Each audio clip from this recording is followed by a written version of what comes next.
line in reality to discover this about the Earth. Sure, we can do it at sea or on land. We'd need to find a very, very flat place, though. So both the globe Earth and the flat Earth are conditioned upon establishing a straight line over distance. It seems they both need that.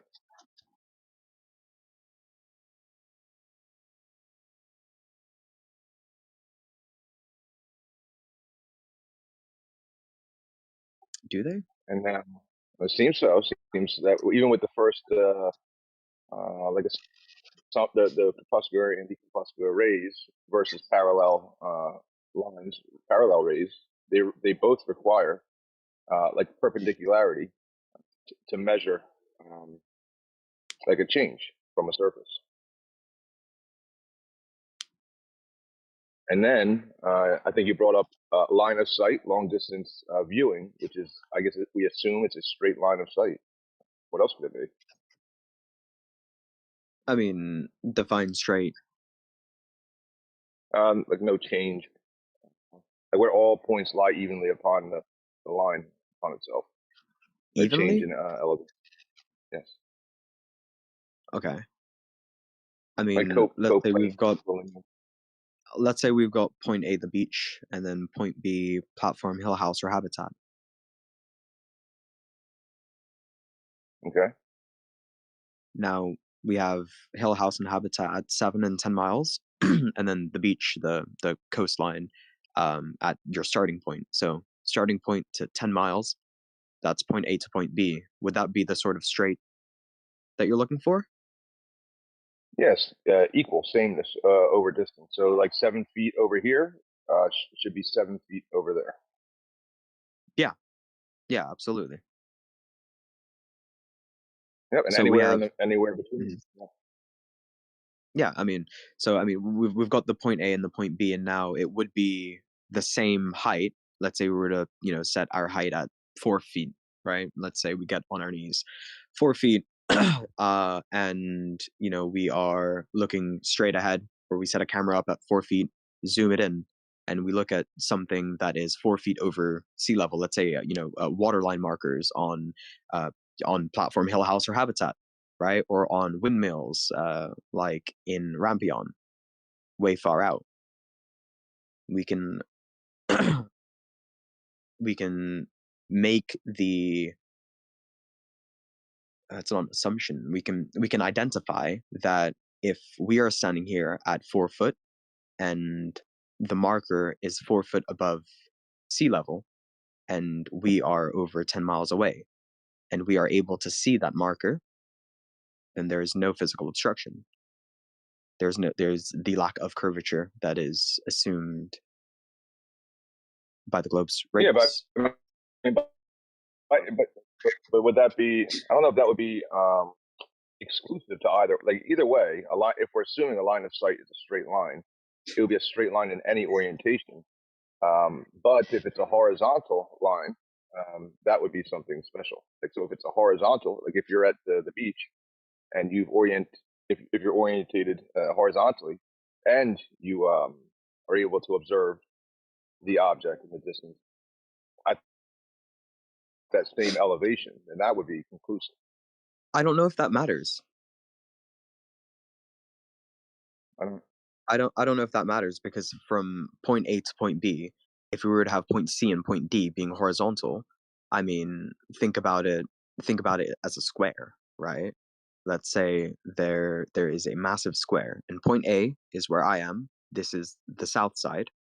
Point B is the north side, right? Then we have C and D as the west and east side. Now, the distance between point A and point B, that's myself and, let's say, Rampion, would be the same difference as point C and point D. Would it matter to make an observation from point C and point D when we have point A and point B? No, that wouldn't matter. But what I'm saying is that if you have A and B, and you have you're 4 feet above the surface at one location, and it's 4 feet above the Right. surface at the other location. If you have to look down to the 4 feet from one location, then that would entail that there is that it's lower, or if you have to look up. Seeing it, I don't know if seeing it would be conclusive. I guess it would depend on if you assume a globe or something like that, or assume a flat Earth.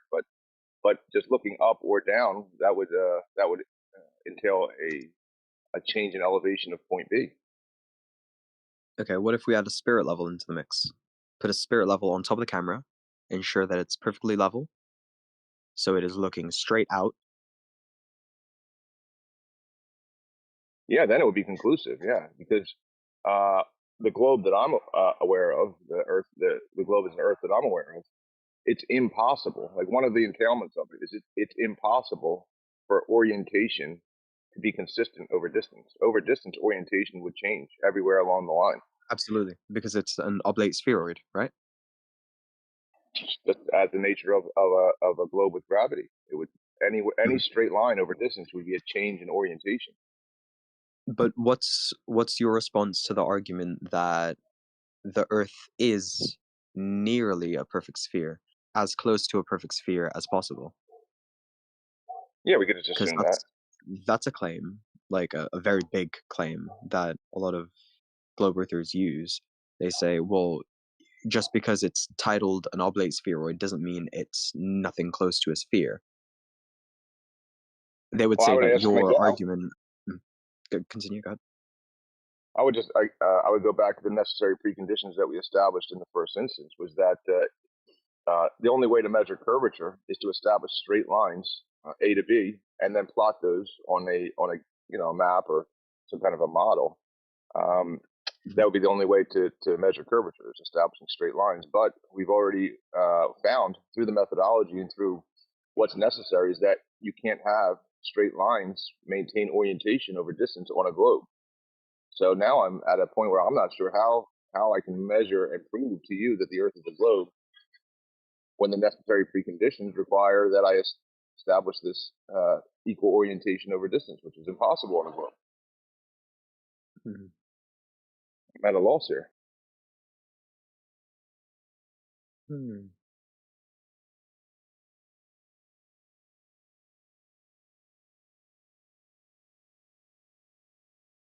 Like if somebody goes to deploy the methodology,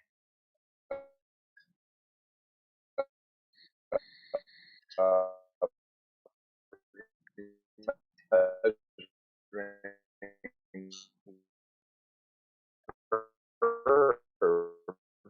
Is he lagging for y'all too? which Yeah. Okay. Tanks, you're cutting out. straight lines, points A to B. It Uh, he's gonna have to repeat all of this. Tanks, 1 2 1 2. mic check. Howdy. I can hear you now. You are cutting out. Where did we leave off? From the start,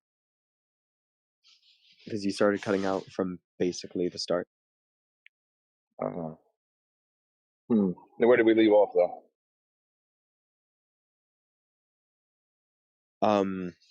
So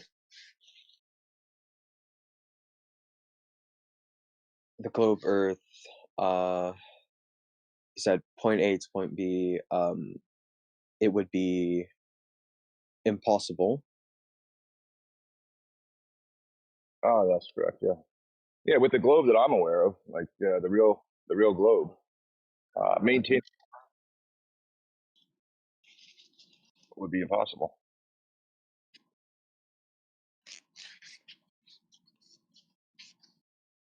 Cut out again there. You said maintaining, and then you cut out. But maintaining orientation would be impossible. Right. And if we can show that it's impossible to to create a straight line, then we've proven globe. Because I think that would be a good proof.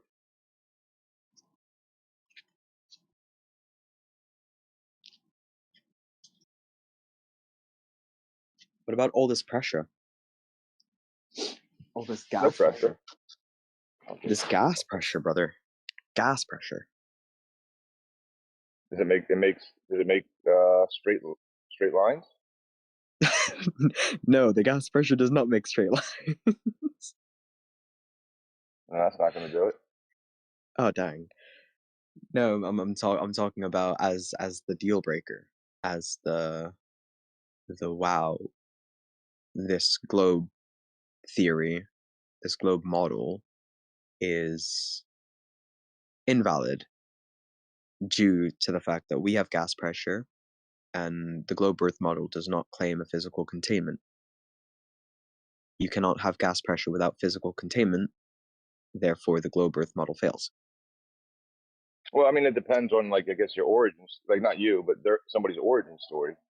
We do have treatment in regards to gas, uh, in relationship to the ontology of gas, as it is like it's emergent from the physical material. So if we have the origin of the Earth being a solid material object, and now we have the interaction of the energy of the sun at play with the Earth, then the gas is being created from the Earth. It's not that it doesn't need. It's going out into space, and it's being created here. If somebody holds the idea that the gas somehow was out in outer space and came down to Earth, that would be crazy.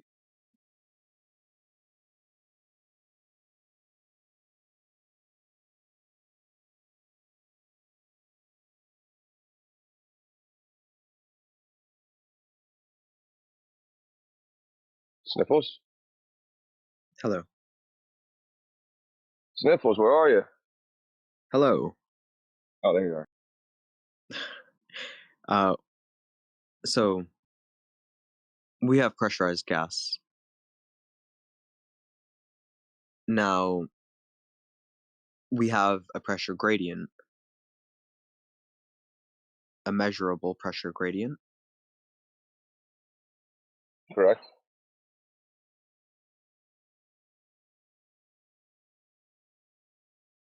Now, how do we measure what's at the top? I mean, I don't want to say, like, in terms of our physical containment. I'm talking about the level of gas at the very, very top. The methodology, Compared I to that think most. to what we get down here. How do we measure it? Like the method, I think the most common way is barometric pressure.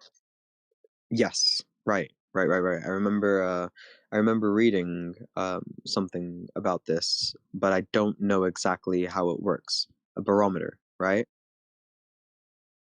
Yeah, it's like liquid. Well, there's one that's like mercury. Now I'm gonna probably botch it, but it's in a tube. It's in a tube that, and you have a plate at the bottom, so the denser material will kind of go up or down when you put it in a different medium. Right. Based The on viscosity of it will push it up or down. right, based on the pressure of the density of the material relative to its medium, its surrounding, right? Yeah, that's fine. So I mean, yeah, Yeah, it's nobody a really denies that. I interesting mean, topic. we have that in reality. Nobody denies that. Does that make the Earth flat? Well, no, but it's the point of a container. Now, containment, the argument could be, well, if we have higher pressure down here and then it gets lower pressure higher up, then who's to say that the gradient just keeps on going until it is a near perfect vacuum, nearly Yeah, no I mean, pressure? yeah, that'd be a wild claim. I don't appeal to like infinity. I don't think that's a thing that Right, exists. There has to be an end to something somewhere. right. Okay. Now, I mean, what would be your sort of rebuttal against that? How would you let's say it wasn't a debate, How would I explain? and let's say it was someone asking a question. I would okay. If somebody asked, how is it the case that we have more pressure, which just means more stuff down here on Earth and less stuff up in the sky? I could just say that, well, because the Earth, the Earth is primary, and all things come from the Earth, and that's why there's more stuff down low, because that's where the interactions are there are that's where the most interactions occur, and that's what pressure is.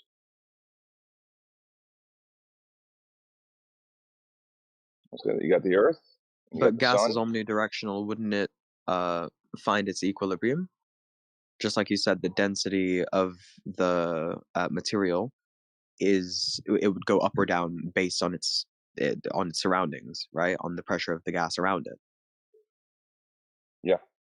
So wouldn't the gas constantly rush out to find its equilibrium, and until all parts everywhere are the same pressure?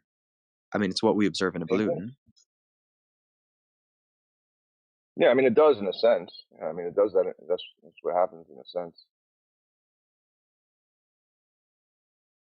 Yeah, gas is always trying to find equilibrium, but I mean, like, you can't find it because there's all this other stuff that's not equal. But yeah, how does that? I mean, what is that?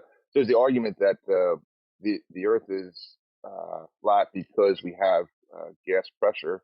Gas pressure is reliant on the existence of gas. The existence of gas is reliant on the material, and the Earth is made of material. So what's the what's the contention? Well, it's more about the globe Earth claim of there being no container. I mean, I guess it's not a claim that there's no container. It's a claim that the Earth the Earth's gas pressure goes out infinitely until it's a very, very low. It's like, I mean, as I described it, right? Like it's the gradient continues until it's a very, very microscopic amount of pressure. And that's Yeah, going but outside of our Earth. why shouldn't that be the case? Because entropy and because gas will seek equilibrium, so it should The second off. evacuate. Okay. Hmm. So but it does do that. As you pointed out, it does that. But then it stops somewhere. Yeah, at the end, wherever that is. I heard about that in Minecraft. Hmm. Yeah, I mean, yeah, I mean, is this a dichotomy, or is this the choice between an end and not an end? I would say there's an end then. Hmm.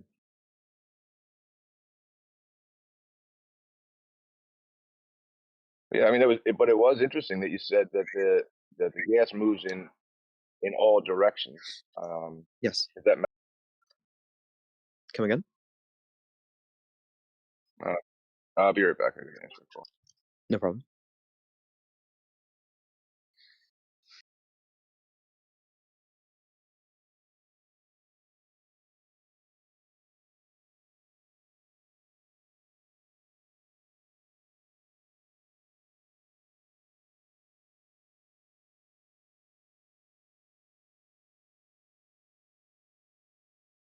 Sniffles.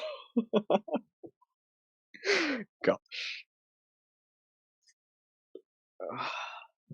I prefer Mr. Sniffles, actually.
Excuse me, I have a question.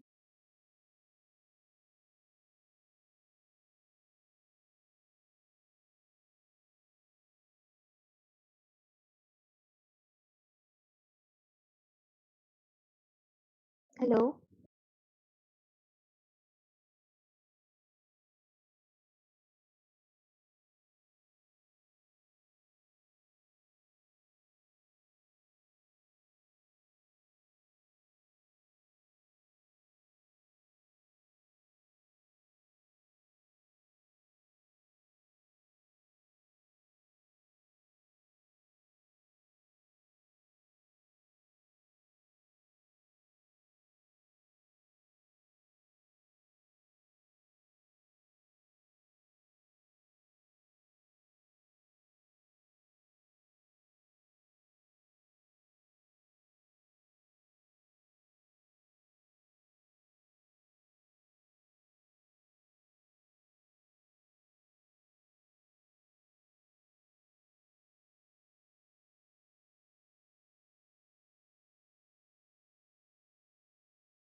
What the hell is this?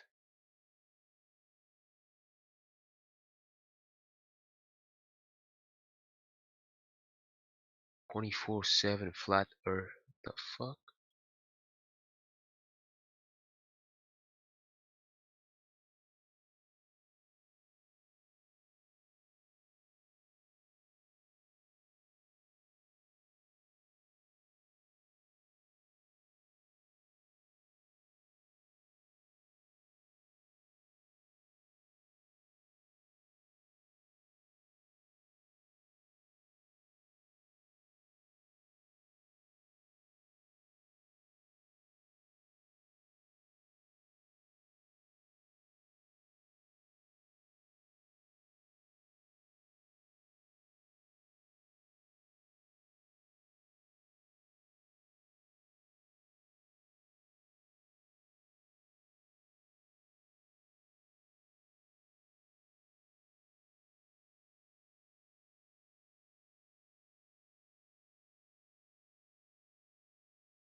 All these dings.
How you know the Earth is flat or round?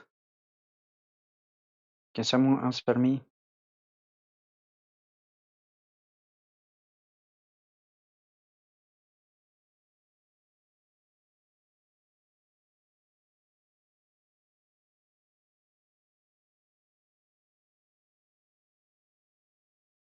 Can we be know the Earth is flat or round?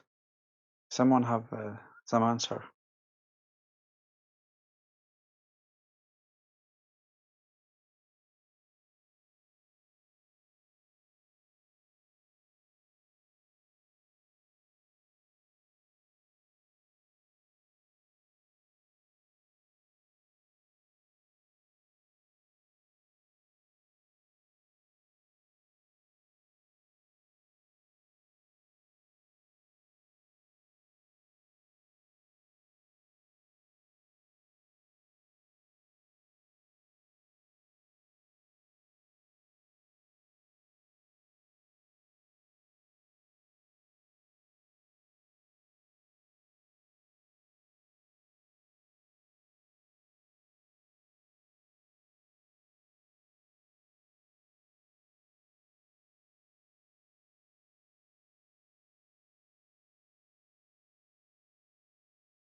Yo,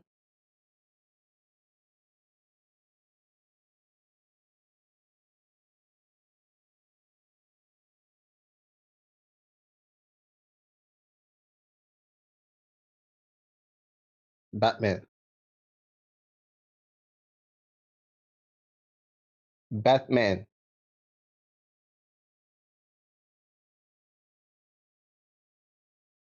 Yo, Joda.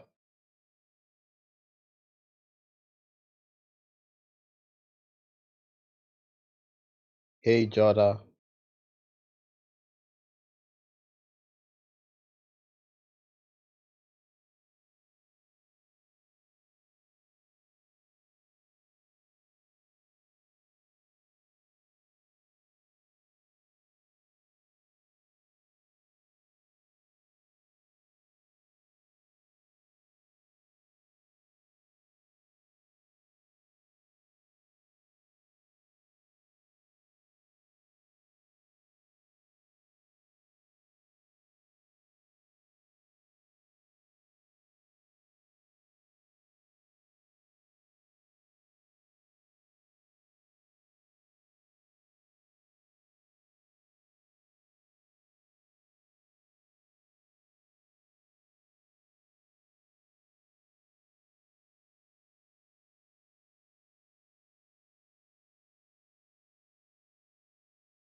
Hey, yo, what's everybody talking about?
Hey, yo, what's up?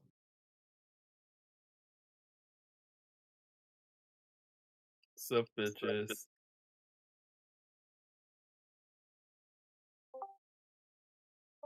Oh, just trying to figure out why people still believe in. Is a ball, man. I know. How do they figure that out? How I know is a ball? Yeah, how do you know it's a ball? Because I seen it myself with 2 eyes. And that's how I know it's a ball, because it's brown. Oh, yeah? Where'd you see that? Just today, when I woke up.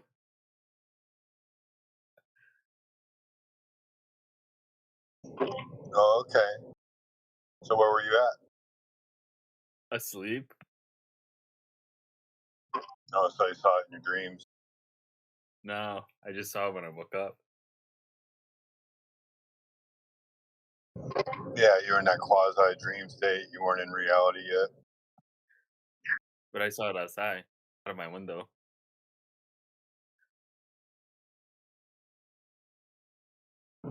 Okay, so what do you see outside your window then?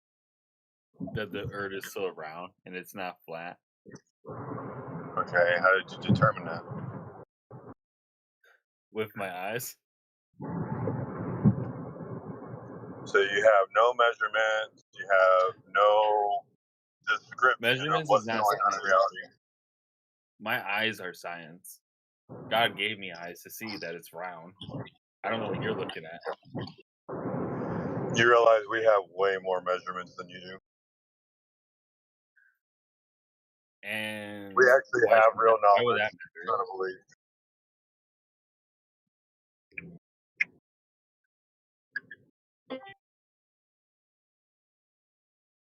Did you hear what I said?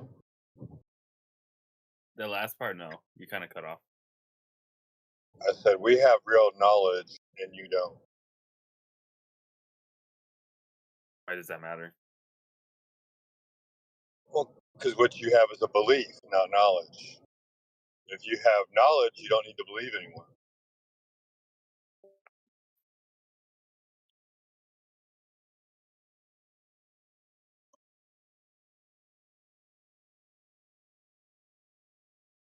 See, you've been ingrained ever since you were a child with the idea that the Earth is a globe. You never been given any evidence. You just been given concepts, and the story links the concepts together, so you just believe the story. But you guys don't believe in vaccines, but I do. I take all vaccines. Well, good for Okay, you. why do I you need don't know what belief that in has science? to do with the shape of the Earth. Science is not It about belief, does. dude. Yo, It yo, does. yo, dude. If you Vaccine. don't change your Vaccine. username, yeah. If you don't change your username, yeah, over fences will come in here and ban you. She can do it herself because she's a bitch. Yeah, I'm actually Dude, gonna that's not message her right acceptable. now. Somebody That's should not just ban this acceptable. guy. Somebody just No, ban I'm this not guy gonna change my already, name. dude. You can mute me, but she's a bitch. Dude, you can't Yeah, mock what's and your insult problem, people like dude? that. Yeah, seriously. This disrespectful, dude.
Appreciate the heads up, Alaska Malamute.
What's up, Dixie?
Hey, FB Batman, I know you don't use your microphone, but if you can hear me, if you banned the Russian dude, I had banned the over fences clown. It was somebody else. If you look in the mod room chat, you'll see the name is not the same. He might have been at the bottom of the list with that guy, but it's not the same name.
Yeah, I think you banned the wrong guy, FB Batman. It was another person with the name. Here, hold on. I'll get it from the channel real quick. Give me a second.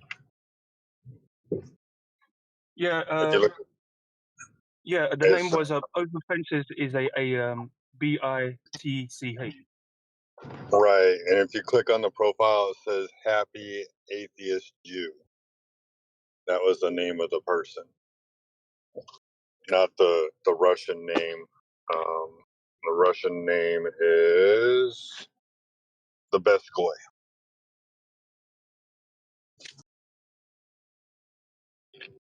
So they were two different people. It's no big deal, man. Like, you know, the first week I was actually in 24/7, Indio banned me because somebody else got banned before he could get to it, and he clicked on my name and banned me. What happened?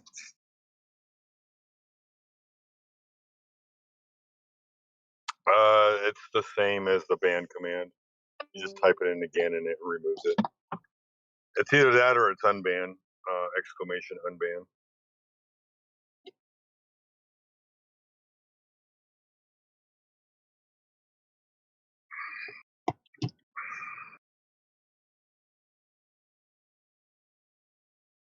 Is he permabanned or is it just a soft ban, the 8-hour ban?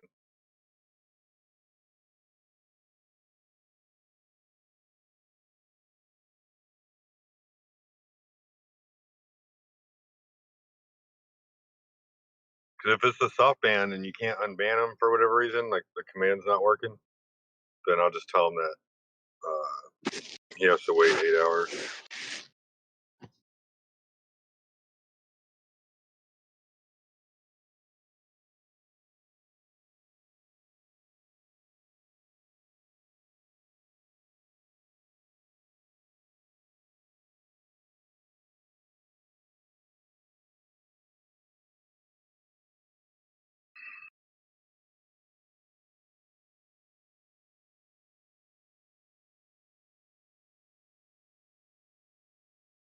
All right, I got it. Appreciate it, F.E. Batman.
And I'm at work, so y'all have a good day.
What?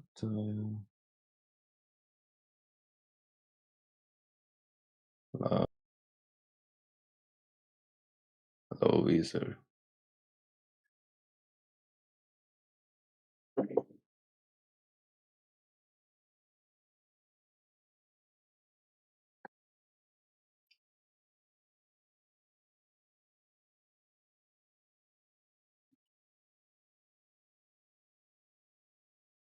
Let it all come.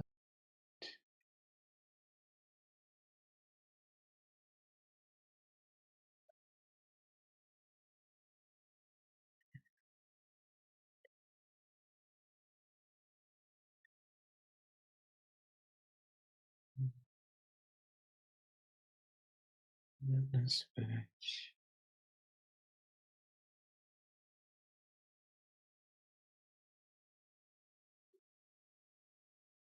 Hey, let's CSV.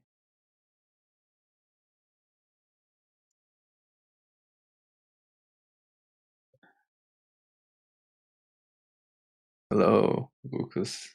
Come in.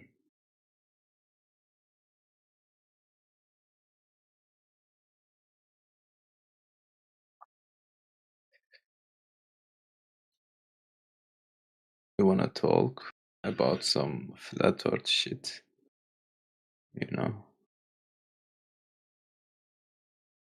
Right. I don't know how to open the game.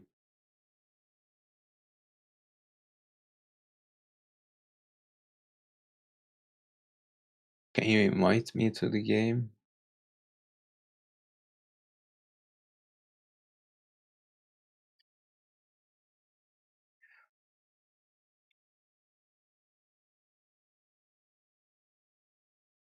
Okay, world map. Launch. Unable to launch activity. Lucas, why?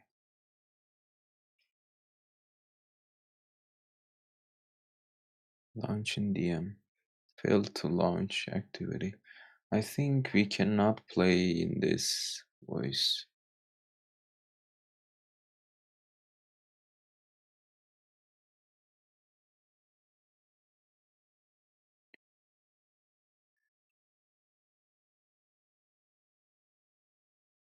Can you open the game?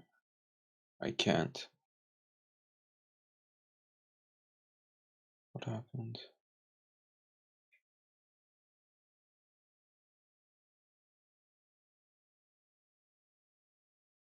I cannot join. What? Are you Mr. Fox?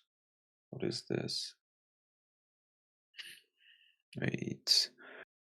I'm gonna relaunch the Discord and then come. Just wait a second.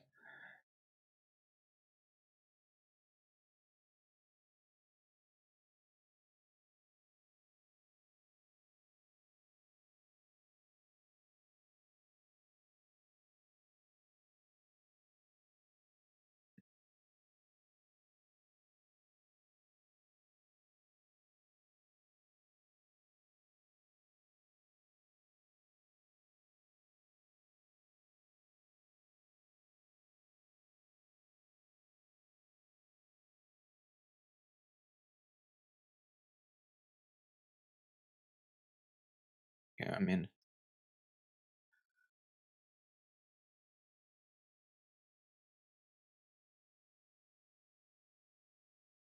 No, I'm not right now.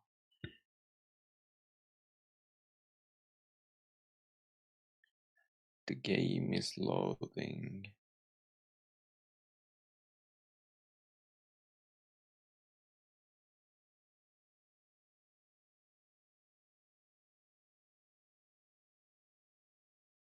You can start.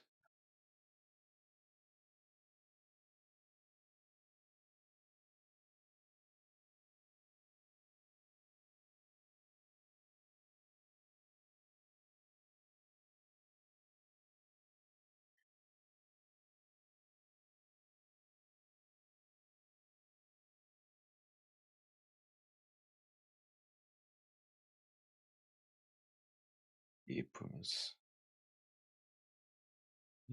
Writing. I'm gonna get you. Substitutions. When. Gal. Homosexualism.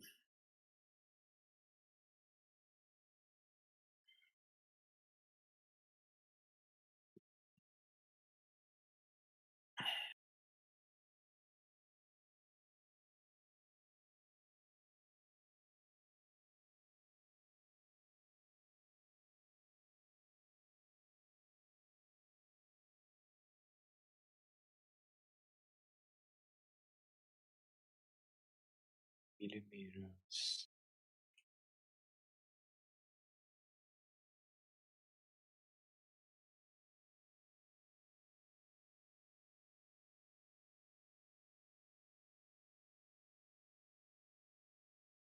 What the?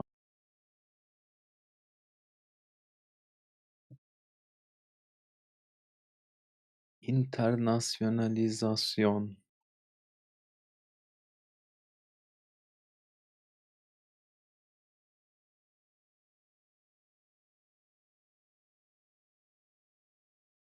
It fucking. Oh, mom.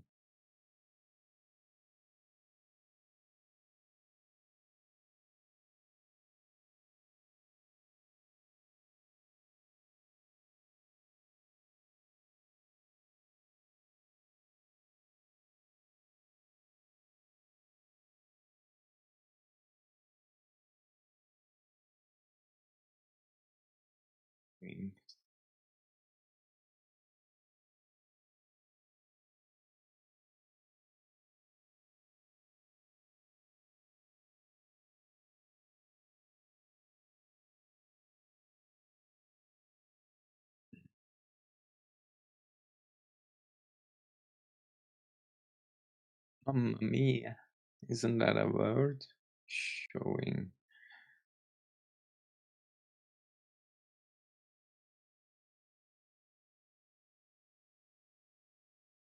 Oh, I got you. You're done.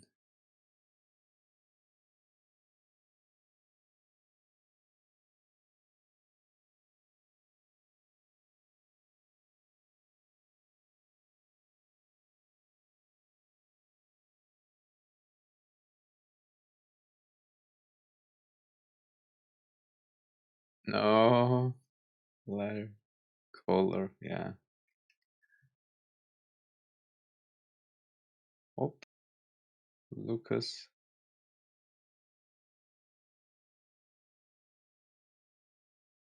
Hello. I think you're gone.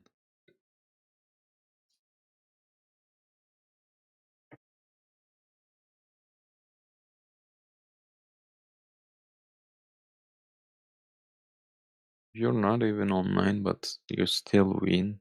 Wait. I'm waiting for you. We'll come in.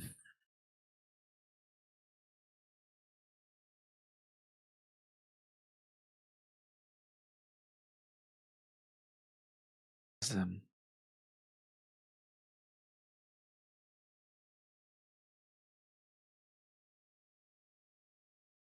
Repress.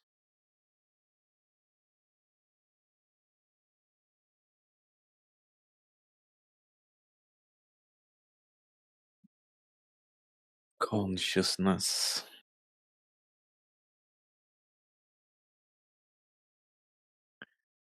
Interactivities. What? Interactivities, okay. Under my pants. Under the line.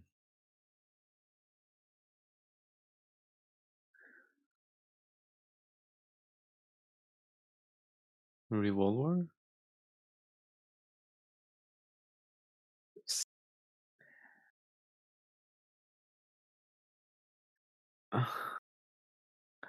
I can't do this. Upset. Yeah. Listen.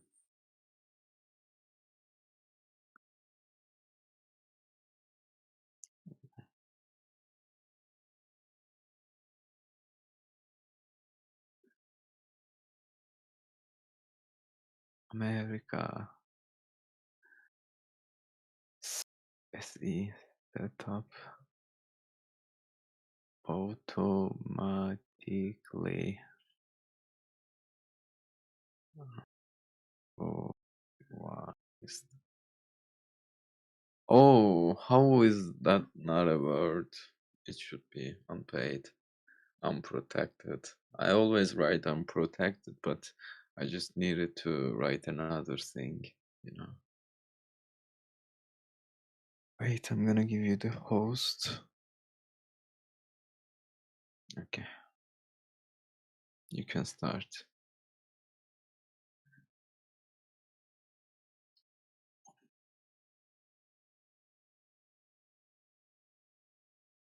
I improvise.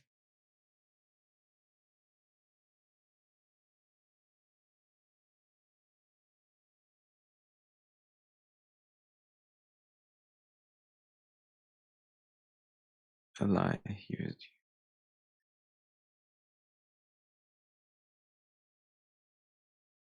online, online, inline, incline. Wait, this is harder. Did you change anything? Clapping. Well, yeah, okay. Inners, perspectives.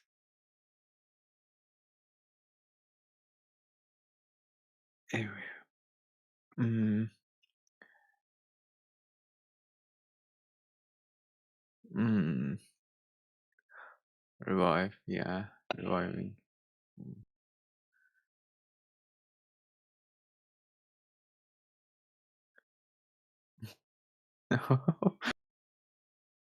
Revives. Written before.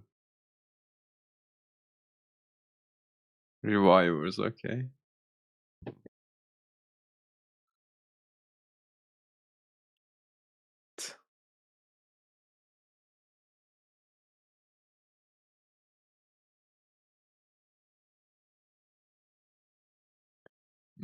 No.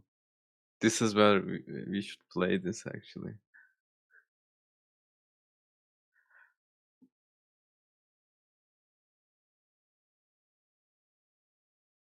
English.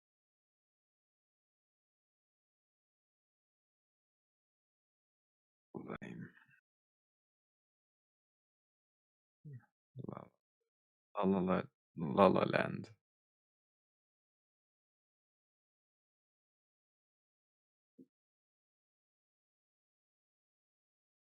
Boring.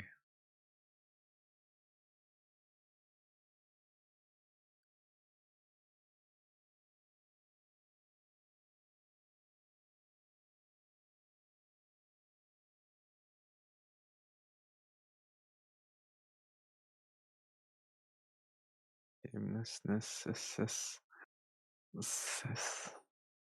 Shamelessness.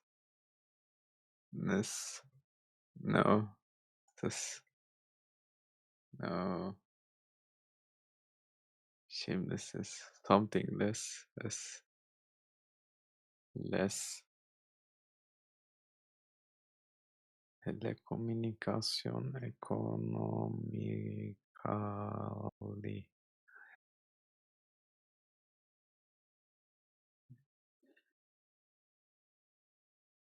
Phoenix. Oh. Wow.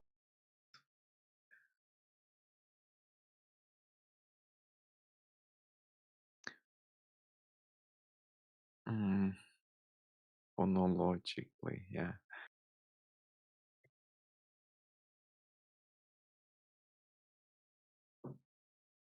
Phonology.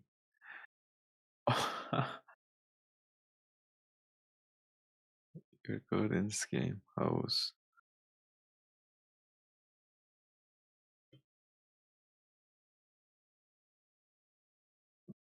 Oh.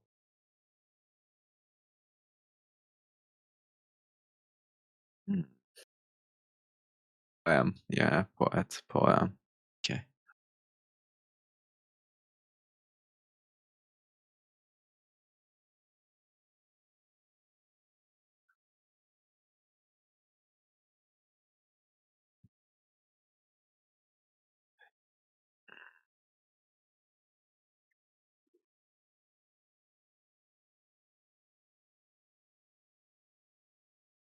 Notification, yeah.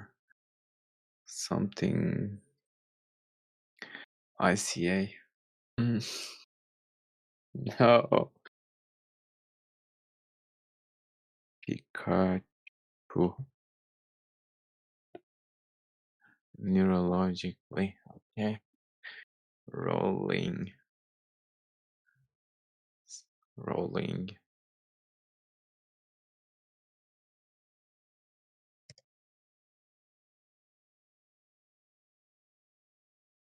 Arctic.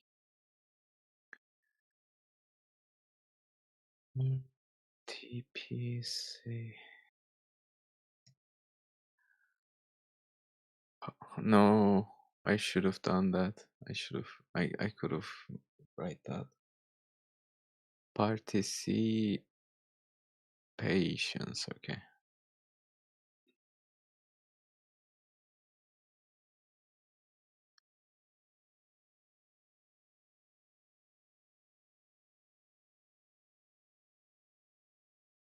X6 game, what is that? Is that a name? PUBG. No. Mm. This is harder. Yeah, ex girlfriend.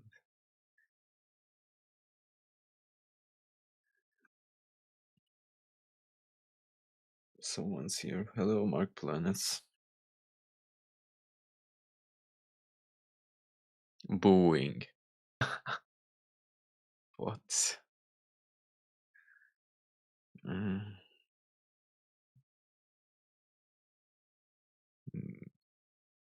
Misunderstand things. Nice. Cars.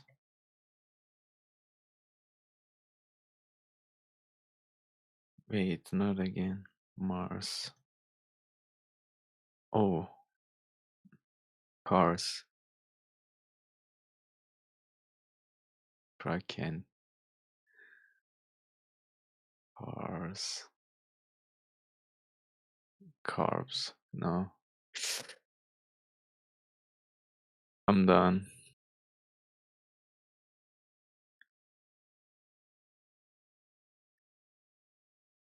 Matters. Yeah, colors matters. Y- Are Will you harder. are you guys going to actually show us flat Earth? We are not flat earthers. Are you guys going to actually show us that the Earth is not a globe? Not globe earthers. We're just playing a game. Do you wanna join? There's no such thing as globe Earthers. Are people going to show us that the Earth is flat or that the Earth is not globe? Okay. Are there any people that showing you is it globe or flat? Yes, there are people that are showing us that it's a globe. Yes. Are there any right now? Yes. Yes. The Artemis 2 astronauts. Yes. The Artemis 3 astronauts were just selected yesterday. Yes. Yes. They're Oh, showing us that Earth is a globe. When are individuals, astronauts or terrestrial nauts going to show us that the Earth is flat? When? what are you talking about? I know. This is what happens to flat earthers. Whenever we ask them legitimate questions that they cannot answer, they go into this thing. Oh, you're confusing me. What are you talking about? The question I'm not was a answered. flat earther. I'm not a flat earther, okay? I believe Okay, the world is good. globe, like Okay, that's good. not a globe, but what was the shape of the earth? I don't It's a remember, but it's not it's exactly a it's a globe. spherical object. It's a spherical object. Yes. Yeah, yeah, spherical object. Oh, very good, very good. So okay, that's good. That's good for you, brother, because flat earthers have been going around spreading misinformation, disinformation that the earth is flat and that the horizon is not what it is. Um, What information they give? Like, what do they stand on? they they st- they stand on giving you two things. One, that they know globe science better than us. That's the first thing they do, right? The second thing is they reject it on no basis, just because they feel that the earth is flat. That's it. So they study globe science, right? Then reject it because they feel that the earth is flat. That's what they do.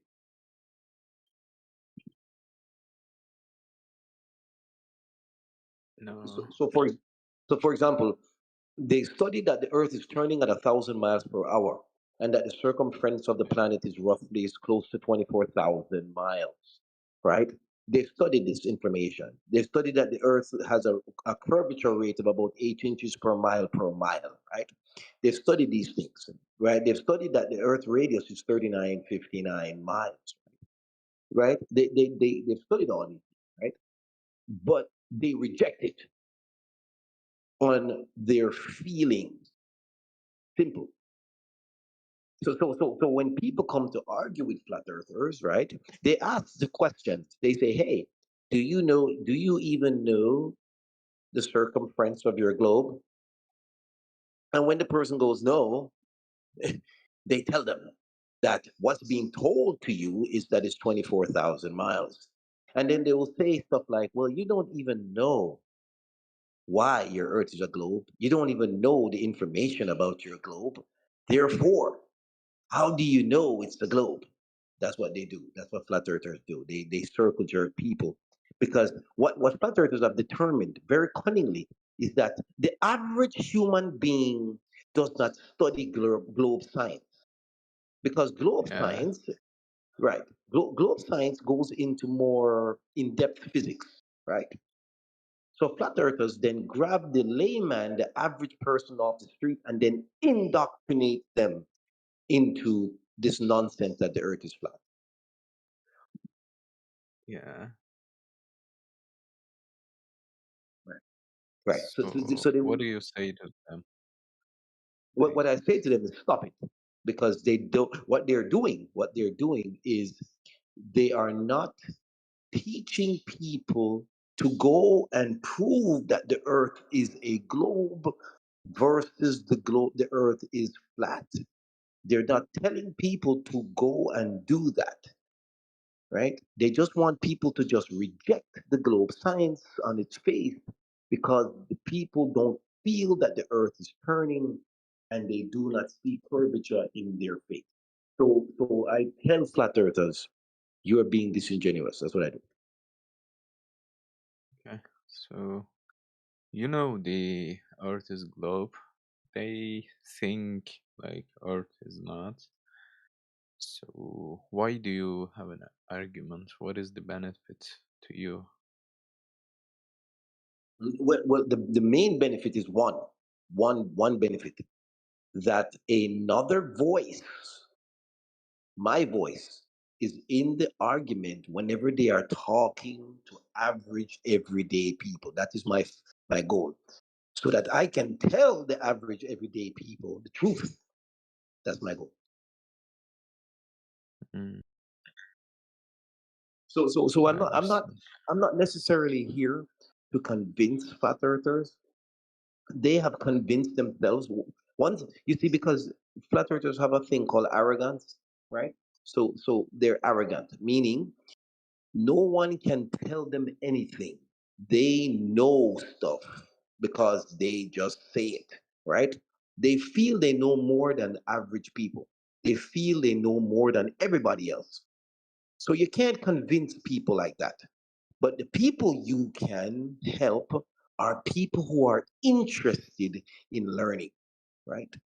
Right. If as a college student, if you go to college feeling you already know the material, then why are you there?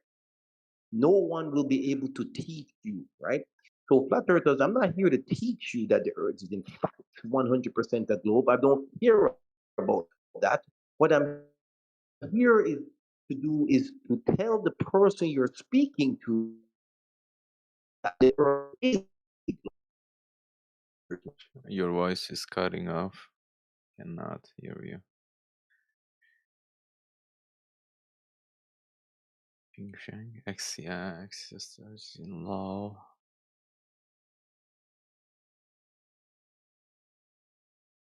Mark Planet is gone. Okay, nice. Here, right.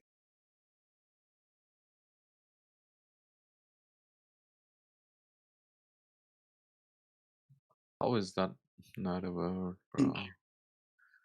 Okay, you're back. Right. Like for Come example, on, Mark. Raleigh's criteria is the latest thing that flat earthers are standing on, right? That says Raleigh's criteria is somehow determines that objects get cut off, right, at the horizon, right? That is a patent lie. Now, here's the thing: Raleigh's criteria is based on this angular resolution, right? Meaning that as an object goes further and further away from you, right, if it's close to the ground, it will seem as if you can't see parts of the bottom of it, right? Right? Because of angular resolution, right? The ground and the bottom gets fuzzy because your eyes can't focus, right? This is what they're telling you, right? So for example, so what they're trying to do is replace the sunset with Raleigh's criteria. Now, here is the problem. Here is the problem with Raleigh's criteria that flat earthers don't know because they were told this nonsense from their leaders. Raleigh's criteria is based on the Do they aperture have size. leaders? What do you mean by leaders? Yes, they have leaders. They literally have people who have who are grifting them, right? Basically, it's kind of like false prophets, right? They know the truth that the earth is a globe, but they spin these nonsense because they want attention, right? So Yeah. so these leaders spin the nonsense of Raleigh's criteria. Now here's the thing about Raleigh's criteria. Check this out. It's based on the aperture size. It is not based on an observer's height. It's an aperture size. The aperture size is like the lens in your eyes, right? It's different from the lens in a binoculars. Uh-oh, check this out. So whenever you see an object starts to look fuzzy, all you have to do is put the binoculars on and you will resolve the difference between the ground and the object because the binoculars has a different Raleigh's criteria value than your eyes. Now, check this out. The sun, when the sun sets, it is half cut off. It is the same diameter it was when it was over your head. That means the sun is not moving far away from you to merge into the ground. It's not. Therefore, Raleigh's criteria is not the reason why the sun sets. The reason why the sun sets is because you are turning. The ground you're standing on is rotating on its axis and cutting off the object that you're looking at.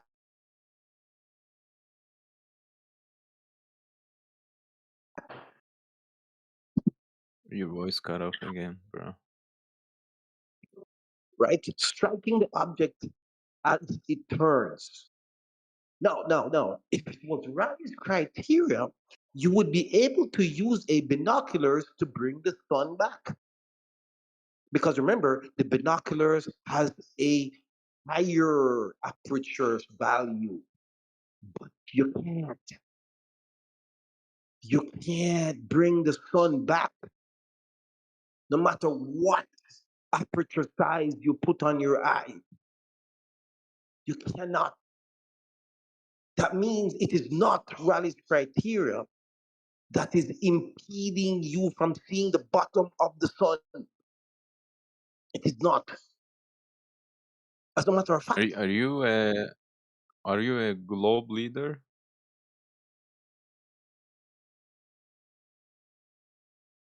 You mean I'm a like scientist. I'm a scientist. you're a scientist? What do you study? Physics. Yes.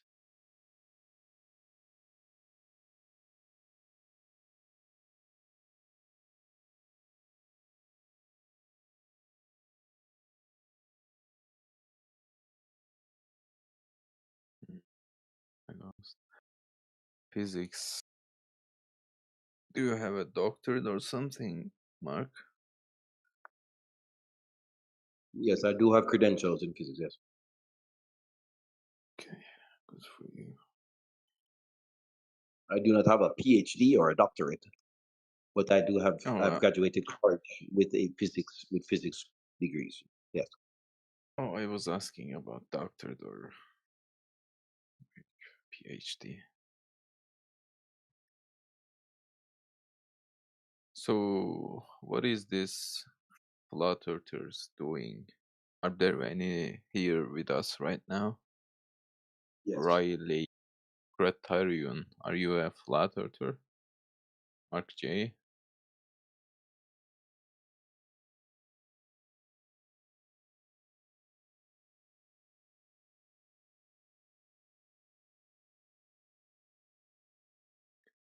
What was that?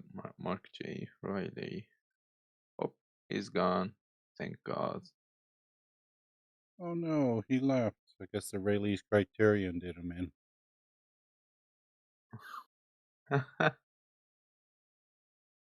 It's so funny. They have no clue what the Rayleigh's criterion is. They think they understand it. I have no idea. What is that? Can you explain it? Well, the I'm sorry, simple Lucas. the simple children's explanation for Rayleigh's criterion is when you have two objects that are far away, and if they're too close together, they will merge into one. Oh, yeah. Okay. Because there's an angular limit resolution for all optical devices. So when he says, Do you "Oh, no optical also device will bring the sun back in," that's because every single optical device has a limit on what it can and cannot do, and that's based on physics. do you also have credentials in physics? I've taken physics courses in university level. I don't have a degree in physics, but you don't need to be a credentialed person to understand physics. You just need to read textbooks Yeah. and listen to lectures. There's lots of lectures on YouTube. Dr. Lewin has plenty of lectures on YouTube. He's an excellent physicist, and he goes through the Rayleigh criterion, how to calculate it, and stuff like that.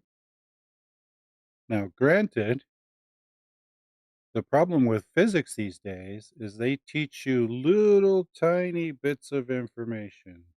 So he'll teach you how the Rayleigh criterion works, but they don't teach you how it really applies to the real world.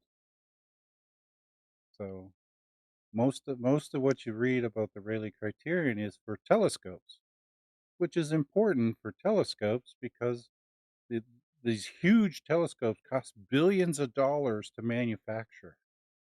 So it is important to know exactly what their capabilities will be before you spend billions of dollars to manufacture a telescope. But then, but the Rayleigh's criterion also applies to using microscopes, using cameras, using your own eyes. But that's not really super important as when you spend billions of dollars for a telescope. So the information leads towards the telescopes, not so much everything else. So that's where people they like Utah here where he breaks down and doesn't understand that the Rayleigh criterion applies to everything you see, not just what you see through a telescope. Okay. You sound like a better known person than the last guy. So thank you. I've Are spent you? Are you? I spent like more than 10 years researching telescopes, cameras, vision. So it's a hobby for me.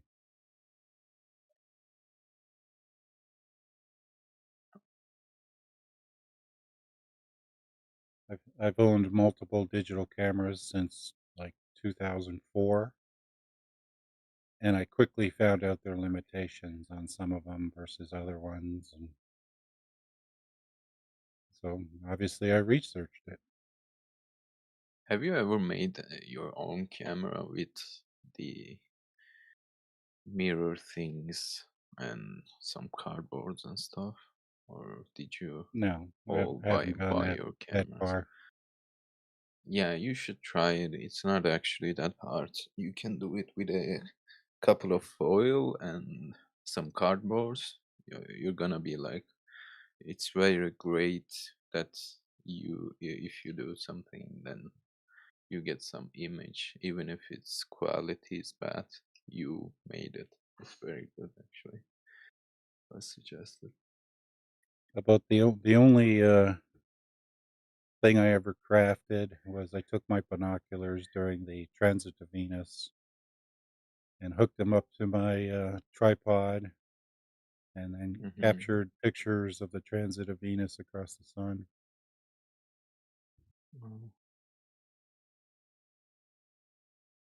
Oh, I never see.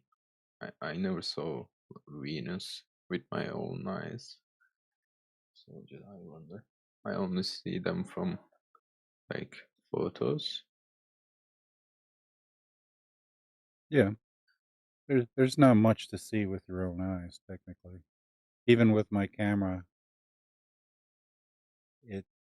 Venus doesn't look anything fancy. You need a proper telescope to see Venus a little bit clearer.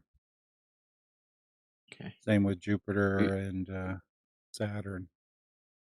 To see them really well, you need at least a decent 6 to 8 inch telescope. 60. Okay. I never had a telescope, so I wouldn't know. Maybe in the future I get one to observe the globe, outer globe, maybe. So Riley, do you stand with globers or flat earthers? I'm actually new here and I don't know what do people talk here. So Yeah, I just wonder. I'm a flat earther.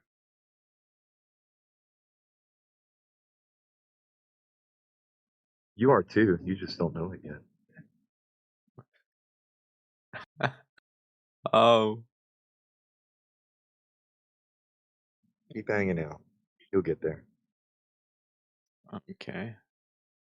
I'm hanging out right now and I'm waiting for an explanation for me to change my mind.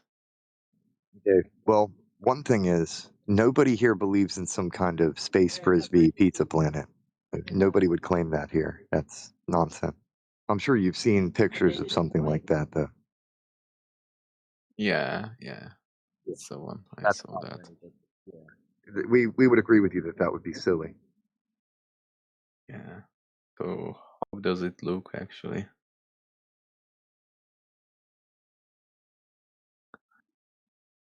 Welcome to the floor. The lights in the sky that you see moving overhead are indeed moving overhead. How does it move? So what you see is what you get. We're not going to What I make any see. extra claims or any special thing because we don't have any special knowledge with stuff. We don't have a God's eye view of this. We won't make claims to anything that we don't know. In fact, we're more than willing to straight up say, I don't know. And I don't know is an acceptable answer.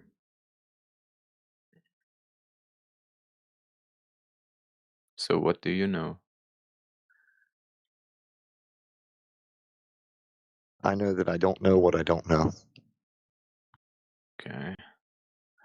How come you don't know what do you don't know? Do you? You can't, right? So that means you should have an Yeah, open mind. You keep learning. that's why we have a open mind and we just keep Yeah. learning and we just say we don't know anything. Well, no, we can know some things. It's just that you don't know what you don't know. Yes. What is that, Lucas? Very good.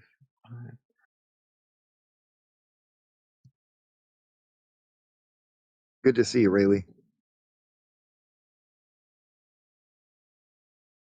Thanks. Same to hear your voice again. Yeah, man.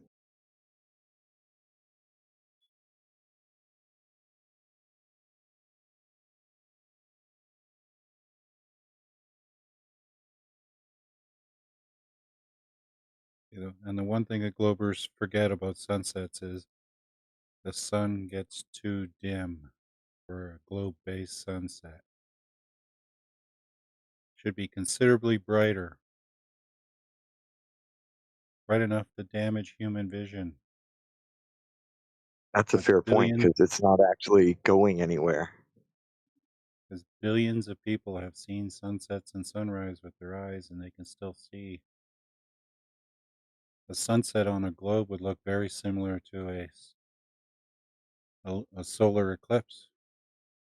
You would have a very bright sun obscured by a physical object, and then it would just disappear. Yeah, at 93 million miles, the distance of like further from you is negligible. Like less than 1%. It's less than 1/100th of a percent. Yeah.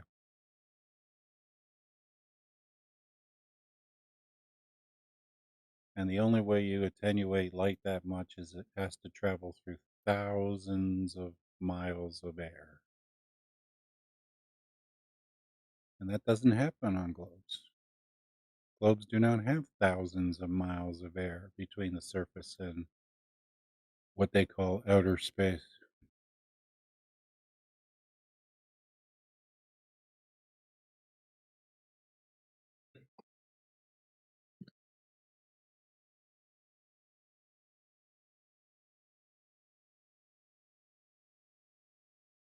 It's interesting that according to the official narrative, a balloon can go 1,000 miles high.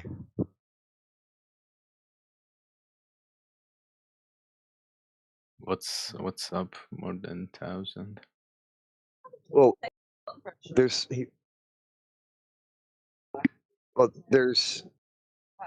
there's a claim to a balloon, a Satelloon called Echo 1 and Echo 2, and the official narrative for the distance it traveled would be about 1,000 miles above us.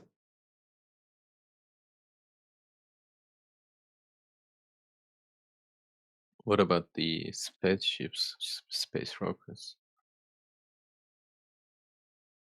Things go up and come down.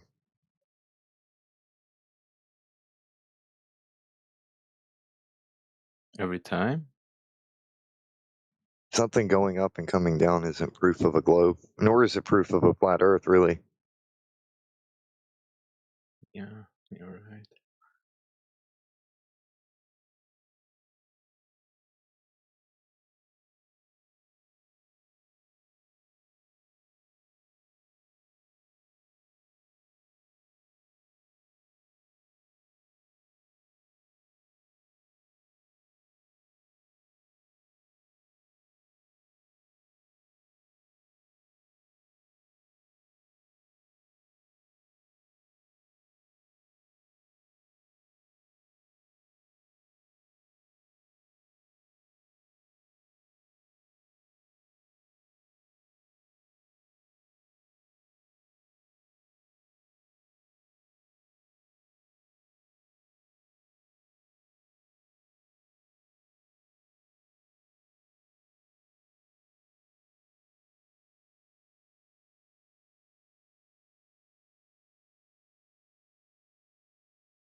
No car.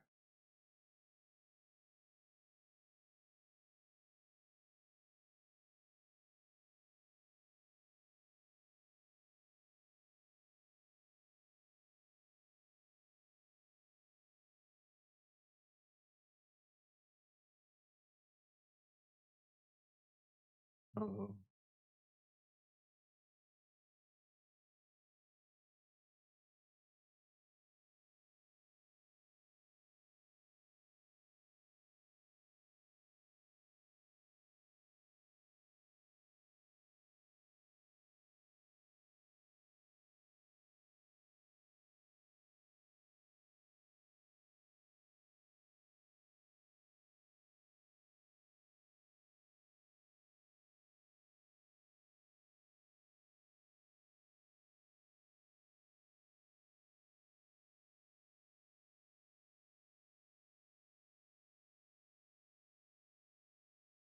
Oh, Batman.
What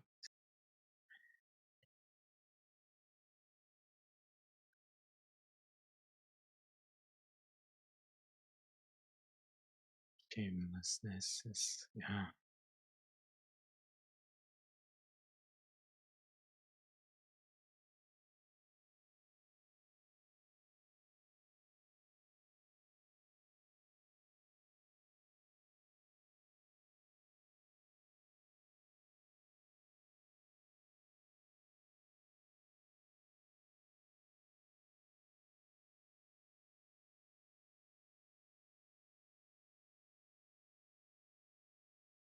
Hello, D-Town.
Mhm. This is going to be.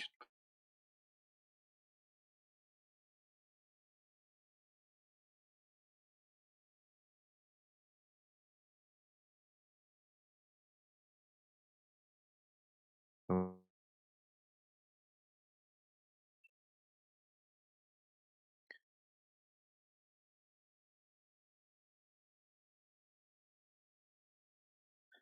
No.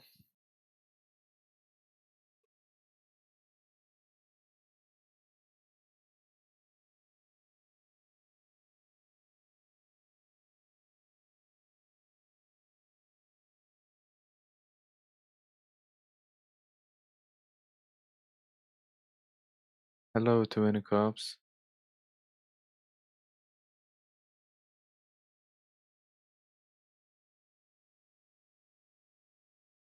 Hey, 20 Cups, you're new here.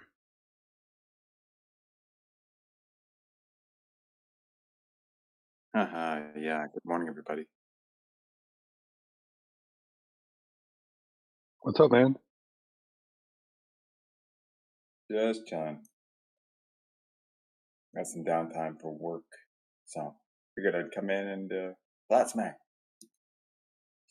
Missed some Robert Yuha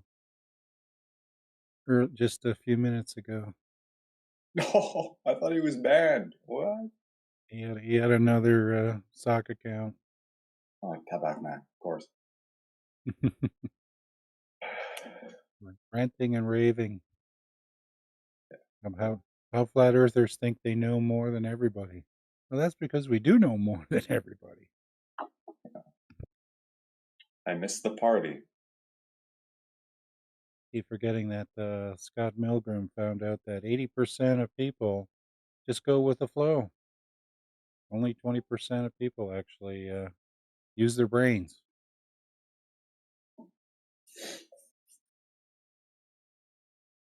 Quelle surprise. Good morning, Vietnam. Good morning, Good morning, Vancouver. Yes, sir. Coming at you from beautiful Cloverdale, British Columbia this morning.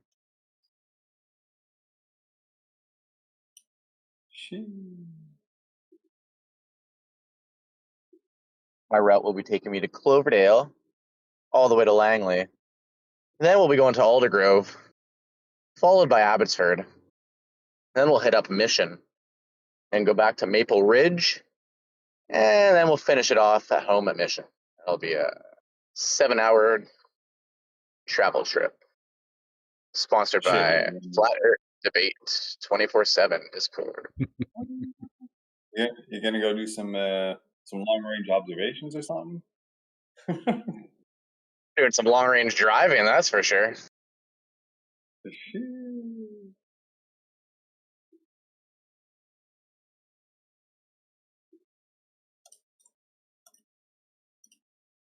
should charge people if you passenger Somebody else princess. is paying for the fuel. Yeah, my work. Perfect, exactly. Yeah. I collect all the air miles and scene points from the Shell station, so that's nice. They just added scene points, which is nice because scene points you can spend in a lot of places like Montana's, or I don't know, Earl's, any of the fancy restaurants, right? Yeah. Did you get the 750 bonus the other day? No, I didn't. I haven't even looked at that. I just give them a scan it every time. I just got the app last week, so that's when they just added it. Yeah, you got to keep your eyes on that. They had a 750 bonus. You buy 30 liters, get 750 bonus. But if there's a Jays home game, if you opt in for the James home game, you get a bonus 50 on that. Plus the scene point per liter. So I ended up with like 933 scene points, almost enough for $10 off. Yeah, I was gonna say that's like $9. That's wild. Yeah. Yeah. Fuck, I'm gonna. Damn, you So really here's are. a little. Yeah. So back in the day, my Indian scammer friend, he used to buy scene point accounts on like the black web or whatever. So I don't know, somehow they would hack into people's scene accounts and then sell them to him. And however many dollars was on the account, he paid a really cheap amount. So if the account had $200 on the account, he would pay $30 or 35, $40. It was the equivalent to a very good ratio for us. So we would buy all these cards, these scene point things online, and we would just go to all the restaurants and just rack up hundreds of $200 bills every time. It's hilarious.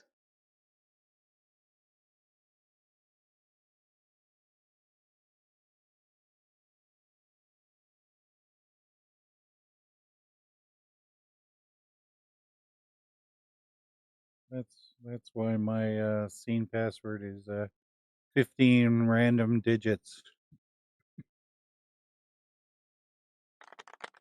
There you go.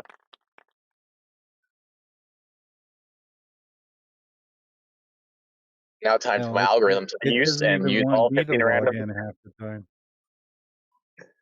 Yeah, I guess so. Always a pain in the ass for me to log in. Oh, you haven't used us for 3 days. We logged you out.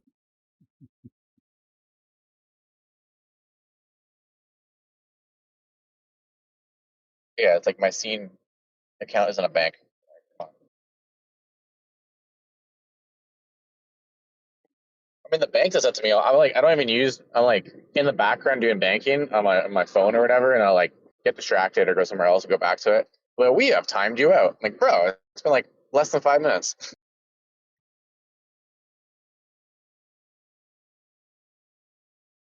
I guess that makes sense. Security features.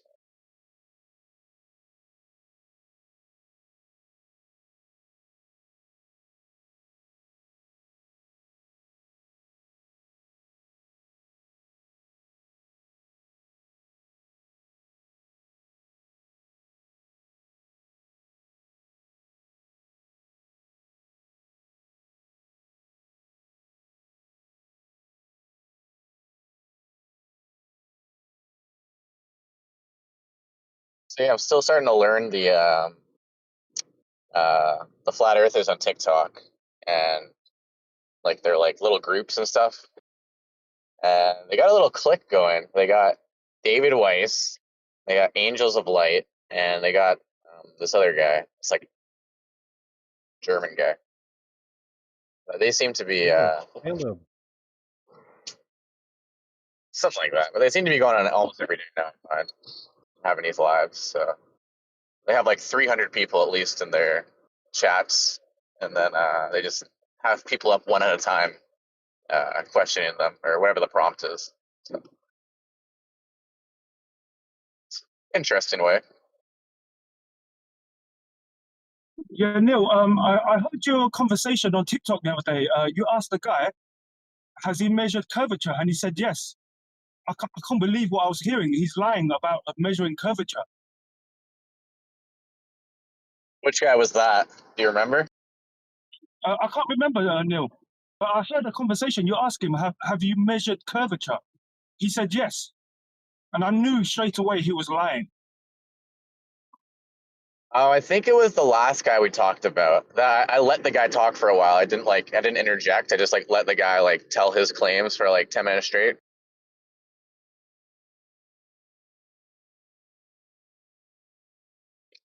Yeah, if it was that guy, that was Shit God.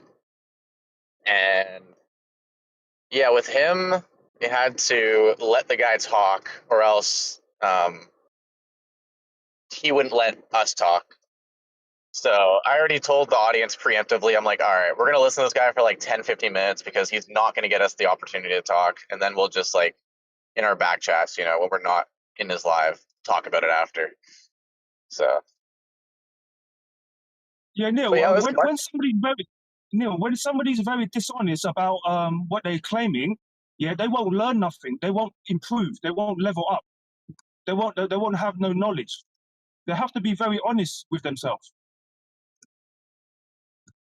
Well, if someone thinks that they're actually measuring the curvature, right, we're not going to stop them, right? We're going to let them tell us what they're doing, right? And yeah, we let the guy uninterrupted for like 10 minutes tell us what we're doing. And at the end of it, we're like, all right, we got what you're saying. And that was it. And we're going to come back to his live and talk about it next time. Because he was very confrontational. So I had to grease the skids. You know what that means? Like, you know, give him a W, right? So that in the future, he'll be more acceptable to have us on his platform, and we'll be able to have the floor more because he thinks he's, you know, won in the past. So Yeah, Gotta give I them a understand. chance 40, to 40 make chest. their spiel, right?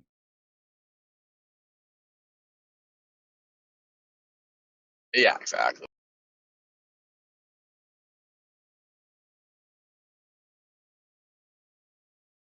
Because he was using the sky to somehow measure curvature. He was using like what was it? Whatever the sky map to say, oh, on a globe, this is how we do it. Yeah. I still get confused when people measure what is it, degrees of equal altitude? Is that what they call it?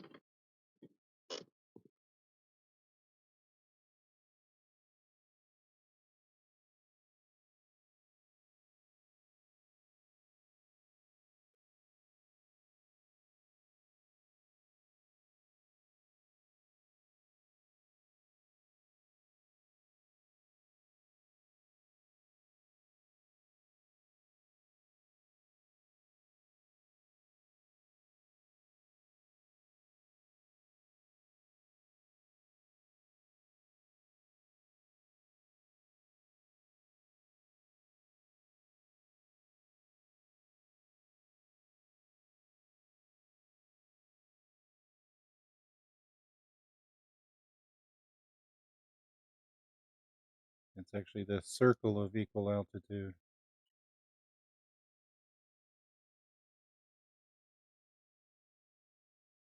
That's the beauty of AIs these days. They will give you the summary of what this means.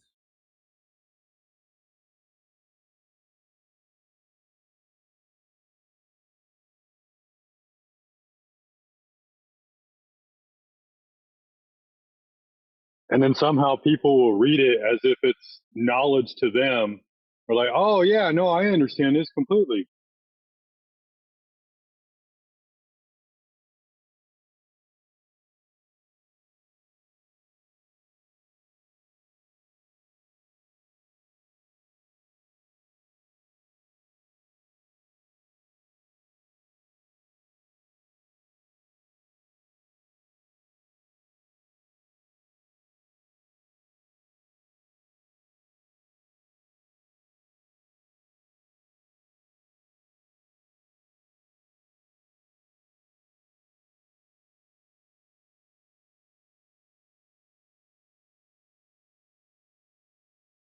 I got a question in just a second, but give me like 2 minutes.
Hello?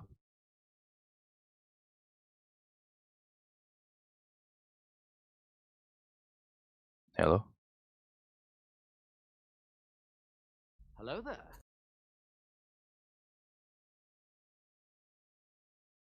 Hey there, you reach Uncle Ruckus. White folks, leave a message. Black folks, leave town.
Yo, India, before I gotta go, you've seen Rainy Lake, yeah? From Yeah. Jesse. Yeah. What are your contentions with it? What do you mean? I'm just curious because you showed that to me. I've never actually looked at it before. But That's the one in the where video, he takes he does a theodolite over the lake and he measures up from a nail. He put it spike that he puts in the surface. Hold on, let me see. That's the one. yeah, I it's like a think bunch. that's the one. Let me see if I have the website right here. They showed this to me the other day, and I was gonna ask you about it. I was trying to call your name over the live stream, but I guess you weren't listening at that time. I was like, Indio, I know you're listening. Where you at, bro?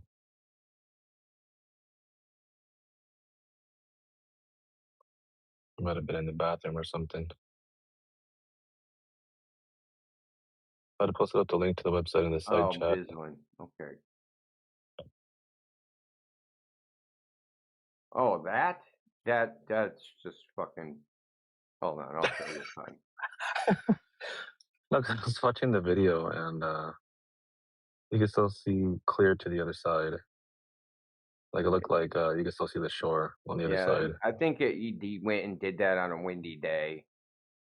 No, this was done by this dude George Hottanuk, who's passed away now. And I don't like talking ill of the dead, but he's a piece of shit. Anyway, Oh, shit. He tried to get Brian Mullen, who was a flat earther. He was a. Have you heard of him, Brian Mullen? Is that the same Brian on FED? No. Oh, No, he that's isn't dope, in man. flat Earth no I'll more post. because I'll George post his Hottanuk tried material to for you. dox him and ruin his fucking life. Yeah, Oh, I I'll see, I post see. Brian Mullin stuff for you right now. Hang on. So he left flat Earth because of this. Really nice guy. Because of Hottanuk. He had a channel called Balls Out Physics, and he did a couple. He had a whiteboard, and he would do the equations for like landing an airplane and like all sorts of different things. Because he was like not an architect. He was an engineer. Maybe he was an architect. No, he wasn't an architect. He was an engineer. He did some sort of structural engineering or something like that.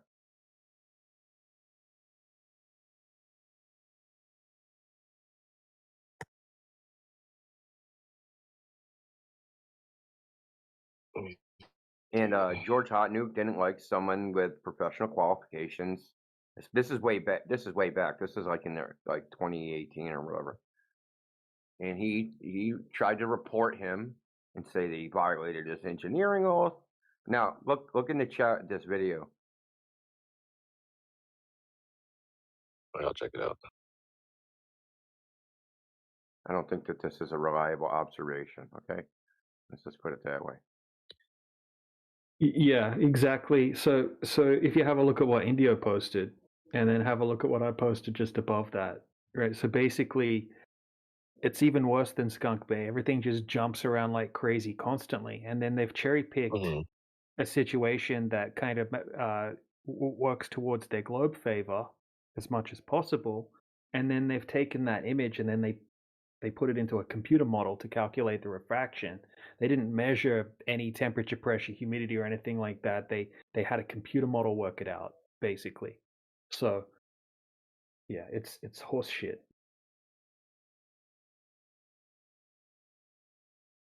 With absurd refraction values. Yep. If anyone's interested, I've posted the complete works of Brian Mullins and all his videos in one massive honestly, as far as like a test, if I did this test, I would have said this was a failure. I would have said, well, the conditions weren't right. I've gone and done observations at the beach where it's just like the weather conditions didn't allow any conclusion to be drawn about what was going on. Like it's just a failure, and you go back another day.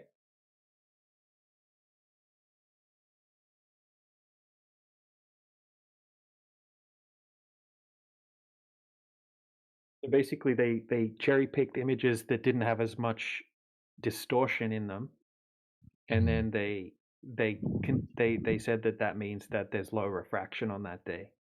and then they put it into a computer model, and the computer model calculated that there's a refraction coefficient of 0.27, and on a different day or different one 0.18, and they said that it matches the globe, and that was how much refraction was present on the day. It's just reverse engineering, it's guessing, it's cherry picking, it's horse shit. Okay. Just parameter manipulation. There's 3.9. parameter refraction where you can just adjust that value without evidence, right? Hey, we did this observation, and this is what the globe geometry says it should be, and this is what it is. So there's X amount of refraction. It's freaking idiotic.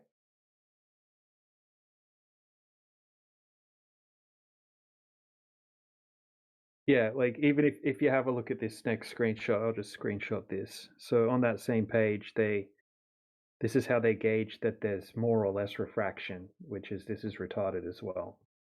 Okay, so what they're saying is on the left image, it says clear image, low refraction. And then on the right, they say distorted image, strong refraction. But when we show them a long distance observation that's crystal clear with no distortion over a huge distance, that would require the most extreme refraction that you could think of for it to work on a globe, they'll just say it's refraction, even though in their Rainy Lake test, they say, oh, it's low refraction because it's clear. That's how we know it's low refraction. They're just clowns. Double standards of evidence.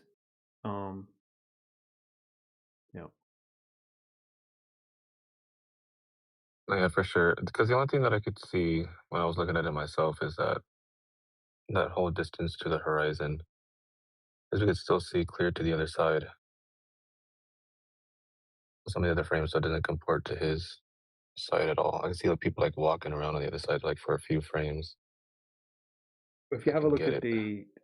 the time lapse that Indio posted, you can see crazy miraging effects happening off in the distance. Yeah. Right? You can't say that this footage is useful for anything. It's useless footage. It's just blurry. It's not even over a long distance. And it's blurry, it's shifting all over the place. There's miraging effects. Right? I guess because they invested so much time and energy and money and whatever into the experiment, they kind of had to come up with something, but really they should have just thrown it in the bin and said, yeah, there's too much variation in the weather conditions to make a hyper specific claim that it matches a globe. You can see miraging in the foreground in that video, not even in the background. Yeah, when I brought that up to the Globers, they said, oh, the miraging's off in the distance, so it's not happening where the observation is. It's just off in the distance, so we don't have to worry about it. Oh, okay. But it's also happening at that little green pole that's in front of the first marker. You can see it bouncing up see in that. that, like, what are you talking about?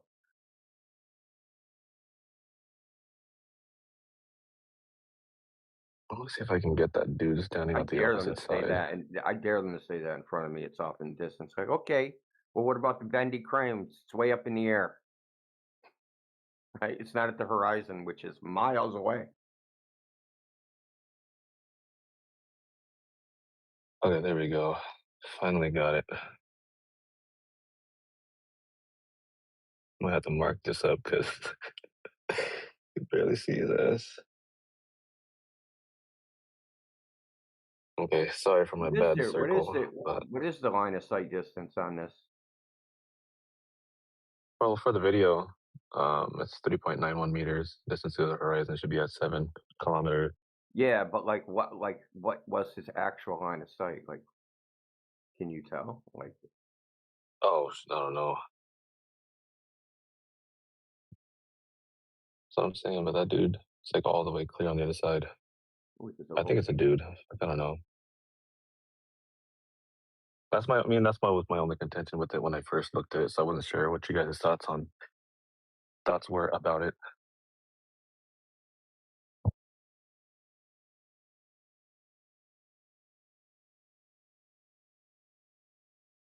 The amount of effort that they've gone to on this website to try to document it with all of these equations and It's Dude, ridiculous. They've put so much that they're just trying to confuse people with large amounts of data. yeah, like look at GNSS ECF elevation in GOA data. None of that has any bearing on anything. It isn't going to help you determine anything.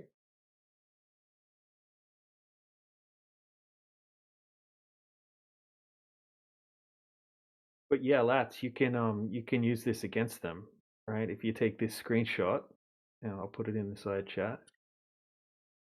1 second. Right, so it says on their page, on Walter Bislin's page, that if it looks like the left image, then that means it's low refraction, according to them.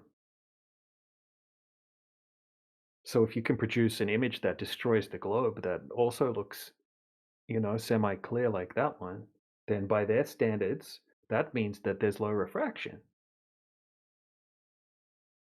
I see. Therefore debunking the globe. Yeah.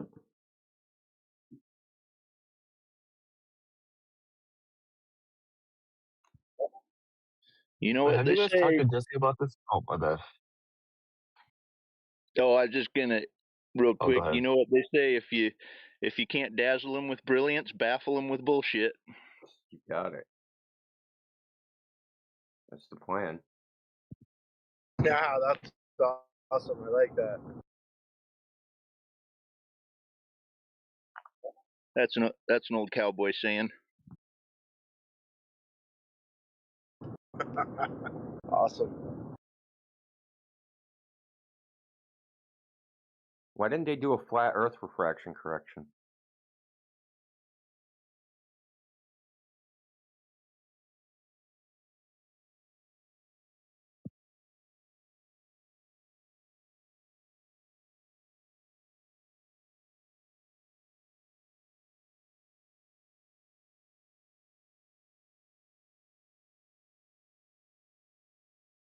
Would there be Hey, what does refraction? Jesse have to say about this? Oh Did God. you guys talk to him about it? So he should be here soon. He's definitely on around this time. He's in my Yeah. DMs right now. He's trying to analyze the that long distance infrared picture where you can see all the peaks of all the mountains. So he's now I he's see. asking me, do you happen to know exactly which peak here is the globe buster? All of them. It's like all of them. Yeah. Well, I'm trying to tell him that it's where's the geometric horizon? This is a geometric horizon test in a sense. Where's that's meant to be at 120 miles or something like that. Basically, where the water, you can still see the water. Yeah. It should end in the water. Yep. Yeah, so if you take the point where if you go on Google Earth, take the point where he was at, and then use the circle tool, right? And then extend it out to where the horizon distance would be. That circle, the entire line of the circle is in water. It's not on land. Oh yeah. How do you put the circle radius thing down in Google Earth? Is that something that's simple to do? Yeah, you do the measure, right? Oh, how you put it down? Well, you use the Yeah. measure How do you tool. add the circle? Yep. Okay, yeah, you have the measure tool, right? And you have path, line, and polygon and circle. Use the circle, and like as you're extending the circle, it'll have the value, the radius value. So that would be the horizon distance. You use that as the radius of that circle. And then once you click it again, you'll have an option of saving it. Then when you click save, you name it whatever you want. Circle at frickin' Canagoo, and that circle will be there. Awesome. Thanks. It'll be a permanent fixture.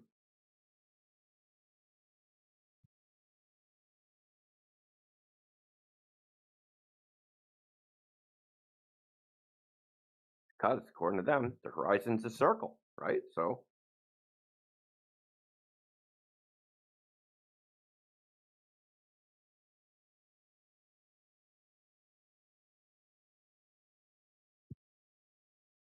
Have you guys seen Jesse's 3-mile laser test also? only 3 miles. Yeah, he sent me one the other day.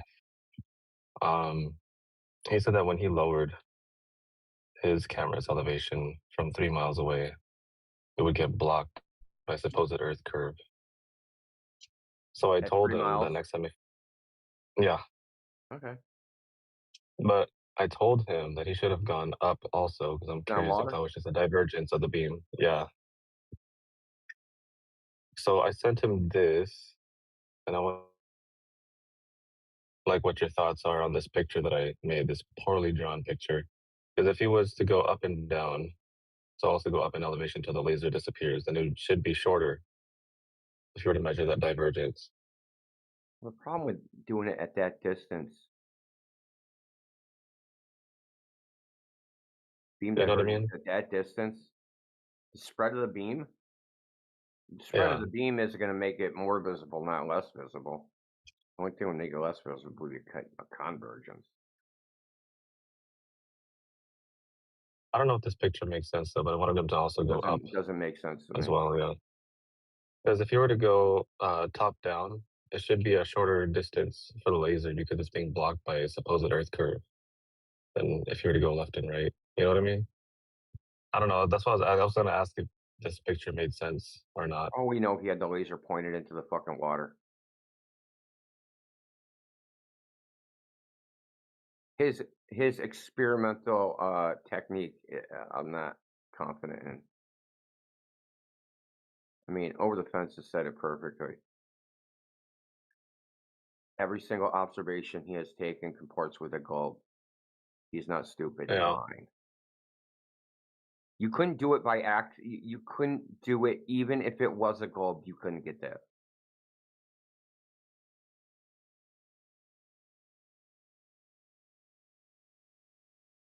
Yeah, he also contradicts himself, right? He holds his laser test to completely different standards than our laser tests, right? He says that the FE core test, right, the laser's right up in the air. He said it could even be 80 meters up in the air, and the only reason you're seeing it is because you're seeing the light up in the air.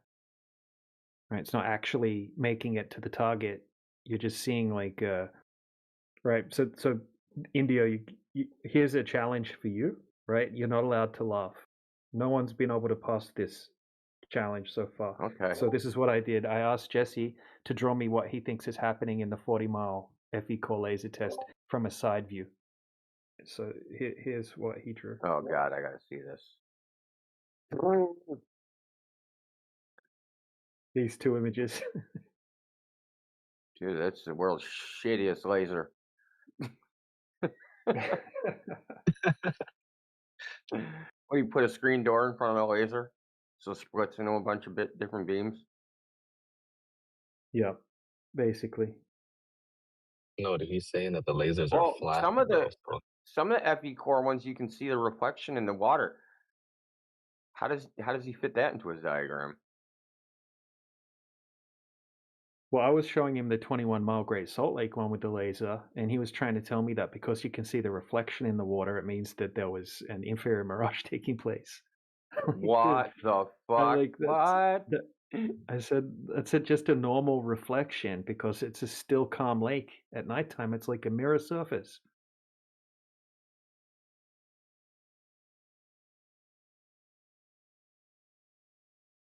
Dude. It's not inferior mirage, dude. No, definitely not. And if it was an inferior mirage, then that's even worse for the globe side. That means the light would be bending upward, and it would be even worse for the globe. Great, because for that laser to be seen at that height from that distance, it would have to be some crazy, extreme, magical, divine downward bending, perfectly with the curvature of the Earth type of downward bending, not upward bending.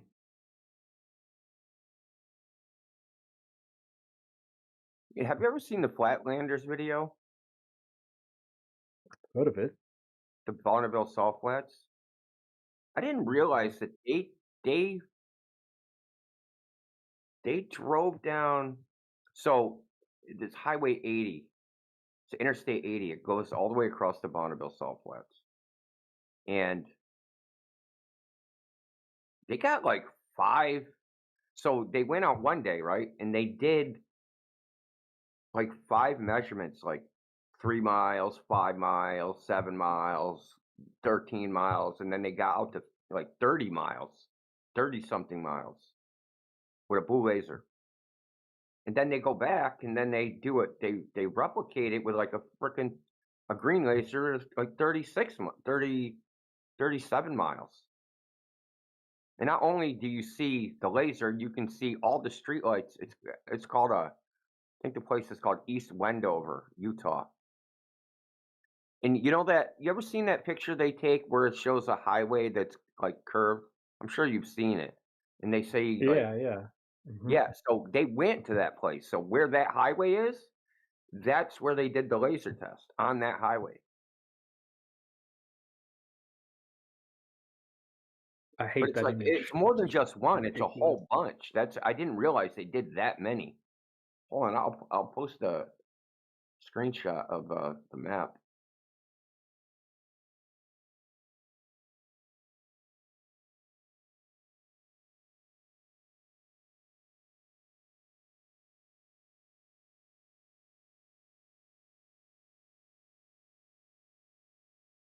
Has anybody in here ever actually observed a laser taking a parabolic arc?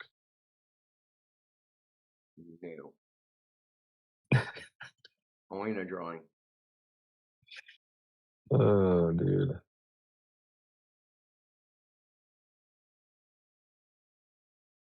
That's freaking hilarious, man. I did actually see that once. It was on a game called Worms Armageddon back in the like late 90s. A good game.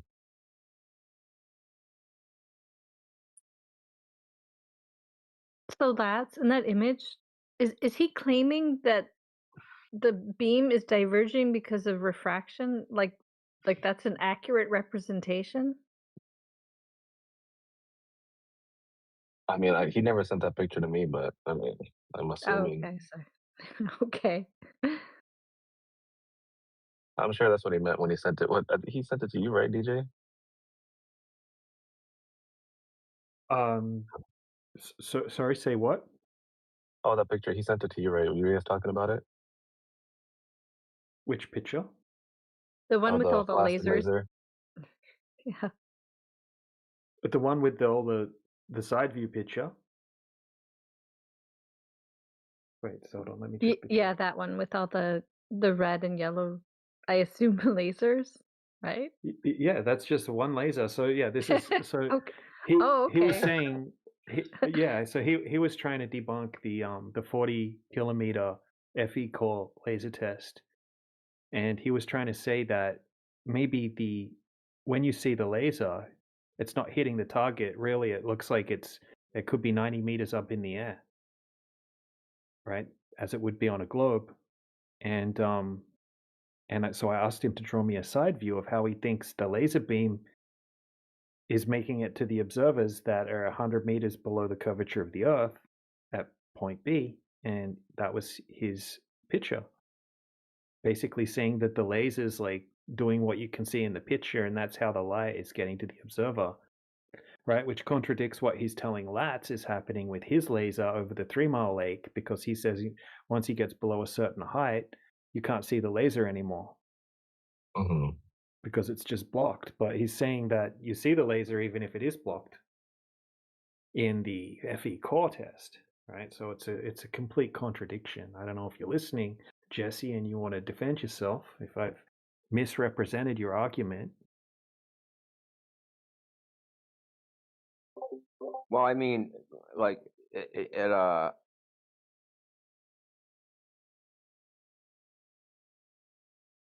for the 40 kilometer one, you should have to be 90 meters in the air. That's 120 something feet. How many feet is 90 meters? It's three times 90 meters. I mean, yeah, 3 times 90, basically. Yeah, 295 So we read feet. it- That's yeah, like a 28-story building, right? Yeah. Yep. Which is freaking pretty he tall says building. it could be that height, he said. Okay. So why don't we observe shit like this happening all the time? Why don't you just wait for the right weather and see over a hill? See what's on the other side of some hill. Right? When you say, like, if it's the same logic, right? If refraction's creating these mirages, because that's what it would be a mirage. It would be an apparent laser, not the actual laser, right? If it's creating a mirage where normally you could only see it from 300 feet, but you can see it at ground level. That means that you see this in nature all the time. That means you should be able, like, on the other side of a 300-foot hill and see the bottom of the other side. Yeah, exactly. Yep. That the hill would look flat, even though it was a hill.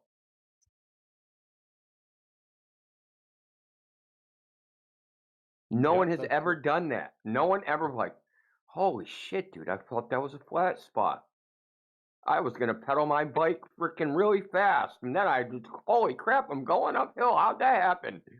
No one ever's done that, right? Like, imagine the Tour de France. They're like, speed up. We got a straightaway. And it's a giant hill. And they're like, damn, we bore ourselves up. Yeah, it's just we thought it was flat. It looked flat, but we forgot about the refraction. Yeah, really, exactly. We got to go uphill, 200 foot up this hill. I know there's the Boston Marathon, right? And there's a whole section of that, which is when you come through Newton, they call it Heartbreak Hill, because a lot of people, they don't make it up it.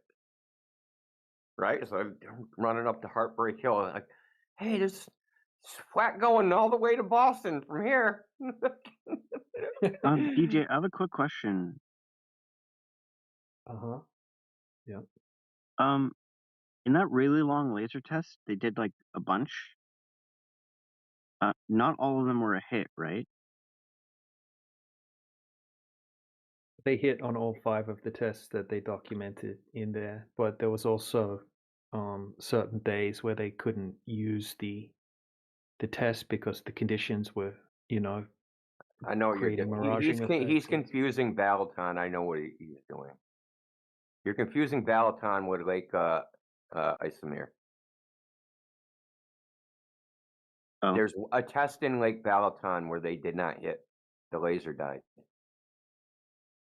How do you guys explain it when it's not a hit? Is that because you said there was miraging or refraction, and that's why it didn't hit. But then the Globers say the reverse, right? No. In Lake Balaton, they had problems aiming. They didn't have, like, they were still aiming by hand. They had I should say, they had an aiming device, but they still had to steer the aiming device manually. Like, they had a stepper motor that would move it around, but they still had to do it manually. The device they used at Isamir was GPS targeting. So they didn't have to aim it manually. You understand that when you say you shoot something 10 kilometers and you move that half a degree, that's moving hundreds of kilometers at the other, hundreds of meters at the other end. It's very hard to aim at these distances. Yeah.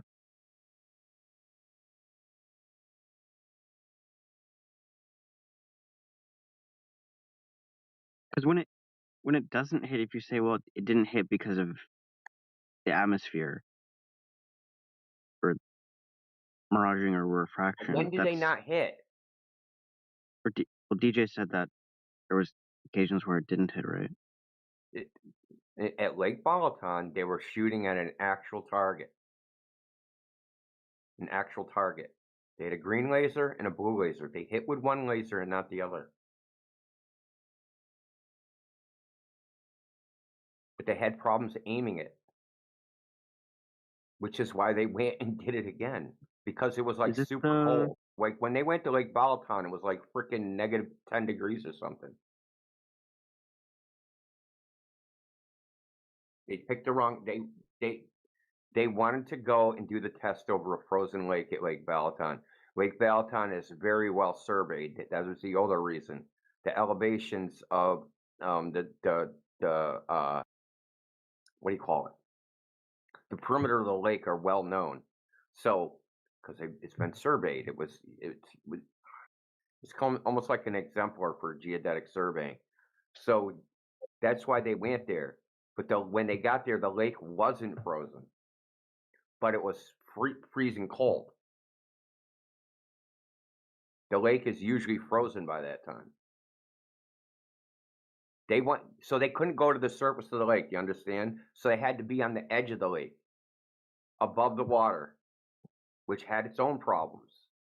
Their plan that they made kind of fucked up, and they tried to compensate.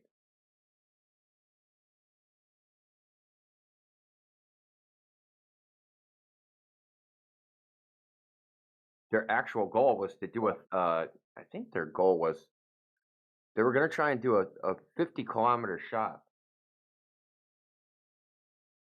but they couldn't because they couldn't get down to the surface of the lake, and the weather was too cold, and it was not exactly clear. When it was too cold, they did it with a green laser, right? Yeah, and then the green laser broke. Yeah, I did found this information. Green laser sensitivity, green lasers which use a frequency doubling crystal are notoriously temperature sensitive. So it depends of the weather conditions. They cannot achieve the target maybe because of that. So now that you got updated on the information, what do you think? Well, there was the cases where DJ was talking about where there's the 5 that they published, and then there was a couple that they didn't, or they missed because No. of Right. I atmosphere. remember somewhere in the documentary they were saying that they went on some days and that there was like visible miraging effects, inferior mirages, or something like that. So they went back and did it on a different day when they had more stable conditions, because you wouldn't want to go and do tests on a day when you've got obvious miraging happening in the distance, right? You would want to pick a day where you've got better conditions to work with. We were just talking about this 5 seconds ago. Yeah. Yeah, nature doesn't care about your experiments. Sometimes you go out and the conditions don't exist for you to do a reliable experiment. So that's What what are I'm the ones saying. that Jesse was saying he went through it and he said that they did attempt it and failed, though. They didn't pack it up and go home. They actually tried and missed. Which one was that? I don't know which ones he's referring to. Yeah, I'm sure he doesn't either. I wouldn't be hitching your wagon to Jesse's statements, dude.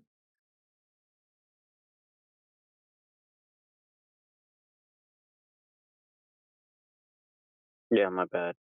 I'm just saying, dude, we're just talking about that too. Jesse and the truth they're not on the same page. Hold on, let me go get the FE core document real quick. I haven't looked at it in a while.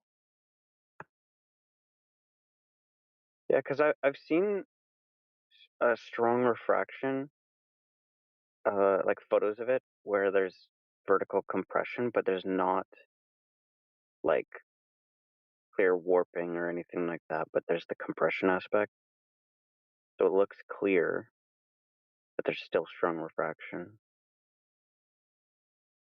You mean like stooping, where it compresses the things, flattens them? Yeah, and I think that's in the 0.75 range of refraction. Very strong. Well, no, that's not how you would work that out, right? It's just a stooping effect, right? If you have a look at the guy that does the Black Swan oil rigs observations, BLSM B69 or whatever he's called, he goes out on different days, and some days it looks like they're stretched out, that's called towering, and then some days it looks like they're all squished, like little squished oil platforms, and Yeah, you get a whole range of different effects on different days. But that doesn't mean there's a specific refraction coefficient just because you have something that's stooping.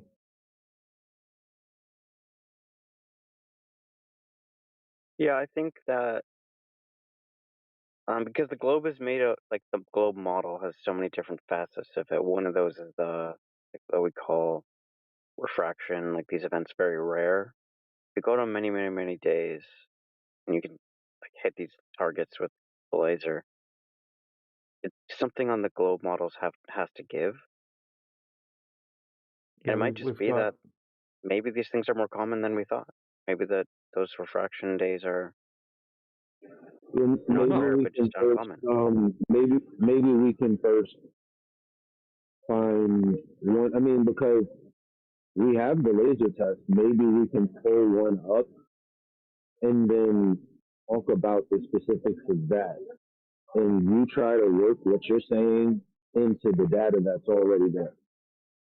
Instead of just, speaking generally, right? Doesn't that make sense?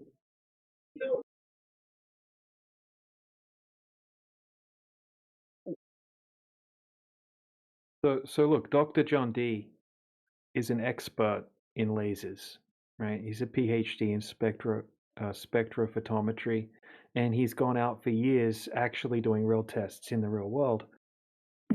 And he's this is the challenge we always have for you guys, right? If you're claiming that there's this crazy downward refraction all the time in all these laser tests, because we got so many laser tests now, and for them to all work, you would have to have this amazing divine refraction that somehow bends the laser downward around the curvature And of the follows Earth. flat earthers around. Follows And flat it earthers follows, around to yeah, make their lasers work. That's what it does. yeah, it's conspiring against the globe and working with flat earthers, this divine refraction deity. But look, this is the challenge from Dr. John D and from basically all of us as well. Find us, and I'm not saying it can never happen, right? But find us the laser test where the lasers bend down, because Dr. John D said he's done years worth of laser tests using different spectrums of light, different weather conditions, daytime, nighttime, different seasons. And he says sometimes it can bend up a little bit, sometimes it goes perfectly straight. He's never seen it bend down. Technically, it probably could happen, but you guys don't have any footage. It's most definitely not the normal that happens. And he goes into extreme detail about why the temperature is what controls the optical density gradient at that altitude. And he explains that the normal is that the temperature gets cooler as you go up.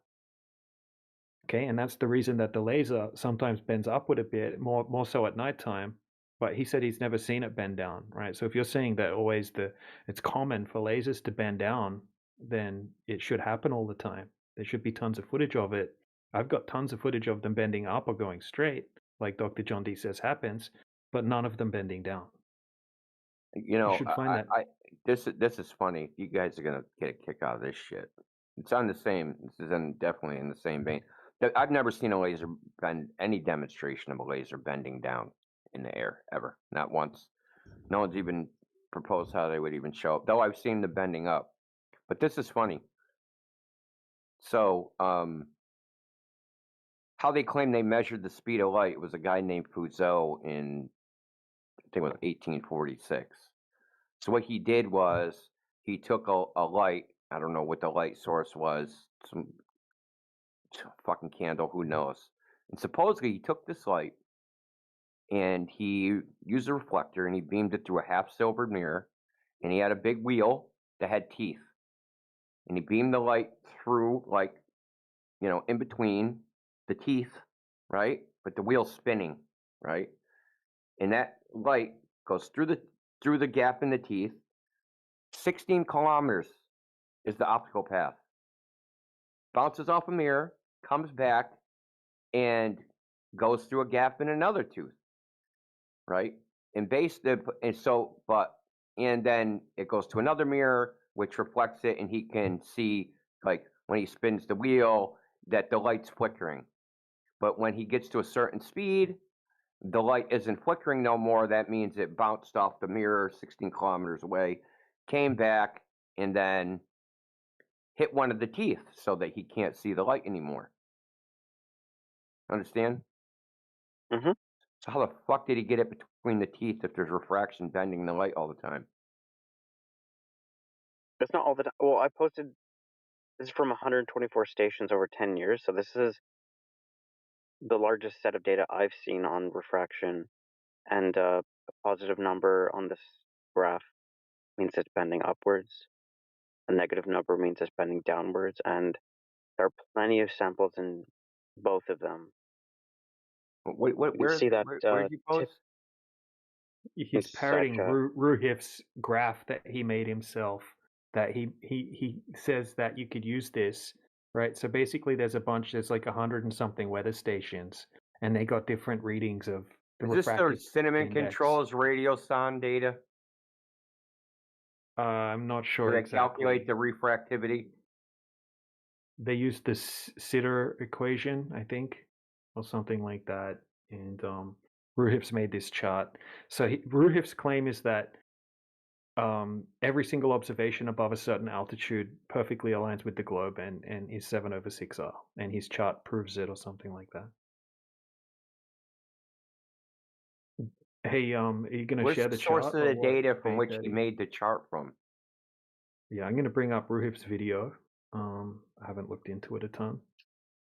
Is it old or new? I might have already It's seen new. this.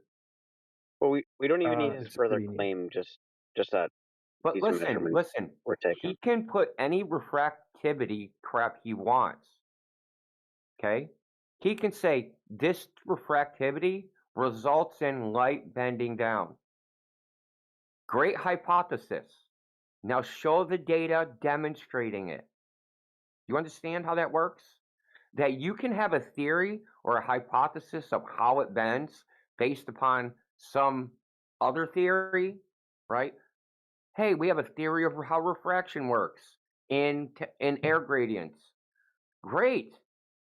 Awesome. And this is all our refraction data. Super. Now correlate that to actual measurements of light bending down, bending up, bending in any direction. Because without that, you don't have the experimental support. This is completely theoretical. That light would bend down because of this data. It's completely hypothetical. Science is empirical. This is stronger than this is 10 years of data from 124 stations. This is stronger Not than data just about light bending down. Is the Earth flat? Really? Stop, dude. Dude, can you wait your turn? So it's not data about light bending down, is it? They didn't take any measurements about light doing anything. Right? That debated, Daddy? Yeah, the Earth is flat, dude. Go outside, take a look. Oh, that's real. Oh my god. It's totally flat. Yeah, it is. That's why everybody used to think it was flat. If there was a single example, so if I did have like an example of a laser bending down, would it obliterate not in fucking sugar water, dude? A non-sugar water, yeah, but like out in the wild. Would it that would be cool if someone demonstrated it. It would be awesome. Would it obliterate the whole like your guys' laser test approach? Like you would not want to do that Once ever it's not again? a trend. But it would be a good start to demonstrate that it's even possible. You understand that the globe Earth has hooked your wagon to something that they can't even demonstrate is even possible. All they can talk about is that it's hypothetically it would happen, but can't demonstrate it ever actually happening. Maybe you might want a data point that shows, yeah, this is possible. Physically, in the physical reality. Yeah. But just demonstrating it's physically possible, okay? Globers aren't the that's ones your starting point. That doesn't mean that's what happened in a bunch of observations. Globers aren't like obsessed with this, but yeah, but, like if there's listen, the data, hold on, really dude. good. Listen. That's There's good a data. difference between demonstrating its possibility in that in any given experiment, like Fe cores or the one at the salt flats, that it actually happened in that experiment. You understand? But you haven't even demonstrated that it's even possible. much less that in any particular experiment that it's happening. That's how far away you are, right? You say, hey, hey, we did this test. Well, the light's bending down around the curve in that test. Well, how do you know that? What's your evidence for that? Well, like, because of refraction, light can bend around a curve. How do you know that? We're not even at that part. What? You're not even at step one. Well, because we have common measurements of the being a. Oh, you don't. Then post them. Post the measurements of light bending down around the curve. There's the refractive gradient. No, that's not the negative. You didn't. Okay. Tell me how much the light bent in that. It's actually more common from this graph. Tell me how much the light bent in that. In the negatives. You said you have measurements of light bending around the curve. Show me in that refractive in the measurements of the refractive index. Show me where they measured light bending around the curve. They didn't, and you know it. This is just desperation. It's just in the definition of like negative refractive gradient or positive refractive gradient. It's not in the definition. It's just what it means for it to be a negative refractive gradient. No. Refraction is the electronic properties of the molecules. It's how fast light goes through that medium. That's what refractive index is. It's the ratio compared to vacuum. So if you have a refractive index of 1.3, that means light goes 30% slower in that medium than vacuum. Okay. Really simple. That's what's being measured, but that doesn't entail that the light is curving down. That would be your hypothesis that if we have this refractive index gradient, then light would curve down. That's a hypothesis. That's how it's defined. It's not how it's defined, okay? It is not. Hypothesis what? His hypothesis is that if there is a refractive gradient of air, that light will bend down. That's a hypothesis. It's never been demonstrated. No, I mean hypothesis like what thing? I didn't. I'm not even talking to you, bro. I'm talking to the beta daddy. He wants to abandon empiricism, which is the foundation of science, and adopt ideas and theories to determine what reality is. That's not how science does it. You have an idea, you have a theory. Okay, go out, do the test, and demonstrate that that's actually the case. But you can't. Nobody has. No one ever will, because it's not the case. Because if it was the case, it would have already been done. It'd be easy to show, especially the fucking amount of refraction you guys claim exists. So, whose party support a flat Earth? Look, dude, what makes you think? Look, let me ask you this: if nobody told you the Earth was a globe, would you have figured it out yourself?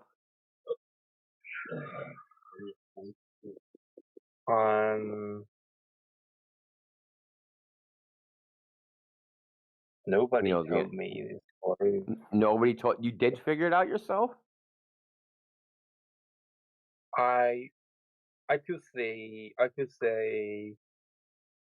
What's wrong? Dude, what's the problem with answering this question honestly? My goodness. I think his buddy in his room freaking freaked out, so he went on mute. It's a tough question. So, since you're here, Sesu, we're going to ask you. You're the next step. Have you ever seen any demonstration of light bending down in air? Negative. That's why I hate refraction. And I mean, Reductio or Debate Daddy or whatever, he's saying that Globers are not obsessed with this. Like hell, they're very obsessed with this. This is the only retort they can give to the observations, however many hundreds or thousands of them that we have. That's the thing that they continue to use is refraction. And so we go, okay, can you demonstrate that refraction does the thing that you're claiming, which apparently is make the Earth look flat in some form or fashion? It's always bending light down. And we get nothing. We get crickets. We get tables of pre-assumed or presupposed amounts of quote unquote refraction. And it's really becoming pathetic. I want you to demonstrate for us that light is doing what you say it's doing. It's not happening. Well, Yeah, we I thought basically get everybody believes this hypothesis is true, therefore it is. We defined it that way. That's silly. That's a silly fucking argument. Well, certainly I can the define definition you would as a come from fucking some kind of furry fucking mammal with a tail. That doesn't make you a dog. Well, there Right. are laboratory experiments, but you guys didn't want those, so where you can affect the refraction coefficient, but it literally is how it's defined. Is the positive refraction means that light's bending upwards, negative means it's bending down. I showed you 10 years of data showing that it can bend up or down. It's actually more common for it to bend downward at lower altitudes, and you guys just reject that. So I don't have. You show the evidence that we're rejecting. Yeah. The like aquarium laser experiment where it bends down. With the sugar water?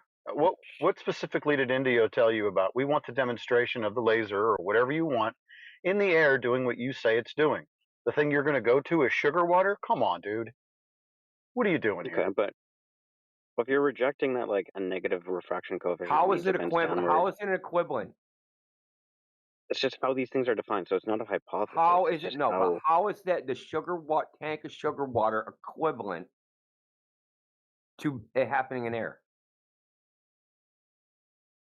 It's not equivalent. It's a demonstration. A demonstration of what?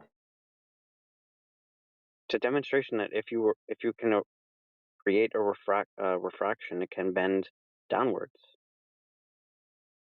Dr. John D tears this apart in his videos. I don't know if you should need to watch the video, right, where he does this, right? He tears apart the sugar water test with the laser that Mick West does, okay? Because the situation at the atmosphere when you're shooting a laser over a body of water would mean that you would have to tip that fish tank situation upside down, okay? Because the optical density, right, where you have a higher optical density, that's where the laser is going to deviate towards.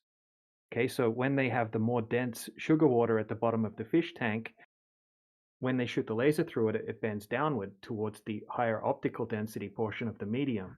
That's the opposite of what we have out in nature when we're doing a laser test over a body of water, right? The normal is that the temperature controls the optical density. It's the primary controller. It's in all of the definitions, in all of the literature, that it's the temperature that's the primary controller of the optical density. The temperature gets cooler as you go up. It's warmer down lower. So you would have to flip that around, right? That's why the lasers don't bend downward, because they're bending upward, because the colder air has a higher optical is a higher refractive index than the warmer air that's down lower. It's very rare to get the thermal inversion where you have that cold air trapped below the layer of warm air. The normal situation is that it gets cooler as you go up, right? And temperature controls the refractive index according to all of the definitions, right? Do you need a definition? Yeah, here's the other problem. Here's the other problem. Sugar water is a sorry, somehow I got disconnected. Sugar water is a molecule, so it changes the polarization of light as it passes through it. You know that changes of polarization of light create a torque. Yeah, a torque, dude. What happens when you create a torque on an object that's moving? Takes a curved path, right?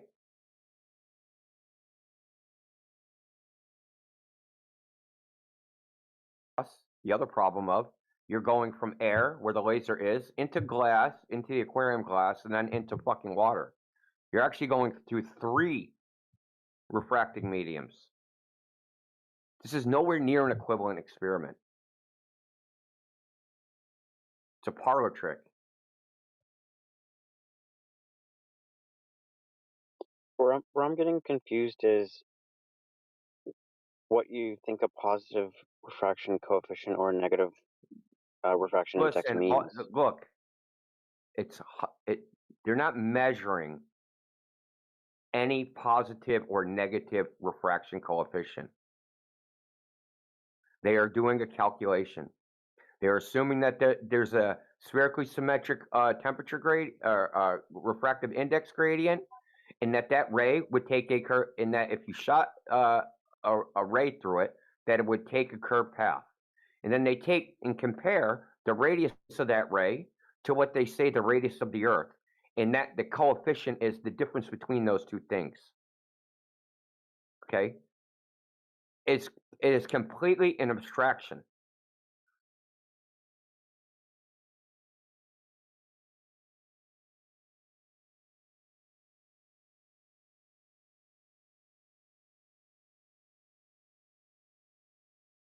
You didn't know what the refraction coefficient was, did you?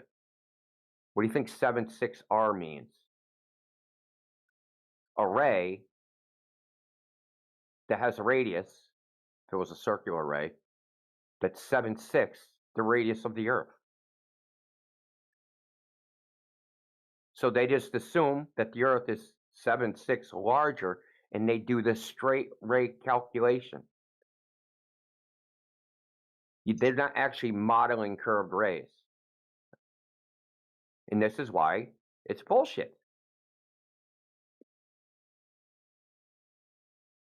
All you have to do is demonstrate laser light curving down in air. You guys claim this is happening 24 fucking hours a day. You should be able to go out and do it right now. Do we got to get a GoFundMe for a laser for you?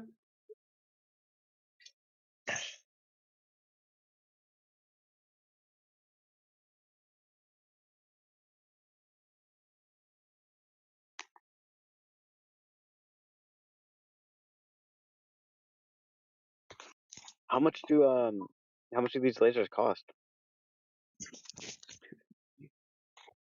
Dude, use any laser. Doesn't even matter.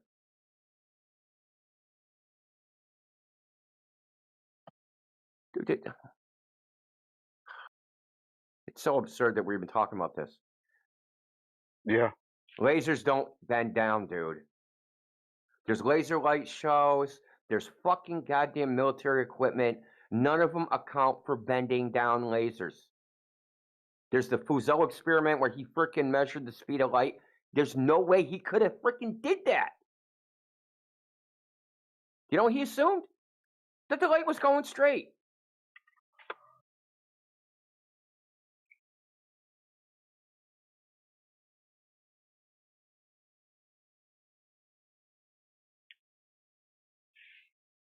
For some reason, light only bends down when you look out and you see that the Earth looks flat.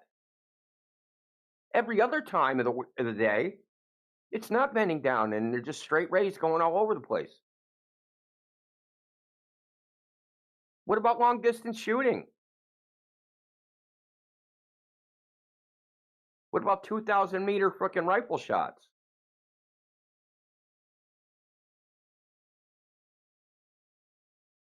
If you want to hang your hat on this, and then they're actually go and acquire such an observation, it's gonna really, really suck to die on that hill. Actually, isn't this the hill that you're Why doesn't dying it on? already exist? Yeah, that's the better question. I mean, you guys have had all this time to demonstrate the refraction that you're claiming exists, and yet you've yet to do it. 10 years Where in. is it?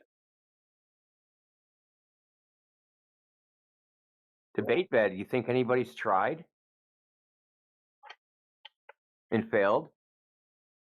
Which you were mentioning, trying and failing? And by the way, I looked at the FE Core document, they didn't try and fail. So when they did a live stream, they were doing a live stream. They live streamed one day, and when they tried to do it to 12 kilometers, they failed. They did it the next day, and they didn't live stream it, but they did record it, and it's in the document. So Jesse told you a half truth.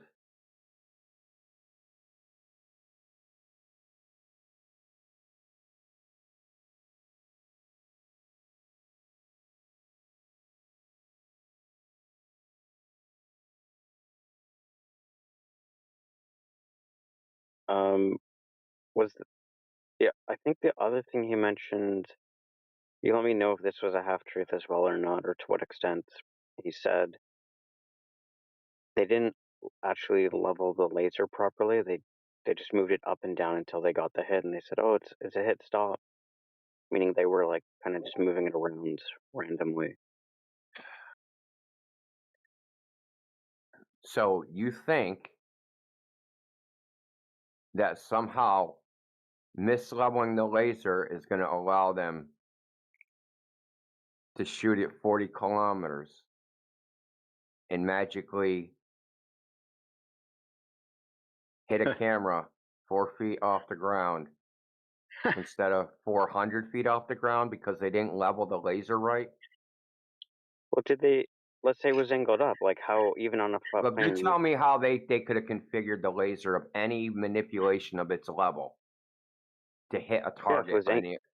If it were angled up, and Yeah. it still hit the even on a flat plane. If it listen to what Yeah, you're so saying, if it was angled up, it works like this. If you're able to move your laser around and then you hit the target and stop and you leave it on that target, you are now level all the way across that, because you can't level a laser with a bubble level and be perfect on the other side at that distance. You have to be able to see your hit a target. Once you hit it, you're there. You can't. You're not away from it. That's for sure. Okay.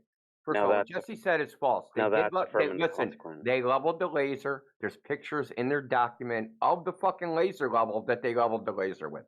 So that claim is false on its face. Wait, whoever just affirmed the consequent. Do you understand that's what you did?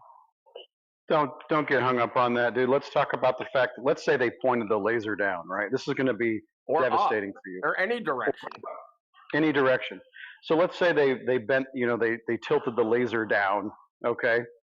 How come it's not running into physical Earth curve if it hit the target 200 feet below? I mean, my goodness, man, this is a concession on your side. Well, it depends on geometry and how the light's curving. I've thought of it if they angled it down, that maybe the light could be bending upwards and it doesn't actually hit the lake. Bends upwards. I don't can still hit the care target. about your musings. I want to know where the physical Earth curve is blocking out the laser if I tilt it down. If you're tilting it down into the Earth, it would hit the Earth at some point, or it would have to curve up. Right. So if they hit that target, there's no Earth curve in the way, no matter how they tilt it? It just depends on how much. Well, show me. I don't know what their measurement. I don't know what the angles were. Okay. Yeah, you do. They publish their angle. They publish it. Yeah, you do. You know the radius of the Earth. You know the height. It's all published. Are you telling me that you haven't even looked at this? Are you telling me that you're getting all your information second, third hand from Jesse, Path of Light, who doesn't know the Path of Light? I didn't watch the full video. I watched part of the video where they got a hit.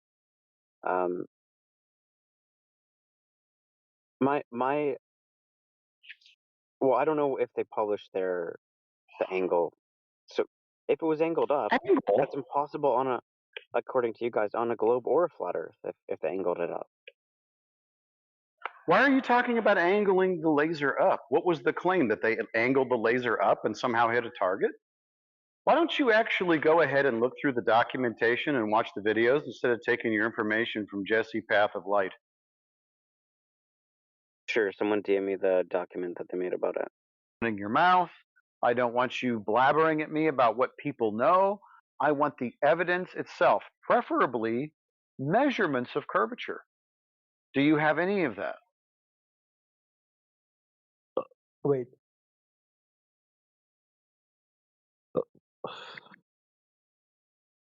So you don't have it, do you? Wait. You don't have any evidence that the Earth is a sphere at all, do you? Wait. You're asking about the evidence, or you're asking about the proof, basically? They're basically synonymous at this point. Evidence or proof, I'll take either one. What can you show me other than just running your mouth? Okay, when a ship moves away, the body. Okay, so it's just going to be you running your mouth again. I can see that now we're talking about ships. We've made it first full circle. We went from gravity to Eratosthenes to pilots to flight instructors, and now we're at boats on the ocean again. No worries. Can you prove to me that a boat disappearing bottom up has anything to do with the curvature of the Earth? The best way for you to prove that is to have the curvature of the Earth first, instead of saying, well, I see stuff disappearing bottom up in the distance, and therefore I assume and affirm the consequent that it's because of Earth curve. Give me the curvature of the Earth first, then we'll talk about why the boats disappear the way that they do. If the Earth was flat, the whole ship would just. So now you're going to make an assumption that if the Earth was flat, it would do a certain thing. Meanwhile, you're not actually giving me any evidence for the Earth being curved. Is that right? Circular shadow. Observed Okay, so since ancient times by people like Aristotle. Right. So you don't have any proof, any evidence at all that the Earth is curving in any way. Not one bit. I'm giving you all the evidence. You're saying I'm good. No, here's the weird thing, friend. When you think that making the claim is the evidence. No. The evidence supports the claim. So in some form or fashion, can you give me measurements of curvature of the Earth? So that way, when you make a claim, it's backed up by the measurement. Can you do that? Bro, this is going nowhere. You don't want to believe the Earth's sphere. Okay. Okay, so you just want to believe that the Earth is a sphere. You don't want to provide any evidence. You only want to make the claim, and then the claim is the support of the claim. And so you really don't know if you live on a sphere or not. It's just something that you hope is true. Is that about right? Let's nullify this. I have no evidence the Earth is sphere. Okay. Okay. I have nothing. Wait. Let me answer. Let me fully answer before I go. Let me fully answer. Don't interrupt. Okay. Just like you said that.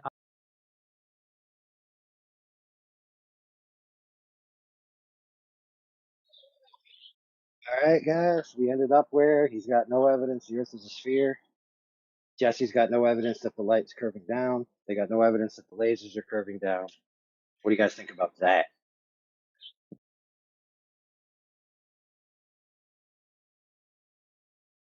This is no longer a recording, unless it's a recording of me saying it's no longer a recording. And you can't be Look, sure we whether knew it's a this all along, recording. didn't we? We knew this all along that they didn't have the evidence, so that's it. I am not surprised at all. I am not shocked.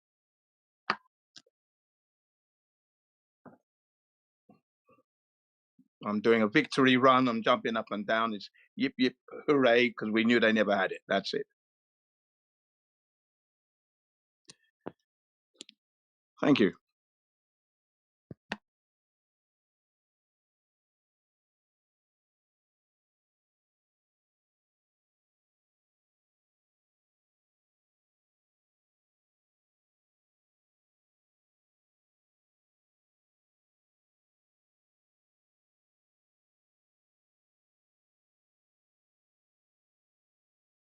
Oh, well, it looks like all my other colleagues are sleeping then. Okay. Well,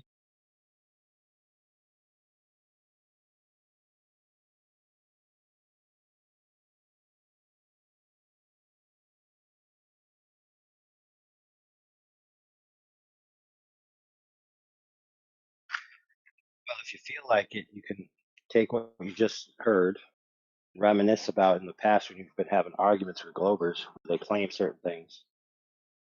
without giving the evidence in regards to quote unquote life saving their globe. that's every time. Yeah, that's every time. I'm once again banned from the Black Heaven channel because again I posted my proofs of a lack of curvature through long distance observations, especially the laser beam tests, and then tests from Hawaii, for example, right? Tests in Turkey, observations made in Turkey, right? Court case supporting flat Earth, only in the sense that the globe wasn't proven. So the flat earthers are saying the Earth's flat. We can't prove the globe. Globers weren't able to prove that. The judge found in favor of the flat earth. All right. These are very strong evidences, if you will. Right. And it's resulted in me getting yet another ban. There we are. Must be what, the 10th time now in this since February? Can you imagine being banned 10 times since February this year from one channel? Because the people of the channel.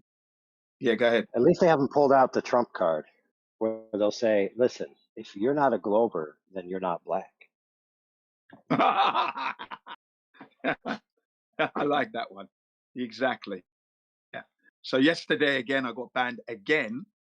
And that's purely because I asked them to prove the globe and they couldn't prove it. In fact, they had the audacity to ask me to help them prove the globe. I said, ladies and gentlemen, I'm not here to assist your problem. Okay? We worked it out. I didn't ask for your hand, didn't ask for your help. And then we brought the findings. I'm bringing you the findings.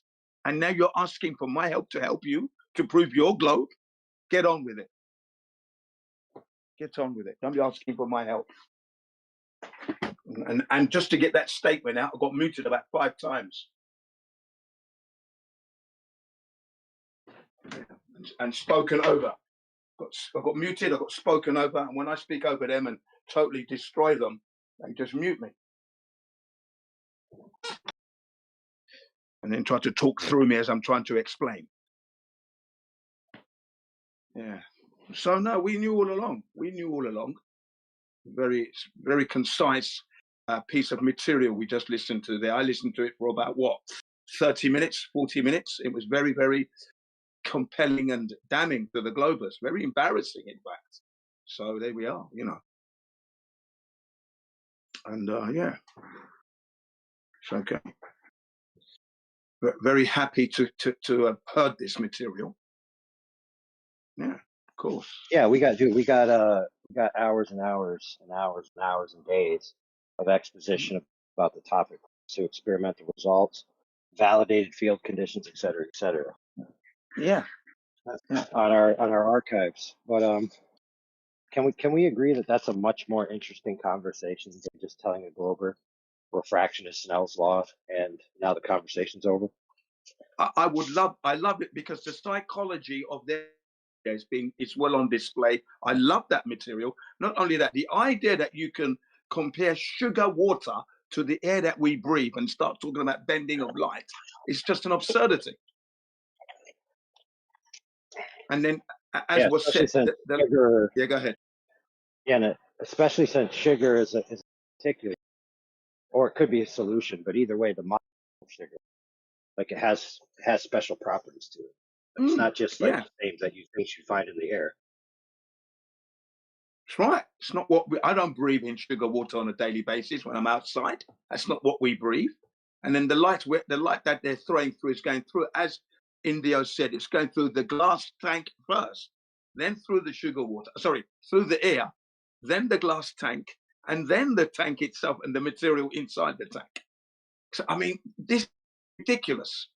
That's just distraction. It's not refraction, ladies and gentlemen. That was 100% distraction from the truth.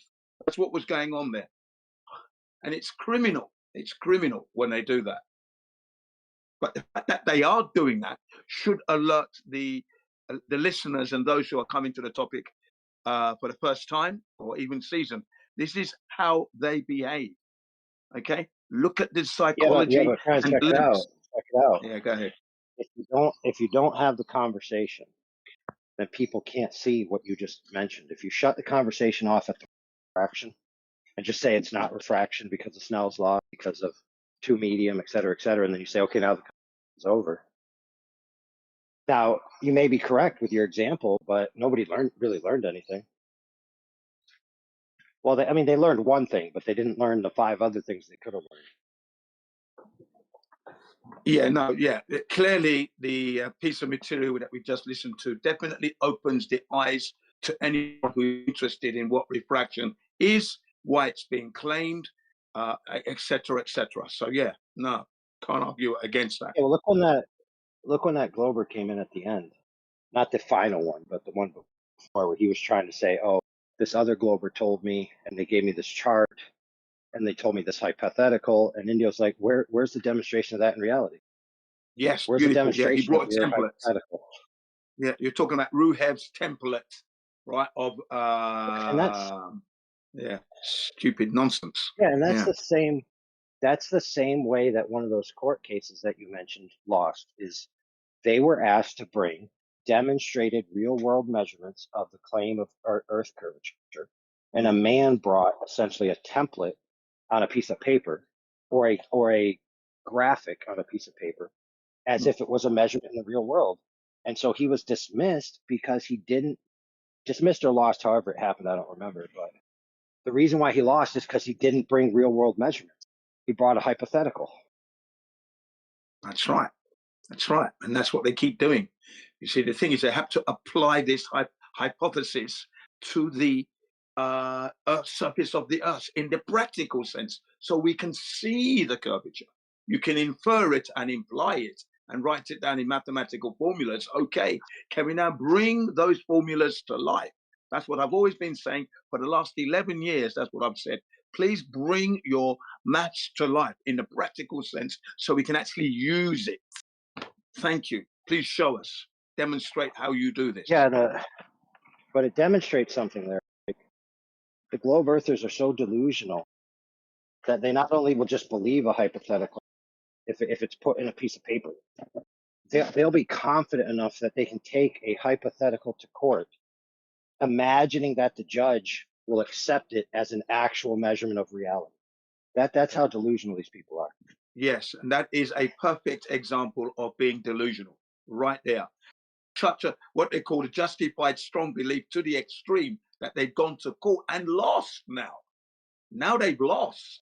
And that's why I'm getting banned in certain channels, because that there is compelling and damning. It goes against their whatever they believe in.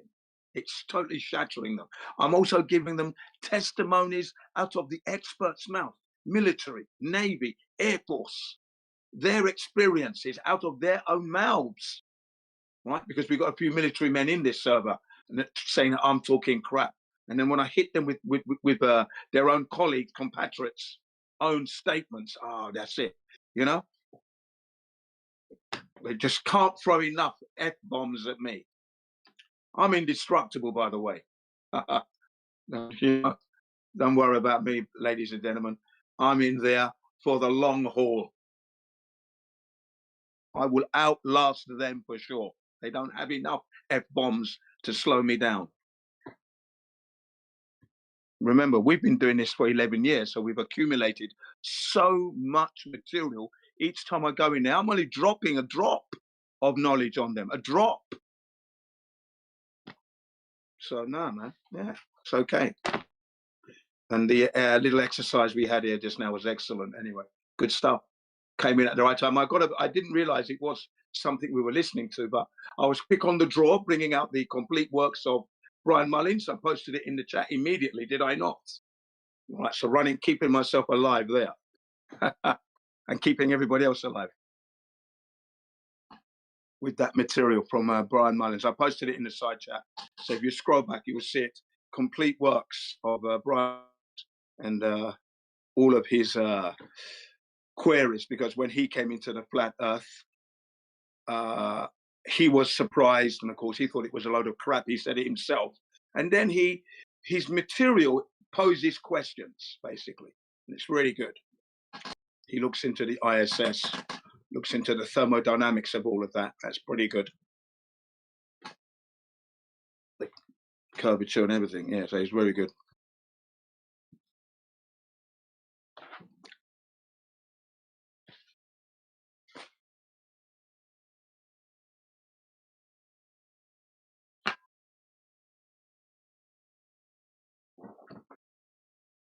Yeah. Then there was this other challenge that's been there since what 2019. Yeah, from Flat Earth Sherman. That's his handle. He's a weapons expert specialist from the, and he put down that challenge for anyone to prove the Coriolis effect is propagating on the Earth. You have to bring your $20,000 and your legal representative, your senator, whoever it is, your lawyer, and together you will sign the documents. And then the money, $20,000 each, goes into a safe, locked up in the public domain. Everyone can see it happening.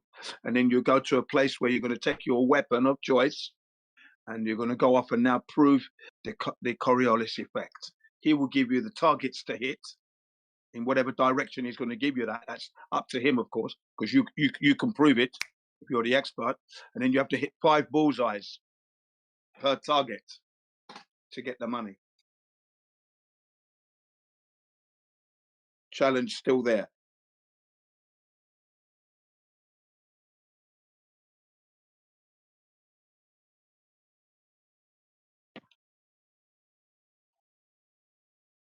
I'll post that challenge just in case anyone's interested.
Okay, yeah, that challenge has now been posted in the side chat.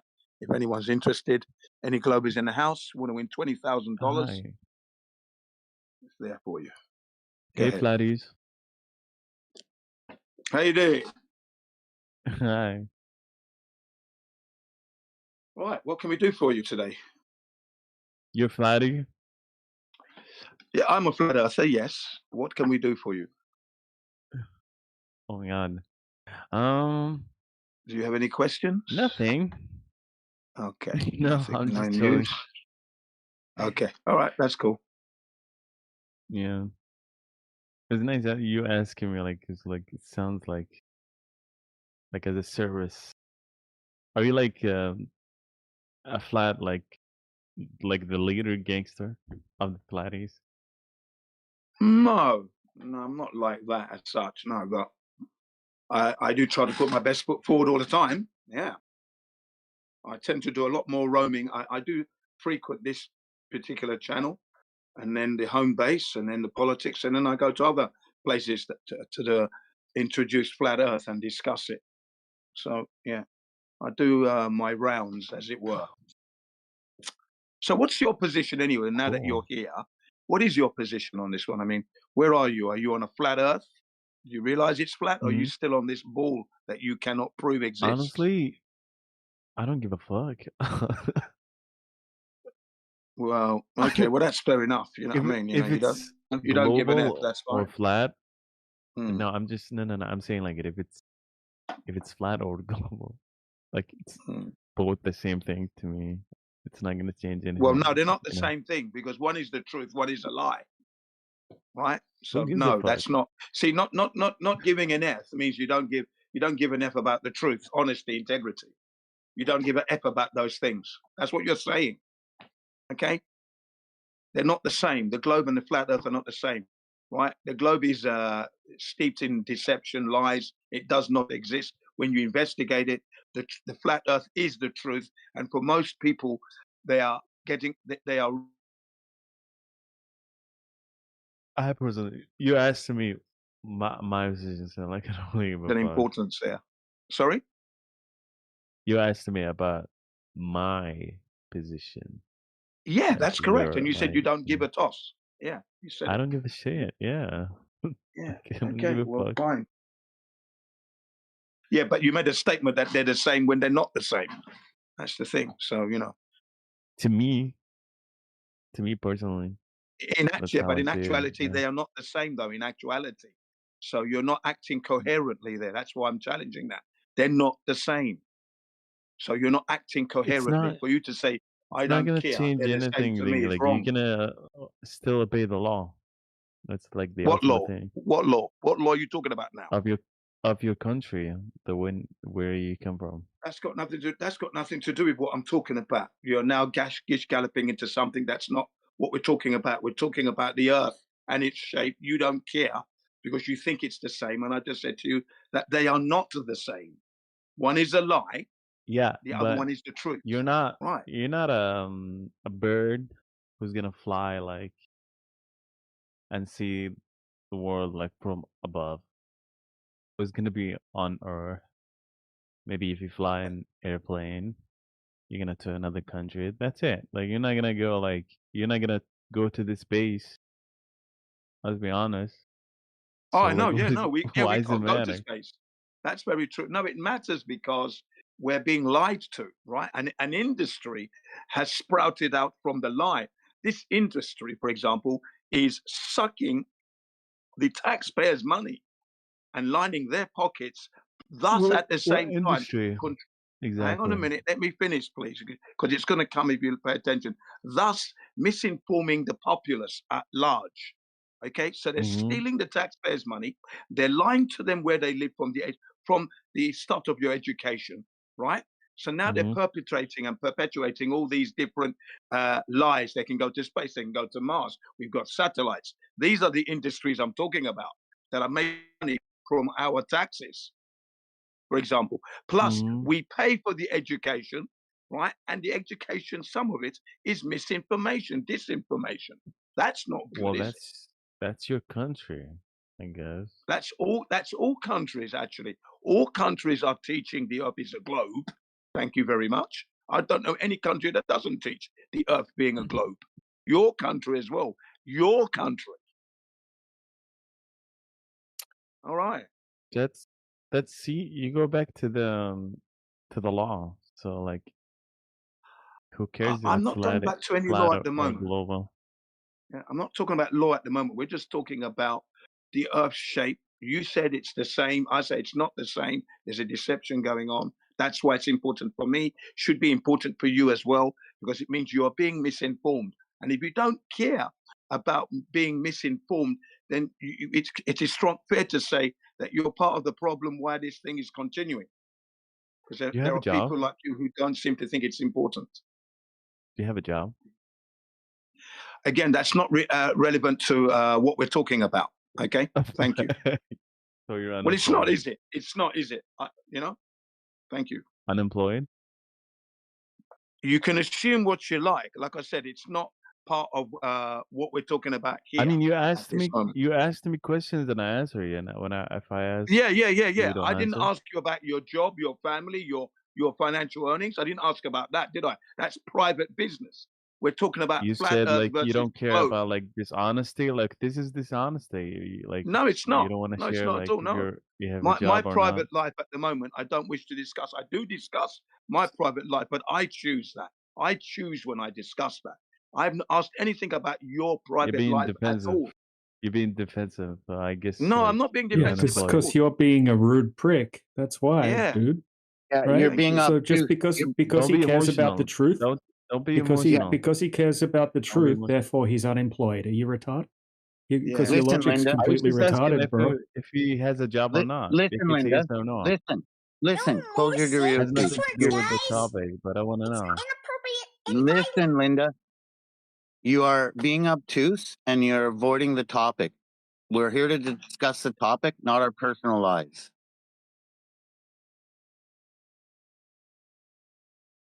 Well, I mean, It was just a question. Like, it's not that deep. Yeah. It's a Do you yes have or a question no. about And the I answered topic? it Or if it's honestly. Do dumb. I answered you it. have a question? Do you have a question about the topic at hand? Flat Earth. No, he doesn't care about it, so he thought he'd join a flat Earth room to tell us that he doesn't care about it. Yeah. And then he asked a personal question, and I answered it by saying it's not a requirement at the moment. We're talking about the shape of the earth. Whether I work or not has no bearing on that, on this topic matter at the moment. So, I gave him an honest answer. He wasn't satisfied with that. Then he assumed that I was unemployed. Silly. So obviously, No, I asked he you if really. you are, and he didn't. Like, he got defensive. The question is not relevant to what we're talking about. That's the thing. Why don't you It understand that? was. It No, it was. wasn't. No, it wasn't. No, it It wasn't. was. It We was a were talking loaded It had about nothing question, to do. law dude. and the Whether countries whether and I the am taxes. unemployed or No, you were employed saying has about the no taxes. bearing on the flat Earth. Sorry. Yeah, it was a Yeah. rude, loaded question, dude. He doesn't want to, Yeah. he doesn't want to answer your bullshit. I know for Thank a you. fact what Jin does for a living. It's none of your fucking business, bro. What the There fuck? you Like, go. the moment like somebody asks you and you don't like the question, like you get defensive. You say I it's It's a reserve loaded the sexual. right. question. We see through your bullshit. Yeah, exactly. And remember, every human being reserves the right to keep his or her private life to her own business. Doesn't have to Right. thrust it in anybody's way and doesn't have to But answer anybody's question. that was And you will a notice part of one the thing you will not topic hang on. when you The said one like thing you you're will paying like notice, the tax. one You're thing not you will listening. notice about me is that I You're never not ask listening. about people's private lives, work, because it's not You're the not topic. listening. No, you're My not friend, listening to me, is what it is. the topic was you were saying like about we paying taxes like to these lies. Right. So That's why you like I'm can asking like deduce from that. You can deduce from that Jin is employed somehow if he's talking about taxes. Okay? You can deduce that. Thank you. And then I put so that to you. like I I'm put guessing that like to you're you. unemployed. I put that to you. So it should be you to be thinking, well, if you're working, that is, because I don't know if you're working or not. But if it applies to you, if it applies to you, you'll be thinking, yeah, Jin is right.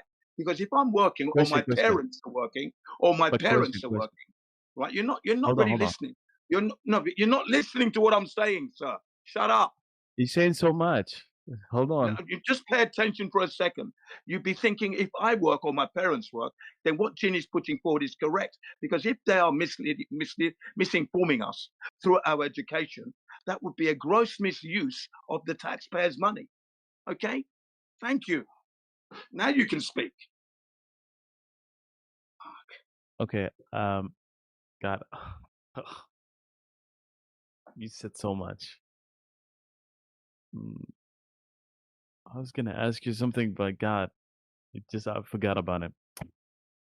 Well, can you address what I said though? Can you see the point of view that it is important so because much. You said so much. Well, like, please home in on the last point that I made, and that would be the fact that they're weighting us at our education level.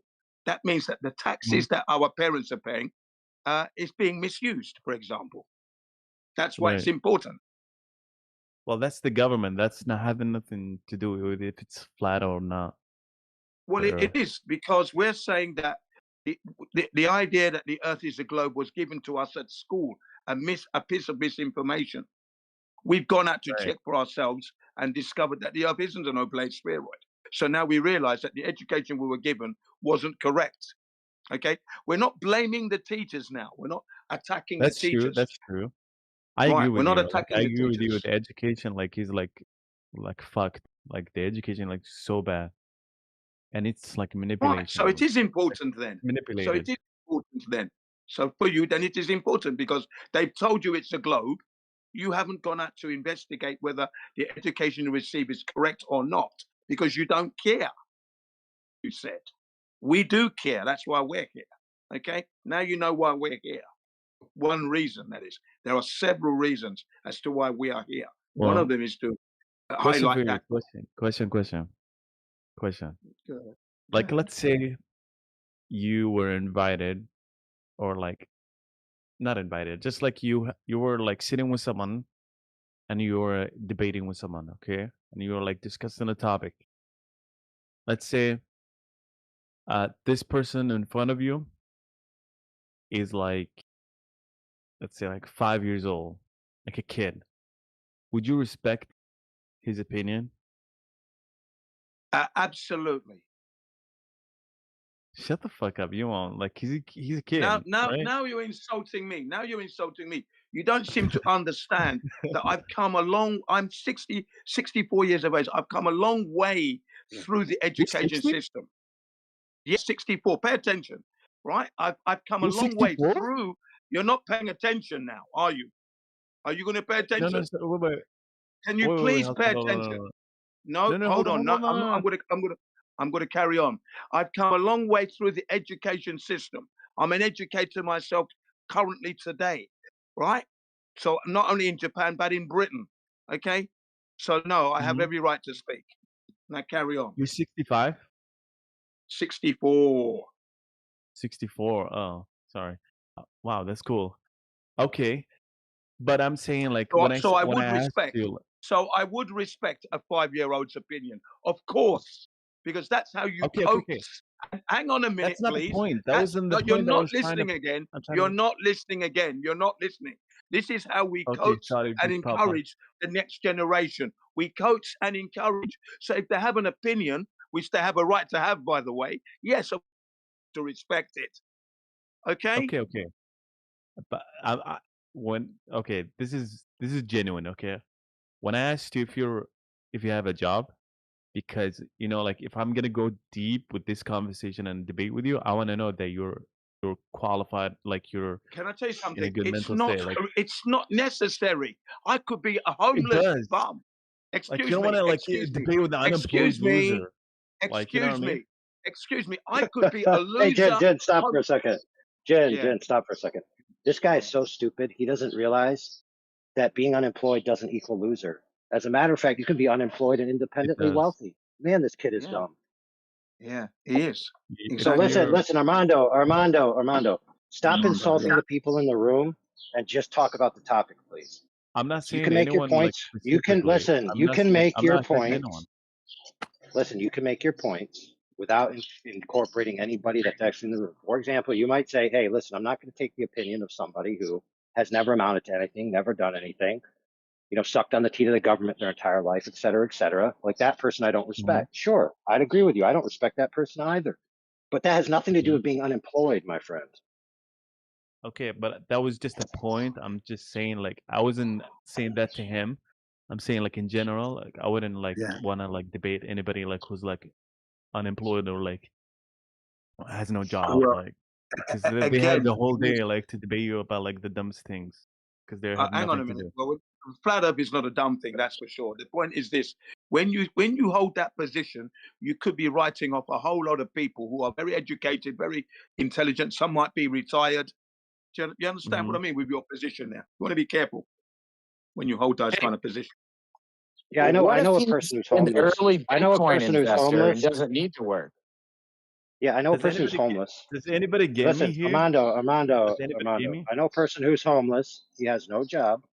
He travels the United States, very wealthy, but he's homeless. He doesn't own a home and he doesn't have a permanent residence anywhere. Nowhere. A scammer? What he does is wherever he goes, he pays for his lodging as he goes.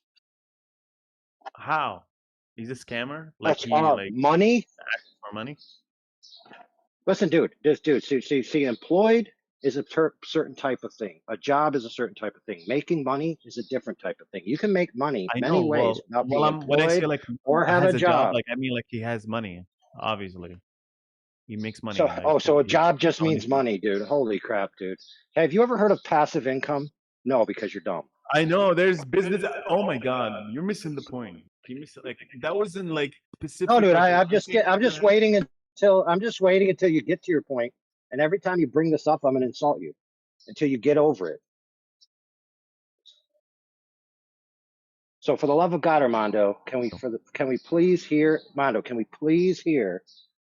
the topic discussed? Okay, for the love of God, go ahead. Yeah. Wait, can you repeat that? Like I was like, you didn't. Okay, flat Earth, get there sometime this year, preferably before I die, so I can hear a good flat Earth conversation before I have a heart attack. Holy crap, dude! Sometime this century. Oh, please don't have a heart attack. No. Are you done wasting time yet, Armando? Are you presenting globe proof or asking flat Earth questions yet? What's up, buddy? No, I'm chilling. I'm chilling. I think like every time I say something, like people just like get defensive, like and angry. Like yeah, it's just like it's like no way to get to points Hey, and Armando, listen, Armando, look, brother, I would never accept the somebody's opinion who's like totally gay but thinks they're straight and then comes into our room, kind of like you. I am gay. Yeah, what's wrong with Ah, see, exactly, it's irrelevant. that? You don't listen to gay people now. But anyway, check your DMs. Call me back, bro. No. So I'm gonna listen. I'm gonna send you a You know what? personal message in your You're DMs now homophobic. that I know you're gay. Now you're No, homophobic. I'm gonna send you. Listen, I'm gonna send you a personal message in your DMs now that I know you're gay. And you know what it's gonna say? Where's your globe proof? No, it's like I don't have my friend request is open. It's blocked. Can't send anything. Oh, it is flat. Oh, good job. Yeah, I don't accept friend requests. Sorry, bro. Hello. Listen, you could be a glober here. We don't restrict people. People don't have to pretend they're flat earthers. You could be a glober. We just like to I'm talk actually about flat. globe I'm earth, actually flat flat. earth. Yeah, but I'm I'm just actually, saying we'd actually like to talk about globe earth, flat earth, rather than who's unemployed and who isn't, right? why so focused on that? That was just a question to get the person like mine. How is he as a person? Is he as on his shit, or is he just like piece of shit, like useless? Well, Armando, You know what I mean? the validity of an argument rests in the form of the argument and the premises being proved. Okay, the only way that somebody's character would matter is if they're like giving you an opinion or a fact that's only being trustworthy by their word and you can't test yourself, right? Because if they make an argument that you could test yourself, the validity of what they say has nothing to do with who they are. It has to do with the premises that they put forward and the evidence they put forward. Do you have a job? Technically, no. Okay. Yeah, I'm what they call in the biz independent. Are you being sarcastic? Or are you like just being No, like dude. Right now, I'll tell you what I'm doing right now. I have this slicer dicer, and you put a long round thing in it, and then you slice it, and it chops it in half. What I'm chopping in half are called PEX lines. They're used for plumbing. I just got done installing them in a house that I built a whole bathroom attachment on, right? And I got paid very handsomely for it. okay. Good for you. Okay, so now that you know I make money because somebody paid me money because I fixed up their house. Now that I'm an expert, the Earth is flat. Therefore, you have to believe me. Bro, it's not right? I mean, that's your logic, isn't it? No, I have more respect for you now because you have a job. You're making money. Okay. No, I don't have a job. I can Stop take, lying about me. okay. Listen, I'm neither employed nor do I have a job. And as far as the government's concerned, that's entirely true at all times. Look, everybody hates their government. Everybody. No one likes their own government. Like I've never seen anyone like who like praise their government. The government sucks in all countries. Like even like Dude, the government is bad. Whatever. The government is bad at things it's bad at, and it's good at things it's good at, just like any other person or any other agency, right? Yeah, but like the government, like their job is to serve the people, like the civilians. That's why the government was made. Yeah, It's for that's the how it people. starts, right? Yeah, Yeah. we agree that's how it starts. Until eventually the government and the people realize that if the people promise to vote people into the government and the government promises to pay them with benefits out of other people's wallets, that you end up with this circular self-serving system in exchange for allegiance, in exchange for money. And that works in everywhere, dude.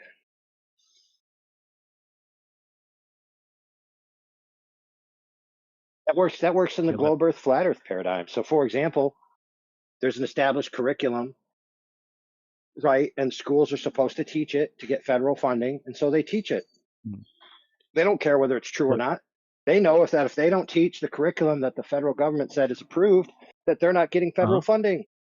So what they're teaching the kids is primarily caused by money, not by truth. Exactly. Like the brainwashing people. Like they don't want them to be independent thinker. I get it. But I know it's flat. But in the back of my head, I know it's flat.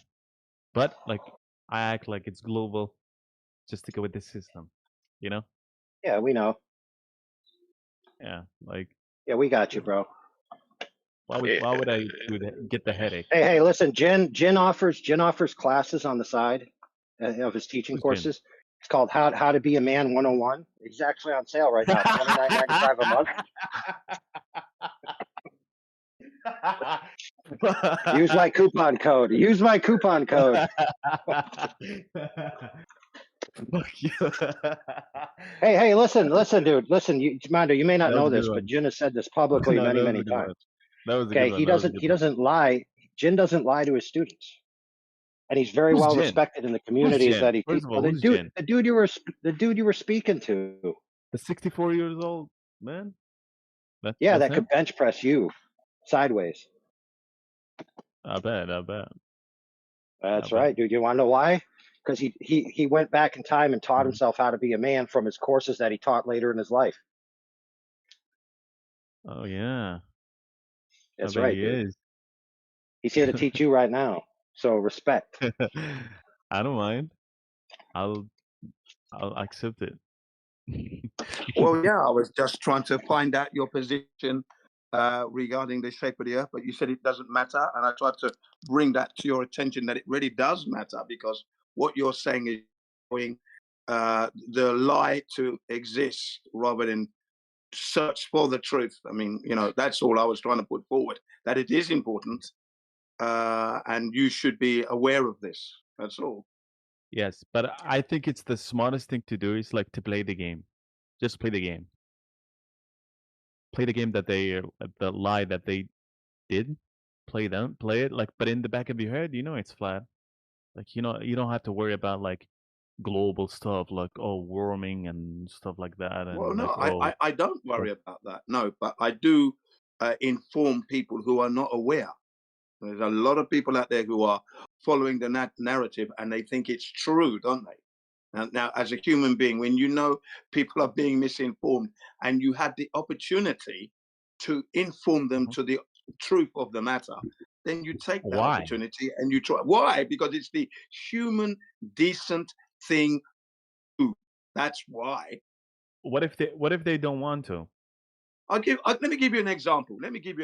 Okay? Because I love motorbikes and bicycles and that and cars. Now, for the longest of time, I've always helped children have their bikes repaired.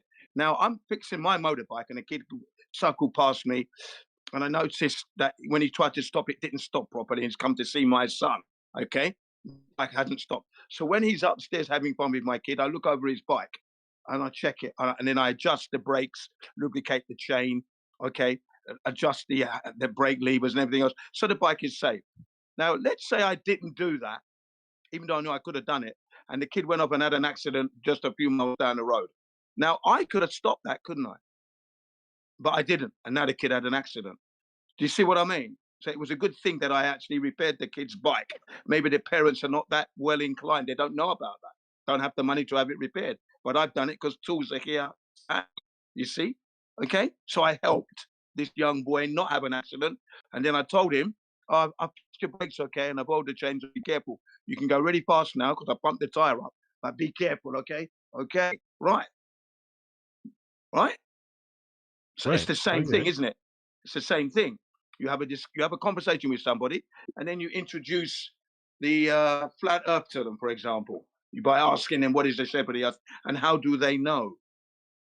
What is my intention? But My intention is there's a to lot of people who bring don't to want to. them. They But don't want to. And it's like, well, if they don't want to, I'm not going to ram it down their throats. Come on. So the you answer guys why wanted is being to. answered because it's the right thing to do. You strike up a conversation and you ask them what is the shape of the Earth and how do they know, and from there, it can begin a 2-3 hour discussion right there. I can't From that believe you're one. 64. That's really like Sorry. interesting. Sorry. I can't believe you're 64. Well, that's got nothing to do at the end of the day, you know what I mean? The 64 number means I've been on the earth long enough to have a whole heap of experience. Okay? Jen, we figured it out, brother. See, the thing about your 64 and Rack'em Sock'em Robots is because you took care of yourself, you heeded warnings, you listened to people's advice.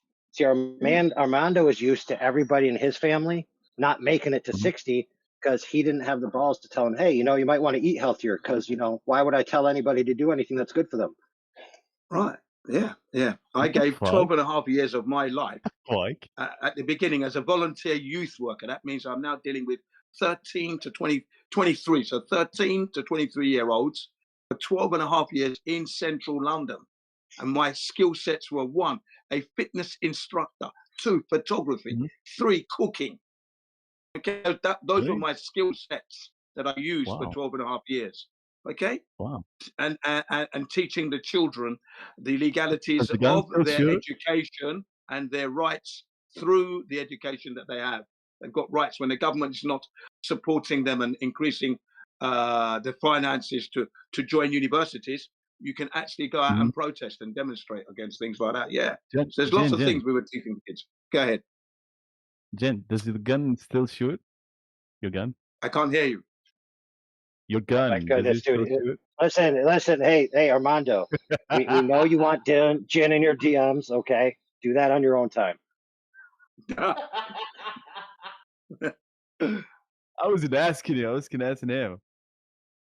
Yeah, I didn't hear the question anyway. So there you go. I said, does the gun still shoot? Your gun? Well, what do you think? Oh my goodness, dude. No, you tell me. Dude, hey Jen, send him some DMs. I think he's hitting on you. Yeah. I think I'll have to My do DMs that. are closed. I told you. I don't have I don't accept friend requests. Well, yeah, I won't. Yeah, every time I go down that road, I get into trouble, so I won't go down that road. But anyway, you will find out for yourself when you get to this age. If you get to this age, that'll be up to No, you. I'm interested because you said you guys are healthy and start talking about health and eat stuff like that. Well, yeah. Well, I mean, that's one thing. Part of enjoying life is to enjoy health, and that's what I do, and I'm glad I can still do that. But the point is, well, the reason we no, Jen, the reason why I brought it up, Armando, is to answer that philosophical question of why should you tell people about flat Earth, or why should you tell anyone in particular if they don't want to hear it? Well, the fact is, the reason why you do that is because you care about them and you want them to have the truth. Now, that may be analogous to health things. Like some people have family members who are absolutely unhealthy, and they won't tell them the truth. What if Or they sometimes start they will looking at tell you them as the truth. weird, creepy? Oh, this guy's weird. He's he has something weird with them because he's thinks it's flat and stuff.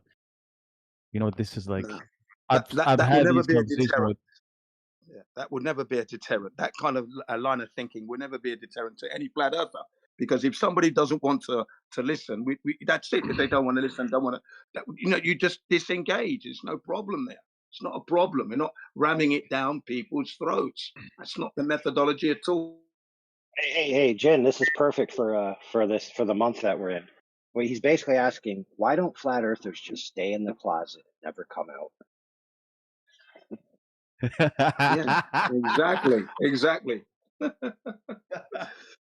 This is what it is, Jen. Because listen, he said he's a flat earther, but it doesn't matter, and he wants to play the game. The more flat earthers that come out, Look, I'm not saying this I mean, to applies to be you, honest. Armando. Listen, Armando, this is just a general psychological vibe, and trust me, we've been doing this for 10 years. We've talked to tens of thousands of people, and there is Right. this vibe out there where globe believers and flat earthers alike who are living together in various relationships or social circles, they find a tension when it comes to discussing this topic, and so they're afraid to talk about it. And so they don't Exactly. like that other flat earthers are coming out, because the more flat earthers come out, the more they cannot avoid the topic. And to them, I say, too bad for you. So too sad, so bad. Well, that's exactly what it is. Like, it's like people don't like people who go against what they believe in. It's just Fair. nature. Like, But do you know just what? like Do you know what, the Armando? religion people, Armando, different yeah, religion. Like, you see, like, they competing against each other, even though like everybody absolutely. knows what God Check is. this out, brother. Check this out. Check this out. Throughout history, there's been times where there's been unpopular opinions, but once they reach a certain saturation in your social circle, all of a sudden, for some unknown reason, it switches from being taboo to where people will make fun of each other and even be malicious towards each other, to all of a sudden it's just a topic you're allowed to talk about. So I say push through until you coming out as a flat earther in your employment circles will have no negative effects on you, and anyone who treats you badly because you're a flat earther, they are the ones who will be persecuted, not you. Yeah, exactly. Okay. That's why I wear the t-shirts. You know, for example, at my children's schools, whenever they have the parents' observation day or get a ceremony for receiving certificates and alike, I always wore my flat earth t-shirt. I never went to that school in a suit once, because I choose what clothes I want to wear and what message I wish to send out. So if I can't speak about it, you can read it on my t-shirt, flat earth. So they know that this individual is a flat earther, and yeah, always ready. Interesting. Interesting. That's really interesting. And you know what's funny about the whole t-shirt thing, brother, is that some people buy t-shirts because they're cheap at the Goodwill. You know, somebody turns them in and they buy them for like $2 versus $10 at another store, and they just bought it because it's a shirt. They could care less what's on it. And then somebody comes up to them and says, "Oh my goodness, you're one of those people. Now I'm going to hate you because you bought a shirt for cheap at a store, because I'm going to associate your entire life's value with this shirt you're wearing." Yeah, that's the shirt I'm wearing. Yeah. What the fuck is what does that have to do with anything? Where did the t-shirt Dude, came it from? has to do with this idea that it's okay to judge certain people, especially flat earthers, who are considered by almost every group who themselves are marginalized, as the one group that you're still allowed to dehumanize. You're still allowed to tell them not to have children. You're still allowed to tell them, "Oh, you should all be in prison. You're holding humanity back," et cetera, et cetera. So why is it that flat earthers are treated that way?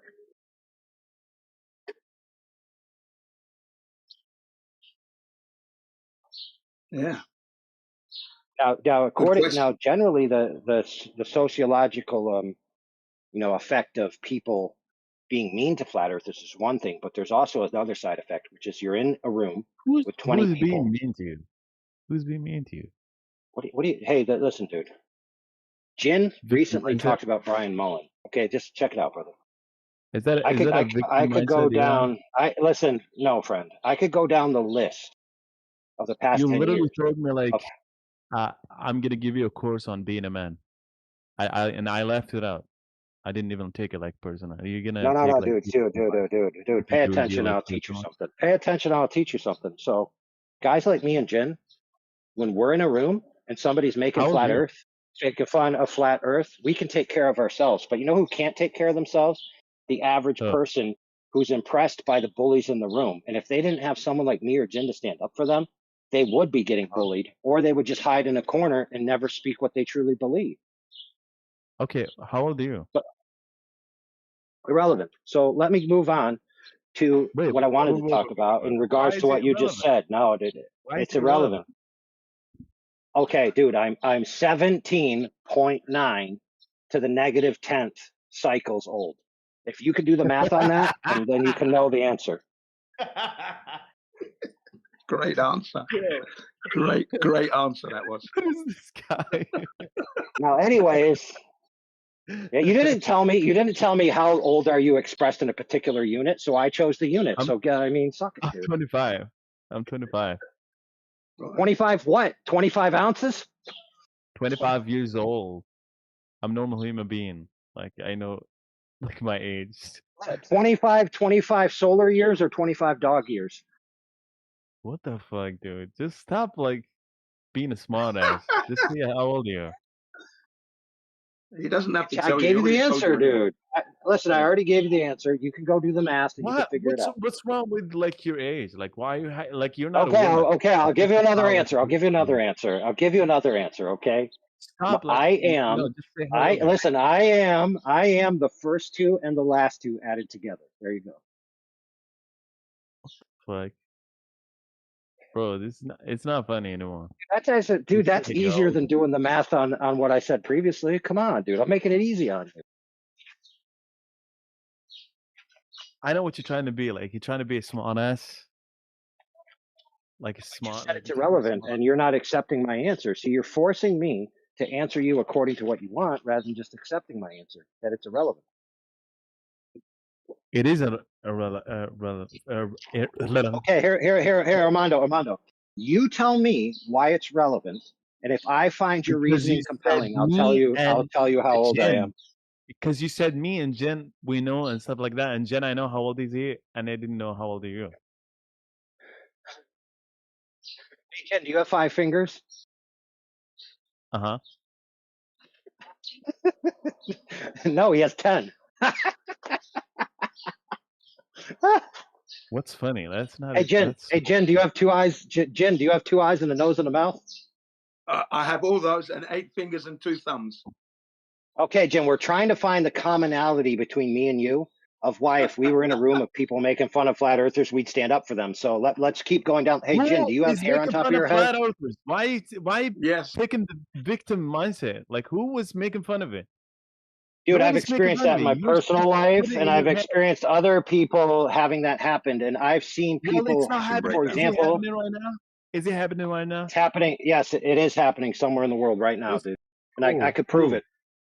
Who? Dude, I could go to any social media feed right now and find bullying of others immediately. But is it happening right now? No one is like saying anything. I'm the one who's having a conversation. No. Like, everybody here is just listening. Nobody's like bullying. Oh like my goodness, dude! earthers. I figured it out, Armando. You're just being a You have victim a very mindset. low. You have a very no. It's not a victim mindset, dude. It is a victim. Let me ask this, Armando. If you think it's wrong for a man to beat on a woman on the side of the road because she didn't make him a sandwich, and you intervene, is that a victim mindset? What the? That's a deflection, but this is definitely a victim mindset. Thank you. Whatever, Thank you. Who's this? Who's this? Darken? A retard. Thank you, Darken.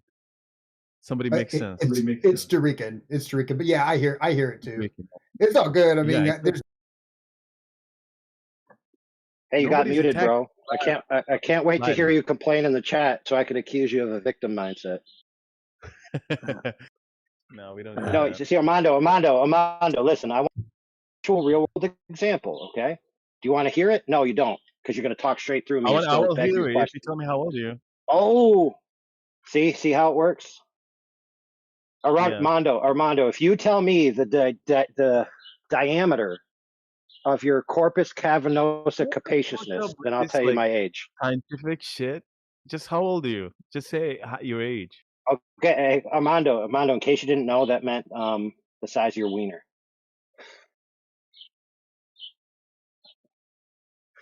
Nobody's laughing.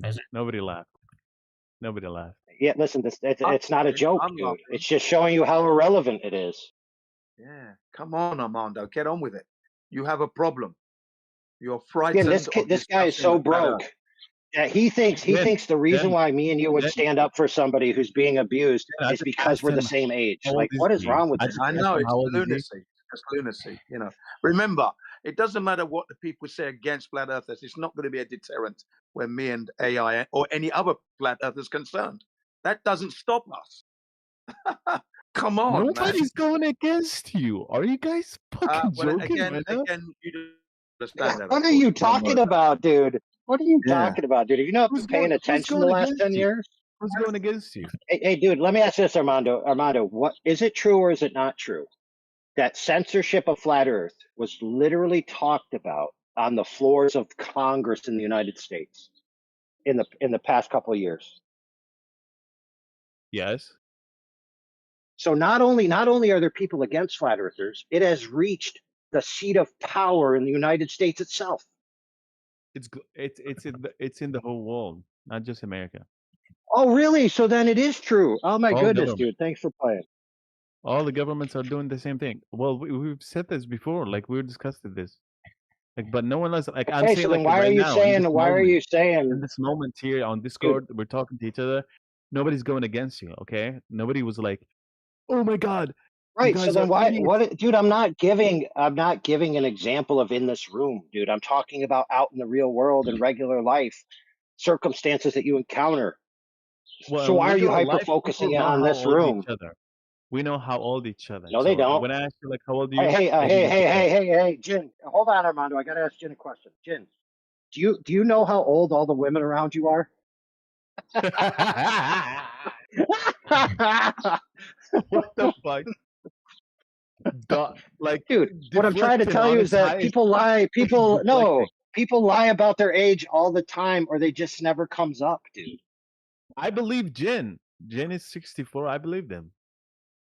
Hey, This one time I went. Hey, this one time I went to buy something at the store, and she weighed it, and the Are you a weight on woman? it said 2 pounds. Are you a woman? No, Like, hold on, why you brother. consider The yourself a weight said woman? 2 pounds.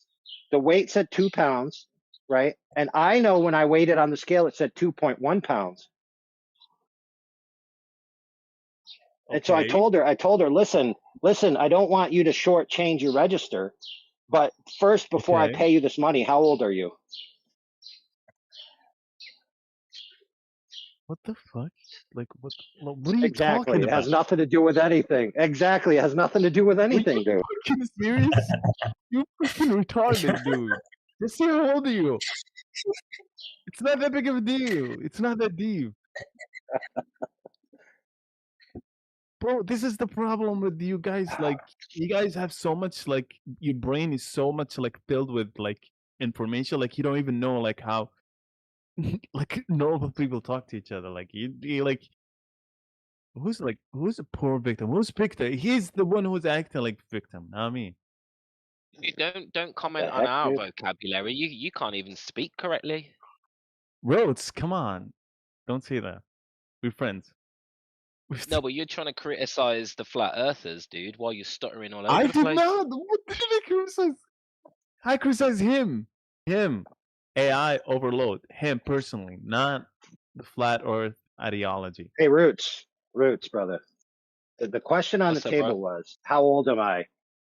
In response to me saying, if me and Jin were in a room where flat earthers were being picked on, we would stand up for them.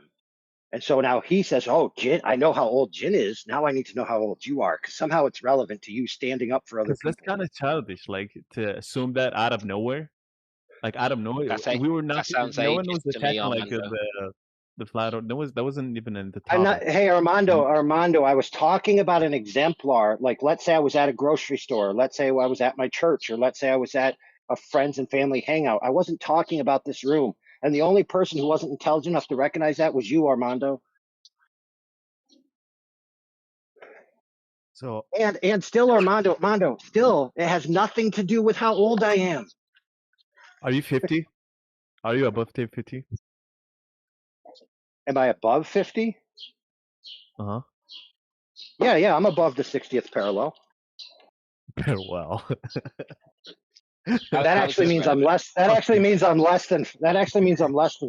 But you didn't get it. You're funny. You're funny. What? Who muted Darkin? Darkin was like standing up for me.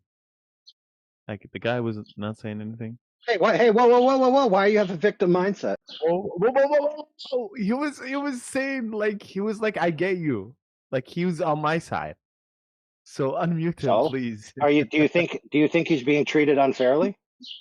Yes, he didn't say anything like bad. Oh, Armando, so His you're sticking opinion. up for someone else. You're sticking up for someone else. You must have a Yes. victim mindset. Thanks, Armando, for proving my point. Now that Hey, I've clearly must won be the a match, But I'll unmute the this is homie. happening right now. hey, This is AI, happening right AI. now. He's muted It right must now. be a Like, similar age or something. That absolutely are did you? not I prove know. that point. Yeah, he must be as old as I am. Okay, you guys getting like too defensive. Like, you're not seeing yourself. Like you're. Oh, Do you you hear the words? Like poor it's like very guy. defensive. No, what we're trying to say, Armando, is the reason why flat earthers get abused is because of people like you. I told you I'm flat. I'm just like I don't like speak about it. I know that. I know just that. don't But like you're the bother kind of people person who about it. would sit in a room. You're the kind of person who would sit in a room and watch a young lady get totally abused by people because she's a flat earther and you do nothing. Women don't even think Shame that on you. deep. So I don't think.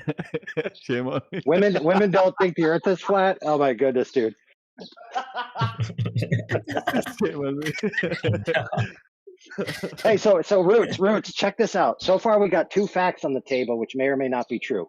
One, you know all the ages of the women in your life, and two, none of them are flat earthers. Okay, look, I don't give a fuck about women. I'm Very gay, specific. so like, don't even put the woman in. Like, I don't care. All right, so now we got somebody who hates women. I don't. Hey, Armando, imagine if you found out your mom was a flat earther. What would that do to you? I'll be okay with it. Obviously, I'm flat, so if she Oh, came shit. to me with that topic, like if she discussed it, if she started discussing about it, like I would have like that conversation, but I will not initiate it. You know, like I wouldn't like put it in her throat, like, oh, it's flat. It's like it's not global. Like these people are lying. What are These people are lying. you talking about, Armando? The choices between bringing up a conversation with somebody who hasn't brought up a conversation isn't between not doing it or yelling at them. There's somewhere in the middle called just having a conversation.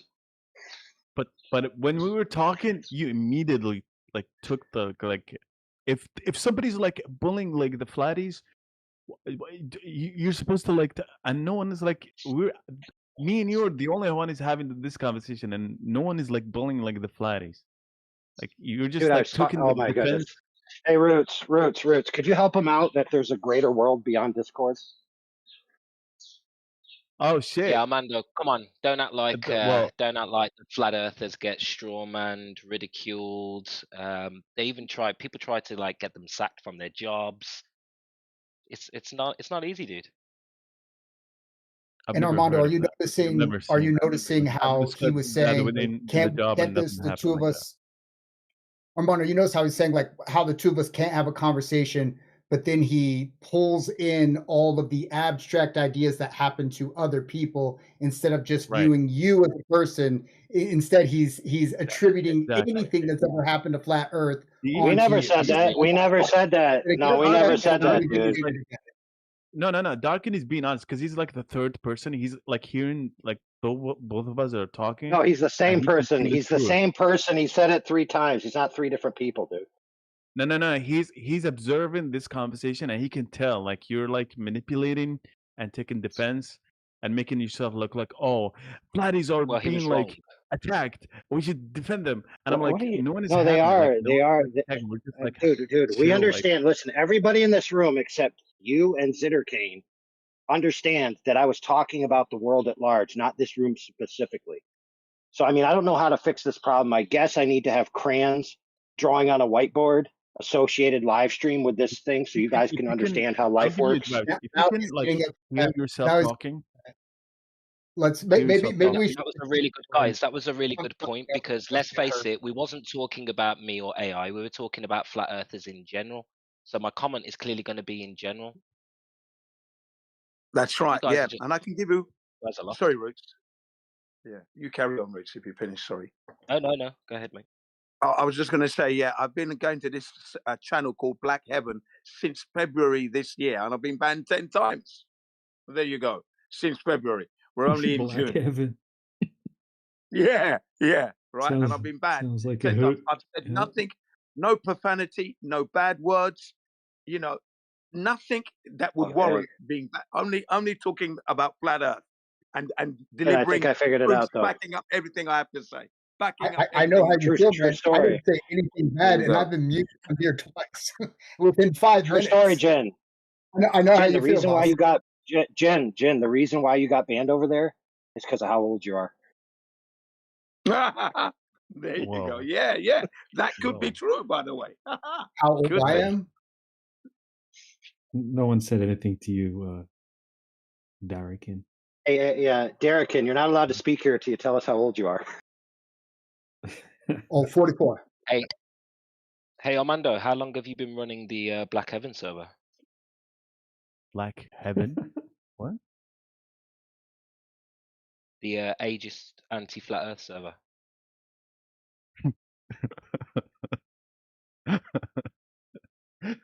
Yeah, that's a good one.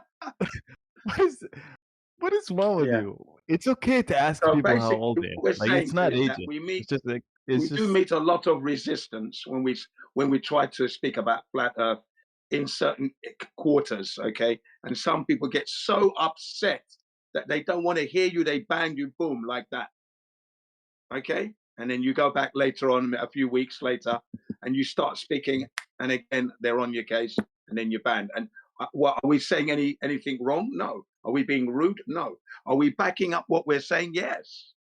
We're providing evidence, trying to engage, I don't and think we're there's just getting anything attacked. wrong with asking people how old they are, especially like men. You guys Yeah, are men, but if not people like say women. it's not relevant, then you have to have the decency to say, okay, thank you. But it That's it. was. But it was. Wait a It minute, wasn't. wait a It minute, wasn't. Jen. Wait What? a minute, Jen. Did he just assume my gender? Did you just do it literally right back? Shame on you. Shame on you. You guys joking, right? Like, Dude, Derrick is so dumb. He thinks that this is actually a point for Armando that I won't tell him my age. And I've been trying to tell Armando an actual concrete example in the real world where a flat earther suffered consequences from a globe earth. And I said, "You want to hear it?" He said, "Yes." Then when I started to talk about it, we had to devolve. I've never seen anything like that. I've never seen anybody who's a flat person who get like bullied. I've never seen it. I have, with my own 2 eyes in my actual life, with people breathing in the same space as me. Not only that, but I've seen it in other people's lives and heard stories about it and seen evidences of it. So whether This you would be a have or good time haven't is to irrelevant to the fact whether it's occurring. Well, keep speaking. Hopefully, it's gonna stop in the future. Well, yeah, well, see, guys like me and Jin have to speak up twice as hard to make up for the flat earthers who are too much of a coward to do so, which may or may not include yourself. Wait, what? Right, Jin? Jin, am I right? You're right. You're right, mate. Bro, Absolutely. he's a yes man. Now Jin is like a yes man. No, I agree This with man- what he said. That's it. Come on, man. He made And if no I'm a sense. yes man for the right point, Wait a that's minute, okay. Jin, you can't agree with me until you know how old I am. Oh, of course. I forgot. I'm forgetting myself.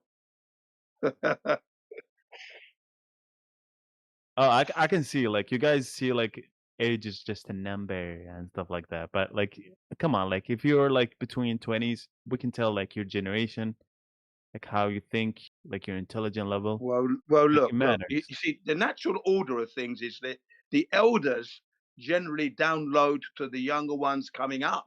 That's the natural cycle, okay? Because you haven't acquired the experiences of life to be able to download to the younger generation, especially the older ones. Yeah, that's normal, the cycle. So if you want to know what's going on, you listen to your elders usually,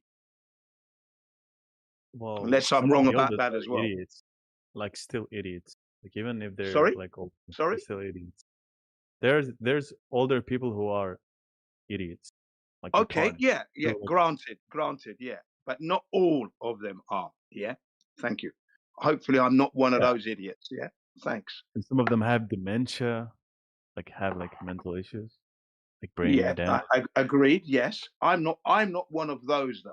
Thanks. Okay, I'm not I know. that I'm not. I'm person. not saying you. I'm not saying in general. Okay, right. That's all I'm saying. So then, therefore, when I say because I'm 64, I've experienced a lot, it should make you think, okay, yeah, let me just pay attention.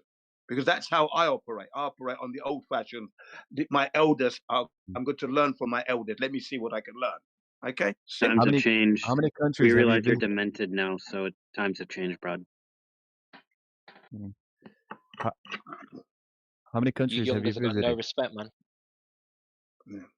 Are you talking to me when you ask that question? I've been to a number of countries, yes, quite a few. Why? How many? Why? The question is why. I've been to quite a few. Why is the question. Because you said you've had experience, so I'm like assuming like you've traveled a lot. You've seen. Yes. Yeah. I have. I've traveled a lot. Yes, I have. Okay, how many? I've been to many countries. I'm not going to give you the exact number because it would mean that I would have to start naming all the countries, and then I'm not going to give you a number. I've been to a lot of countries. I'm talking to you from Japan as we speak. Do you know that? I'm in Japan really? now. Been there 27 years. Yeah. Wait, are you serious? I'm serious. Yeah, Nihongo shabarimasu. Oh, Mochiron. Mochiron. 27年経ちました. Okay? I've been there 27 years, I just said. Damn, of course, dude. that's it. Right. That's So good. there you go. Wow. Okay. Right. Okay, calm down. Why are you aggressive? Well, no, it's because you don't seem to register when we tell you something. You're making it a problem. Look, I'm chilling. I'm just asking a question. That's it. Like it's not that deep. Yeah. Then when we give you the answer, then take the answer, chill, and take the answer then, and then that's it. No follow-up questions, okay, Armando? Okay, I got it. Well, you can do the follow-up. But whether you get an answer or not is another thing, isn't it? There you go. If it's relevant, you get an answer. If it's not relevant, you don't get an answer. It's quite simple, really.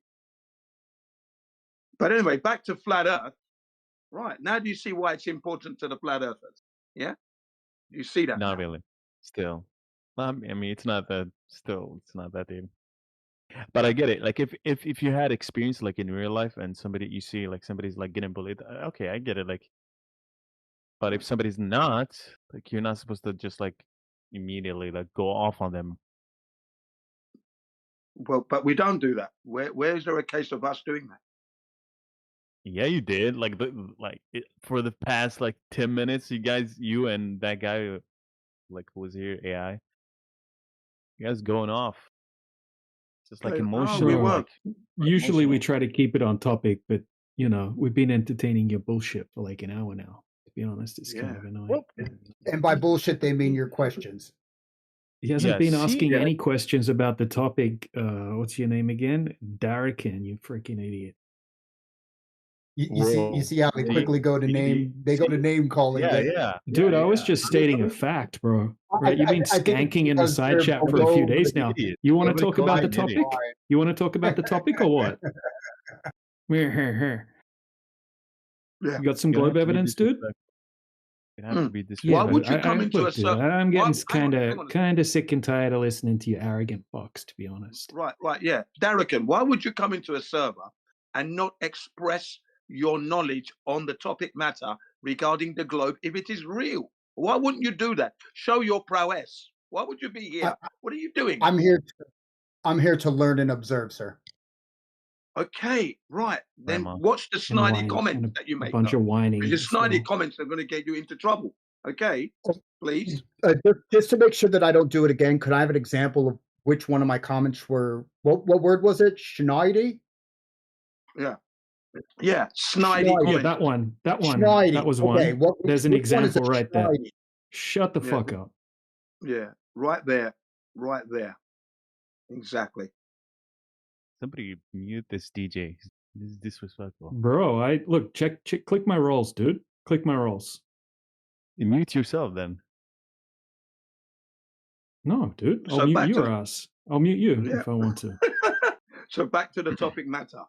Why would you come into a server? You're gathering knowledge, and instead of making snidey comments, you're not putting forward the globe in its entirety, and let's see what you got, what proof you carry, what knowledge you carry of this. Because like we've been saying all along, no human being knows the earth is a globe. They cannot make that claim unless they've actually gone out and confirmed the fact that the earth is an oblate spheroid. And that would mean they've measured the surface of the earth for it to be curving, and then they've proven that it's rotating and it can exist in the vacuum of space without a container to protect the air. So come on. You're asking Where? Ricken? He's muted. I'm asking you as well. You're a glober. Oh. No, I'm not global. Yeah. I'm not a global, Jin. I've been saying this like for the past. I don't know. I don't trust 20 you. That's why. Do you know what? Do you know So what, that's Jin? I get the same vibe, mate. Yeah. Rhodes. Yeah, exactly. Rhodes, Thanks, we Roots. literally had this conversation before. Yeah, really. Roots. Was Yeah, I we've suspicious had. then?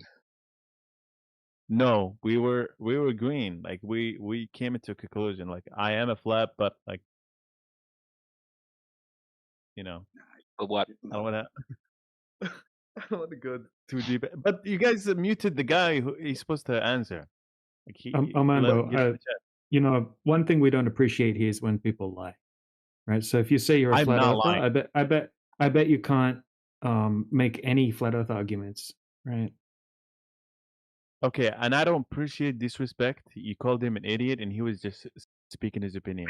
So like, DJ. Yeah. This is the problem, though, bro. You're laughing. Armando. Like you guys are just being arrogant, rude assholes for the last hour, and that guy's been in here skanking in the chat for days, right? So I don't really give a shit at this point about you guys.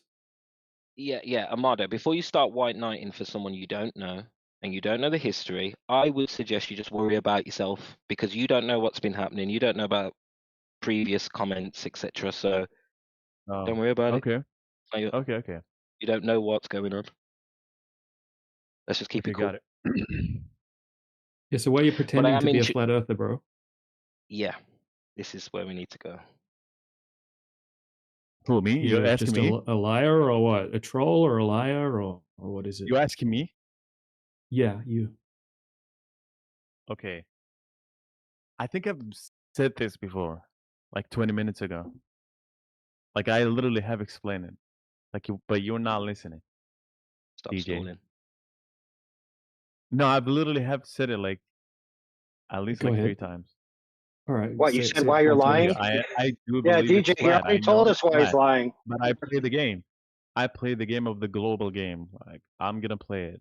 I'm not gonna like fight to prove So it's if you're being genuine, then you should give us the reasons why you are a flat earther.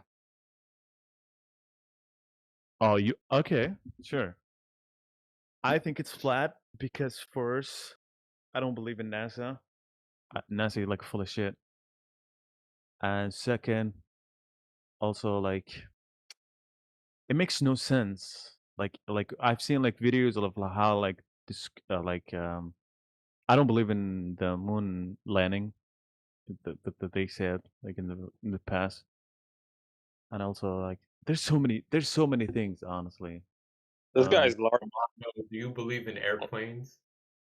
Also, like No, it don't makes distract with that nonsense. Hold on. Why does none of those, even though those are, individually interesting points, what's that got to do with the floor, the ground, our world we live in, geometry? because You get what I'm trying to say? No, I just don't Why believe does it's that make like the Earth round. flat? I don't think the Earth is like a ball. I think it's like flat. That's what I think. Why? In my Just head. because you don't believe in NASA doesn't mean the Earth's flat. Because everything that like we know like as human beings since we were kids, that it was like a ball. It was like a ball and there's a space. But who is still like all the information that we get is like from NASA. Like or like government, like or the media and stuff like that. We don't get it like from ourselves. Like I've never seen it in my eye. Like I'm not a bird. Like it's gonna fly and see like if it's flat or not. So like that's why I think I believe in it's flat. I just think it's just flat, and I think like the sky is like it's like a water, like it's like hold like a water, like the sky is like water. It's not Now, space. Armando, I don't believe in space. Armando, your position currently isn't a convincing flat earther at all. In fact, it could be said that you could be undermining us. No. I was answering Rhodes. So okay, let's not get confused. Rhodes asked me I about was going to this. say the same Yeah. thing. Yeah. I I wasn't was just going to convinced by say what he said. my evaluation of what you No, said. Rhodes asked me like, why do you think it's flat? Can I not And finish what I'm answered, saying, "This is Armando? flat." Can I not finish what I'm saying, though, Armando? Or are you just going to talk right through me? Can I finish? I'm giving an evaluation of what you've said as an outsider listening to you and Root's discussion. I just because he asked you a question and your answer was really wishy-washy. Okay, and it makes me feel that you would be undermining us wherever you go because you're not giving the slam dunk answers that need to be given regarding. I'm slam dunking your grandma. Okay, yeah, I'm sure. The slam dunk answers that would be given when a flat earther, who is a real flat earther, is asked. That's the problem here. Okay, so you're Jen, acting a I'm little not bit trying to blasé. like. Your answer Well, is Jen, I'm not blasé. trying to. Let me talk. I'm not trying to like give you the perfect answer. This is my personal experience. He asked me personally, what do I think, and I gave my personal like that's what I think. If it fits your belief, oh well. If it doesn't, like I don't give a shit. I do believe No, it's that's flat. a fine But answer, dude. I play the game of the global. Like if the people want to believe like around me want to believe it's global, it's global. Like whatever. Yeah, so it's you're not like that. It's a more. closet flat earther. Sorry, Rose, go ahead. Sure. No, it's Love cool. it. I don't think it's a big deal, but I just think it's a situation where I don't know, you haven't really thought it through. Like, some of the reasons you gave aren't reasons for why the Earth is flat. Do you know what I mean? These are just reasons why you distrust NASA or why you distrust the moon landing. So I just think that doesn't prove anything. So you didn't really answer the question well. That's what I think. Well, yeah. I mean, But go ahead, DJ. honestly, like it's not like I'm not like I didn't dig into like scientifically how it's like it's flat. Like I didn't dig into the scientific of it, like physics and stuff like that. Like it's just like from my personal experience, that's what I believe. That's what I like I know. I know maybe it's not like what you guys think because you guys like go deep into it. Like and you guys have like learned about it and you know more deeper about it. And you know maybe the whole truth like scientifically. It's not about knowing more Brother, about it really. It's about verifying. Is it been verified? well, maybe or maybe Well, yeah, not. that's Check what this I mean. out, Like bro. you guys Hold on, verified it. Armando, hold on, brother. Oh, I'm you going to give a back? different perspective here. Yeah, I'm going to give a different perspective. So, if Armando says How old are you somebody's before you telling talk, me please? something that the Earth is, right? And I know No. that the source is telling me that the Earth is something, Armando. Do I got to mute you and then you cry and leave? Or are you going to be a man and just hold your tongue? You didn't answer the question. Like, why would I want to like talk Hey, to you? control your jaw muscles. Hold your tongue. Thanks. So, if somebody's telling you what something is and they're not credible in any way, shape, or form, then the only default you have to what something is your perceptions of what that thing is, right? Or your natural inclinations or the way you experience it, right? So if you're not believing an extraneous story that someone's telling you, the thing is just how you experience it. And Armando might be defaulting to how you experience it is flat. And so I'm just going to generally believe the earth is flat because that's exactly how I experience it. And if somebody else tells me a story contrary wise, and they're not trustworthy and they're not providing me evidence, why should I believe what they say? So, I mean, that's not an unrational position to hold. That's a fair point. Fair point, sir. Yeah, I would agree But with that's that 100%. not his position. No, yeah. Maybe not, but he can't. Yeah. Yeah, but check this out, bro. Yeah, right. But that is his position because I just told you that if somebody's telling you a story and you don't trust their story, right, then you're just going to have a default position contrary to their story. And the only real rational default position is that the earth is flat, because that's how we all experience it. Now, if he said, I'm a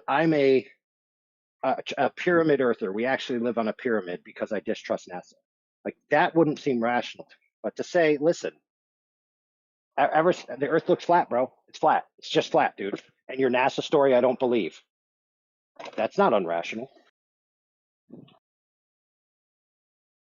Because let's all agree that first statement is entirely true, right? We all experience the Yes. earth as flat. Even the Globers concede they experience it as flat. Yeah. Now, Armando could agree with me or disagree with me, but he can't because he wasn't a man enough to listen to me speak without knowing how old I am. Yeah, I was going to make a statement after Armando finished to Armando and the listeners, is that unbeknown to yourselves, all you've done is recorded living on a flat earth anyway, because no one's had this curvature encounter or experience. Unbeknown to yourselves, Fair it's enough. there. Yeah, there you go. Carry on. Fair enough. So check this out. Check this out. If you frame the conversation, you have to prove the earth is flat, right? Doesn't that belie the fact that we already know and experience the earth is flat? Isn't it contrary wise, where we all agree we experience the earth is flat, and then the Globers have a story about how the earth's not flat? It behooves them to prove it. The default position is the common experience. Yeah, self-evident. That is the proof, right? That is right. Well, it goes to the same idea where, there was this idea back in the day, and this philosophy is actually a good philosophy, called the black swan debunk of a claim. And I'm not even talking about the black swan that popped up in the flat earth realm. I'm talking about the black swan argument itself, made famous by Karl Popper, right? Who's a philosopher of science, right? And he basically said, listen, if you have a claim, all swans are white, and I show you a black swan, your claim is false. It's that simple. Because you made a claim that has an exclusion to it. I showed you the exclusion. Now your claim is false. And so in some of these debates over the years, then there came upon this idea of the black swan image, which we all know and love or hate, whichever way you feel about it, or you hate to love it or you love to hate it, either way. And that is that there's some oil rigs and the horizon is behind the oil rigs. When the horizon should be 1 mile, it's 10 miles. It's behind the thing it's supposed to be blocking. This was represented as a black swan. But in truth, that gives credit that it's the black swan, and every other observation is white swans, right? But when in actuality, the Globers don't have any white swans to present. There's no presentation of the physical geometric edge known as the globe Earth horizon. None. Yeah, go ahead. Are you finished? Yeah. Was it good for you? Can you unmute Draken? No. Shame on you, Armando. Armando, you didn't stick around to hear me defend you, so we're no longer friends. I stood up for you. I stood up for you being bullied by a bunch of flat earthers, and you weren't there to witness it. But actually, it didn't happen. And the reason why it didn't happen is because you don't know how old I am. Okay. He's telling the truth. He was backing you up, dude. You missed it.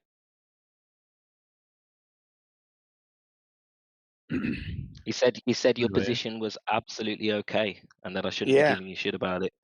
Yeah, very rational, because that is the default position. You see, but you didn't get that. That's why we know you're not a flat earther. Come on now. That's why I stand by my behavior. Are you guys trying to twist my brain? Are you guys manipulating me? Like, I wasn't here. I didn't hear anything. Like, that's not cool. If you guys are manipulating me, that's really not cool. Yeah, but you know what, Armando? You know what's great about our platform is it's recorded. So you can go back and snip out me talking about you, and you can play it on repeat as you fall asleep at night and hug your globe pillow. Globe pillow. That was funny. Globe pillow. That was a good one. I'll give it to you. That was funny. That was funny.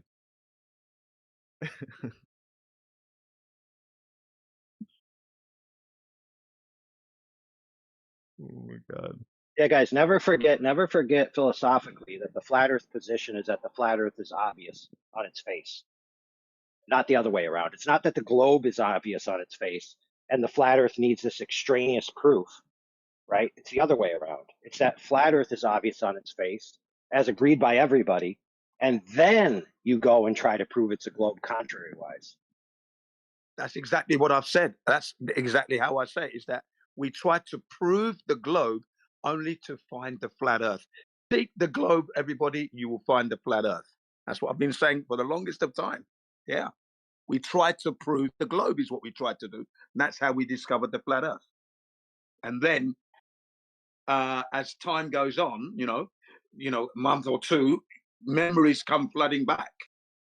That's where you've been living all along, because the brain is still trying to search for curvature, and in doing so, it's just flat Earth everywhere it's looking where you're looking, because you do that to yourself when you're reflecting on your own mistake, because it wasn't. Yeah, you're right, brother. Yeah, there you go. Hey, you know what happened to me, Jin? What happened to me is, like you said, I started doing the "This Is Your Life," playing back my memories. They just came to me, and then I realized, wait a minute, that situation that I was in, I should have been thinking about a globe, but I wasn't, or I should have been worried about a globe, but I wasn't. Okay, and I just was scratching my head. I've never in my life cared about the Earth actually being a globe or not, except in fiction. The only experience I've ever had of a globe, really, when it ever mattered in my life, when it should have, wasn't there.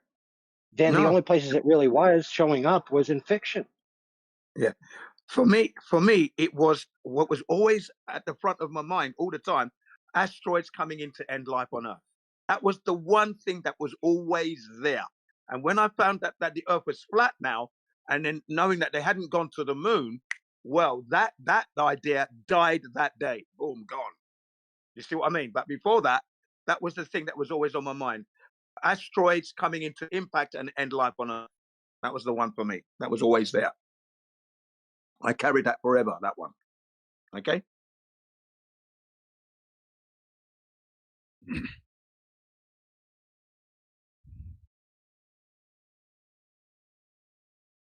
Okay, Jen, but that didn't happen in a vacuum, right? You didn't wake up one day and say, you know what? The Earth is a globe. Maybe an asteroid is going to fall on my head. No, that never happened. What actually happened is you were told that sometime in the past, asteroids wiped out life, and they might do it again. Yeah. And remember, we get constant observations being made, Earthbound asteroids, and then when they work it out, it missed us by 2 million miles or something silly like that, comes up. Yes. So we're constantly being told, and that was always on my mind. There's an asteroid 40 years away that's going to hit the Earth, and we don't. So it's a story like that. Yeah. That was always there for me. Hey, you know what they never put out in those headlines? Check this out. Headline never written. Hey guys, remember all those times we were wrong in the past? Guess what? We're about to be wrong again.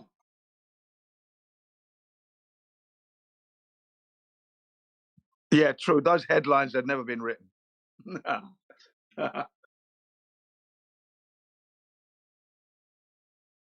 This one is different though, because this one was like pretty intentional. So I have a question. Yeah, go ahead. Let's imagine, okay, the whole world, like, except the fact, like, the Earth is flat.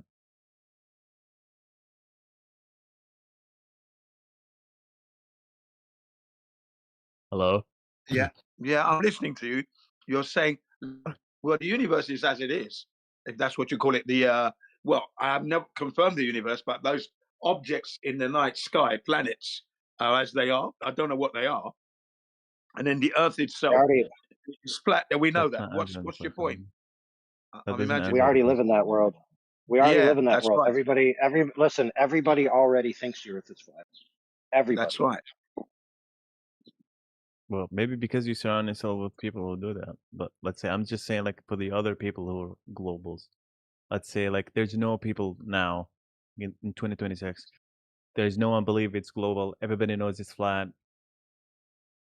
What is going to happen? What's next?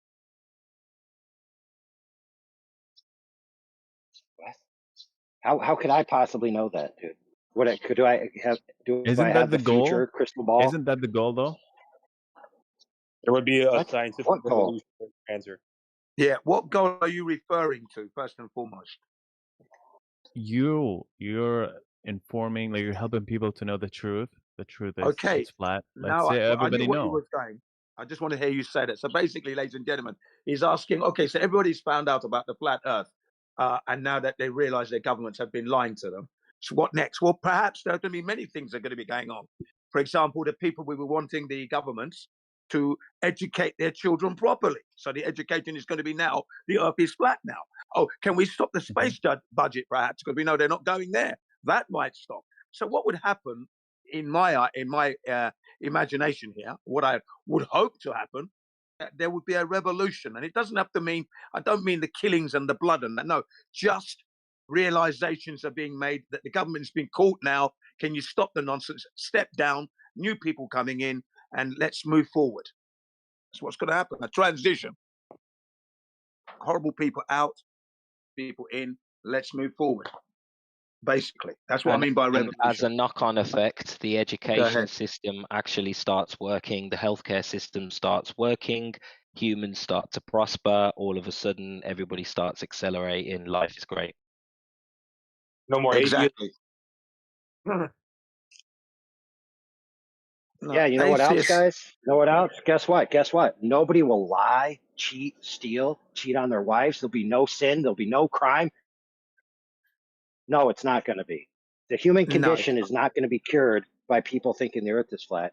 What the most probable thing that will happen if everyone knew the earth was flat is that the powers that be actually executed a neosynthetic paradigm, just like they have in the past, where they use the Overton window and the Hegelian dialectic to shift people into another system of control with the illusion that they've left the overall matrix, but they're still in the matrix and still slaves. And only a very small amount of people will actually be free. The rest of them will be slaves in a new paradigm, thinking they've escaped the prison of the old, only to find themselves in a new prison. Yeah, that is definitely a possibility. That was deep. Yeah, that is deep, dude. Because I agree with that. I do think if it wasn't flat Earth, or if it's not flat Earth, there'll just be another things that we, because we're just fallible, we're built like that, and we're easily brainwashed into a different kind of persona. We're fallible. Yeah. Now, in my worldview, I'll confess, in my worldview, this cycle will not be cured until the stage person enters. And that stage person is the creator of reality himself. Till he fixes Don't you think it's not will going to be fixed. make you end up being in a mental facility at the end? I have a question. Why? Why would you go down that road? There are a lot of people today. I have a question. Because we'll just say, like, we humans, like, we always like chase like a system. Do we want to have a feel safe in this system? Yeah, but humans aren't capable of doing all things simultaneously. And so humans actually have diverse talents and abilities. And because of that, they have to work together as a social organism.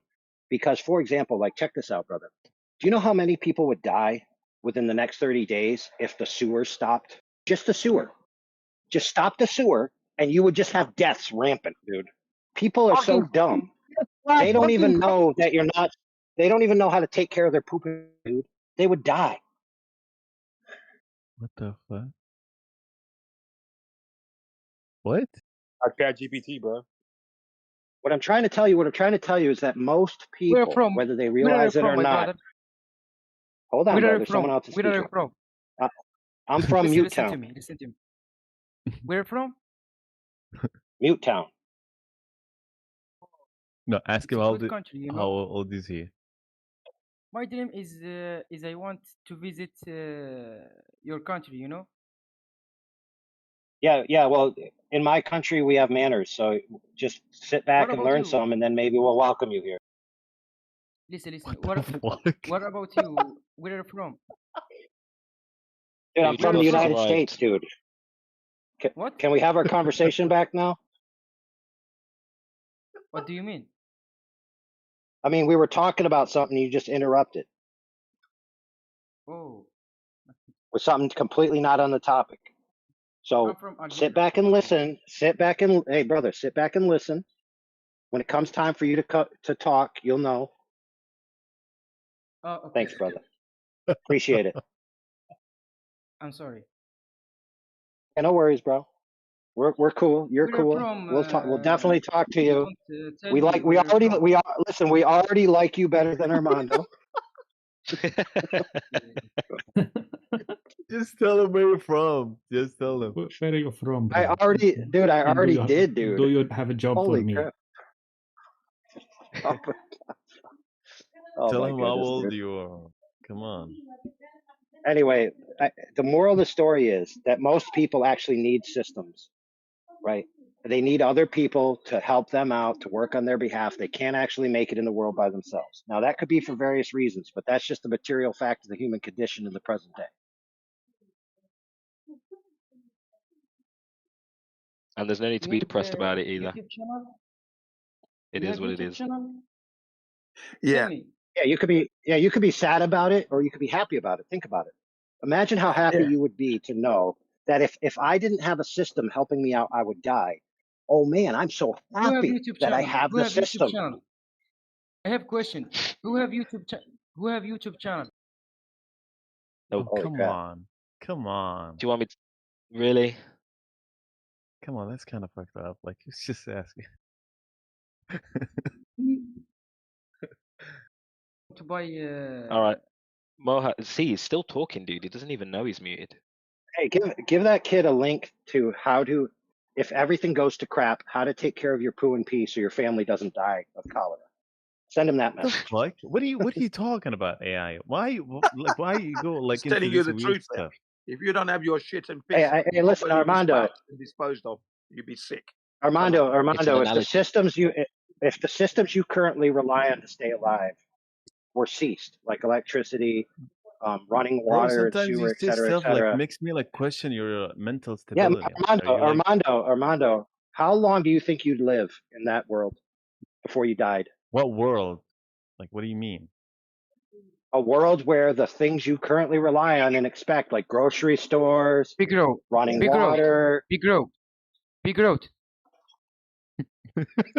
Oh my! Yeah, big road. roots. Moha. Big Where are you roots. from, bro? Big road. Where are you from, bro? Oh, he said big I'm root. Oh, from Algeria. I'm from Algeria. What Yeah. about you? Hang on, but we're talking I'm about from something. You're interrupting Mutington. the conversation. You are interrupting someone's conversation. Can you wait your turn, please? Now, AI was just talking. They carry on, please. Look, this Yeah. is actually a question for everybody, including myself. Like, if the things you currently rely on that you don't actually take care of, like electricity, running water, sewage, etc., if those things disappeared, are you competent, capable enough to survive? And how long do you think you could survive? Of course, dude. Of course, it's gonna be hard at the beginning. Because we got used to it. But like, you get used to anything. Who will Yeah, get right, World Yeah, Cup? I actually had to live through that back in 2011. Who will get World Cup? March 7th, I think it was 2011, when we had the great tsunami. It's the great earthquake Armando, of Armando, I have 9.2 question. on the Richter scale. Armando, I have question. It puts out the toilets, all the plumbing stopped, no electricity. Okay, shops were empty. All right, and I had to survive that. And and I did it quite easily, actually. Brother. Now that Jen's finished, Moha, I'm going to unmute you for you to ask a question. If it's a legitimate question, we'll answer it. If it's not, let him. I got two words for you. I got if it's not a legitimate question, I got two words for you. YEET. All right, unmute time. Go ahead, Moha. Ask your question. What's YEET? But okay, unmute him.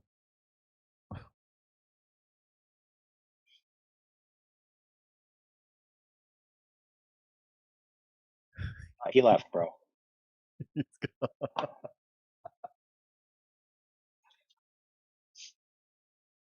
Okay, yeah. So we had no running water in our property. So that meant flushing the toilet became a problem. What did I do? I took my camping ice boxes to the river and collected the river water and buckets and brought that back to the house, and we used that to flush the loo, for example. Ew. Okay. Number ones, you didn't flush. Number twos, definitely. And I control that, not the family. Yeah. TMI, Jen. TMI. Yeah, go ahead. Go ahead. GMI. Okay. You don't want to know how. Yeah, but you know what? Without a leader, Jin, in many situations, what happens is that you're responsible enough to not cross-contaminate the river, but many of the other people will actually take a turd right in the river, or take their feces to the river and dump it in the river because they think the river's going to take it away. And then other people who have no drinking water will be like, I'm dying of thirst. I need to get water. Well, there's a river. And you can see the problem quickly becomes an issue for people. Yeah, exactly that. You see, we're lucky that we had well water at the park. So you go to the park where the water's there, taps. Okay, so that's where I got my water from. Still have to boil it just to be sure, because I did buy water, spring water, but I said to my wife, no coffee, no drinking. Water is number one. We can't be having coffee at the moment. Jen. So in situations like that, certain people know what to do. And they know that other people don't know, and that other people are going to act foolishly and endanger others. So then it becomes, do I allow these people to basically kill each other with disease? No, you or don't. do I intervene and say, no, you're not allowed to put your poop in the river. You're going to dig a hole and put it there. And then they say, no, I'm going to dump it in the river. Well, now you got a decision to make, don't you? Yeah, you got to slap them up basically, and say you cannot do that. So you have to fight for the ground now, for the water to be clean. Yeah, you have to do that. No, that's what you've got to do.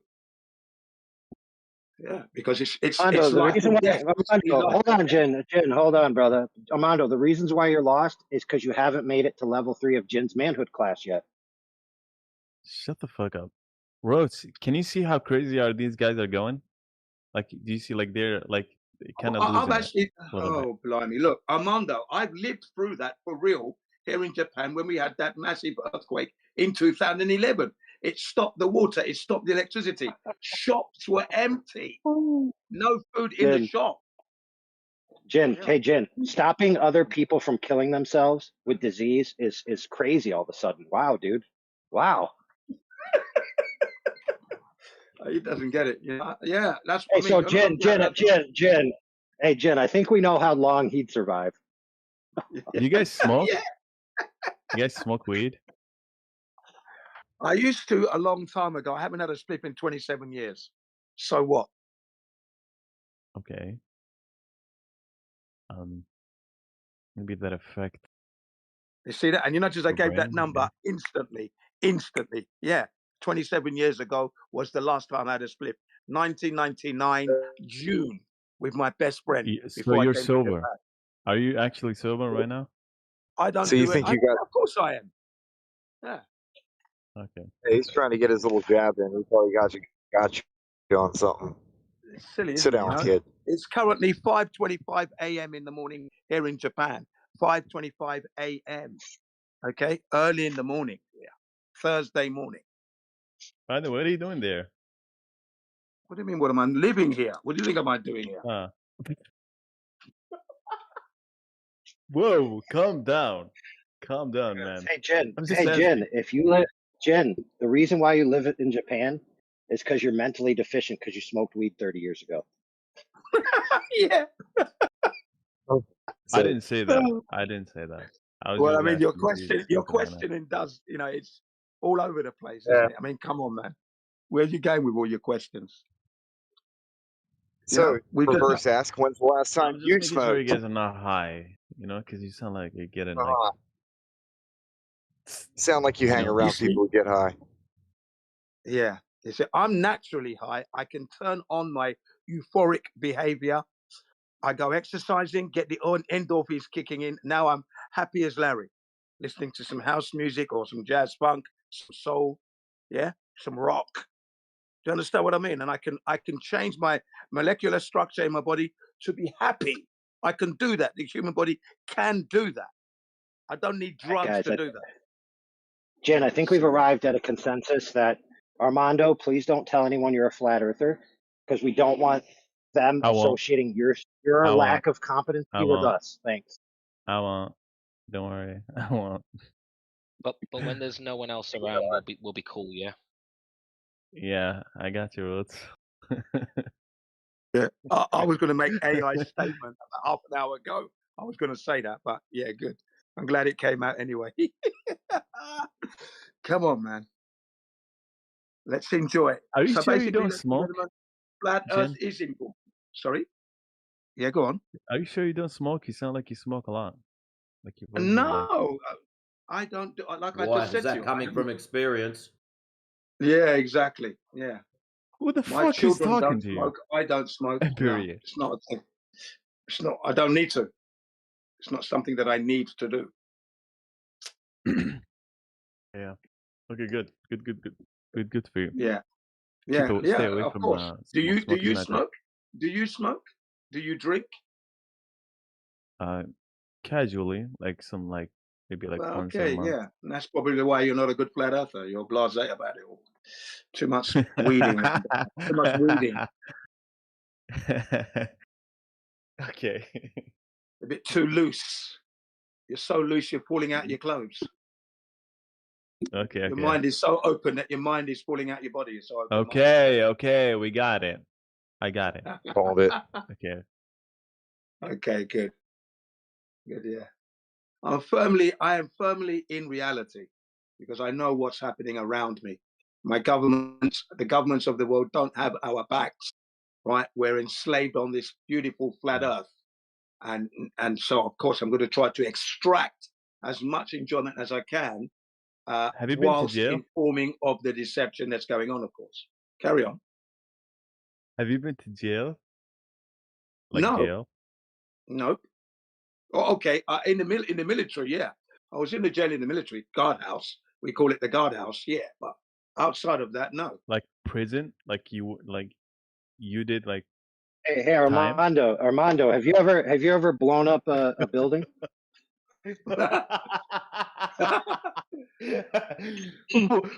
Why everybody here jumps into like conversation like as if like nobody's talking to you, AI? I was talking to Jin. Like, why you jump into things? This is not about you. Yo, Yeah, you're trying to bust somebody's balls, but you don't want your balls busted. Like, he's what acting the like a fuck is wrong typical with glober. everybody here? Like, everybody like jumps into things. Like, no one is like talking. Look, we've been doing this for 11 years. Speak when they're Your spoken line to. of questioning. Let me speak. Your line of I just questioning. asked you if you've been to jail or not. That's Yeah, it. I'm trying to answer your question, but you're not letting me. Shut up. Your line of questioning is that of someone who's doing a psychological evaluation on flat earthers. That's what you've been doing for the last hour and a half. Okay? That's exactly what you've been doing. Exactly, yeah. Well, yeah. Yeah, so yeah, for absolutely, example, absolutely. What's wrong with that? Jen, well, check this out. So far, we've come to this conclusion. Jen is homeless, unemployed, weed smoking drug addict, prison convict, flat earther. Yeah, and I'm still right because the earth is indeed flat, by the way. So I'm not. Good, Bennett. See, Armando, if he was paying attention, some of these comments that are being made are actually quite philosophical and designed for you to figure out that some of your questions are a little bit. Where in the chat? I'm trying to find the nice way to put this, but in the a chat, little bit irrelevant. He doesn't even get it. He doesn't get it. No, I don't. Like, I'm not reading the chat. Do you smoke? Have you been smoking but read tonight, into the Tony? comments. Oh wait, Dude, they're pointing out the fallacious reasoning in your line of questioning. Oh, you mean on YouTube? No, I'm not. Yeah. I'm not watching that. No, I'm not watching. Yeah, people questioning you here. You're a good guy, the Armando. people who are commenting on live, you can all fuck yourself. I don't really give a fuck what you say. Hold on, Timbo. Hold on. Listen, Armando. You're just watching. Armando, I got to defend you. Armando, I got to defend you to Timbo. Timbo, in case you didn't know, he has a disability. He doesn't know the difference between the outside world and Discord. Oh, okay. All right. Sorry, Armando. Thank you for understanding.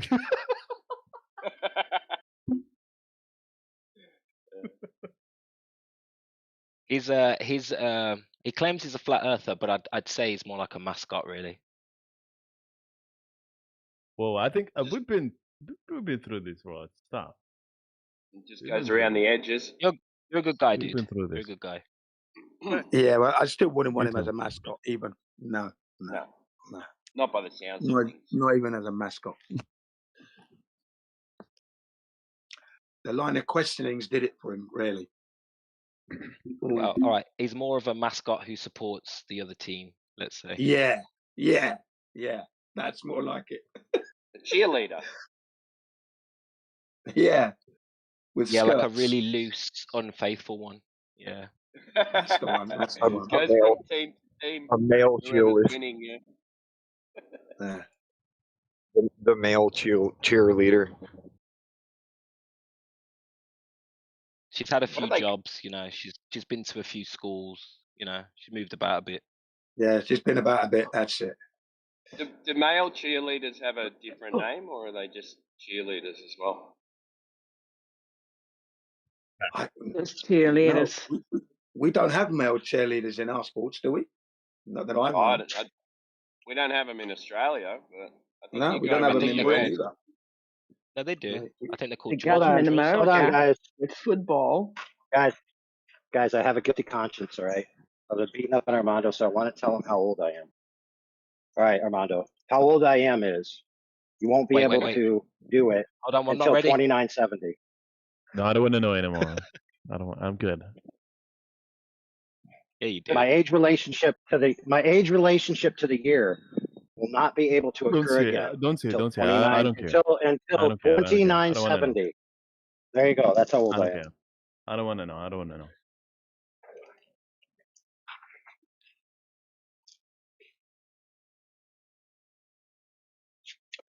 Oh.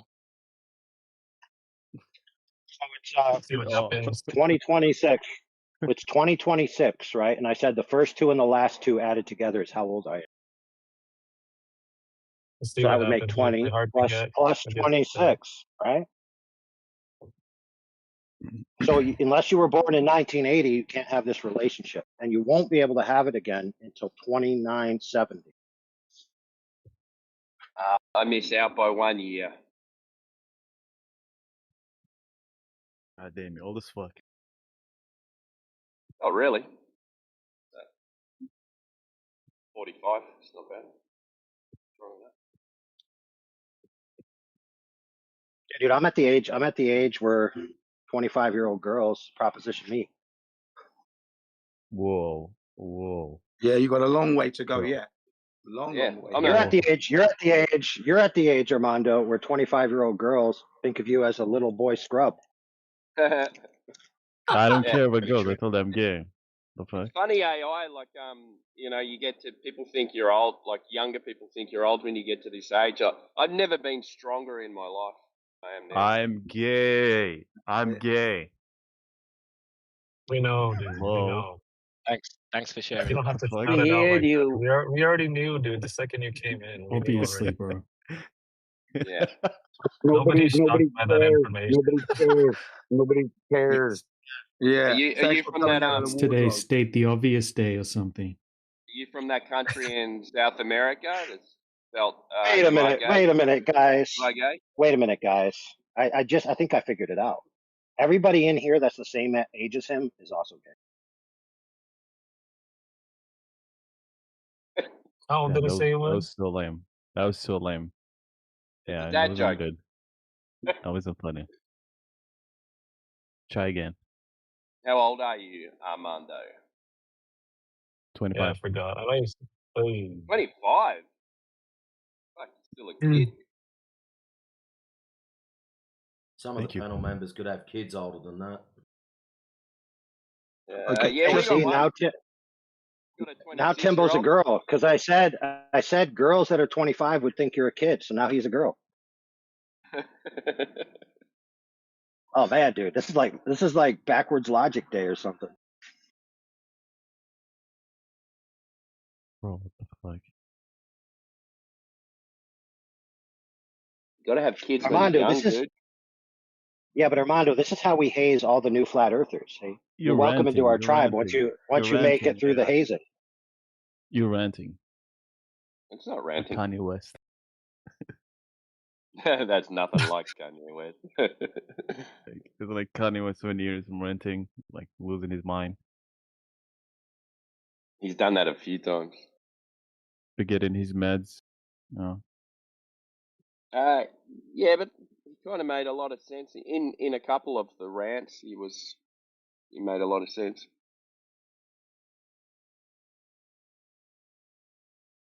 Yeah, especially in his last one. Yeah, that was a really good one. But Amando, we've been allowing you to troll for 3 hours, so that's pretty impressive. You know, trolls don't usually last very long at all. So it's getting boring though, so you better get creative or it's gonna end very soon. Shut the Yeah, I fuck was up. going to I'm ask, is not there trolling. anybody else in the room that had any questions anyway?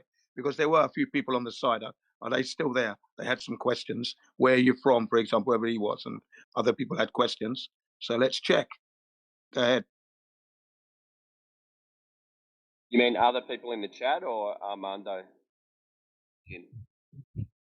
Yeah, people have come in and they were asking questions like where you're from, Okay.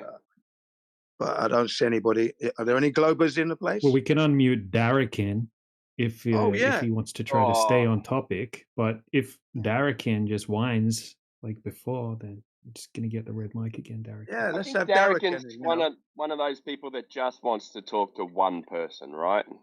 So maybe Okay. let's give him that. Yeah. Let's give him that. Yeah, whoever he chooses, no problem there. Yeah, absolutely. So, Darrikin, welcome back, and hopefully you'll have something to say. Go ahead.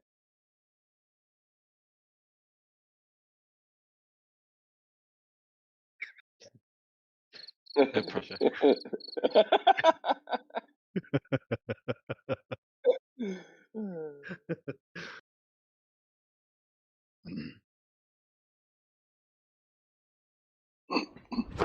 Emotional damage.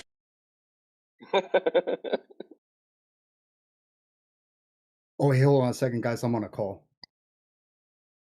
Yeah, you're on this call. So hang up the other one and come talk to us. Now. Alright, put him back on mute. So, Armando. Yeah, Do you know the Earth's a globe? of course. Now, how do you know it's a globe?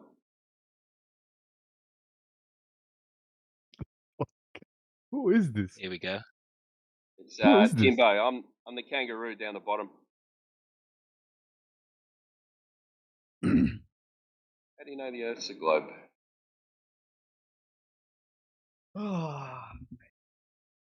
Or have you already been grilled on that? I don't feel like honestly like discussing this. Like I'm just gonna chill and like. What, are you let ashamed guys- of it, or what? No, I'm just like I've said my piece. Okay, fair enough. That's all you need to say. I'll Like I feel know. like I know your answers. Then, yeah, they're always the same. Why don't you want to tell him, No. Armando? Tell him what? Why you believe Tell him you live on a what? globe? Tell him what you told us. God, I don't feel like repeating that. That's like I've already Come said it. on. It's on You live. want somebody else to Go say it to back. you. Is that what it is?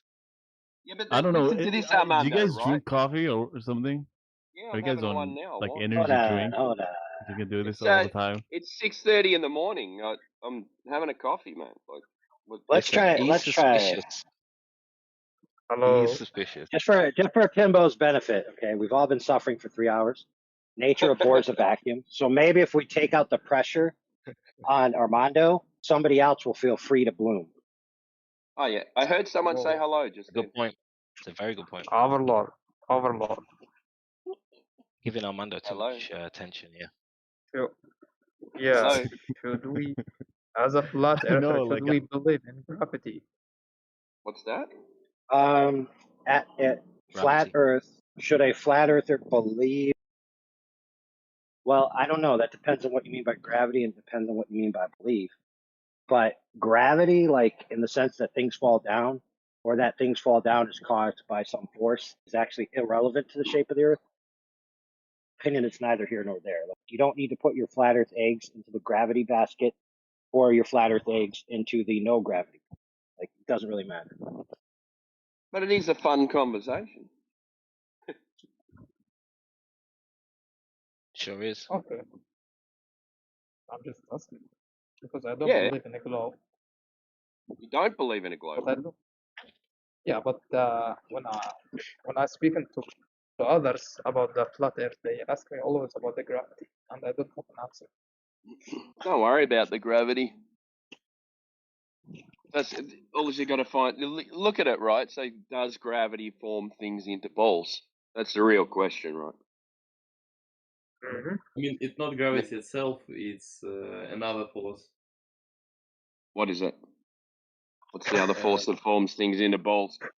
I don't know. I don't know how to translate this word. Wait a second.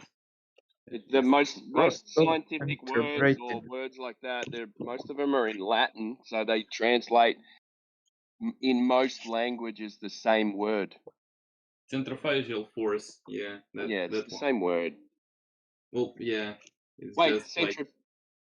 Yeah, centrifugal. I mean, there was a gas, and a lot of stuff that formed into an Earth, and it spins, so it forms a ball. So basically, yeah. What speed does something have to spin at to form a ball? Well, I don't know. What's the rotation? Not the physics exactly, but I know Depends on that its gravity. we don't live on a ball because how would Australians walk? Yeah, we're the right way up. We're not down under. We're over there. How do Australians walk? We walk with our legs like most people do. No, I mean you would be falling. You would fall from the. That's only because they're drunk. Not this early in the morning, but maybe later on. What's gravity then? What's gravity? It's a force in physics. Force? A force. It is a force. Just like. I don't think it's a force. So what can we do with this force? Air quotes. Force. What can we do with it? We can. Nothing. Well, yeah, it is just present. It's not how forces work, is it? Forces do things, don't they? Well, yeah, they're pulling us towards the Earth. Pulling us? Oh, where? Pulling. I mean, like jump. Yeah. All right. Yeah. Well, you're back on the Earth, so the force is working. So it's present. The gravity exists. It's like it's just an effect, right? Well, you're always pulled down to the Earth. Well, no matter. What about helium? What about helium balloons? Well, they're just lighter than the air, so they fly. Anti-gravity. But what about the gravity? The pulling thing.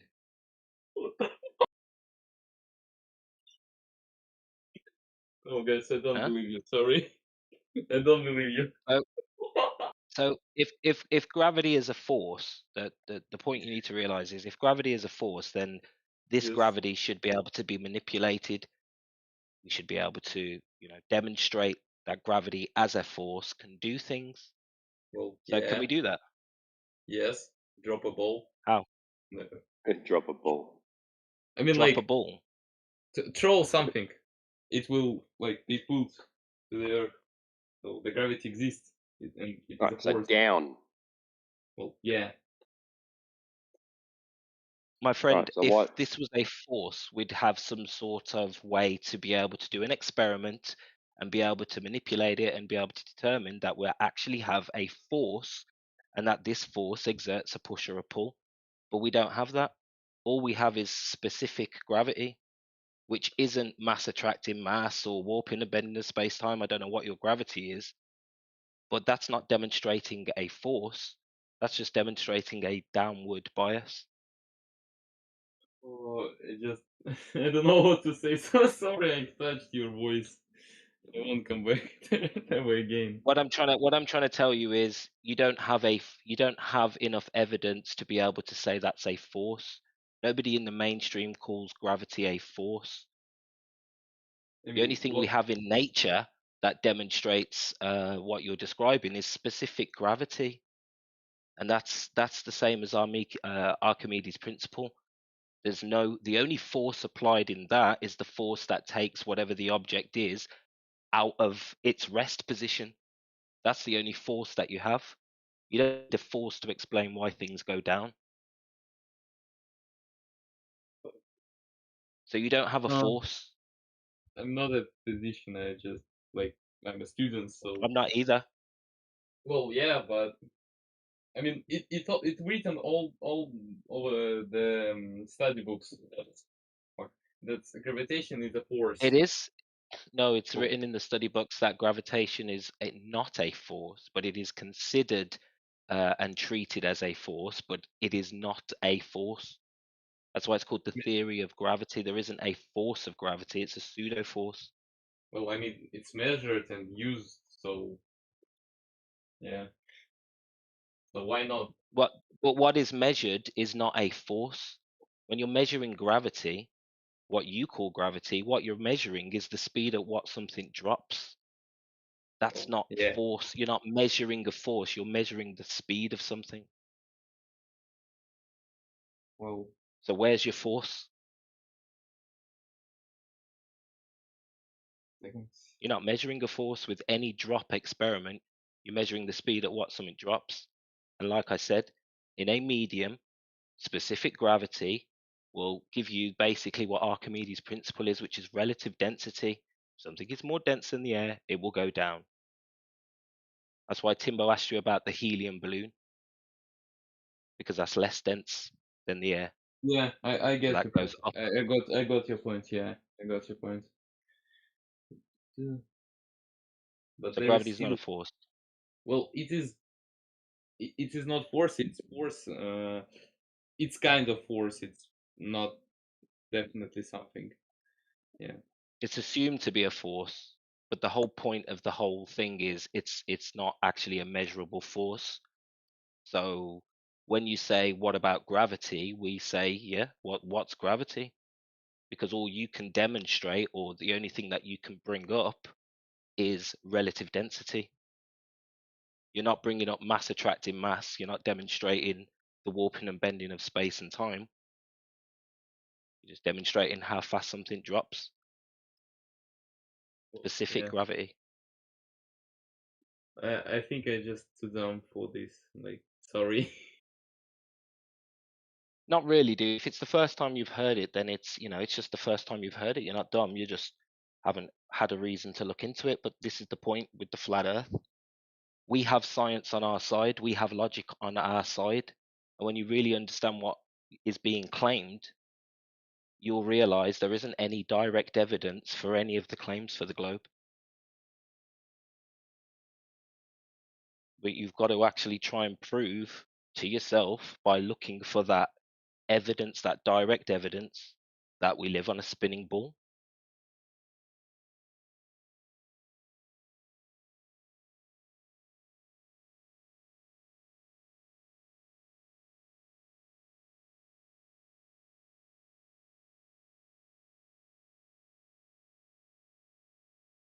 But yeah, gravity is easily explained. What you call gravity is easily explained in other ways.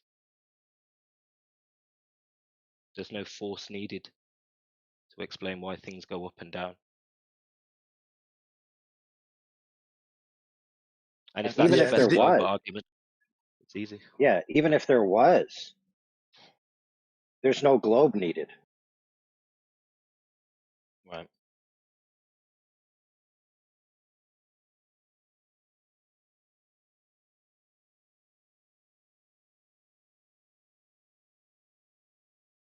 Yeah, gravity, if it was there, doesn't prove shape.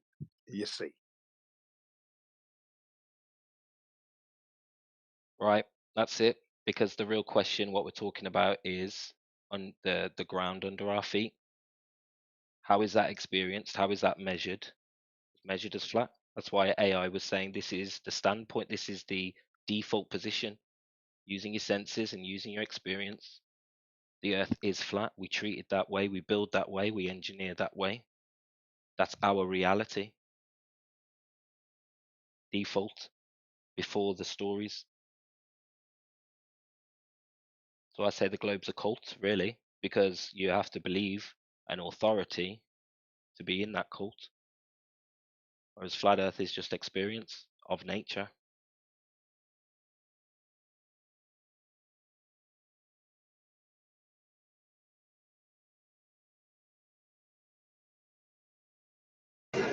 Not only is it a cult for that, but it's also a cult because even when given a statement like, if the surface of the earth is not curving, then the surface of the earth must be what?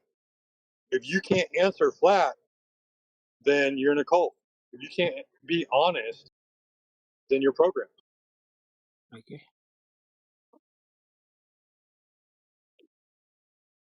And that's not meant as a dig, my friend. Honestly, I hope you don't feel offended by that. That's just, we're trying to explain to you, there's some misconceptions about the globe, about what flat Earth is about. And sometimes the best way to get the point across is to, really drum the point home.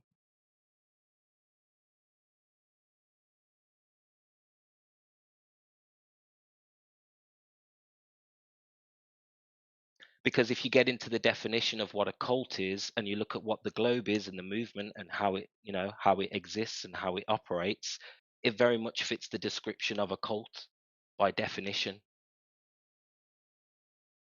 Although people would have you believe that flat Earth is a cult or some shit. But like I said, like has been demonstrated, it's just the default position from an unbiased point of view. What we experience in the Earth, on the Earth, is emotionless, plain. And that's what we, every day, that's how we build and live.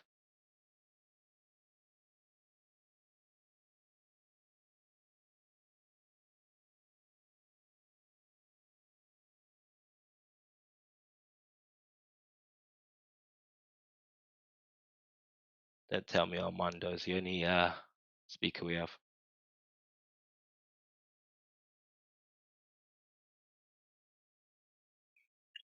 Hey, listen, brother. You go to your fridge. You open your fridge. There's nothing to eat. There's only a soda pop can. Right? And you're like, you know what? I shouldn't drink that soda pop can. And you're right. So just close the fridge and walk away.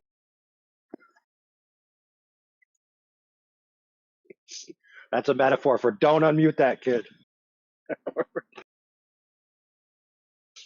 Yep, received. Let's let it breathe for a bit. Somebody will show up.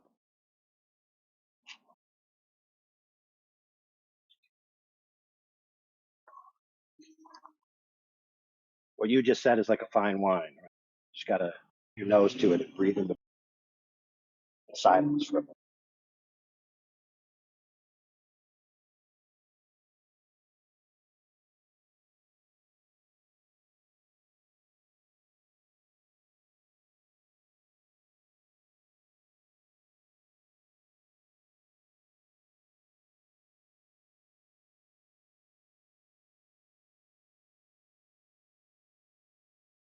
Dude, we got Prime X, we got Mantequilla, we got Time to Chill. See what else we got. We got Zen, we got Zygomatic, we got D dot dot dot something, I can't see the name. We got Elona. We got Ceiling Bulb. Man, dude, we got a full house, brother.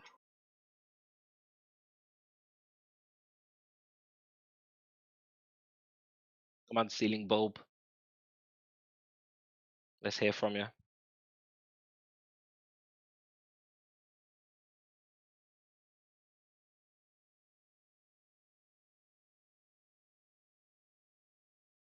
They're a little nervous because everywhere they go, people make jokes about screwing them.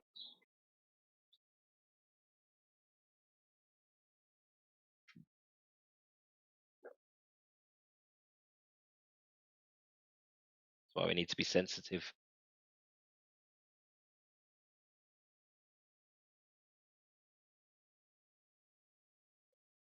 You know that one joke, how many Glovers does it take to screw in a ceiling bulb?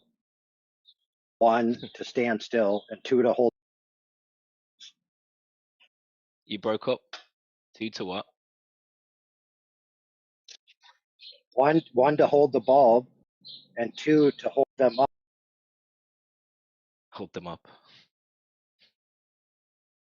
Nice.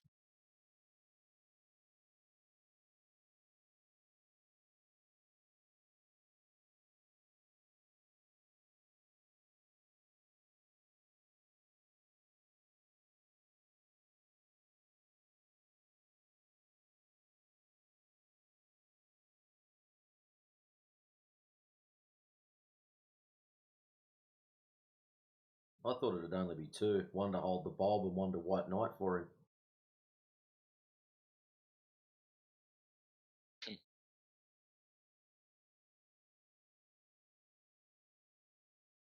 That's the thing, that they need to come in pairs, like otherwise they just whittle away, disappear.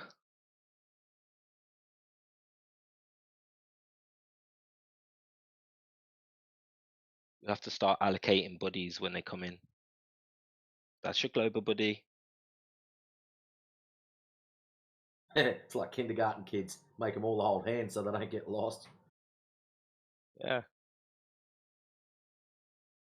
Make them feel more confident.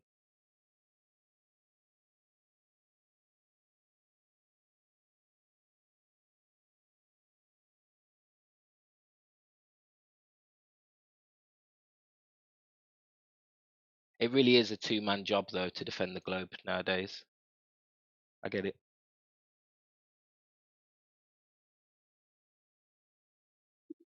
I have a few questions I could ask. I feel like if I don't interact, I'm gonna just fall asleep. But if anybody wants to engage, flat earther. Yeah. Go ahead, dude. Ask your question, So, bro. all right, appreciate it. I was just curious. When did you come to the realization that the Earth is flat? Like, what was your first indicator? I like that question. I think everybody likes that question, right? Yeah, that's a lovely question. Things. It was an accumulation of things over many years. First time I heard of flat Earth was like I don't want the many years. What was your? I just want the first indicator. The first indicator. That's the problem. Yeah. You don't realize until it's like one day you're sitting there or you're in a panel like this and you think back and you go, hang on a minute, 2022, already flat earther. I was talking about it back in 2020 and I don't remember anything before that. But the first time I ever heard of it was like 2007, 2008. So I never actively went pursuing anything FE related. But for me, it was just an accumulation of all things that just don't work on a ball. So that's for me. That's the short story. Okay, Jin CBR1, I'll give you a story, true story, and it's this. I went to Nigeria in 1960, 1970. NASA had gone to the moon by this time. Okay, so the first time I heard about flat Earth, I was born in England. Okay, so going to Nigeria, I would have been about 8 years old, going to be 9 that year. Okay, at school, there was Copernicus, Galileo, and who was the third one? Columbus, arguing about the shape of the Earth, okay? And then in the textbook of our history book, it showed the ship falling off the edge. That was the first time that I saw the flat Earth. And I thought that was stupid, obviously, as a kid. I'm 8 years old. I said, no way could the Earth be flat because the ship would fall off the edge, okay? So that's what happened to me at school in Nigeria. We go back to England now. I've returned. There are some adverts that we watch that ridiculed flat Earth. But before that, there was a guy called Charles Johnson, from the Flat Earth Research Society. Very good organization. They're akin to us. The same thing. The Earth is measured flat, utilized flat, okay? But he was ridiculed. Okay, we move on a little bit. Adverts depicting ships falling over the edge. Okay, that was during the 80s.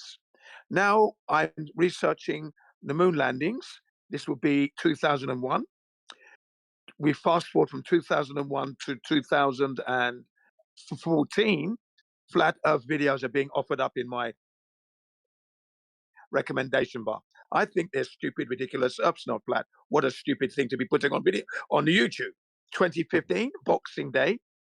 That would be 2015, December 26th. I decided to click on one of those videos thinking they were stupid. What could I learn from these idiots? What the hell, you know? And then I click, and I'm the stupid one. 11 years later, I'm still a flat earther now. Okay, that's how it happened. And the videos I watched, which were 8 hours of videos, basically presented my life on the earth as living horizontal. And I've seen all these things, but I never clocked, I never clicked that it was flat. Okay, the horizontality of the earth had presented itself to me in the army cadets, the Royal Engineers, and then privately in my family's life, camping and traveling around the world with my mum and dad. I, as an adult with my own kids, I've seen the flat earth all over the place and not actually registered it. And that's how it works. And then after watching 8 hours of videos, you look back on your life and it all just comes flooding back like a tsunami, that the earth is not a globe. It's flat because of the way I've experienced it. Okay? Does that make any sense to you? It makes sense to you. So, Hold on. I want to add. I want to add to mine. Sure. Yeah, go ahead. For me, I've flown a lot in my life, and every time I flew, I always thought, "Wow, I'm this high up in the air, and the Earth still looks flat. That's how big it is, right?" I never knew how big the Earth really was. And one day, someone presented flat Earth to me, and I thought it was the stupidest thing ever. But the person I respected, and so I decided to look into it. And so as I was doing research, I'm like, okay, well, how far away is the horizon when I'm standing at the beach? And they're like, oh, it's only 3 miles. And I'm like, that's not right. My whole life I lived by the beach, and I used to see ships 20 miles away, and I could see them docking at islands 20 miles away. Why? What's up with that? And the more I looked into it, I'm like, oh my gosh, my whole life I've known the Earth to be flat because I've never seen curvature ever. And I just from there just kept going forward, man. We see too far. People have done laser tests. There's a lot that this community has done to demonstrate how things work on the surface of the Earth being flat, water being horizontal and level everywhere at rest. And if 70% of the Earth is made up of water, there's no way it can be a ball, because the picture they show from space, they show all that blue stuff curving around the ball at 8 inches per mile squared.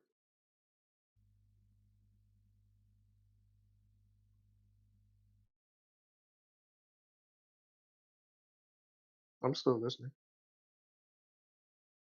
That's pretty much it, man. Like my whole life, I've just seen way too far. I used to see things docking away. I'm like, oh wow, that's really far. You know, back when I was like 12 years old, so I was like 4.5 feet tall. Watching things dock from Los Angeles to Catalina Island, and I'm like, oh wow, look how big the Earth is. My whole life, I've always said, wow, look how big the Earth is. It still looks flat, no matter what. Yeah, and I had a similar experience on a ship leaving England to Nigeria. 2 weeks on a ship, nothing but horizontality on the ocean. You know, the horizon is dead level. That's what you see when you're out there at sea, and then flying back by plane again. No curved trajectory experience from the aeroplane. So, you know, like Mike said previously, it's an accumulation of experiences, and the one thing that you don't experience is the encounter with the curvature. You don't encounter that. It's never there. It's not there. There you go. I'll tell you the one for I me, see. the one. Oh, sorry, Okay, dude. Go ahead. we got. No, I'm sorry. One more. Go ahead. Continue. Yeah, it's a quick one. The one argument for me that made me actually pay attention and look into it was the way that planes fly horizontally and they don't have to adjust for the curvature. I clearly had to look into that, because clearly that's how they fly planes. So I was like, okay, I must have heard 4 or 5 arguments that are very logical, but they just washed over me because I didn't understand them. But that one, I could understand that well enough to be able to learn, how they actually treat an aeroplane in flight. And that's what led me to start then looking into the other things. Okay. So I I'm got seeing I got a a question. I'm seeing a consistent theme amongst each of you. Now, do you feel like when you all got to a point where you questioning is good. You should question everything, right? No problems with that. But you all got to this point where do you feel like when you did your research that it debunked the world being a globe, Oh, or it absolutely. confirmed what you were looking to believe? I wasn't looking to believe anything. In my case, I wasn't looking to believe anything. That's the one thing. Even if it's a globe, which is what I was taught, that's what I believed because I didn't check it. Okay. And then suddenly this information has come to me that the earth is flat. Remember what I said? I thought it was stupid. Remember, my life experience up until 2015 is that the flat earth would be a stupid thing because of my education and the experiences I've had on the earth. Okay. At that time was no way could the earth be a globe. So it's not what I was looking to believe. I'm looking for the truth. And the point is, flat earth and all of its proof represents the life I've lived on this earth. And that is no encounter with earth's curvature. It's the truth of the matter. It's not a belief. Okay. Can The I problem ask was, what yeah, go your ahead. Sure. education is? Sure, but if you would agree that you went and sought the information that reaffirmed what you were looking to validate, right? Because because you showed disapproval for it when you initially heard it, right? Doesn't mean that you initially just had this thought. You had no idea where it came from. Like the Earth is a globe, and you bought into it. You probably learned it in school, but you didn't dive as in depth as you are with believing that the Earth is flat. You know what I'm So saying? you're So it's so not you're really a saying your even curve playing below, field. your globe tide is just a belief then? Nah, you guys are adding words. I'm not saying. So what I'm saying to you is Well, the if same us amount diving of. into this happens to be a belief, then yours is too, because you've got no evidence to back up that it's true. Well, you would be under Acceptance the without presumption. evidence. You would be under the presumption that I didn't research that the Earth is a curvature, as Excellent. So what opposed did to you research that validates, verifies, or proves that there is curvature for you? what? What did you He's asking for your research evidence. that verifies, validates, or proves that there is definitely curvature for yourself? What did you do? Well, the global consensus is that the Earth is a globe. No, I So didn't ask the about burden of proof would consensus. be on you. I wasn't asking what other people's opinions was. I was asking yours. What did you do? Well, yeah, but the burden of proof would be for you No. to You're the affirm one why you claiming it's believe a that the Earth is globe. flat. You're the one claiming that you've done research. Yep. What research That's did right. you do that validates your globe belief, that turns it into I'm yet reality? I'm yet to make a claim. I'm yet to make a claim. I could You've be a already flat made earther one. Nah, still. yeah. Bro, don't back out now. Everybody heard you make your claim saying that you did your research because you made a That's sarcastic not how it comment. was presented. You No, I made a said you sarcastic comment assumed. about how No, you would assume. Yeah. no, I said you So assume, you right. That's the word. That's the word. I said you assumed that I haven't done adequate research. That would be under the presumption that I had not done adequate research to defend. But So that's that means different than you're your claiming that that's you have done. If you're telling us we're assuming you have not, therefore you are claiming you have. So what research have you done? Awesome. okay. I can't wait to hear. Regardless. Okay, that's true. You're very right. But why pivot? Why pivot? It's the same thing could be hold to you, and because I I'm was, not pivoting Don't pivot. anywhere. You're the one that's sidestepping. We just want to know what research I'm the you one who did asked the do question. that validates your claims of. What It can't be research a did you pivot. do? It can't be a pivot. Why does Enough this with dude the meta speak like talking that? about talking. It can't be a Enough with the pivot if meta. I'm the one who asked the question. I'm All still right, waiting listen, for check your it out, answer. guys. What We're getting research? derailed. You're No. Who cares? Who cares about his research? He's asking us questions. Okay, so exactly. it's entirely We're just fair asking. for him. Hold on, brother. I didn't seize the mic for you. I speak. All right, thank you.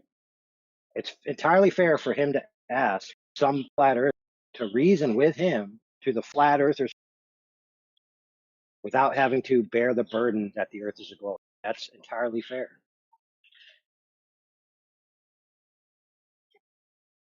So, is any flat earther capable of engaging with they reason to answering his questions of how they got there? If not, if Oh, I was yeah. him, I'd leave. You know, I'm prepared to engage with him on that, and I think there's a number of us here. I've given a slight synopsis as to why I arrived. I can give a little bit more in We depth. already arrived there. We are there now. Particulars like, okay, yes, you concluded the earth is flat. Now take me through your reasoning. Obviously, you researched stuff or saw things on, but then you took it a step further. He wants to know about those further steps. He could correct me if I'm wrong. I'm just waiting for my I've got a opportunity to question speak. for flat earthers. Apparently, like flat Yeah, earthers, they don't have. Silver. Oh, So I clearly was opening the floor for the previous guest to speak, not you. nothing was happening. Let him Like speak. no one I was was waiting answering. for my opportunity to speak. I'm being respectful. It's their court. All right, go on. So can I get the answer to my question? He kind of flipped it back towards me. I guess you got like really defensive. That was kind of unsettling. No, for who me cares to about say. that? Who cares about that, Okay. brother? Who cares? Okay. Listen, Can we just get state your question on, again. Can we get back on track? No, it was a good discourse. I agree. Can we get back on track though before we digress? So I just wanted to know, like, have you put we're all aware. I'm fully aware. You believe that the Earth is flat, and you could justify because you've done adequate research. I agree. But how have you done that same? Like, did you go with that same mind frame into why is the Earth round equally, or did you just go pivot from the Earth is round? I was told to believe this. I believe this, and now when some conflicting information comes along, you say to yourself, okay, this is so far from what I've been told. Let me see about this. Like, how can this information itself validate itself to be true? And then when you found more and more information, obviously, to the best of its ability, it's going to give you the information that gives you. I don't want to put it in a way that makes it sound like you guys aren't true, right? Who knows, right? I don't want to steer where the conversation is going, but it validated what you wanted to believe, like what you sought out, and it gave that information. Are you going to say like you weren't looking to believe the Earth is flat, but you were seeking out that information? Now, did you put that same amount of trust and effort into the opposite, right? As the Earth is round, instead of just going from it's round, I was told it's round, and then you know, this information is flat. Let me find everything about is it really flat? Can it be flat? Why is it flat? Why is the round part of the world wrong? This, that, and therefore, and not. And did you put that same amount of effort into corroborating if it's actually round? Yeah, That's my question. I would say yes. Go ahead, repeat that. Yeah, repeat that. I would say yes. No. I looked into the globe more than I looked into flat Earth, right? Because if it's not curving, then it's flat. And so, yeah, I would say I looked more into the globe than I looked into flat Earth, because flat Earth presents itself just the way reality presents itself. You see it for the reality that it is. You don't have any story or belief behind it, right? They don't give you these pictures of outer space that aren't even pictures. They're cartoon drawings. That's all they are. Yeah, your frame is confused. We didn't set out to affirm flat Earth. What we did was try to confirm the globe by falsification. You set up tests to try to see if you can falsify the globe or not. If it can't falsify it because it's true, then it's true, right? Yeah, but you can't just rely on that alone because the information that it's confirmation bias. The information that you find is going to make it seem like How many people does it take to rely on? No, you're confusing confirmation with negation. So if we negate that your presumptions that, for instance, refraction is hiding Earth curve by showing that there is no verifiable evidence of refraction in long-range images which see too far, then we have debunked the ad hoc rescue assumption that rescues the fact that we measure and observe the Earth as flat.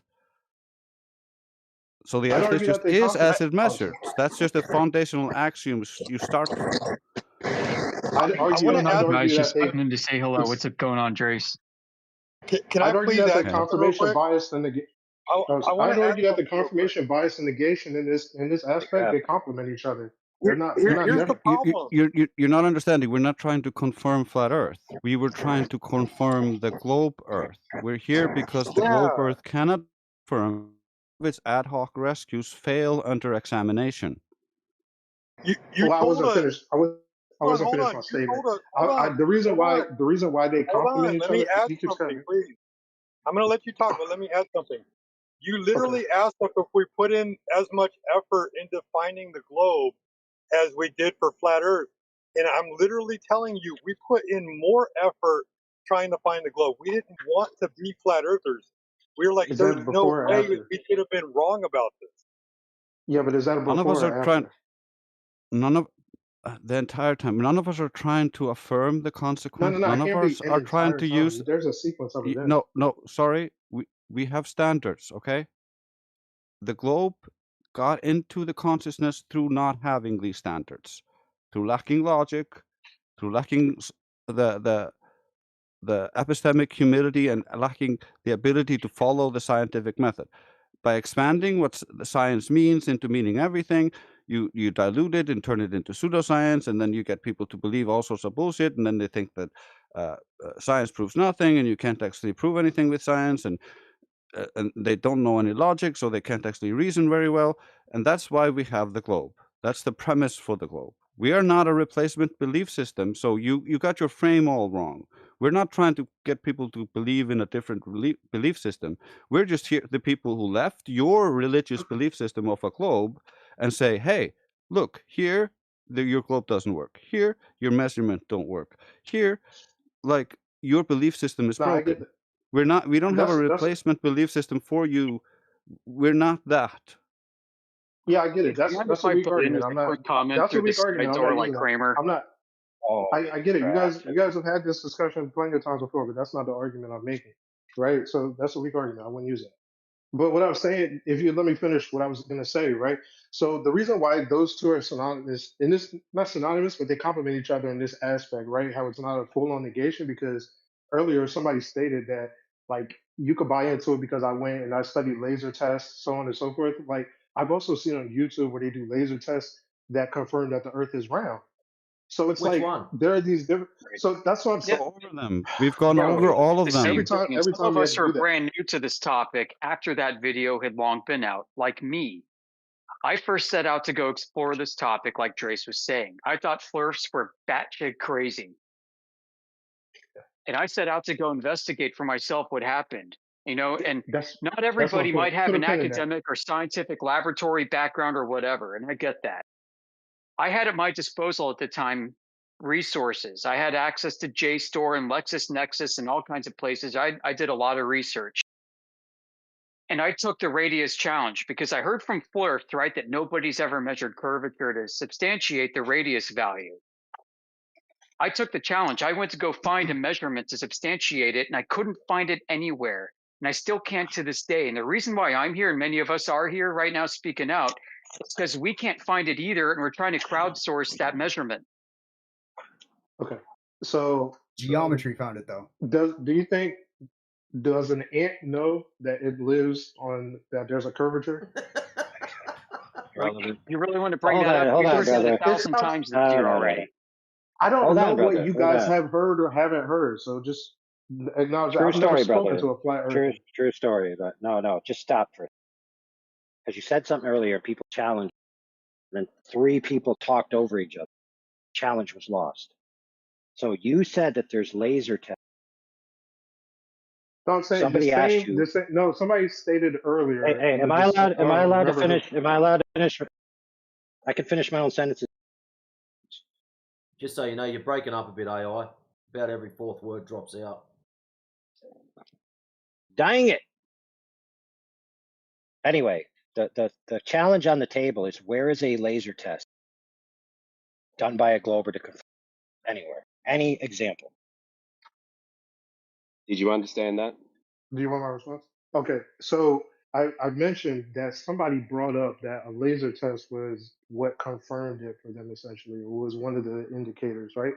But there's also tests, like I can go on YouTube and they do simple tests where they talk about like shading and like the moon and how the earth, like if you No, talk about stop. like the He asked lunar you. moon. But Stop. this is what He I'm asked saying. you. I understand Laser what said, test, he's bro. asked. I You understand said what there he was a. asked me. But Just chill. You You didn't. it's said a callback to what I Stop. said earlier. I understand Relax. what you he's said asking. there's Relax. a You're just laser test that confused. proves. You said there's a laser test that proves the Earth is a globe. Now present it. Somebody stated earlier about the laser test, but that was for their confirmation that it was that Yeah, the that's Earth is Yes. flat. So excellent. Like where's We yours? what said you can laser do, test. Dr. right? But you Professor, can do. we But said, there are tests. hold up, bro. Oh, We said laser test. You said laser test to counteract our laser test. Present your one that counteracts ours. regardless. All right. Well, I misspoke. But there are tests That that is on the YouTube. point. What is the point? There are tests. That's The my point point. is Yeah. This is the the point. crux. This is the crux Bro, of my bro, point. bro, The argument bro. that you're Let's okay, bro. stop for a second. Stop for a second. We've gone through everything that you think is evidence, and we can show you how it is not evidence. So if you would like to go through what you think is evidence, please go ahead. Is this the same guy from earlier who just keeps deflecting? Like, are you scared to defend why you Hey, think the friend, Earth is friend, flat? friend, friend. The only thing on the table right now is claim from the flat Earth side that numerous laser tests that demonstrate the Earth is flat, and the counterclaim, loosely, There are I've seen laser the tests that. counterclaim is the same way that you believe that Friend, laser test friend. confirms that the Earth is flat. There are tests that confirm that the Earth is round. No, friend. I got to mute you for a second so I can finish my sentence. Okay. Their counterclaim is there, quote unquote, are laser that none of us have ever seen. No one in the history of this argument has presented us with.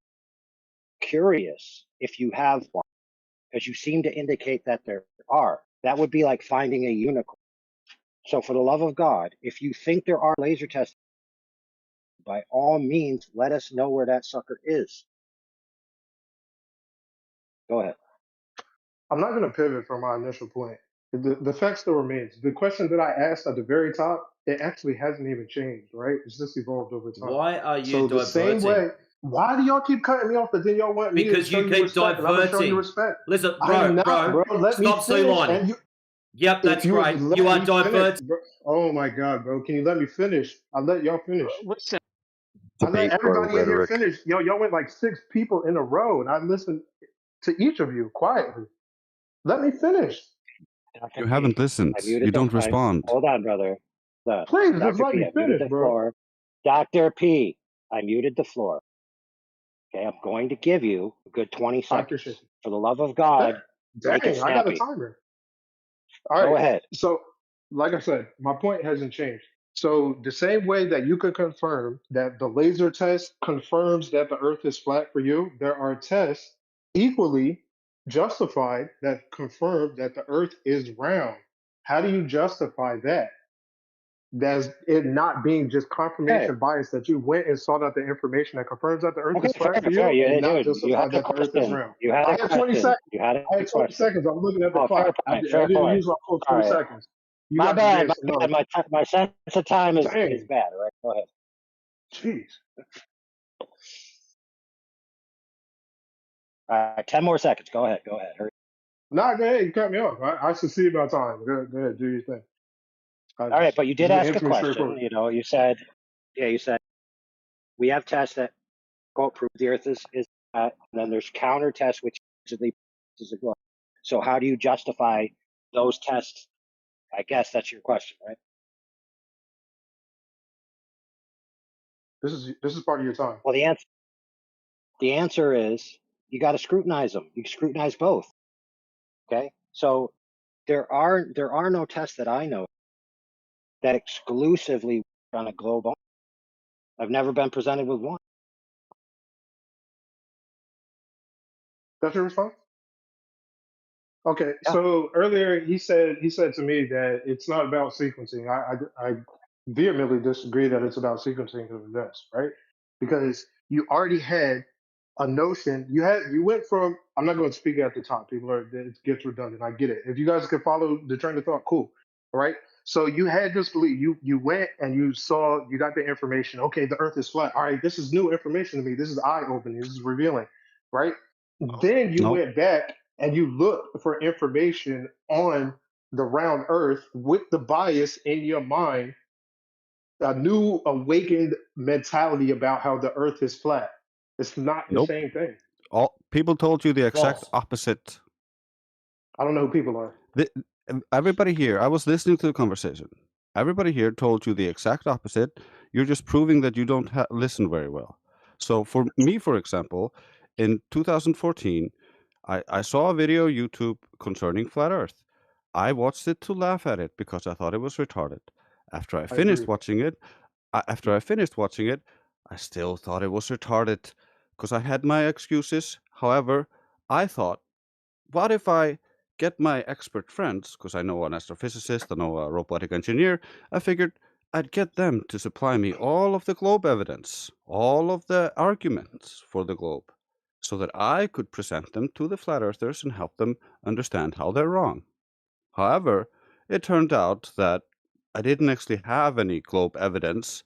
I just had fallacies and assumptions and model interpretations. Okay, you should probably do away with the ad hominem attacks or whatever, because those are not ad hominem attacks. Those are facts. Whatever. No, say that I don't listen very well. You're using ad hominem attacks to try to avoid what I'm actually saying. Here's why you're wrong. Because you said I don't listen very well. You don't listen very well. I acknowledge that. Actually, that's a falsity. You don't listen very well, because if you had have done, you would have listened to what Yoda said when he said that we weren't looking for the globe. I didn't say that either. So I'm gonna not you. One-on-one instead of 5-on-1. How about that? Oh my AI, think over this already. All right. So yeah, three people told you that you guys three people told you stop. Oh my goodness, I will mute you now. Like, don't call me a liar when 3 people told you that we did not go into this looking for the Earth being flat or looking to prove the Earth being flat. There's looking That's to not prove my the argument. Earth is a That's globe. why you don't listen very well. You say that we have a confirmation Don't tell me bias what I to say. I can confirm the flat Earth. That's what you said earlier. Are you denying that No, now? you don't. This is proof that you don't listen very well. Why you should answer the question. Stop with the meta. Yeah, did you say, Doctor, listen carefully, Doctor, very straightforward. Did you say we had a confirmation bias? Yes or no? But not in the way that he's presenting. Yes or no? It was a close-ended question. We're not into the debate bullshit. We just want you to answer the question honestly. Bro, yes or no? Did you claim we had a debate? We had a bias towards flat Earth? Yes or no? Are you okay, bro? Yo, Russo. Are you okay? Because you're not answering the question. I did answer. If you let me talk. All right, so stop talking. Listen, we don't want the yak. We just want you to be honest. At the moment, you're being a slimy weasel. You are not answering questions, and you're making excuses. Can I get my point? You're making excuses. Yeah, that's great. You're making excuses on why you don't have to answer the questions. You quite clearly claimed we had a confirmation bias because we were flat earthers. Multiple people have instructed to you now that we went looking for the globe, and then you still came back with the story. You guys have a confirmation bias. What? For the globe? Because that's what we went looking for. Please start listening, bro. If you're scared, just say that. That's all I'm saying. Let me talk. Why would I be scared? Let me talk then. All right, Dr. Professor, right, I've been listening to this for quite a while now, right? We're going to try to stop it from going in circles. Now, you've said a stack. Hold on, don't overtalk me, bro. I'm trying to move the conversation forward. You're scared, right? man. It's going in circles. No one's scared of anything, right? I've been listening, right? And you keep claiming that there's all of this counter evidence to the evidence that we're happy to sit Because here and present all day long. Don't overtalk. It's Just simple let as me that. finish talking, bro. You're Just let me finish talking, misrepresenting please. me. No, You're no, no. I was misrepresenting me. listening to you. I was listening to you, and you directly said that there's all of these other tests, right, that counter our tests. So everyone in here keeps Right. asking you to present one of them, and you're not presenting them, and everyone's getting But y'all haven't frustrated presented at the that. test neither. Have you presented the test? Has anybody in here presented the Yeah, test I since I've been in can here? I can present a test if Yeah, you want I to present a can test, too. but The are you same going way to you can present one say after? I can. Look, the same way you can say Okay, I do you want a can do test something. I can presented? 14 say minutes I can't past do the something. hour. 14 minutes past the hour. There's a laser test there. Where's the one that counteracts it? Thank you. All right, cool. We get it. Like, there's 20 of y'all in here against one. Who cares? But anyway, you're misrepresenting me. I just want to clarify that, if nothing else, and then you can move on to somebody else. Who What cares? did I Right? misrepresent? I'm going to speak now without interrupting.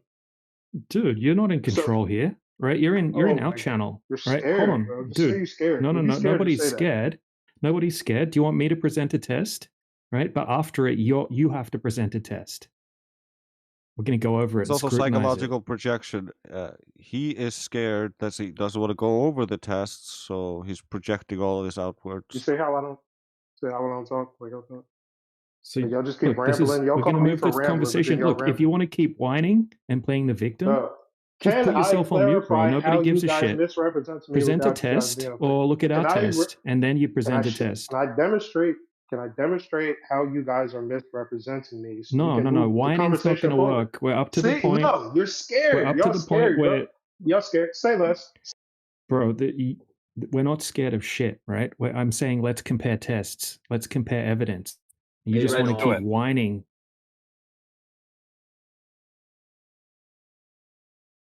Wow. They ran away. Oh my gosh. Yeah, wow. You know, he kept bringing up that somebody else did a laser test and proved the globe, and you guys do a laser test and prove Earth is flat. Which is it? Hey, stop You know what that tells me? It misrepresenting him, tells me that Yoda. he doesn't know how to evaluate the difference between the two, and he's going off based off of what he thinks other people say that the test had done. Don't misrepresent him. Yeah, the one thing he kept going on was that we went out looking for flat Earth as a bias, and after he was told that we all, but in my case, I carried the belief of the globe for 48 years. How does that become a bias? Surely I'm going to be biased to the globe because that's what I believed in. So I'm going to go and check that first. The flat Earth thing was ridiculous, I thought, you know? So obviously, if I'm going to go and check now, I'm going to check for the globe and the curvature because that's what I was told we were living on, only to find the flat Earth. That's the beauty of it. He's Wow. projecting his own bias because, just like you said, he is also raised in the system, believes it's a globe, and just like me, when I came to this, I assumed I had all the evidence somewhere. There was some mythical test that would prove my position. He can't be bothered to go look for it. Sounded like he had an argument coming in, and it was only about confirmation bias. And when you guys said that it wasn't confirmation bias, he got confused and didn't know what to argue anymore. Thank you, T-Dub. That was it exactly. Now, T-Dub hit it on the nail on the head. That was his original position. That was his real position right there. To accuse us of confirmation bias and we're just believing, we're jumping from one belief. That's what he was trying to put across. Not that we'd methodically study. Hang on, let me just finish. Study the model properly. You know, we know the model inside out because we knew that, and then we tried to confirm that. Sorry to cut you off there. Go ahead. Yeah, you could be biased and still be correct. That's why you have to engage the information. So yes, it doesn't really matter. He was supposed to engage and ask for the evidence and then examine it and then make some type of argument. Yeah. All right. Hold on just a second, right? So we got Darrikin. Darrikin, now's your chance to present your evidence. This is your last chance as well, bro. Every time, you say you've got all this evidence in the side chat, but then when you're unmuted, it doesn't happen. Yeah, I think Professor knocked on it before. You guys can't listen or read See, this where is do you it. see? Just whining about flat earthers, right? So no evidence to present, just whining about flat earthers. Yeah, Right. snarky remark. So in the side chat, bro. So you're gone. Yeah. Anyone got any evidence for the globe to present? Or are you all pussies? Yeah.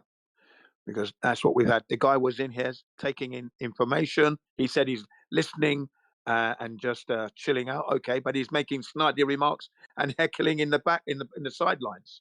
That's all he was doing. Wasn't presenting proof of globe. And I asked him directly to his face, "Do you have proof of globe?" Yep. No, So I'm we're just now accepting listening. applicants, right? We want astronauts. We want pilots. We want satellite drivers. If you drive a satellite for a living, come talk to us. Yeah. Very good. Very good. Yeah, exactly. Just prove your mustard. Prove your mustard, man. Come on. Yeah, we'll examine what you think you know versus what you actually know.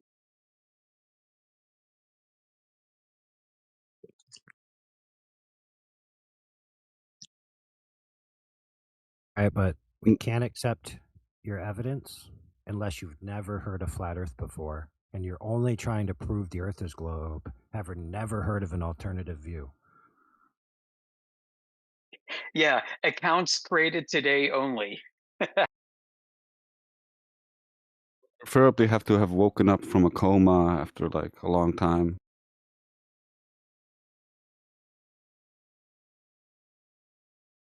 He's not wrong to a certain degree, and that is that once you hear and at least accept a semi-plausibility of trying to figure out whether the Earth is a globe because someone came upon you and said, you know what, the Earth might be flat.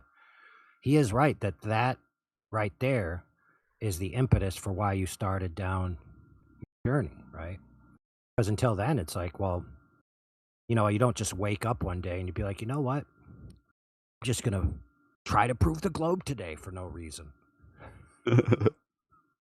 Yeah. So true. So true, that statement. And remember, you're approached with new information which you look at and you study it thoroughly, because you've now, while studying the flat Earth, you're also studying the globe to make sure. And then you go out and try and measure the curvature of the Earth. They're the numbers you are given. That's why you end up looking for the curvature.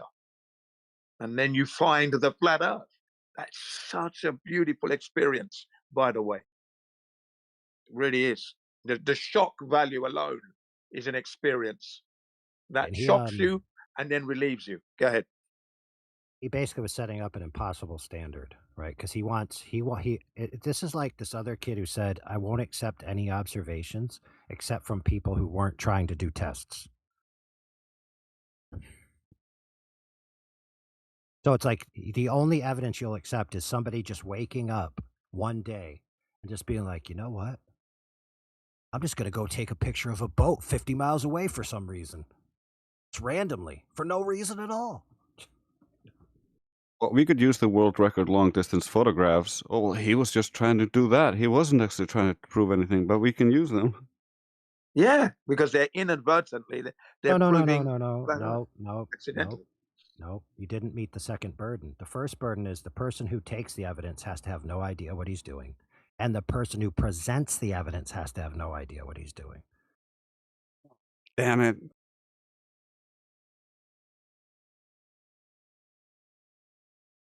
Yeah, that would be right from AI's position, as he was saying, comparing to that when putting forward that character that he was just mentioning. But my friend Drace, yeah, you're right though, Drace, because that picture, even though the guy took the photograph, he wasn't thinking about flat Earth when he took it. He was just taking the picture and the challenge with his camera, longest distance is now a Guinness Book of Records. Okay, fantastic. Brilliant. But that inadvertently is proving flat Earth. Go ahead. That puts you in a position of only being respected as being sincere about your first belief, whether you came to it or you were told it. Because anything after that, after you just accepted it at face value, any scrutiny you put into it, right, that has any lead up to that scrutiny because someone offered a counter position, that kid would philosophically dismiss. And so that means you can never refine your position. can never challenge your position when new ideas come. So in other words, what he was saying is, I am religiously devoted to the globe. I mean, that's all I could hear. Yep. That's exactly what he was That's saying. what I heard. Yeah. You're not allowed to go and check for anything else. And he hasn't. And then when he was asked, Matrix did ask him, "What proof do you have?" Because he said there was proof. People are proving it. Well, show us one. He didn't show us one. He couldn't bring one up. Started accusing Matrix of being a bit too harsh, a bit too loud. He just continued Yeah. to say that it was there, that it existed. There was some test done somewhere that debunked the flat Earth. That's it. He just continued to repeat that. And Well, then the six of us. To be fair, I started out with the Black Swan before he joined, right? And it was, or maybe while he was listening, either way. And he's basically saying, you know, when someone told you a black swan exists and then you went down to the zoo and saw it with your own eyes, did you ever stop to consider how many white swans there are? Like his philosophy is just so bankrupt. Yeah, it was so bankrupt. And when he came in, he said he was falling asleep. That's why he had to ask the question. Okay, that was his comment as he came in. Now he can't sleep, so. Okay.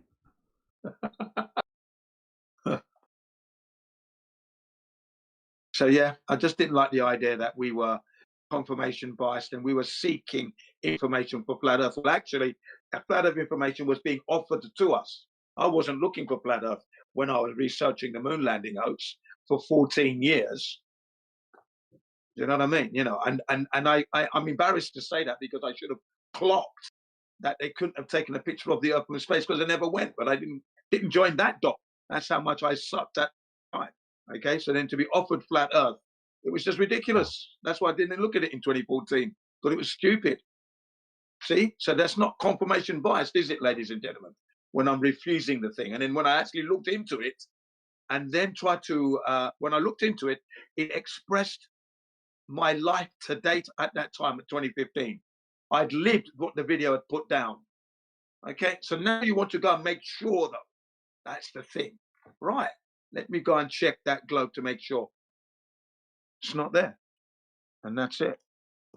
We got an accusation in the chat that we're misrepresenting him for some reason. Well, I haven't said anything that he didn't do. Can I ask a question? Like, I've been muted, like... It was supposed to be sarcastic because you kept saying that when obviously you guys weren't misrepresenting him. Or...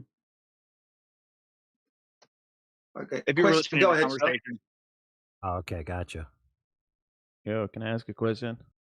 Yeah. Armando, if it's about being muted, no, you can't. No, like, no, I'm just saying, like, I was muted the whole time. Okay, well, what's your question? I'm going to give him another chance to talk without talking about being muted. And if he can achieve it, then he won't get remuted immediately. Okay. My question is, where can you find, like, resources on, like if you want to do, like, research more about the... Well, you should have been looking in the side chat, really, because that's where it's called. That's where the action happens. Like on Discord? Here? Yeah, on this very channel here, this Flat Earth channel, there's a side chat, and there all the information you would need to know about Flat Earth and the heliocentric model is all coming in there. So, I mean, didn't you look in the side Jen, chat? to be fair, we don't know what research he was asking for.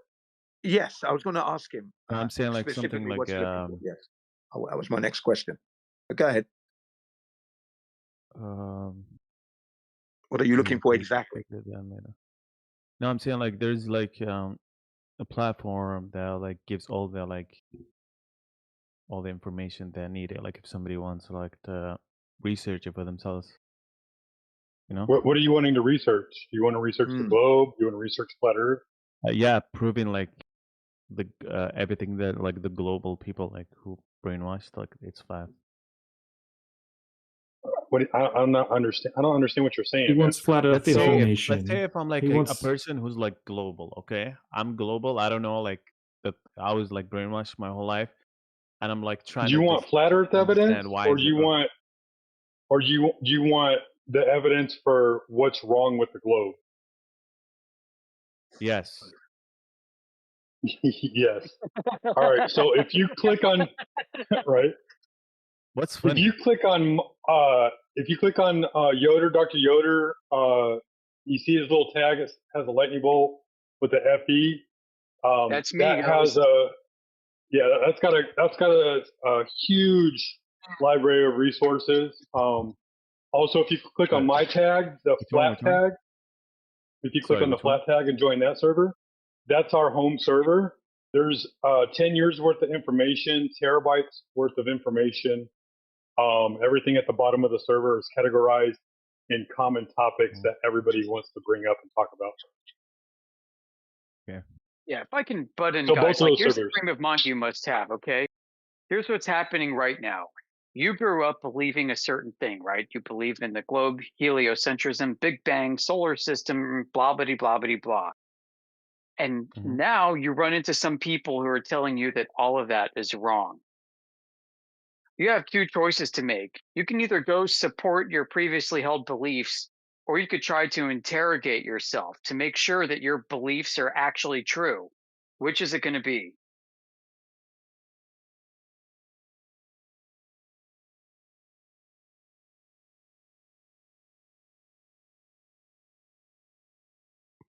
Yes.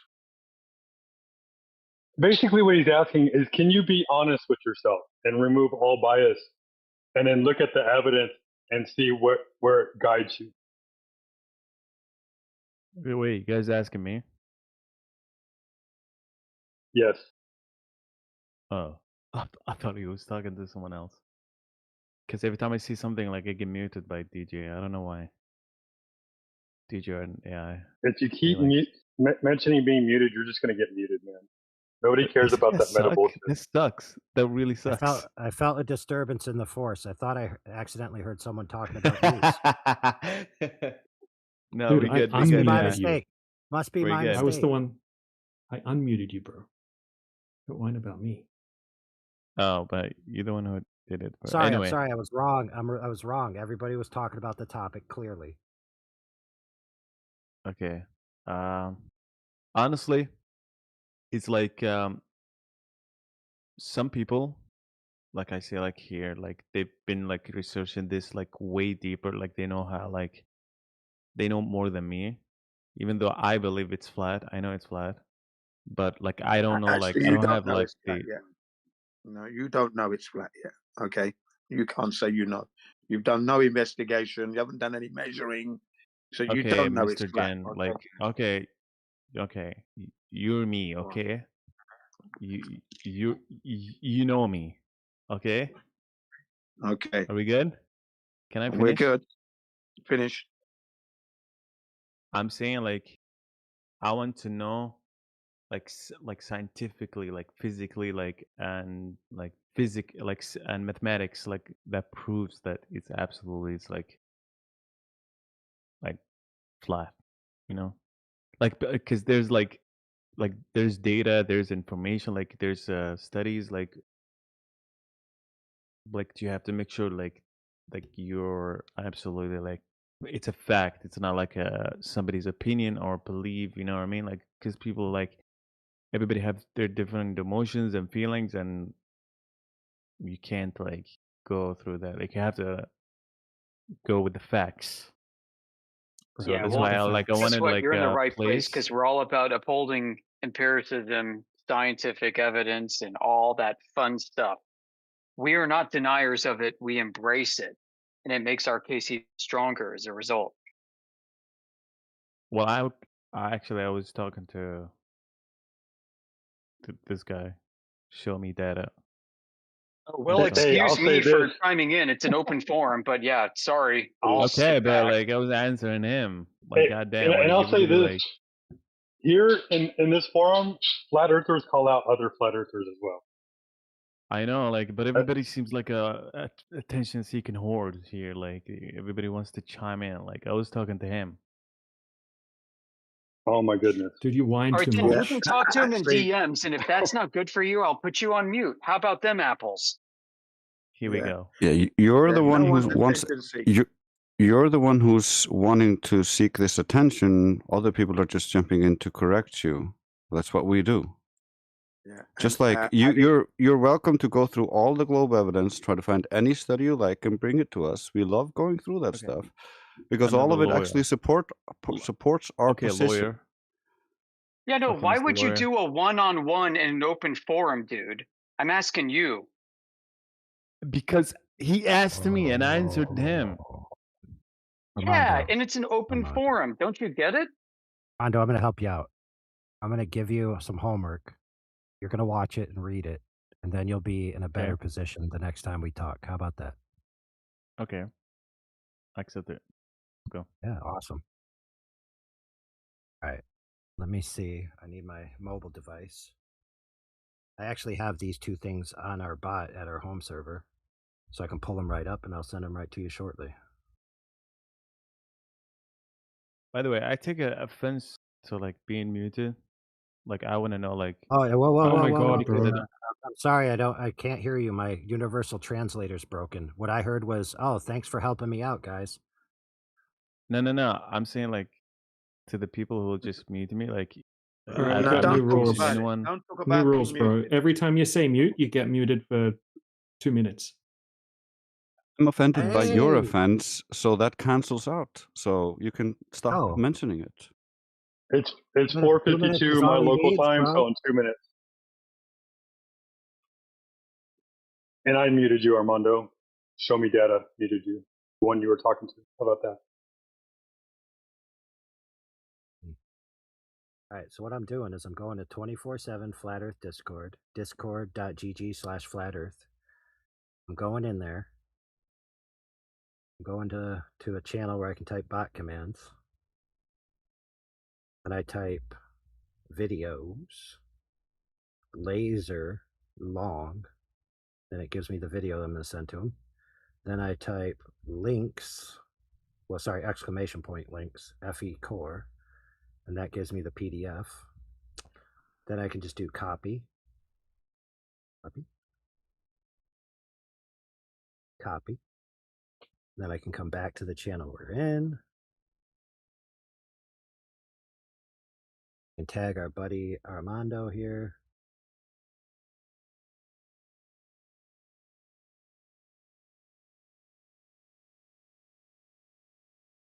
And then I'll post it for him. And I'll copy that whole thing and send it to his DMs. Very entertaining video too, Armando. It's not boring. Especially if you're already interested in the topic. Your 2 minutes is up, Armando.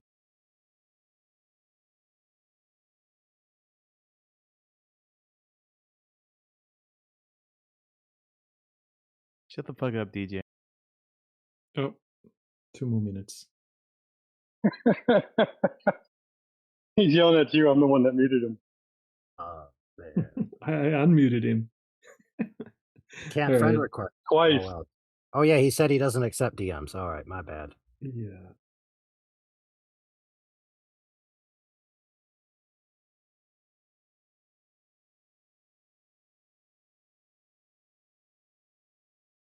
Anyway, I posted the links there, Armando. If you copy those down. It's about an hour and 20 minutes documentary. They show what they were doing, why they were doing it, the laser they built, a bunch of the field locations they were at shooting the laser.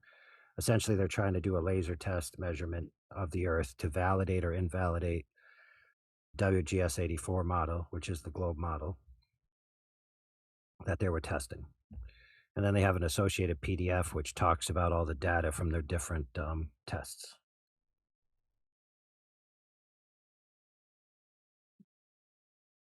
So in the documentary, they're going to talk about the principle, like of why they're going about using this method, why they're doing these tests over water, how this is a way to measure the Earth, whether it's curved or not, et cetera, et cetera.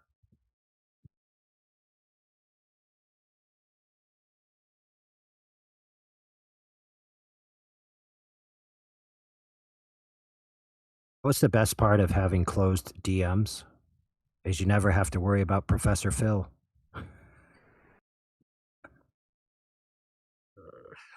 Oh man. Yeah, Bro, absolutely. what's there to worry about? He was in my DMs. You know what he said to me actually publicly? He said he would pay for my flight to Melbourne, and he'd pay for my hotel room in Melbourne, and he'd pay for my dinner in Melbourne, and he'd pay for his gas to come pick me up in his Mercedes in Melbourne and take me back to his place in Melbourne. Oh my goodness. Then he'll show you his joystick that he uses to launch the rocket. Yeah, and pilot satellites. Yep, that joystick. Dang. You know what? I might listen. He's an old man with tons of money. It might just be I've never been to Australia, so you know, maybe I'll pay the piper and find out.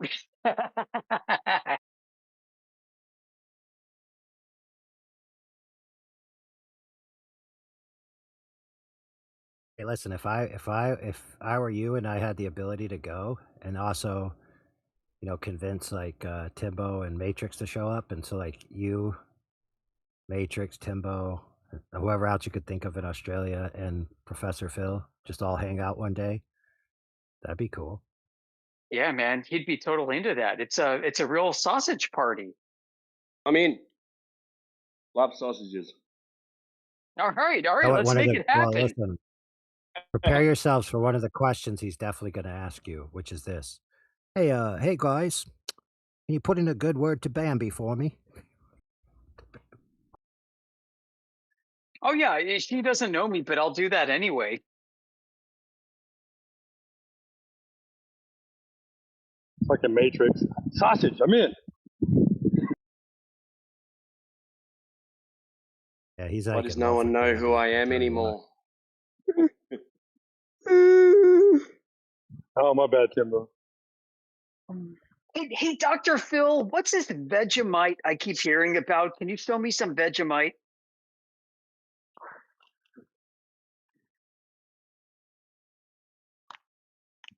And is that the same as in the UK? They got something called spotted dick.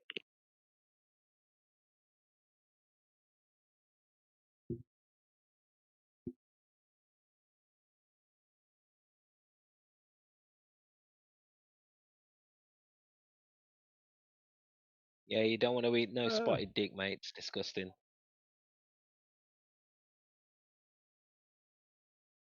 But it comes in a can. That means it's safe. No, in America, we just called that moldy spam. But our Oh yeah, it's a Vienna favorite amongst sausages, Hawaiians. no Vienna sausage. Those are a alleged delicacy.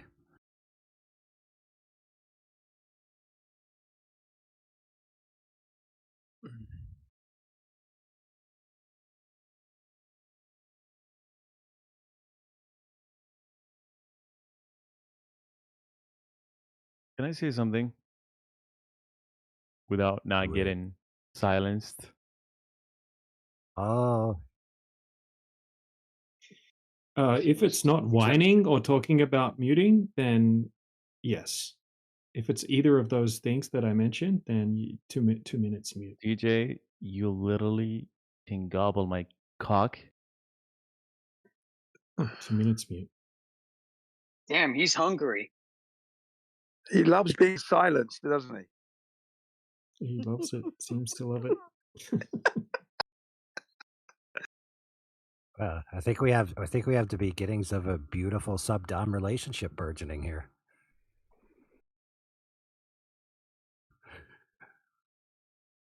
Anytime he's lonely, he's gonna come in here and say, "DJ, mute me, please mute me."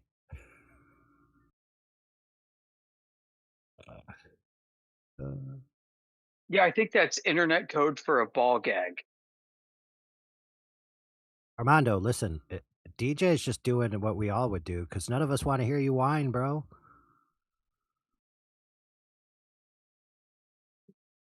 And he's a flat earther, he says he is. I've never heard a flat earther whine so much and love getting muted so much.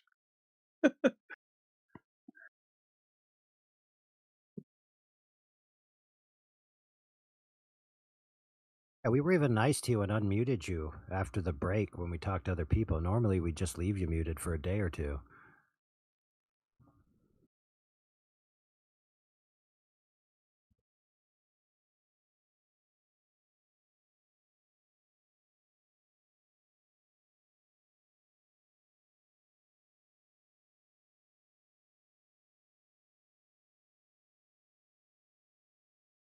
Armando, it's flat water under a curved bridge, bro. It's the past.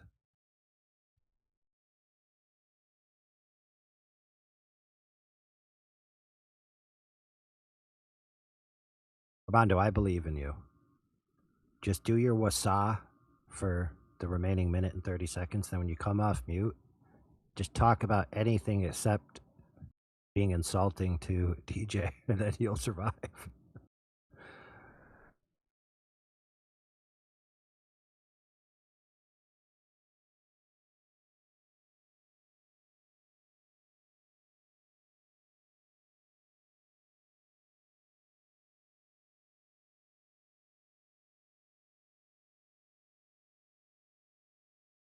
Connection doing?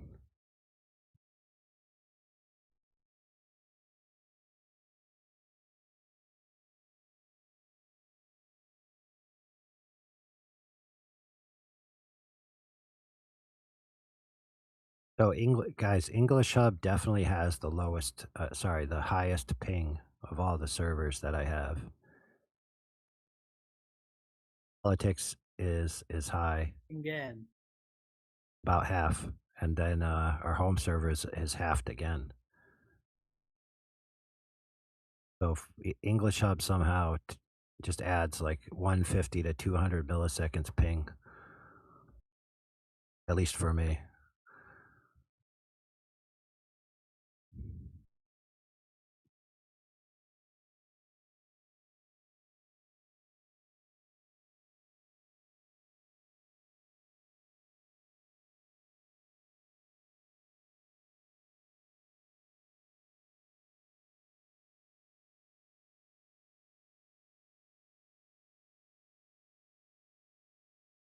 Okay. Right, your 2 minutes it's up. I'm not gonna Have a whine. nice time. I'm not gonna say anything, okay? But DJ, you have personal issues with me. I don't have any issues with you, right? But if you just want to whine, then you're just gonna go on mute. All you have to do to stay off mute is stop whining every time you get unmuted. It's super simple. And you could just, if you don't like it, just click the disconnect button. Go somewhere else.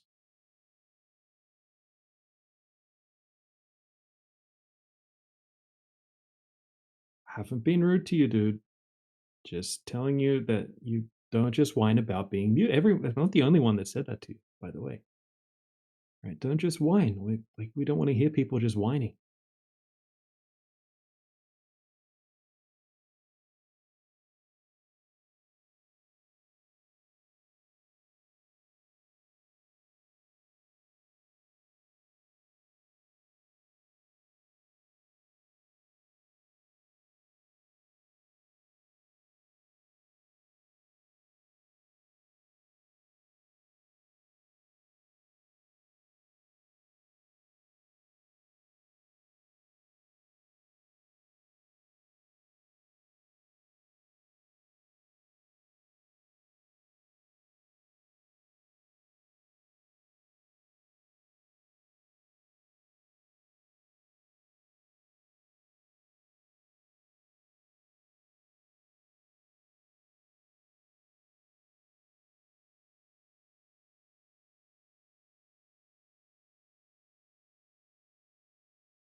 Accept, DJ, accept it.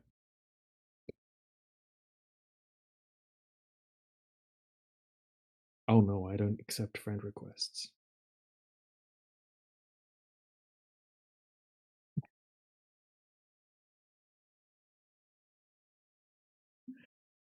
Maybe the chat. Your personal attachment and desires toward DJ are inappropriate for our stream and text. Send him personal messages. And if he does not want to, don't be weird stalker. Who the fuck are you? Don't be a weirdo stalker. Who is this guy? Is he friend? Mm-hmm. Oh, nice. I can see what's going on. Dude, just talk about the topic, right? You don't have to talk about me. I'm just the wine patrol. So you're just a bitch.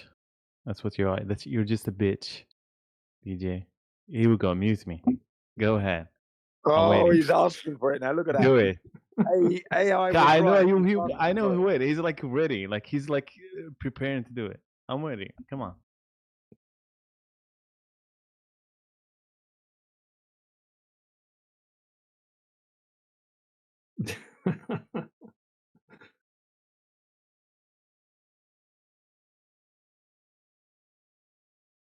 Yeah, it's enough now, dude.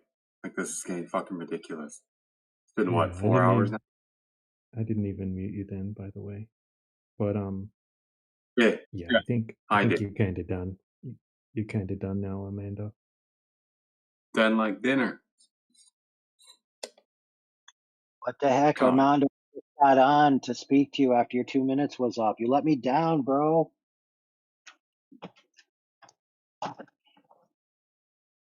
Oh my goodness. Anyway, DJ, earlier I was playing dudes critiquing the Rainy Lake experiment. Yeah. And there was some profound in there.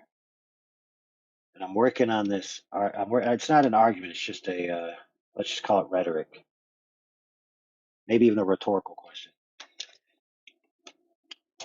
And so the Globers say the Earth is a globe, but we're always seeing things beyond the geometry that the globe Earth would allow because of optical conditions. So there's an inverse to that when it comes to the flat Earth, because they would say if the Earth was flat, I should see everything at all times. So the globe starts out with if the Earth was a globe, I shouldn't see things. And then they start out with if the Earth was flat, I should see everything. And then the solution on both sides is optical conditions prevent that, right? Mm-hmm. So the optical conditions negate the previous claim, and of course we have to see through optics, so that's a given that whatever you see has something optical going on. And for various reasons, especially when it comes to trying to prove all this extraneous alleged refraction, that would supersede the globe geometry. Wouldn't it be more reasonable to conclude that the Earth is flat, and the reason why you can't see things very far away is because of optical conditions, rather than the Earth is a globe, and the reason why you can always see things too far away is because of optical conditions?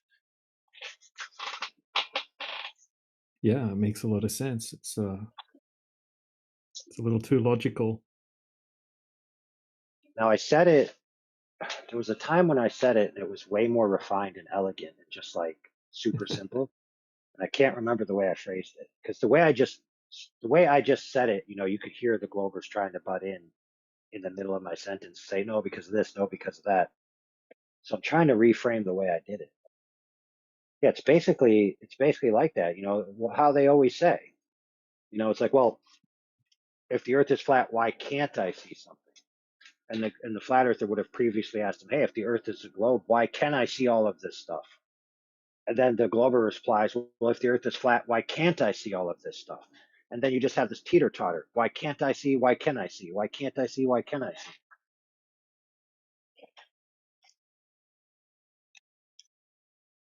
Yeah. They also have crazy double standards. That's what's one of the most annoying parts, and contradictions. Like even on the Rainy Lake test, they show a picture of a distorted image that's really shitty looking and crazy distorted, and they say, "Oh, this is how we know that there's heavy refraction." And then they show a slightly clearer image, and they say, "Oh, this is how we know it's low refraction." But then we show them an image that has even more clarity to it than their low refraction image, and then they say that's extreme refraction. So it's like, what the hell? You guys are crazy. Divine refraction. Divine refraction is where you can always see everything no matter what, exactly the amount needed or greater to keep the globe being proven. Because if the creator was divine, he would create the perfect divine shape, which is a globe, and he would always make it so that it's always a globe, no matter what. So you just have like divine interference.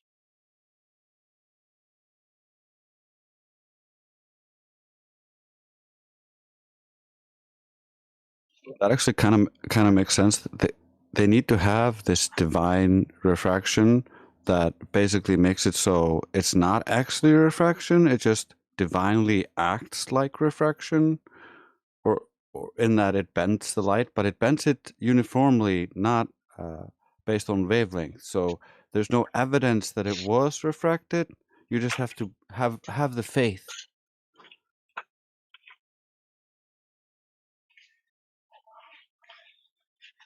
Yeah. There's also a huge difference between what flat earthers are trying to achieve when they do an observation and what globe earthers are trying to achieve when they do an observation. It's not fair to compare the two. It's completely different tasks, right? Like they have a super specific claim that they're making, and they're trying to back up that super specific claim that they're making, and we're just testing that specific claim that they're making. We already have the baseline of the flat earth that everybody experiences, and our observations further validate that it's not what they're claiming, and that's it. But they say, "Oh, how you didn't measure the refraction perfectly, therefore your observation's invalid." It's like, well, no, we didn't even need to do that. It's just flat. There's zero curvature every single time that we do this, and you guys say it's not. It's not flat. So where's the curve? Yeah, just gloss over. Yeah, just gloss over in that conversation while they're having it, right? Where they're basically accusing themselves because they didn't account for the refraction perfectly either. Yeah, they never have. But they give themselves. That's why I asked. Oh, go ahead. I was just saying they grant it to themselves that their calculation on paper is equivalent to measurements in reality. Yeah. Or they'll happily just use a standard refraction without a second thought. But if we ask them, is it okay if we just do that as well? Nope. Did they take that from Doctor Who? You know, a picture of an angel becomes an angel?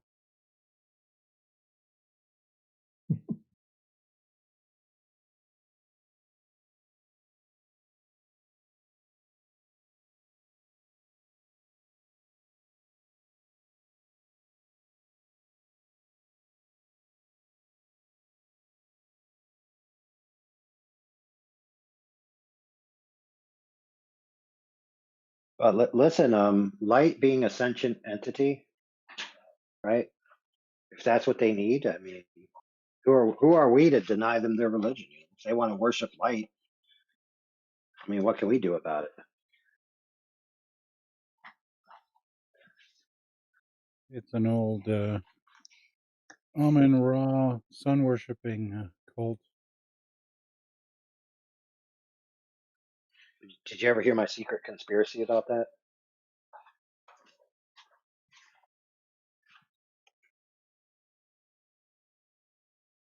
No. Yes. No, then it wouldn't be very secret. All right. So, right. Supposedly, I mean, this is just sayings. So light, right? Who is the agent in the ancient text? The light bringer. Who's that? Satan. Who's the prince of the power of the air? Satan. What did the ether used to be called? The power of the upper air. Satan. What is the luminiferous ether? The thing that carries the light bearer, Lucifer. And so we got a lot of these tests that supposedly debunk the ether, right? Which means you're no longer attributing Satan to what's going on. And now you're worshiping light in the present day. So who are you worshiping at the end of the day? Satan. I rest my case. That was good. I like that argument.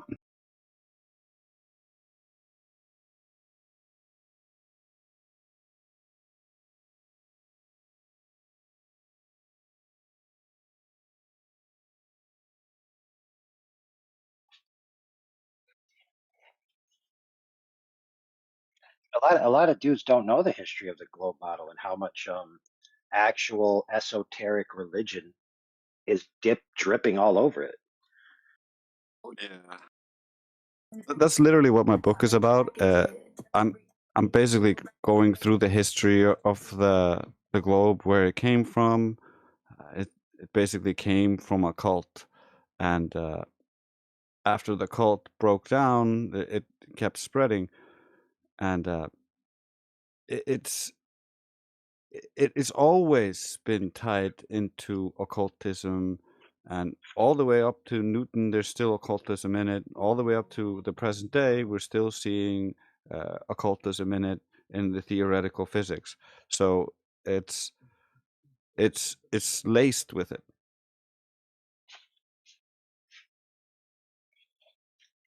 Yeah. And don't get me wrong, I'm not accusing people who would loosely or vehemently say there is an ether of being Satanists, because even in that view, it could just be a mechanical object, and let's just say that the idea of Satan is fake, or let's say the idea of Satan is real, and let's just say that there are ascension agents within the universe that are responsible for physical phenomenon, and let's say that Satan's job is actually to do the light in the world. It wouldn't matter, to my point.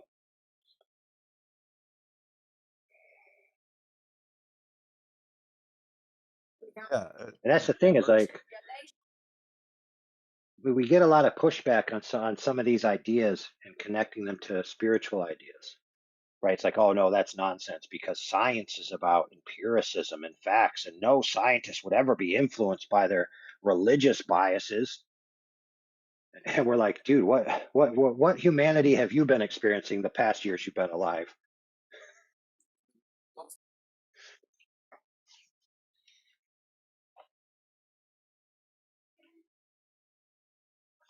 It's like people think corruption just disappears when it comes to something that they believe in.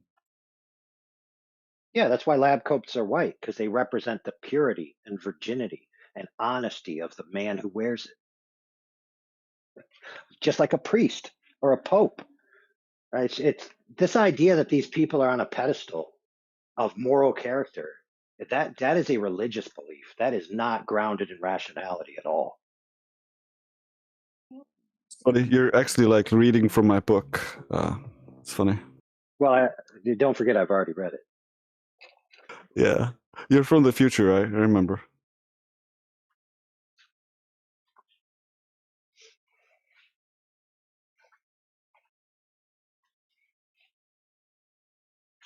That's an inside joke.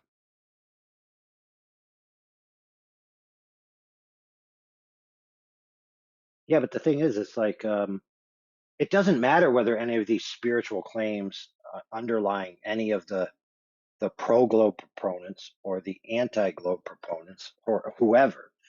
It doesn't matter whether the underpinnings are real or not. It matters whether they're motivated to act on it. And rest assured, throughout the history of the globe paradigm, there's been many guys with religious biases, pro certain religions or anti certain religions or philosophies, who flat out said in their own words that they let their philosophies influence their science.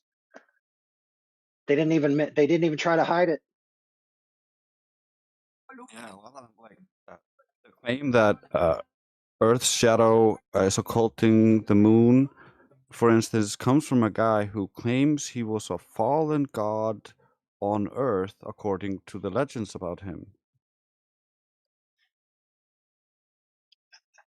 Oh, so he came from a place where he actually saw the answer to the question, hey, how do you know it's the shadow? Have you been somewhere where you can see both things simultaneously? And he's like, yeah, I have, because I'm a god. Yeah, yes, that's the reasoning they used.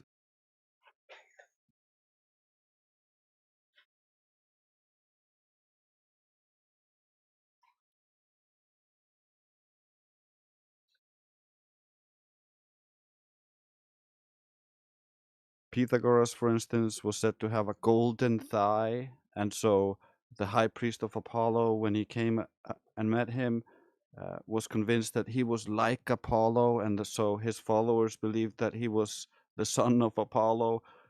They keep dressing themselves in this divine occult authority.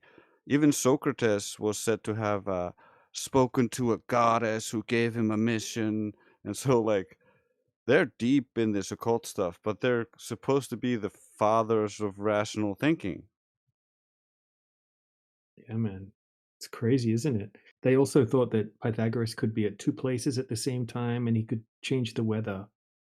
Yeah. Just with And words. that rivers, when he walked past them, would speak his name.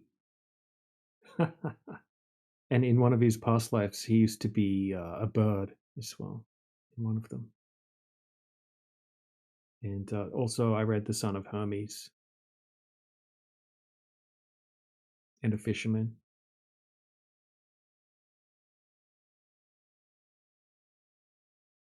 Dang. So according to them and their lineage, claim they that claim all this Pythagoras. crazy stuff. Didn't they say that Pythagoras went to the underworld?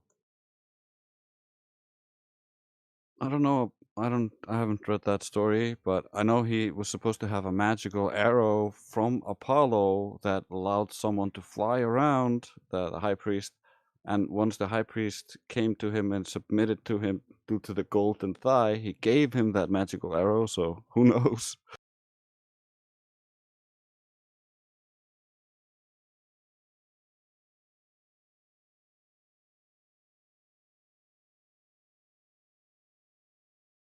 This is the history of the globe, everybody. Yeah, but did his golden thigh pop out and separate, and then an automatic weapon with a laser seeker with a targeting device to his robot eye pop out? I don't know. I think it was like a reference to like descriptions of Apollo being golden. like RoboCop, you know what I'm saying? Now, listen, I'm being silly talking about fictional characters because that's probably exactly what this dumbass was. A fictional character, not a real person. Yeah. But Right? it's still, that's where the story comes from. It comes from this supposed fictional character, and the later characters are no better. The ones who are claiming this fictional character.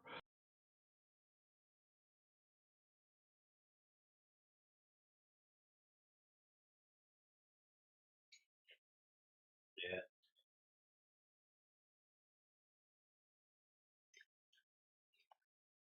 Most of them try to What I want pretend. to know is where did they get their information from? Well, according to them, they claim to get it from the ancient world order, the older cults that used to control the world. And just like the priest of Apollo submitted to Pythagoras in the story, that's symbolic for the older lineages submitting to the new one. Right. So when you follow the stream of information upstream and ask where they got their information from, this is kind of where all the streams, all the tributaries terminate.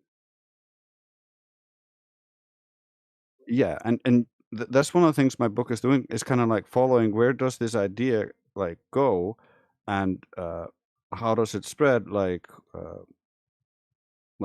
who comes up with it, who's he connected to, and stuff like that. Like, and if you look at their myths and stories about each one of these people, like Parmenides, they're they're magic people. They can do magical things, make rain happen, and all sorts of random stuff.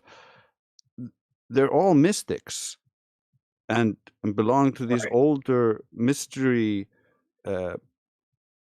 thing that was part of the civilization back in the day, like the Oracle of Delphi and that kind of stuff. Right. So all the angels were instructed to teach man all these things, and 1/3 of them prevaricated.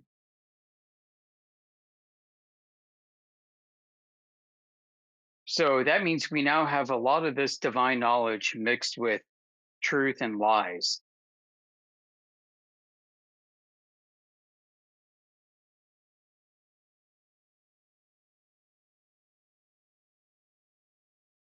I mean, if people want to take the biblical angle, then you just got to take their myths at their own words. If they claim that they are fallen angels, they're possessed by demons, that they're conversing with demons and getting their orders and information from demons, these are the people your religion is based on. Okay.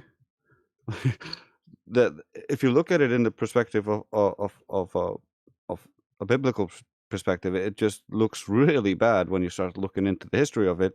But when the lineage itself portrays itself, it's like, oh, gods and goddesses and enlightenment, and so everything's inverted, just like the globe. The globe is an inversion of your natural experience. Right. So the creator finished his creation and left it up to the others beneath him to complete the work by educating man. This included the naming of animals and so on. And what took place was a corruption after the fall. So now we've got a bunch of information that was handed over from the divine realm that includes pure information and a bit of corrupt information. Because, like when Adam and Eve, when they were cast out of the garden, and God gave them their coverings and taught them some of the essentials they needed in order to survive, they were still in communion with everybody else. But by that time, the entire fall had taken place, including the angels who fell and prevaricated and became demons. So man, with its proclivity towards sin, along with the proclivity to take in information that was provided to them from fallen angels,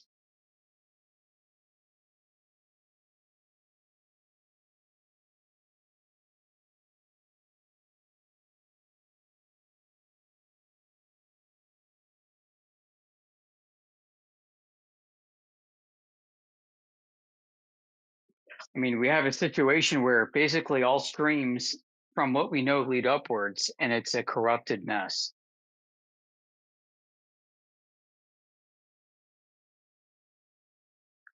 And this is exactly why Jesus Christ came down and was sent to fix all this. Anyway, back to the geometry of our world.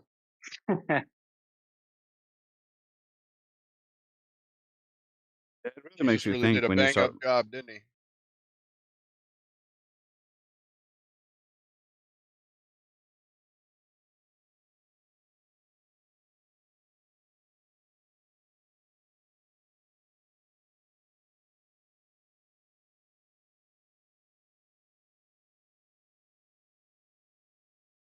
Well, back on point. We're talking about the topic: Earth being flat or not measured as a globe, or rotating, for that matter. If you think you have evidence contrary to that, then please present it.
Who killed the chat?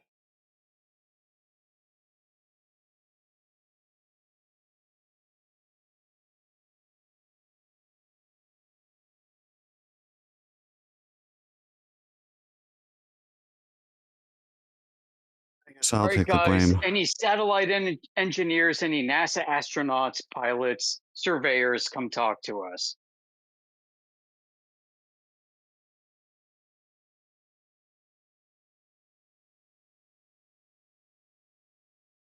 I'm an electrical engineer.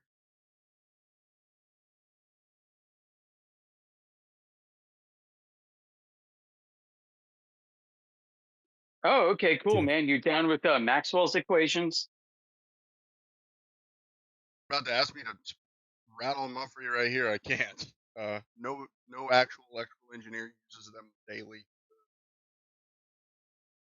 Sorry, bro. Could not understand that. But hey, I know who you are, so welcome back to the chat. But What up, man? How's it going? what's happening? Hey, you know, like Maxwell like didn't have a globe in mind. He was deriving his equations.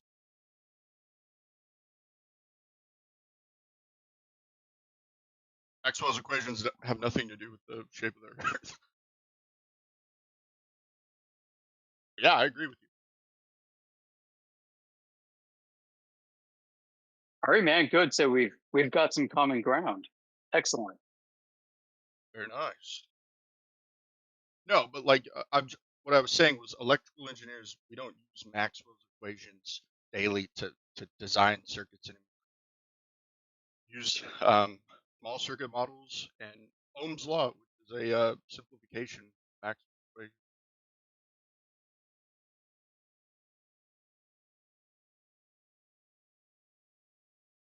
Sort of like a model.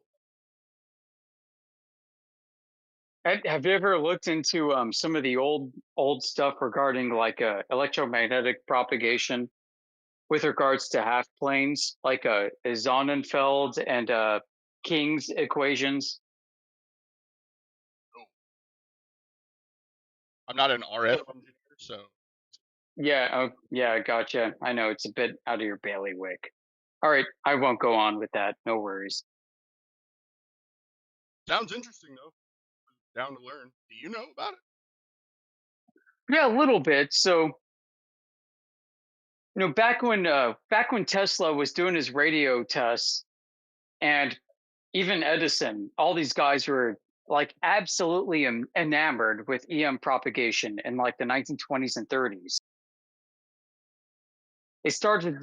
They developed some models for propagation, and it involved a geometry requiring half planes, basically like two mirrored surfaces, the ground and the sky, and EM propagation bouncing like a ping pong ball back and forth between the two.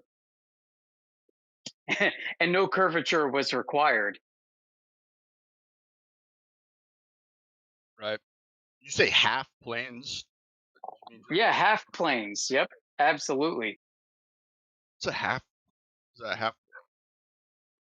I think a half plane. Yeah, half plane refers to like the ground plane, and the other half is the airplane. Ground plane and the air. Okay. They were testing. Yeah. Are you fucking with me right now? Are you messing with me? No, I'm not, dude. It's totally serious. And like their equations actually factor in today to a lot of modern technology we have, including like directed energy weapons designed to kill people using microwaves. Oh damn, microwaves. If I was designing a electromagnetic weapon, I would use microwaves. They're relatively low energy, as far as I'm aware. I would use higher energy, like gamma rays, or something. That's about as high as they go that we're able to create. Yeah, I know, but it has to be deployed from a Humvee.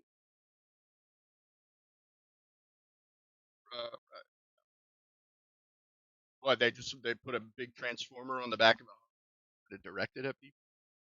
Yeah, within a certain frequency range and also a distance range, so that they can, maximize the electron density on the target, so that they can cook it.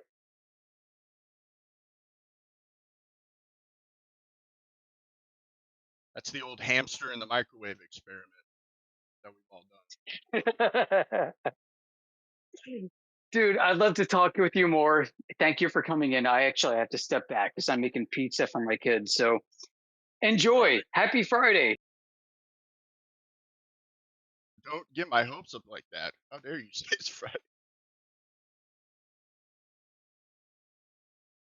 Actually made me check.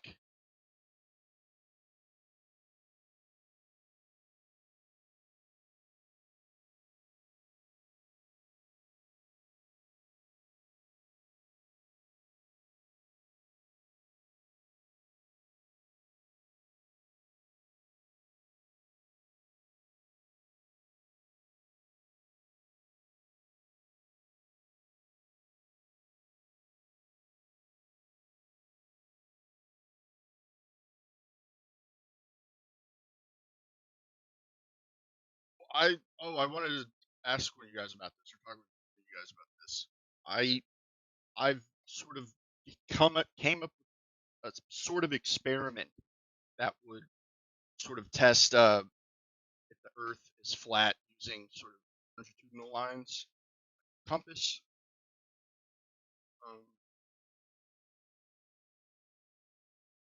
Is it right there? Can they hear me out?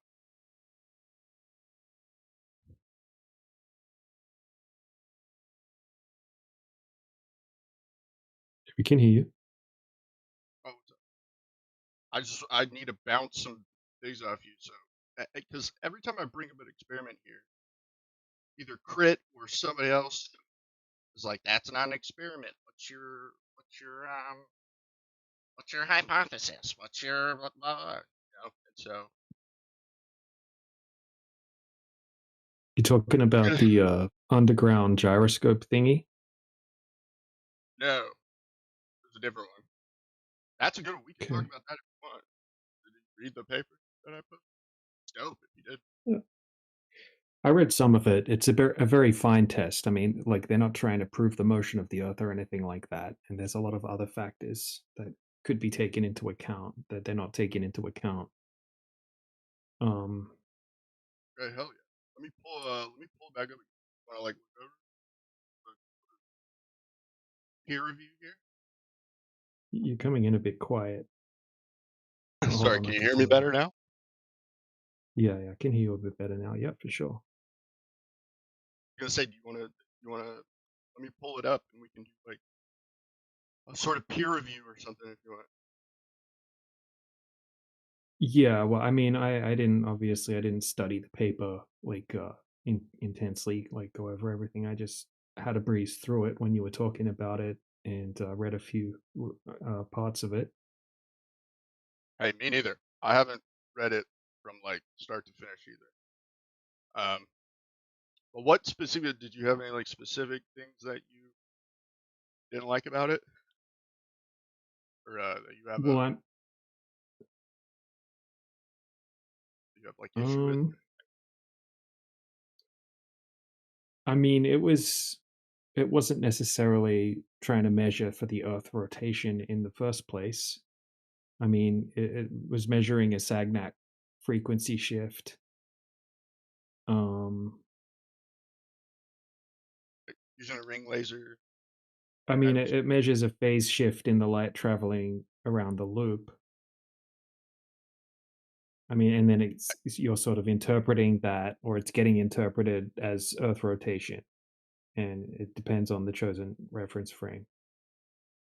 So, I mean, I'm just saying that there could be other things that could be causing that. Okay. You right. So I mean, so it's like it detects rotational type effects, if you know what I mean. Like it's it's not like directly measuring rotation. It's measuring the difference I mean, between light is detected. Exactly. Yeah. Yeah, and so, I mean, going back to like the Sagnac effect, I don't know how he measured the difference in light originally, but if we are stationary, because when you spin up the gyroscope, right, that creates like an inertial reference frame that should not, it should maintain its angular direction, right? And so any sort of like discrepancy in when you know when measuring it when you first start it, and then at a certain time later, if there's a discrepancy, that means the Yeah, I get that, dude. I angular. get that. Let me advance this a bit. So when you use lasers on a table, how come the lasers, when they're stationary, don't measure any phase shift effect? And they only manifest when you start rotating the table of lasers around, like Pat Sajak and Wheel of Fortune. I just so you're saying I don't I know. don't know I'm not the sure what you're answer asking. either, but that's what they have to do. So you're saying they only measured a phase shift if the lasers are rotating, but these lasers were stationary. Yeah. We're talking about the No, original they only get it when they rotate the table of lasers. What are you specifically talking about? I haven't heard this before. It's called the Sagnac effect. Right. What is how did he perform this experiment? I thought the lasers were stationary, or it's one light source, right? That is being uh Yeah, I know. split Most people by the think half. that, but you look into it, dude. They've got the light table and they spin it around like Pat Sajak, like Wheel of Fortune, and then the phase shift appears. Totally serious. Like most people don't know that, but that's really what they do. How do you know that? Or where did you learn?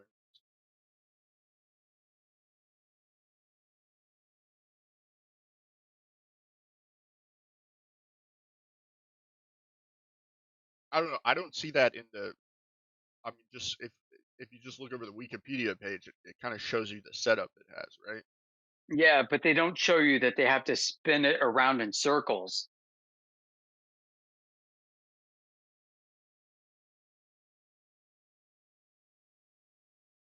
Is that in his thing? I didn't know that he spun the. Are you talking about the light source and the whole like assembly, like with the mirrors and the detector? Everything was spinning. Yeah, the whole thing. They spin it like I said, like Wheel of Fortune, dude. I don't. You like send me something like that? I don't know about that. Where did you? How did you find that out?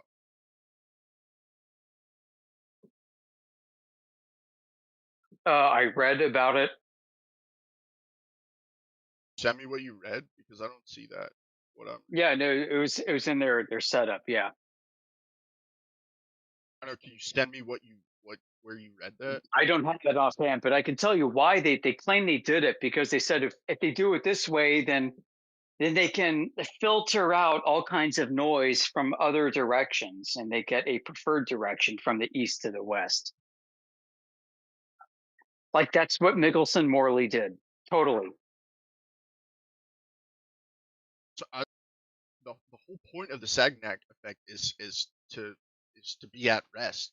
And if they rotated the whole assembly, obviously you're inducing a rotation so that the light the split light will arrive at the detectors at different times. The whole Yeah, point I is know. to So be find out why did they have stationary. to spin it? I don't think they did. I don't know where They you're seeing actually did. this. They spun it around, dude. Like you've seen Wheel of Fortune, right? Where like Pat Sajak, I like know what here you're we saying. go. Let's like spin the wheel. Yeah, okay. So Wheel of Fortune, spin them. I know, but I don't. It spins around, I've read nothing that I've and then they actually get a read phase explicitly shift in that one they're at direction. rest. So I don't know if you want to send me something that says that when you perform this, they actually rotated the whole table.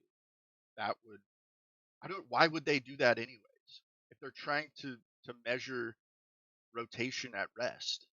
or rotation of the Earth, why the fuck would they spin the whole You thing? know why? It's kind of like a Foucault pendulum. Nothing happens until they actually send the pendulum back and forth. Say that one more time. Sorry. Yeah, so it's like the Foucault pendulum, right? You got like a weighted plumb line from a crane or from a string or from a museum ceiling with a weight at the bottom.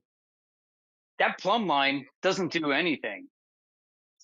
But then they start swinging it back and forth and back and forth. And once they're like Pat Sajak, and instead of spinning the wheel of fortune, they shoot the Foucault pendulum in one direction and it comes back. Then they claim to measure rotation.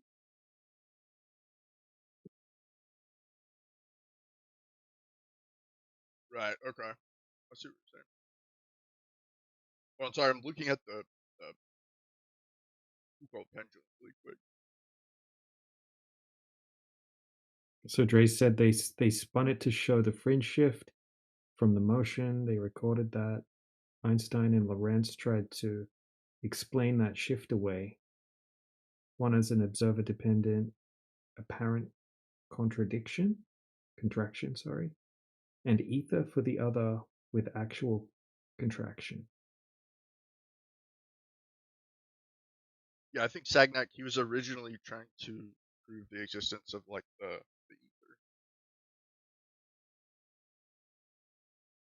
They were trying to show that the Earth was moving through the ether by first demonstrating that if you moved the light, it would shift, and so we would see that shift on the Earth. That's what they were looking for.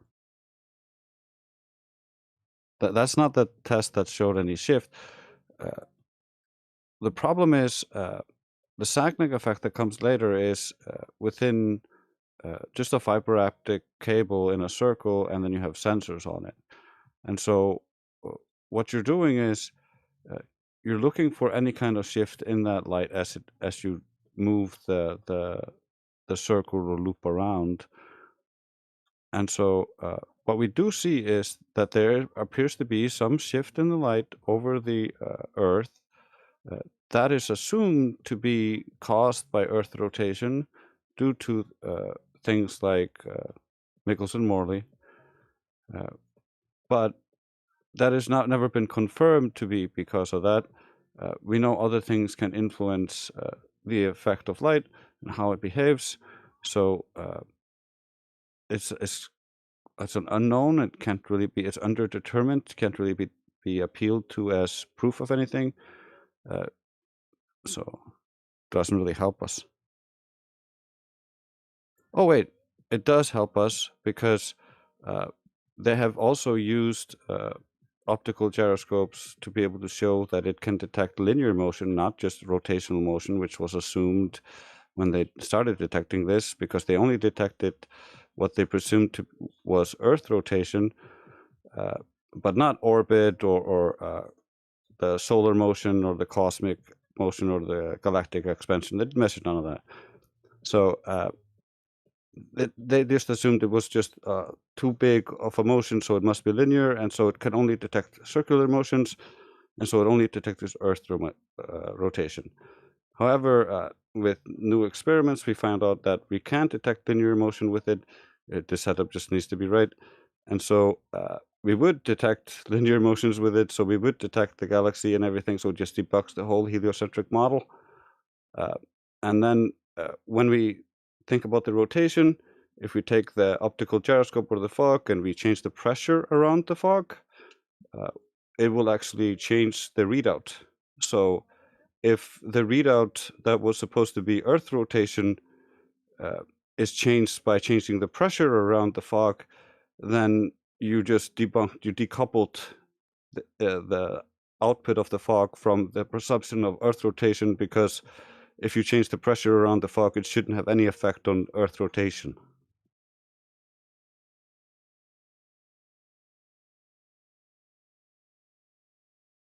Okay. And looking more into it, I'm sorry, you were right, Yoder. They did spin the whole apparatus to detect the phase shift of the light. Yeah, thank you. Listen, I know that's a seemingly minor detail, Oh no, but it's a big one. For the argument, like it's totally relevant, right? Like, why did they have to do that? Like, now it becomes way more complicated. I think back, so that he performed this in 1913. So his measure, I think his form of measurement. I actually don't know how he measured the light. I'll look this up. But I think what he was trying to prove is that rotating it is that in this experiment, it proves that rotation is physically detectable without having to look outside of the apparatus. As in, like, the rotating reference frame is not equivalent to an inertial reference frame. So it's an absolute sort of reference frame. No, I gotcha. Right. So if Earth is a non-inertial, then why do you have to spin it around like Pat Sajak to get it to show inertial motion if Earth is inertial too? Right. So that's how he did it back then. But now this experiment is performed with, like, ring laser gyroscopes. They don't spin it. Oh yeah, have you seen the computers that are hooked up to those? I'm actually curious about how they're detecting the light as an electron. Bro, this is what made me ditch the globe. This exact phenomenon did it, 100%. Okay, how so?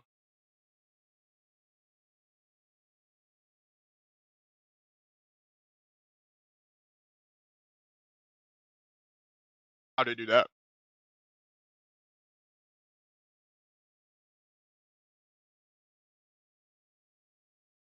Am I coming through? Sorry, is my mic going shit again? Yeah, sorry. Because Oh, is for it them my to mic? produce a phase, because if they had to produce a phase shift commensurate with 15 degrees per hour, they had to move it. Just like Foucault pendulum, for it to predict some kind of motion of the Earth, they have to move it. All of these things require a person, an agent, to intervene and subject some kind of arbitrary motion to the situation in order for it to produce the desired results. And if the agent does not intervene in the way that is required to produce the desired results, then the desired results affirming the globe do not actually come out.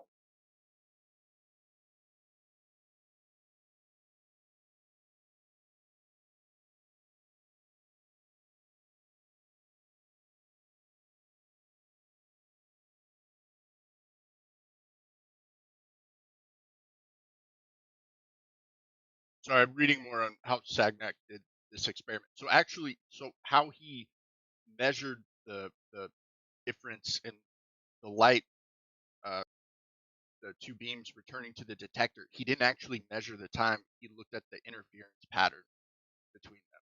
So if the two beams of light would have arrived at exactly the same time, they would be in phase, and there would be no interference. And Right. They call that a beat pattern. They call it a what?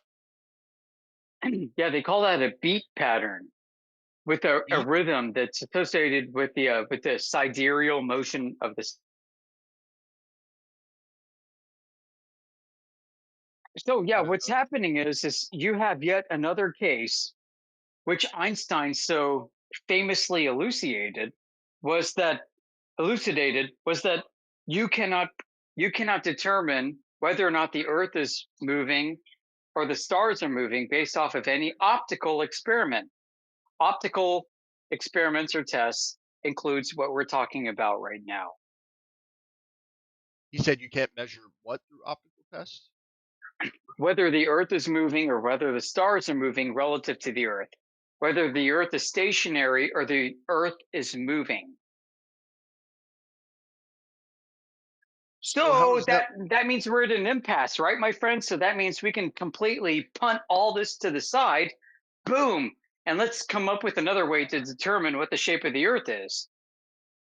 Okay, well, I have one question though, because I think the Sagnac experiment, its main goal was to prove that you can determine a physical rotation, regardless of the apparatus. So we can be on something that is spinning, and using this experiment, we can still determine that there is a rotation happening. Yeah, that's the Oh, yeah. problem. It's not How does that happen? How does that happen with when you have the stars moving and you're like, I don't know if the stars are moving or if Earth is moving? I'm talking about rotation. Yeah, he didn't prove any me too. rotation. That's the problem. It's not an he didn't independently prove that the effect he's picking up is actually rotation. That's just an inference from the sign. But if I can change the signal with something other than rotation, then the signal is not purely rotation, is it? No, It could I be agree. other things. And you did never controlled or excluded all possible variables. So this is just an attempt at affirming the consequent, not an experiment. Hold on one second. His original experiment was not to prove that the Earth rotates. Again, he was Yeah, when trying you to use prove. it to do that, you start using logical fallacies. You start to affirm the consequent. What he's showing is that there is this phase shift, and that you can use it to orient. Hold on, my friend. Let me finish my sentence, okay? So he was trying to prove the ether, but he also proved that you can detect a rotation, regardless of the inertial reference frame. So that's why he spun his whole apparatus. In current times, we have more sensitive detectors. It's still difficult to Equivalence. I already told you. Let me finish really quick. Let me just finish. It's still difficult to detect the differences of when the beams enter the detector. But now we have sophisticated enough sensors to be able to determine these tiny variations in the beams. No, you don't, This is because done you don't have without the reference frame established. Sorry, Joyce, hold on. You don't know if the ether is moving or if the Earth is moving within the ether. You don't know the same thing with regards to relativity. This is an entirely moot point. Well, you're assuming that there is an ether. Well, listen, I'm assuming there is an ether for the sake of the ether, and I'm assuming there isn't for the sake of relativity. And in either case, you can't determine which frame of reference is absolute.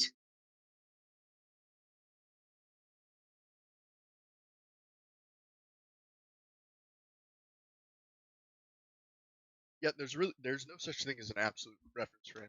I agree. I know. Everything is relative. You can't determine that from any of this stuff, right? So instead of focusing on motion, let's focus on the curvature problem instead. Okay, well, somebody wanted to talk about this thing that I brought up the other day. So that's why we're talking about it. You guys can talk about it.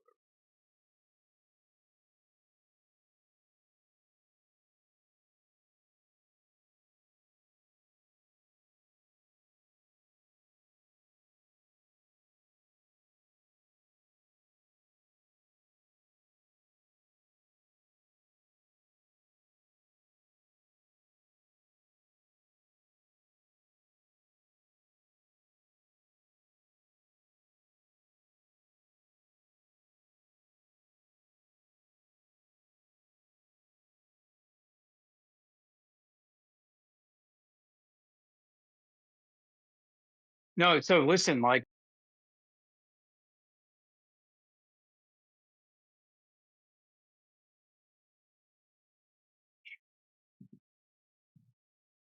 radio wave propagation was always modeled and still is traditionally modeled with half planes, not half curves.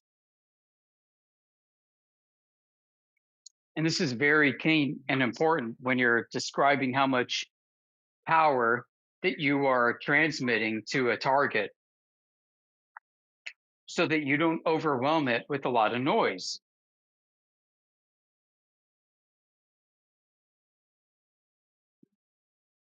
And some of the early radio nerds, like Marconi, were able to transmit at low power, which are like cannonballs through styrofoam, vast distances from Wales to Australia during a time when the ionosphere would be least permissive.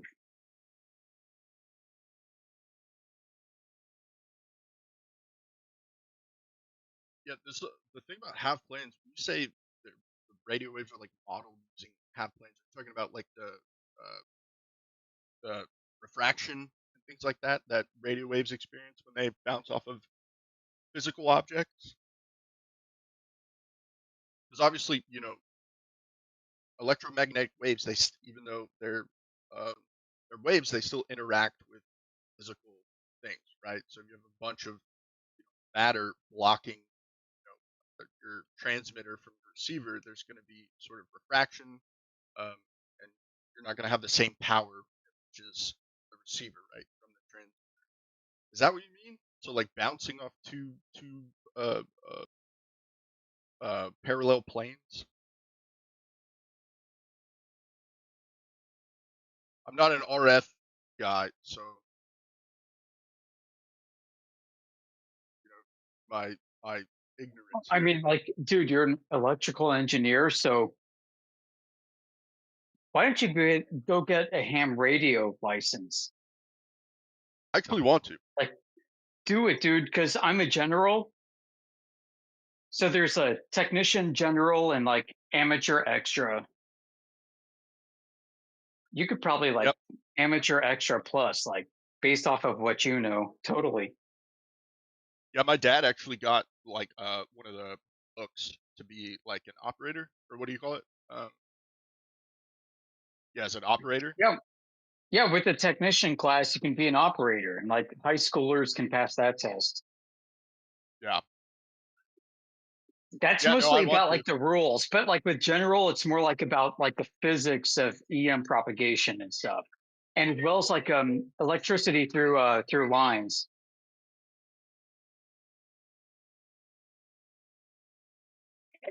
That's good advice, Dr. Yoder. I think more people should take you up on that because maybe if these recalcitrant globe believers, just immerse themselves with just practical knowledge, maybe eventually they'll let go of the cult. We can dream. Yeah, hey, Dandelion, it's true. Yoder, you study this stuff and you go back in time, you're like, how come they modeled propagation over a flat Earth? Yoder, do you like talk to people on the ham radio often? Like, what's the farthest person you've been able to talk to? Yeah, good question. So, I don't know, almost maybe 20 years ago. All right, one of my coworkers was a ham radio guy. He was also an RF technician with a master's degree in electrical engineering as well as a master's degree in geology. He actually did some tours in Antarctica back in the Cold War with the Russians at Vostok base. Totally serious. This guy was freaking interesting. And he was my mentor and he taught me a lot of stuff. And so we opened like an ARRL magazine and found a plan for how to build like a homemade log periodic antenna. So we went to Home Depot. We started, he's like picking out stuff. He's looking at the ingredients. He's looking at the list of stuff to get. He's pulling the stuff off the shelf, and we go back to his garage and we start building it. And after a while, we built it. We built a log periodic, and it was tuned to 144 megahertz, that band range. And sometime later, a few weeks later, we decided to test it out. So he went to Sugarloaf Mountain, and he was broadcasting from his car in 2-meter range. and he was using like very low. I forgot what it was. He was using a very low power output, and I had my freaking handheld with my 2-meter antenna, and I'm pointing it directly at Sugarloaf Mountain from about 70 miles away. I'm able to pick him up, and guess what? He heard me when I transmitted. So, radio is completely line of sight, just like light is. And it reflects and it refracts. You've got all kinds of complications going on with that. But fundamentally, I mean, the propagation is line of sight. Like between you and an observer, it may as well be a cable stretched between you and the observer. Yeah. Yeah, unless you put like insane power behind the transmission. Yeah, but I didn't, because I didn't have to. So I was transmitting on 5 watts. It's because my antenna shaped the beam, because I had a reflector in the back and had a series of call it antenna nodes extending out the front. These formed a waveguide and focused the beam to a very narrow cone of focus. So my 5 watts was able to be taken from like a unidirectional, like total umbrella beam, and focus it in a very narrow fashion, like a laser beam, to where he was at Sugarloaf. Have line of sight?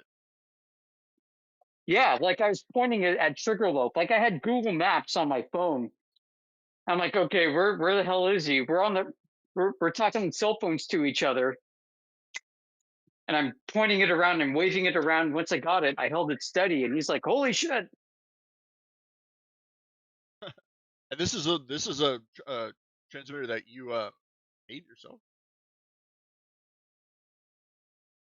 Yeah, I built the antenna, and it was hooked up to a Kenwood. It was hooked up to a Kenwood handheld radio, about 5 watts. Pretty cool. I've been wanting to like build my own radio at some point, just to, as a fun thing to do. But, hey, yo, was that before you were a flat earther or after? Way before. But listen, man, like this guy. Listen, man. My mentor here, Ralph. He got me questioning things, because back in the 80s and early 90s, he did 2 tours at Vostok Base. So when I got into the workforce, he told me about this stuff, and he's like, yeah, man, so I was a guest scientist down at Antarctica with the Russians. I'm like, oh yeah, tell me about it. He's like, yeah, man, so I was down at Vostok Base, and this is the place where all the magnetic field lines of Earth terminate in the south. So we had access to all of this dumping in on top of our heads, and him being an electrical engineer and a geologist, because he told me about some of the rock composition underneath.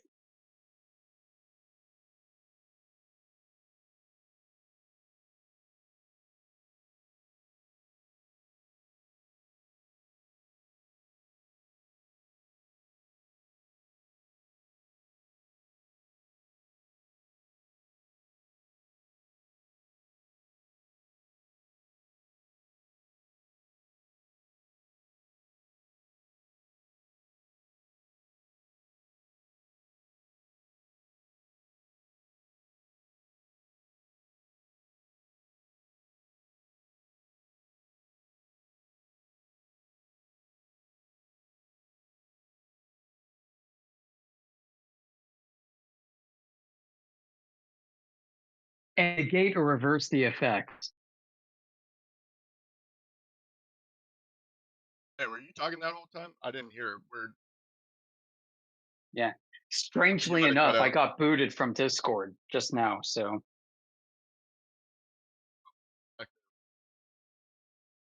I'm back.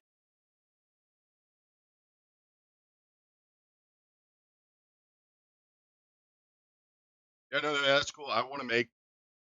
You have like.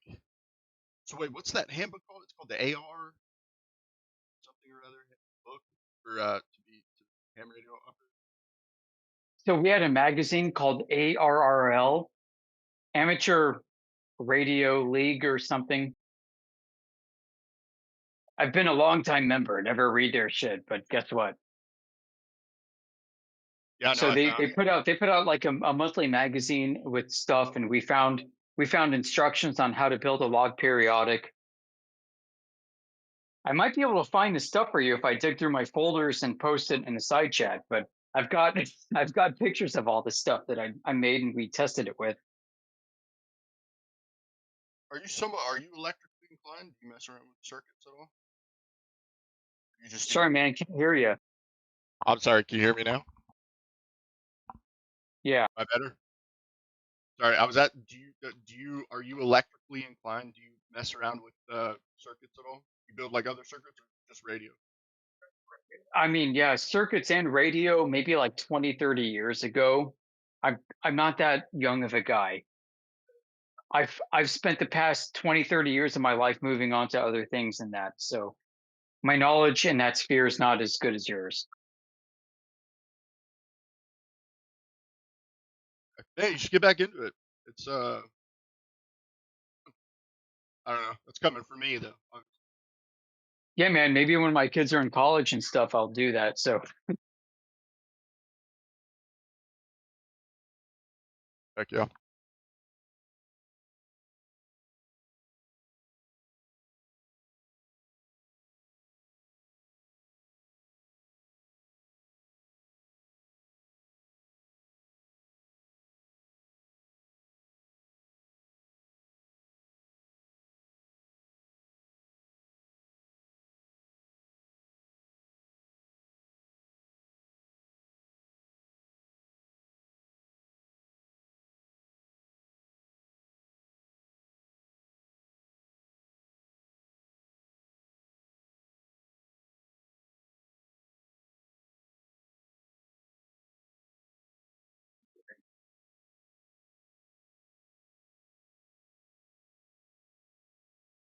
yeah, so Fish, there's a document that's been floating around our community. It's called something like Electromagnetic Fields Over Flat Earth by the Army Research Lab.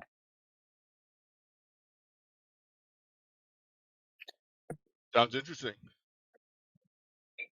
Gobble, gobble, gobble. It is. And what they're describing is, without overtly saying it, a weapon system. I get my hands on this. Can you share or what?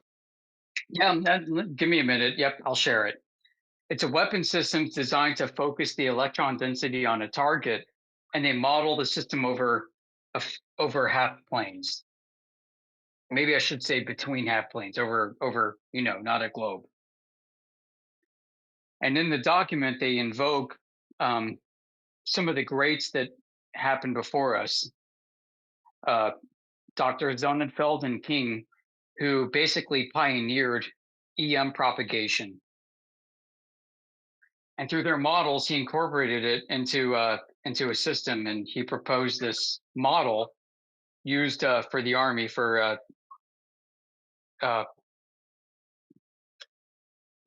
active denial. Let me go find it. Hold on. Yeah, sounds. Oh, look, Yaga Bruno posted the front page. Thank you, Yaga Bruno.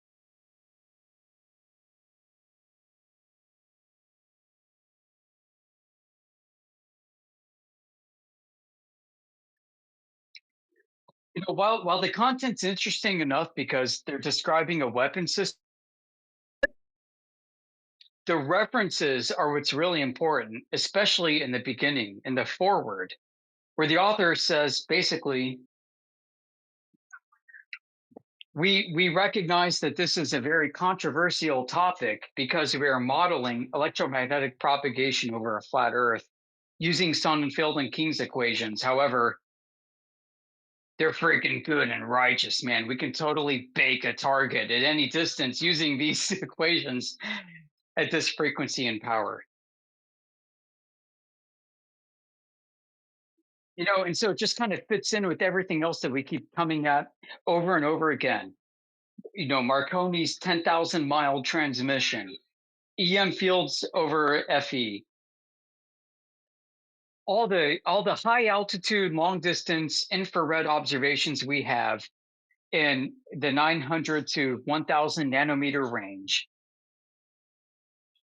from 20,000 feet to 40,000 feet, seeing everything but from 200 miles to 1,000 miles. Plus, we've got, when EM propagation really is the name of the game here. We've got some interesting studies by the Naval Research Lab, the NATO Sapphire project.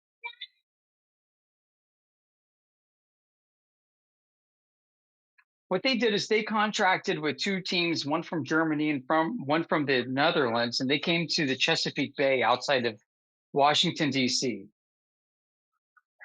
And they set up an observation post on the west side of the Chesapeake, as well as infrared emitters on the east side of the Chesapeake. And they set up these infrared emitters. One of them, the lowest one, was placed behind the curvature of the Earth, by what they said. The others were placed at varying heights above that on a tower. If you ever seen like Yogi Bear and they got the Ranger Tower, they use something like that and they put lights on the side of it. So on the observation side, they set up an infrared camera and they just set it up like a TV freaking camera to record everything 24/7. And they did this for a long time, night and day, night and day. The purpose of the test was to study the super refraction and the subrefraction of the marine layer just above the surface of the water. And in their studies, one of the things they said was they put the infrared emitter, which is designed to cut down on refraction, right? Because it's infrared. Infrared wavelengths are longer and they don't bend as much. They're not excited as much by the molecules in the atmosphere. They said they placed this emitter on the other side of the Chesapeake Bay at an elevation that was intentionally below the curvature of the Earth, and they could freaking see it at all times. And they posted screen captures from their video of this. And they wrote within their documents of the US government that the whole situation was cursed. It was cursed because no matter what they did, they could not mitigate the curvature effect. So this is called NATO Sapphire. And there are two independent reports discussing this. And what they ended up furnishing to the government was a refraction model that had to fudge temperature steepness gradients by 2 orders of magnitude to account for their physical real-world observations, totally betraying the US atmosphere model of the Earth. So yeah, EM propagation is a very serious thing. We love to study it. And this is one of many examples we have. So why should I trust these surveyors? Well, they were contracted by the Naval Research Lab. They're part of NATO. These guys are surveyors that are used to doing surveys while they're being shot at in a war zone. That's a whole different kind of civil engineer than what you're thinking about.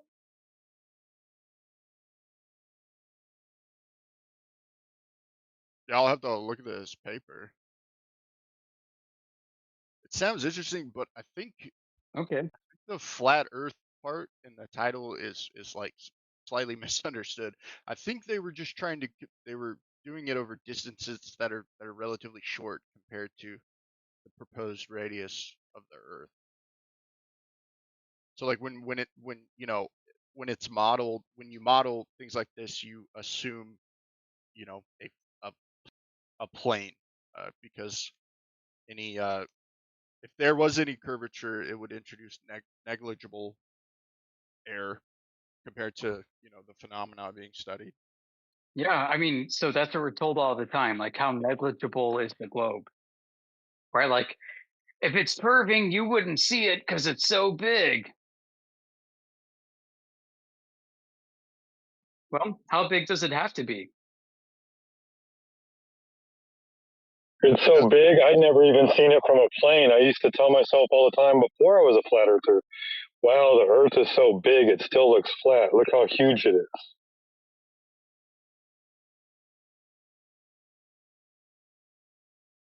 Yeah, so over 100 miles, it's about 99.5% flat. If you compare the 100-mile arc, the geodesic, to a flat glass tabletop.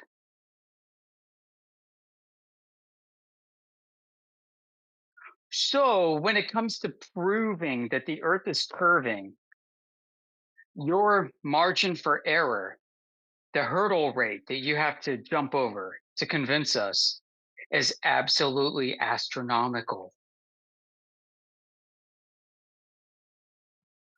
And most people on your side of the argument don't know that. We do, and that's why we're asking for it. You're saying the radius would have to be like astronomical for? No, your evidence would be. The amount of precision, the precision that's required for you to prove that it's curving has to exceed the better part of a 99.5% confidence rate. For 100 miles. And it gets even worse at closer distances than that.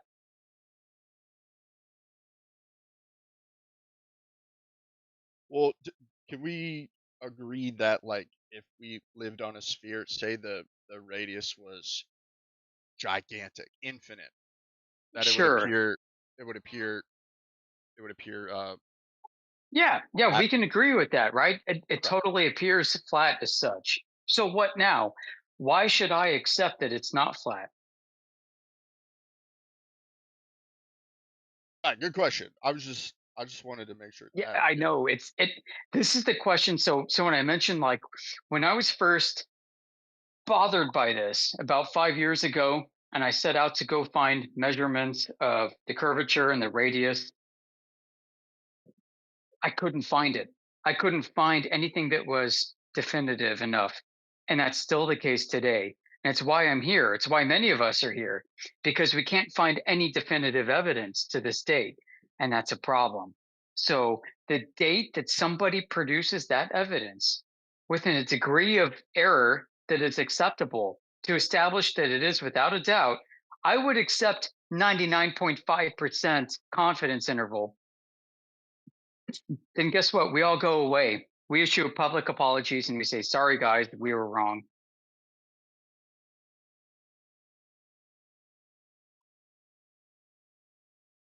Yeah, so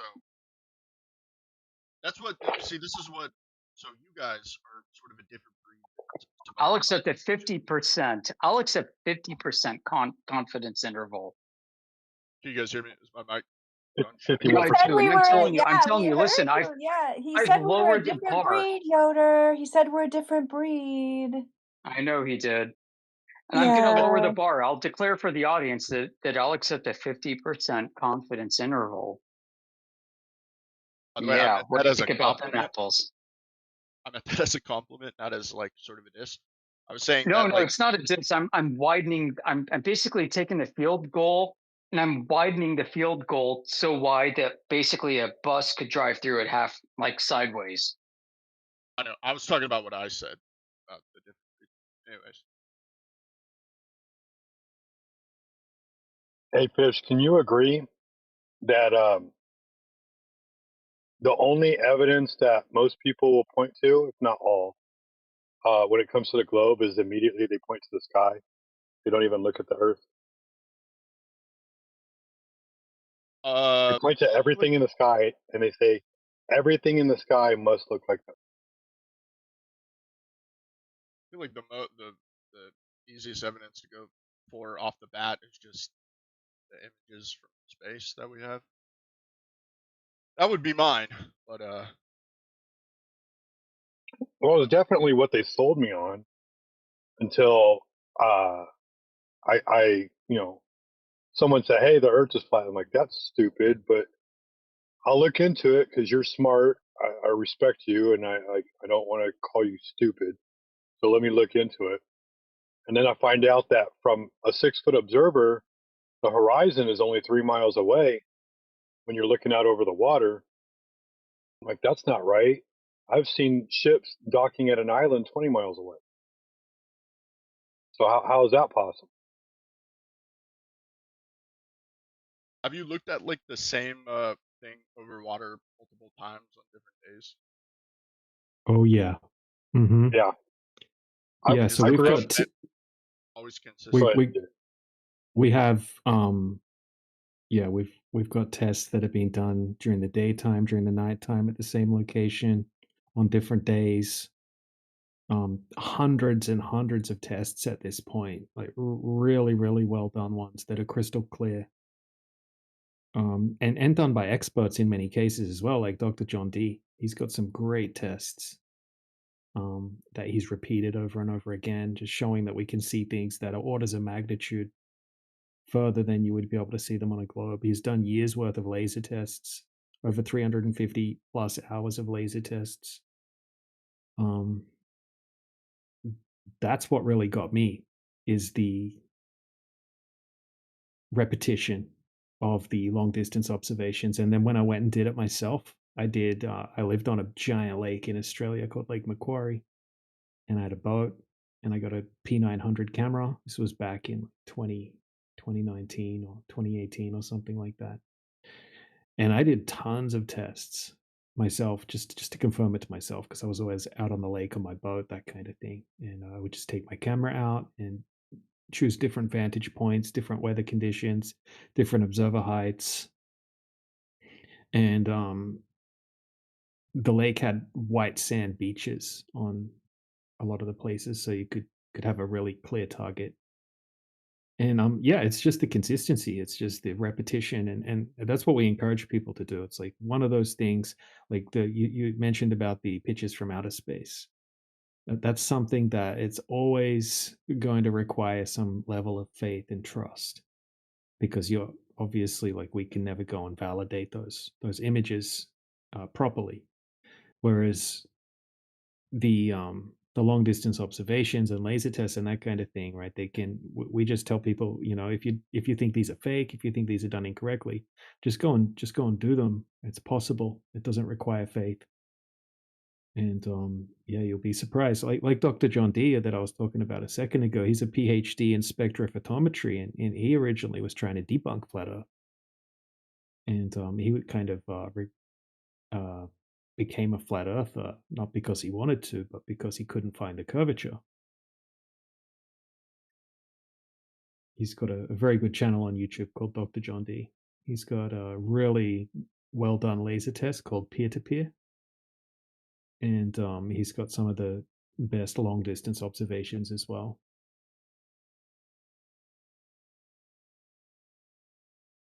Okay, I'll have to check him out. But just from your observations that you made, and also Dr. John D, were your measurements of the same object, were they consistent between different days, like within an error margin? Yeah, within a margin of error, because we have different conditions on different days, right? So some days you're going to have days that are not suitable to do a long distance observation, because sometimes we can have bad conditions, miraging effects, a lot of humid air, a lot of foggy air, just all sorts of different things. But if you go out on a nice clear day, then it's consistent on a clear day. Like if you pick clear days, then you're going to get pretty consistent results. Yeah, but I mean, this is what always messes me up when it comes to these measurements over like a horizon, is that they're never consistent. And so some days, they match the globe model. Some days you can see further. Some days you can't even see that far. And so it's hard to, how do you quantify all the different variables when measuring over distance, right? Well, I mean, I've studied hundreds of different tests, and I've not seen one that matches the globe model in all of this time.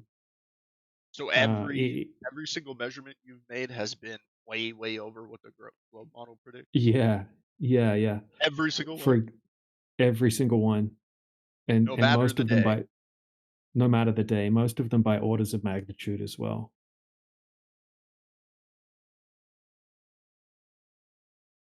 Yeah, I mean, I've seen a couple in really shitty conditions that kind of come close to where the horizon should be on the globe.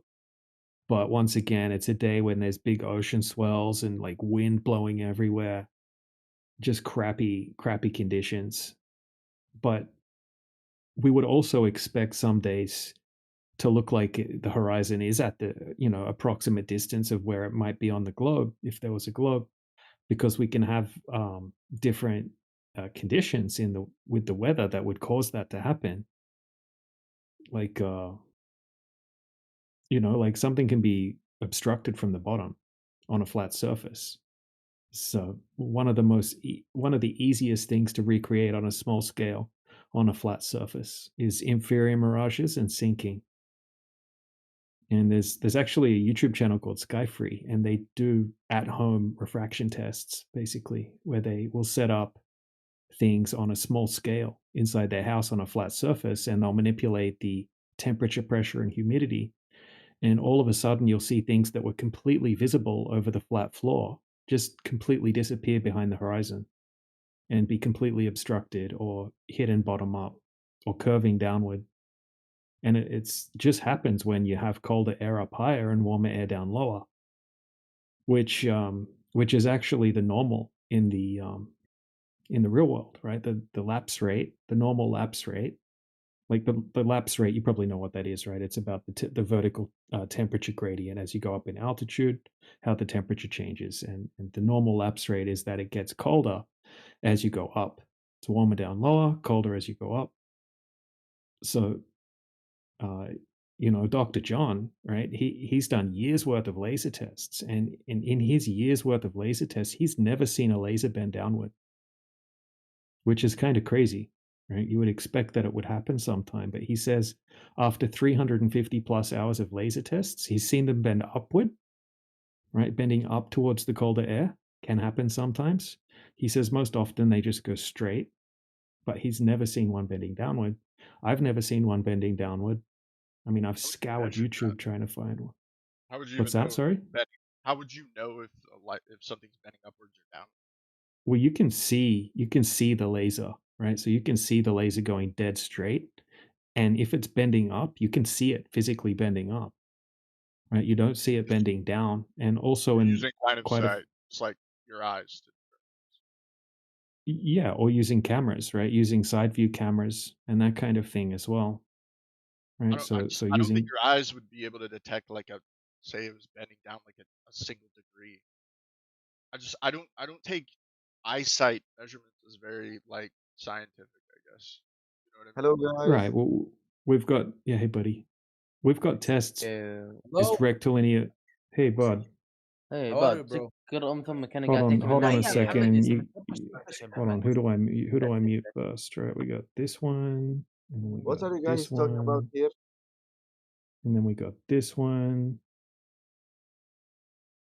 Is that it? Yeah, if you would be quiet and listen, then you would be able to figure out what we're talking about. Now you're muted. Yeah. Yeah. So look, Dr. John D is an expert in light propagation. And with a lot of these tests, you can see the laser going a huge distance with the camera. And with a lot of these tests, we have side views of like a 6-mile side view of the laser using a rectilinear lens. And you can get extremely clear shots if you take long exposure, right? Like keep the shutter open for 10 seconds, 20 seconds. You can get a clear image, a side view of the laser. And I was going to ask, how are you viewing the laser from the side? But yeah, long exposure, I guess, would give you that. Yeah, ice lakes, or if you can just get a vantage point from the side and you use like a 9mm rectilinear lens, for example. So you've got a really wide angle shot, but you've also got a lens that mitigates distortion. So then you can take the long exposure and get like a really nice side angle shot. I've got some good ones, like 6-mile ones, 8K images, and you can compress them horizontally and see that they're not bending downward. And we're getting direct hits like the one I'm talking about now, it's 3 foot height over a frozen lake in Alaska, and it's hitting a target at 3 foot height, 6 miles away. And beautiful side view shot using one of the most expensive and accurate rectilinear lenses. And yeah, zero. It's not bending down at all. So I mean, it's not possible for it to be hitting the target and not bending downward if the Ursa globe. Yeah, I'd love to see it if you can post it. But yeah, this is the other thing as well. You know, we can say, oh yeah, it might be difficult to see the laser bending downward. We do see them bending upward, and we do see them going straight. And while it may be difficult to see them bending downward, the amount that they would have to bend downward is a huge amount. And we're getting direct hits when we're doing these laser tests. So in a lot of them, the laser would have to be bending downward drastically, like 400 foot downward. And there should be a geometric horizon at a certain distance as well. So, I mean, for the laser somehow to be able to get guided by the atmospheric conditions to directly hit the target in all these different weather conditions that we're doing the laser tests in isn't possible. And there's no evidence that lasers or that refraction is able to do this to laser beams, especially to this extent, because the refraction coefficients that you would need for these lasers or these long distance observations to work on a globe is like the most extreme refraction that you could think of. And we're not seeing the byproducts of what you would consider heavy refraction, where you would get crazy miraging effects, you know, inverted images, crazy heavy distortion. We're seeing nice clean images and then able to repeat them during the daytime, during the nighttime, and get pretty consistent results. So this is one of the biggest things for me, right? When I started looking into this topic, getting deep into the optics topic and the long distance observations, and just looking at what would have to be possible for this to work on a globe, right? Because you can kind of reverse engineer it. So you could say, okay, I can zoom in across this 20-mile lake from 5 foot above the water, and I can see the shoreline on the other side. In order for that to be possible, right, the shoreline would have to be lifted up 223 feet. So that shoreline on the other side of the lake should be hidden behind 223 foot behind the horizon. So all of the water beyond the horizon would have to be lifting up, refracted up a completely different amount to just give it the illusion that it's all flat along the path. And if you calculate what refraction coefficient you would have to have for that to be possible on a globe, it's huge, right? It's like a huge amount of refraction, like a refraction coefficient of 0.96, whereas 0.3 is considered heavy refraction. And yeah, you know, we're just asking the globe earthers, it's like, all right, prove if you guys claim that refraction is able to flatten out 200 plus foot of curved water and just make it look completely flat consistently, then prove that that's even possible. And there isn't any.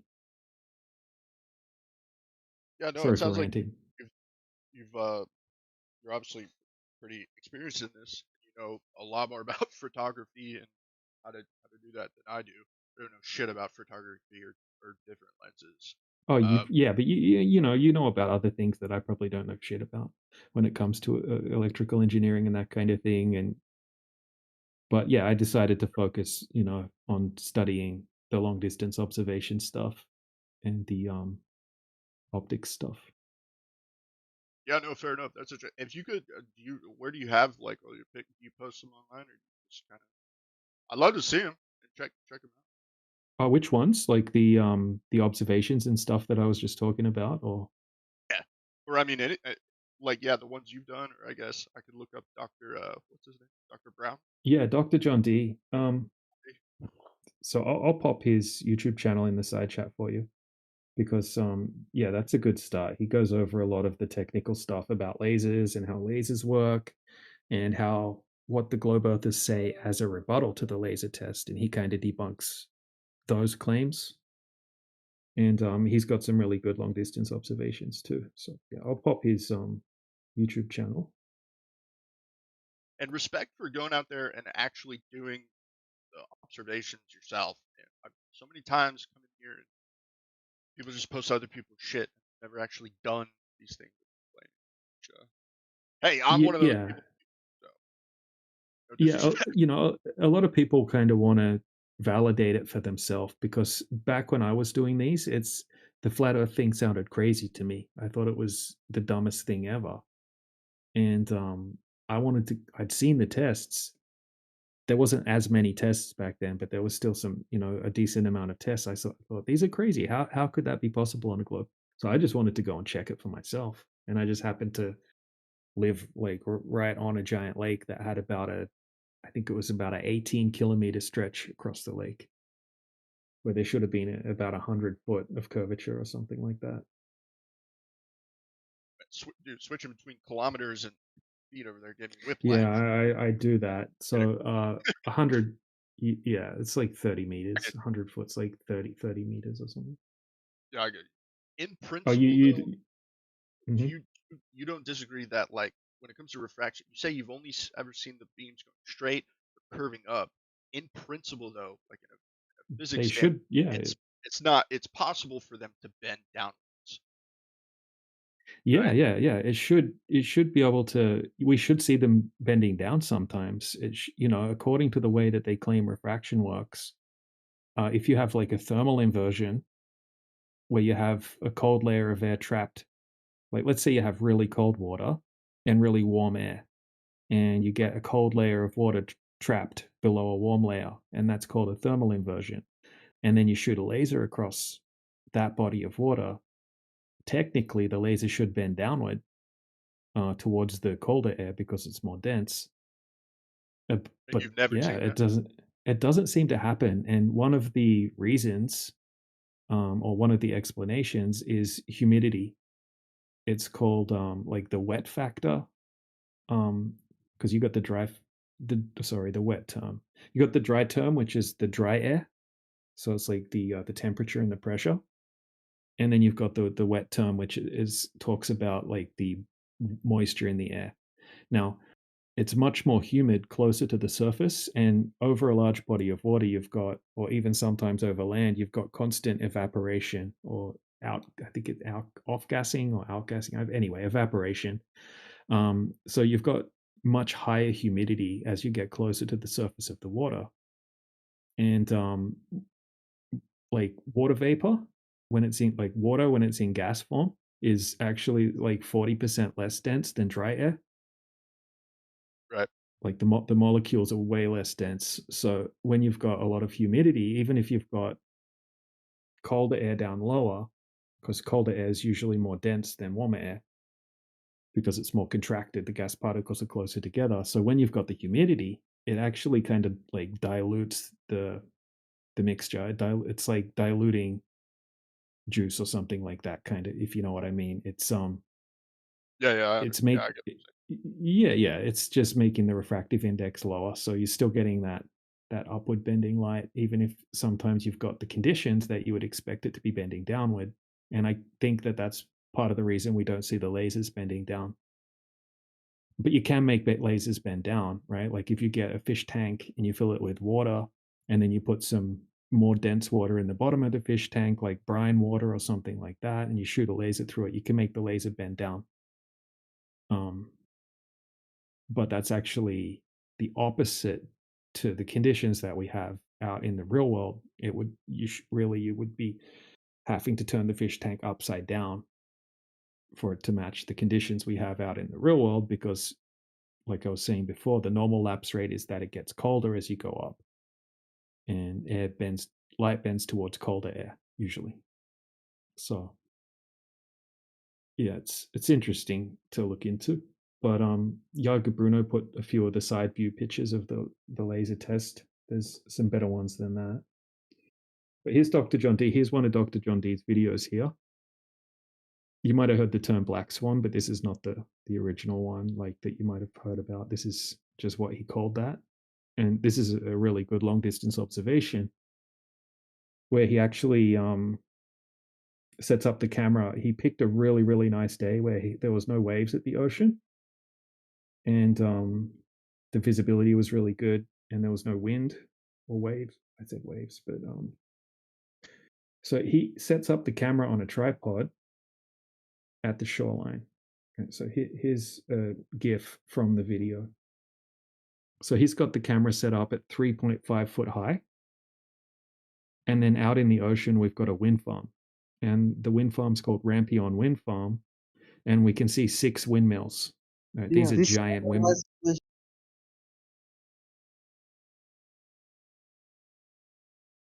Right, 6 giant windmills out there. You can see when he zooms in.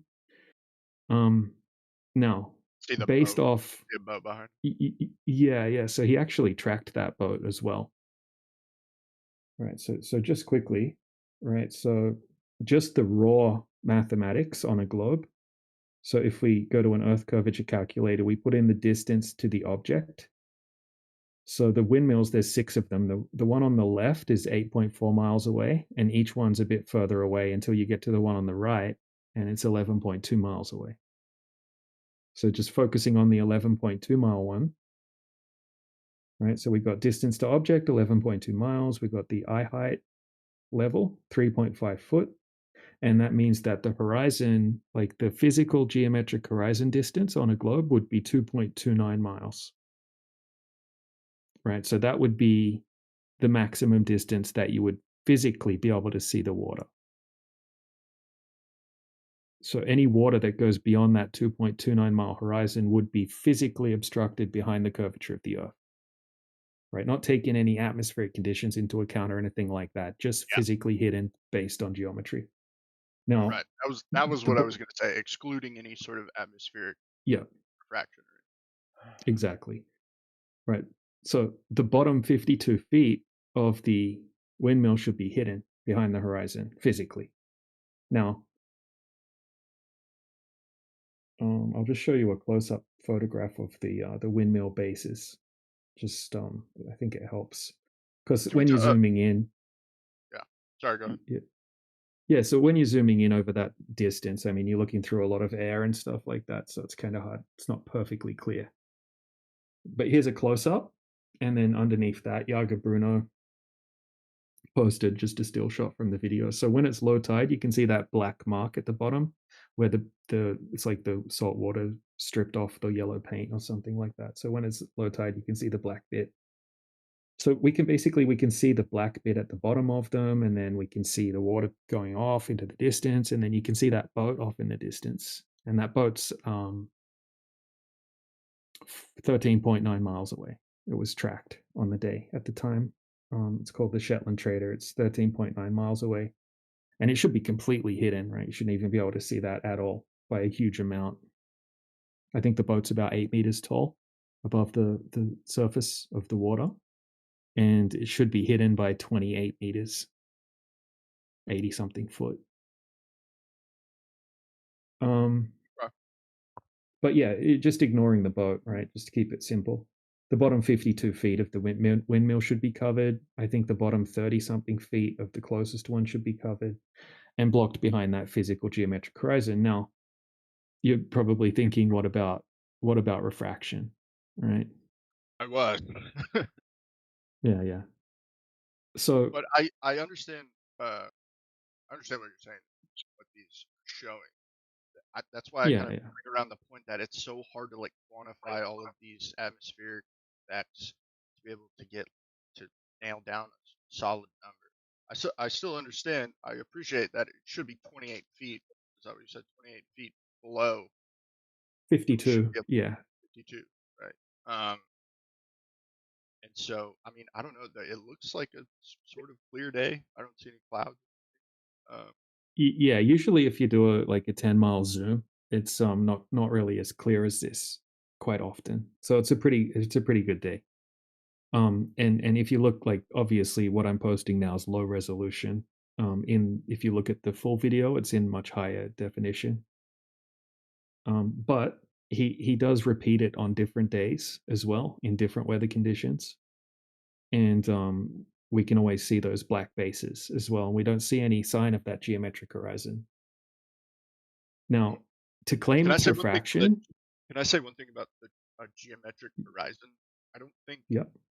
When it comes to the horizon isn't a physical thing. The horizon is just as far as you can see, or view is obstructed. Like you can never go and touch the horizon, right? When we Right. say So if you have geometric a horizon, geometric horizons like on a globe, right? So have a look at this next graphic. I got a graphic here for this moment. Right. So if you can click on that and have a look at it. So basically, when I say geometric horizon, I mean if you have a fixed height of a camera and it's not moved, or viewing location, that's where the tangent line would meet with the surface of the Earth. And then any water beyond that would be hidden behind it, and that would be considered the geometric horizon. yeah, Kind of like I if you understand.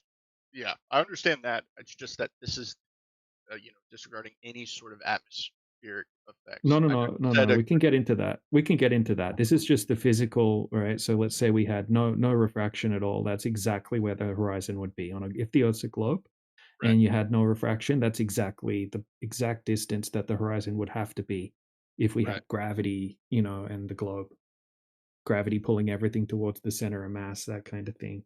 That would have to be the distance to the horizon. It would be consistently at that point, approximately 2.29 miles from a 3.5 foot observer height. So physically, any water that's beyond that would physically be blocked behind that horizon. Now, to claim that refraction is actually flattening out all the water and completely hiding that physical geometric horizon. So let's say we just hypothetically remove the atmosphere entirely, and now that horizon's at that exact distance. Now, if we add the atmosphere back, it doesn't change that geometric horizon's still there at that exact spot. So now we just have some temperature, pressure, and humidity to deal with. Now, on a globe, they have something called the refraction coefficient. Have you heard of the refraction coefficient? Yep. Yes, I have. Yeah. Right. So it's like little k, and that represents how much the light is bending in comparison to the radius of the Earth, right? In comparison to the curvature of the Earth. So the way they simplify the equation is they basically increase the radius, right? So standard refractions, k equals 0.13 to 0.14, which is about 15%. And that's in standard conditions on a nice clear day where we don't see heavy refraction, basically. So what that does is it just increases that radius value by 15%. So 3959 plus 15%. Now all of a sudden the horizon would be 15% further away. So you would essentially be able to see 15% beyond the curvature of the Earth. And now they say, okay, well, what if it's more heavy refraction on this day? Well, once it starts getting heavier refraction, you start getting heavier distortion and heavier destruction of things in the distance. and then you would have a higher K refraction coefficient. So they say like 0.13, 0.14, that's getting into heavy refraction. Like, let's say that's happening, right? So now, let's say the horizon's 30, 40% further away. it doesn't make it that much further. Like it's not matching up with what we're seeing in the image. So we could say, okay, maybe it's heavy refraction, but that would just make the horizon like 4 or 5 miles now instead of 2.9. But we don't see any sign of the horizon all the way out to 14 miles. We can just see flat water.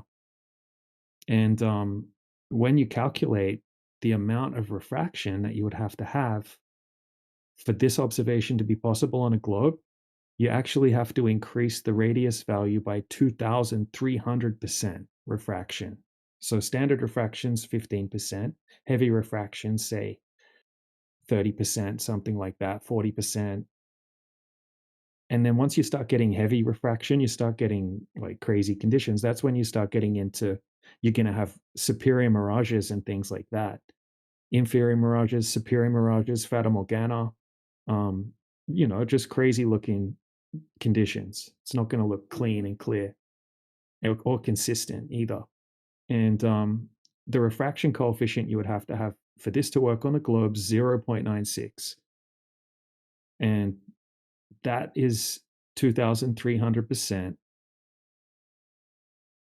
So basically, you would have to have 24 times the radius value for this to work on a globe, whatever that equals. 24 times 3,959 miles for this observation to be possible on a globe. So much refraction, essentially, basically, the Earth would look flat. And that's the case for pretty much all of these, or a huge portion of these good quality long distance observations. Basically, would have to have so much refraction that the Earth would just look flat anyway. And we're not seeing that crazy heavy distortion. We're not seeing mirages, right? Because mirages all have, characteristics. So we know it's not a Fata Morgana, so we can cross that off the list. We know it's not a superior mirage. We can cross that off the list. Obviously, it's not an inferior mirage because that's the opposite thing. And what does that leave us with? It leaves us just with mild miraging effects or just atmospheric refraction effects, according to the mainstream, which is just sinking or looming. Can't be sinking, right? Because that would be the opposite, upward bending light instead of downward bending light. So looming's the only one that we would have left to work with. And that's a mild version of a superior mirage. And there's no evidence that we're able to have a refraction coefficient of 0.96 and have such clear imagery without miraging effects. And for it to be consistent when we go in completely different weather conditions and we repeat the test on different days, to have this crazy, extreme, abnormal, crazy refraction effect and have,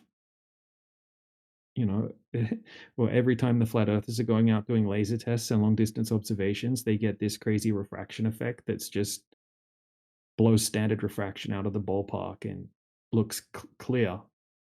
There's no evidence that that's possible. So, I mean, I see what you're saying. Unfortunately, I'm not equipped to have an intelligent conversation with you about this. You obviously know a lot about this. And, no, you're good. That it As is long as you get the point, look into it further and try to look up a rebuttal to it or something like that. But look, this is what we challenge people to do. So find us a test, any test done by anyone throughout all of history from the globe side, where they've accurately measured the refractive index between point A and point B, and it matches up with a globe.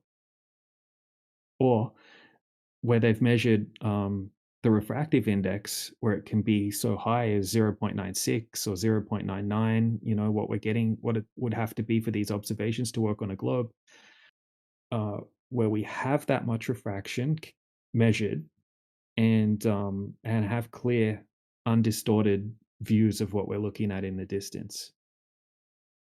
Because usually once you have heavy refraction, you get heavy destruction, if you know what I mean. Yeah. No, that sounds fair enough. Yeah, and look, there's tons of tests. There's so many tests. So it's not just like, oh, this one that I just showed you. There's tons and tons and tons. And you don't even have to believe any of them. You could just go and do it yourself if you really wanted to. Is showing you curve over distance the evidence you'll accept? I guess when it comes to the shape of the Earth in general. Well, I mean, curve over distance. I mean, it's like it's the thing that we have access to testing here on the Earth. A lot of the things when it comes to the globe arguments are based on the sky and things that we can't get to, things that we can't really empirically validate. And there's a certain amount of trust or faith or,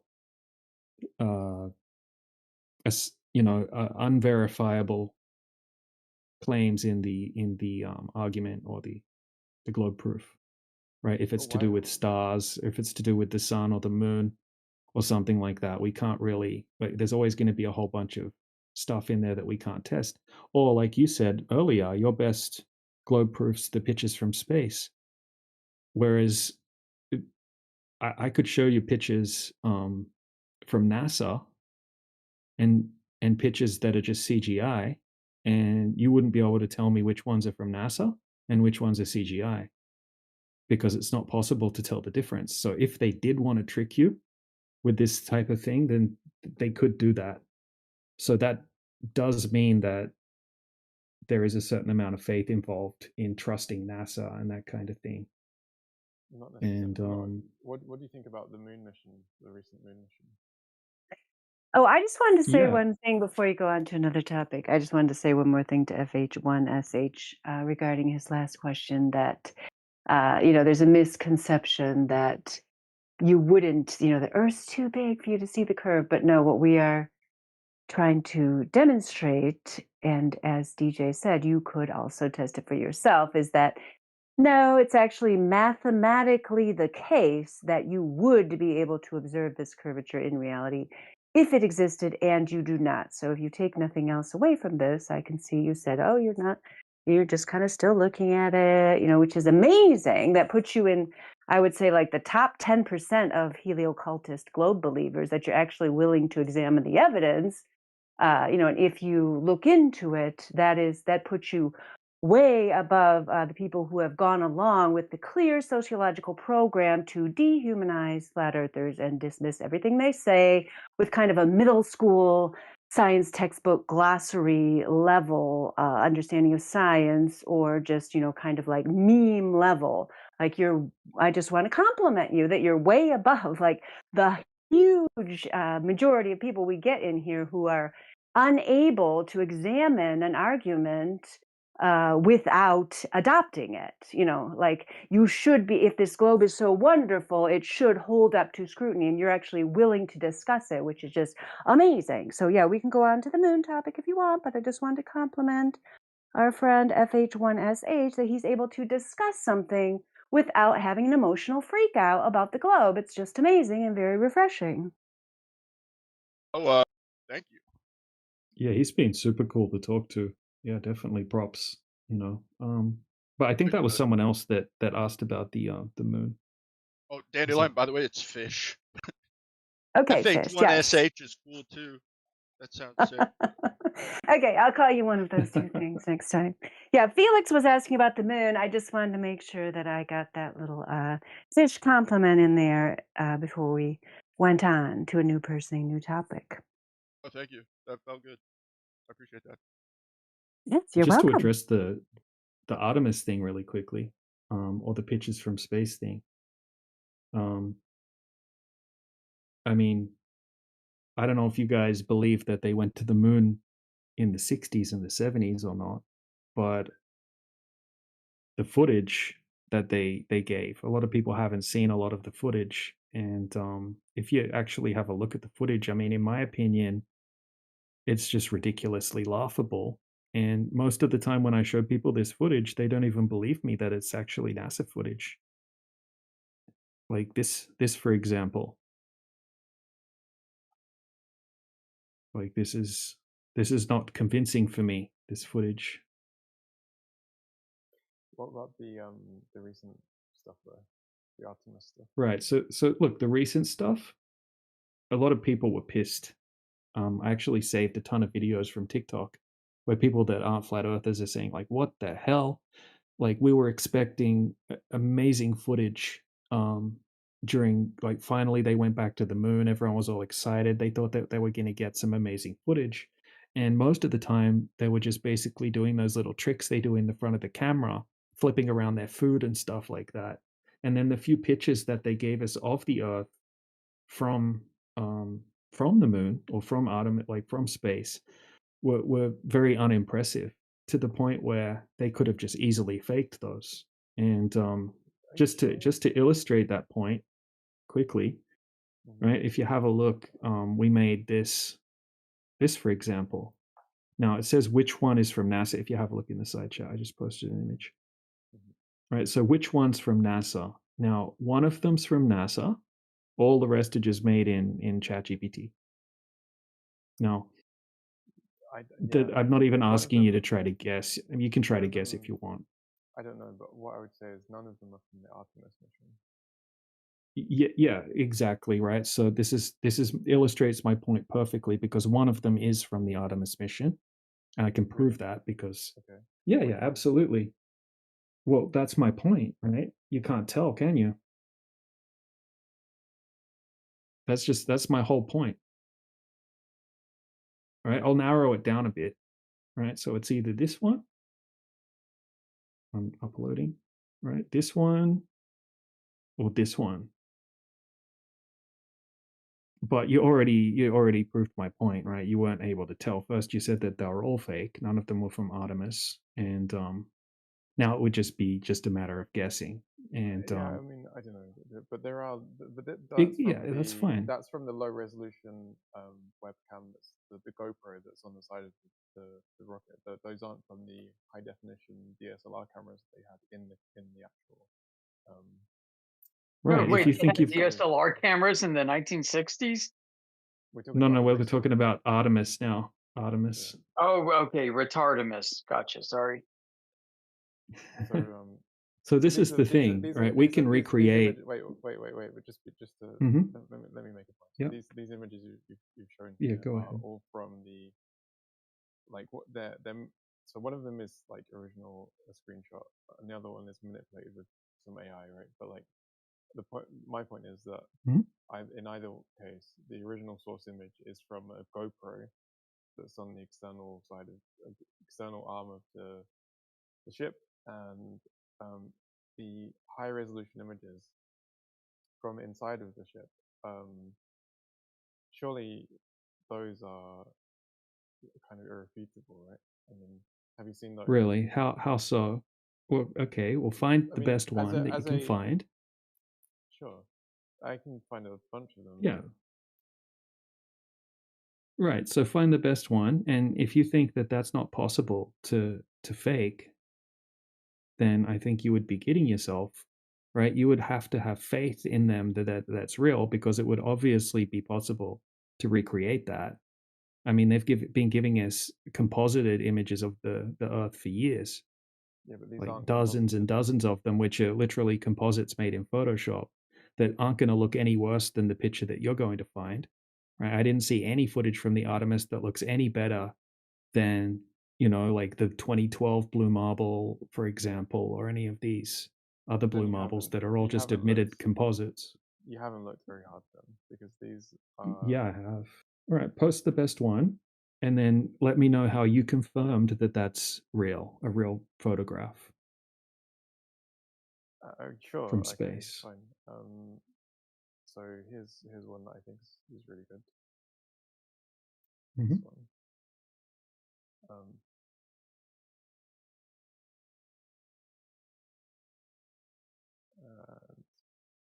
You don't think that would be? To 10 minutes past the hour, I posted a picture of a pterodactyl.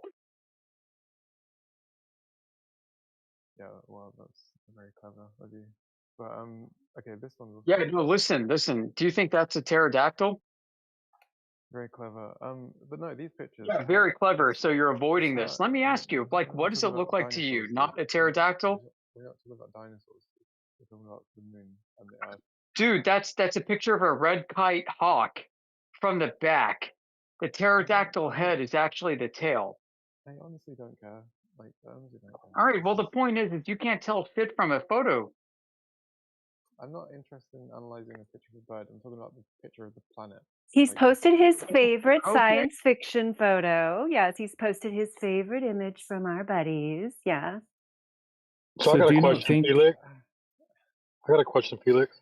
Okay. On your first image that you posted of the half Earth. Yeah. Why is the hot spot facing towards us? I've got no idea. I actually have no idea.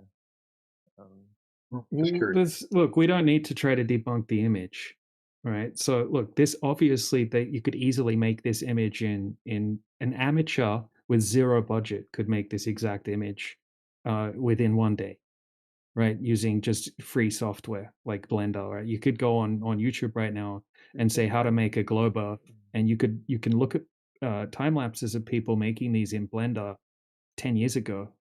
And they look just as good as this. So look, this is my only. Do you know what digital forensics are? So like, if you look at the raw image files, you can tell. You Dude, you can edit the raw image data using a hex editor, just like people have been doing since the 1980s. No, but listen, the CMOS sensor. So the sensor on your digital cameras, right? Yeah, it's a grid. It's a rectangular grid. Okay. Yeah, we know. Okay, great. Good for you. So great. So I can take your raw image and I can edit the metadata with the hex editor and overwrite everything and make it look like that it was taken with a different camera at a different place on Earth. Please just stop talking because you're very fucking. Oh yeah. So let me guess. If I grant you this one special plea, your entire argument chain suddenly makes sense. Go fuck yourself. I don't want to hear you talk. Oh my gosh, they're so mad because they're trying to get a point out that's absolutely incongruent and irrelevant. I haven't even made the point yet. I'm halfway through the point. Yeah. So raw images can be altered by a hex editor. You don't. Look, here's the point. Okay, the CMOS sensor has a very specific pattern, okay, of how it generates pixels when it receives the light through the lens, and it's reflected off of the mirror onto the sensor, and it captures that. That creates a very specific pattern of pixels, right? Great. I can capture that signature and replicate it in hexadecimal. No, you can't. Yes, I can. That's how I spoof images. Yeah, that's how I spoof images. You can't replicate the very. Yes, I can. Yes, I can. You give me one image, and I will replicate the exact dimensions that it is projected onto the sensor.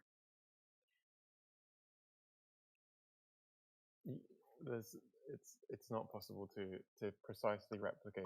It's not possible. Great. Guess what? The entire Vault 7 from Edward Snowden's leaks from the CIA actually show that this is possible at the state level. You don't think it's possible for NASA to spoof the metadata on the images that they're showing you? You don't think that they can do that? If they wanted to? This is a different topic. Yeah, give me the source projection onto the sensor, and I will replicate the dimensions and the strength of the signal onto my hexadecimal calculation. I'll be able to inject that into the photo and make it look like it was taken from a different kind of camera.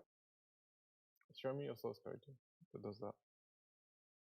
Let me look. Okay, want me to link you to the entire Vault 7 database where they talk about this? No, you said you had code that can do this, right? I'm assuming you have some kind of software. Yeah, no, I didn't have code. I told you the method that they use. Hexadecimal is just a type of binary. Okay, it's not. Yeah, no shit.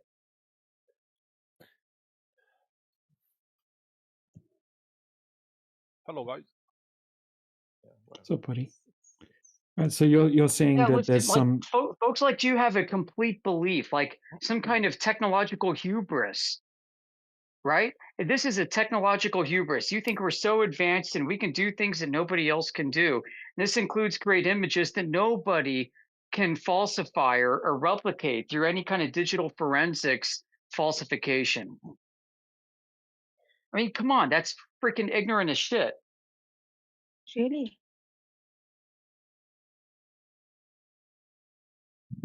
Isn't that the whole purpose of like spies is to like fucking replicate everything without being discovered? Yeah, called misattribution or false attribution, right? If I wanted to make it look like this photo was taken with a Russian camera, I could alter the metadata such that it would look like that the sensor that the image was produced on came from a Russian camera. I just have to have the base signature of the Russian camera to replicate.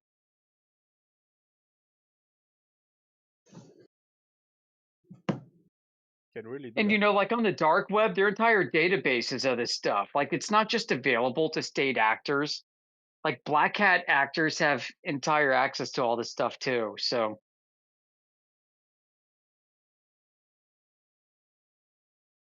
yeah, look. This pitch is not very good evidence, man. I mean, if this is it, this is pitches from space. I mean, look, we're talking about. I mean, I just presented to to Well, fish. wait, okay. Let You me know, just frame it to you like this. Okay, you're asking me to like, in order to doubt these pictures, you're asking me to believe in a massive conspiracy. No. That's so in. Yes, you're No, saying no, that no, no. We're asking you so, to. We're asking you. We're asking you to question why you should believe this is true. no, but you're also getting me to believe that in order to fake these things. I'm asking you to question how this is true. Yeah, what I was just complimenting Fish about is the thing you're not doing. Like you can abandon a flawed, set of data from a provably deceptive organization without thinking about what the implications are of that. So, for example, if you are presented with the fact that NASA's images contradict each other, so therefore they are inherently not reliable in and of themselves because you cannot independently determine, since you don't have the ability to go to the place they say they're going, but you can say, oh, since they contradict each other in terms of degree of curvature, how many continents are in, various views of the Earth in this said degree of curvature and so on and so forth, you could just say, well, this organization that President Trump has now acknowledged is a spy agency and not a scientific agency is probably giving us deceptive photos for whatever reason. You don't have to have a reason or a motive to decide that this is objectively bad information. Like you could even believe, oh, they're doing it to save us from Russia, if that makes you sleep better at night. But you can, if you are a person who believes in honest examination of facts, you can abandon a belief that is based on only belief that these people are presenting you with real images without it having to have all those implications that you mentioned. Yep. So Dandelion, it gets even better, right? I would love to pile on to this. So the source images presented from NASA are produced from a camera that has a limited production of 1 unit and 1 unit only. That's not true. Yeah, no, it is true. You're talking satellite images. What do you have like multiple can you buy one of these things and bring it home and like deconstruct the unit and like use an electron microscope and look at the sensor? No, dude, these are custom built cameras for one purpose and one purpose only. Limited production of 1 unit. There was a picture of there's a picture of the Earth from inside Artemis from an iPhone. Okay, that's not a special one-off device. That's a mass production. Great. Why don't you post it? Post it then. Post it. Oh my god, dude! Like, just if you don't think if you don't think that these things could be faked, right? You're just kidding yourself, man. Someone took a picture from them up I don't think that they. I mean, I do think they can't be faked, but even if they can be faked, what? Who's making random noises? Hold on a second. I know, right? Even if they can be faked, even if I take an iPhone and take a picture of a disk of Earth in my garage, it's been blacked out with lights and then illumined with a spotlight. Like even if I do that, right? Like it's going to still show that it came from an iPhone. So what? I mean, look, even if they can be faked, my point is that the lengths that they go to to create these elaborate like hoaxes is just an extreme level of like, extreme. Let's go back to their founding. Let's go back to their very founding documents, okay? Let's go back to the National Security Council of 1958 when they stood up NASA. When the CIA got together with the President's Psychological Operations Board and produced the U.S. Preliminary Policy on Outer Space. Document title is NSC-5918, U.S. Preliminary Policy on Outer Space. In one of the paragraphs further down, they talk about exploiting space, including satellites, for psychological operations purposes in order to instill the idea that American technological progress in space is much further along than what other countries may believe. This goes back a long, long time, about 70 years. You know, and this isn't just Fleur saying this. We can go back to the founding documents of the space program itself. Before NASA was founded, we can point to the very people that were on the panel of the working group that formulated NASA, that included scientists from MIT, psychological warfare experts from the Truman and Eisenhower administrations, along with people from the State Department for promoting political, propaganda. They talk about this very fact. They talk about using space and exercising space for the means of leveraging discovery and technological progress that no other country could match. Why? Because America won World War II and they wanted to cement the idea that Western power is forever immutable and nobody could ever challenge it ever again.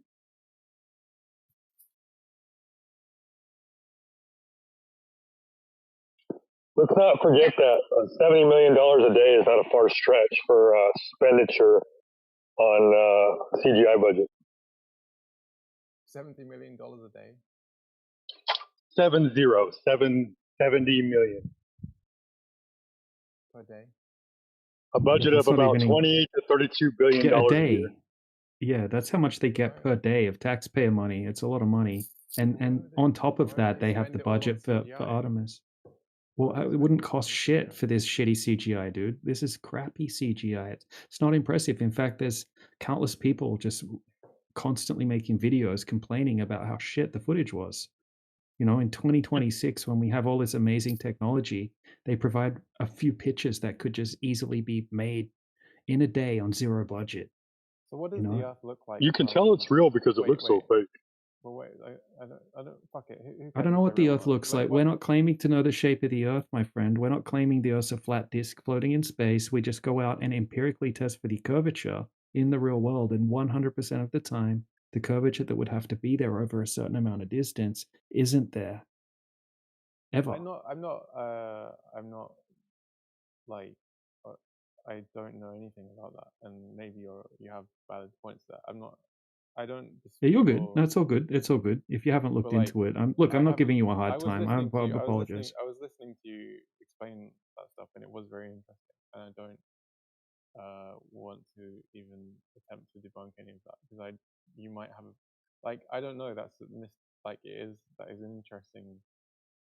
an interesting subject. But for me, the other side of it is, okay, assuming the curvature is not what they say it is or whatever, or the shape of the Earth is not round or sphere, then what does it look like from what is it? What shape is it? I mean, if you want I'm not believe, sure. If you want to believe that, okay, the evidence says that the Earth is not curved or globe, then what do you guys think it is? That's a valid question. It's the more interesting question. That's a valid question. You once had a God's eye view of Earth, at least you thought you did. And now that you don't have a God's eye view of Earth, now you want a God's eye view of Earth. I mean, no, I don't care. So I would God's eye view. I would describe the. Sorry, go ahead. I'm just curious. What it's like.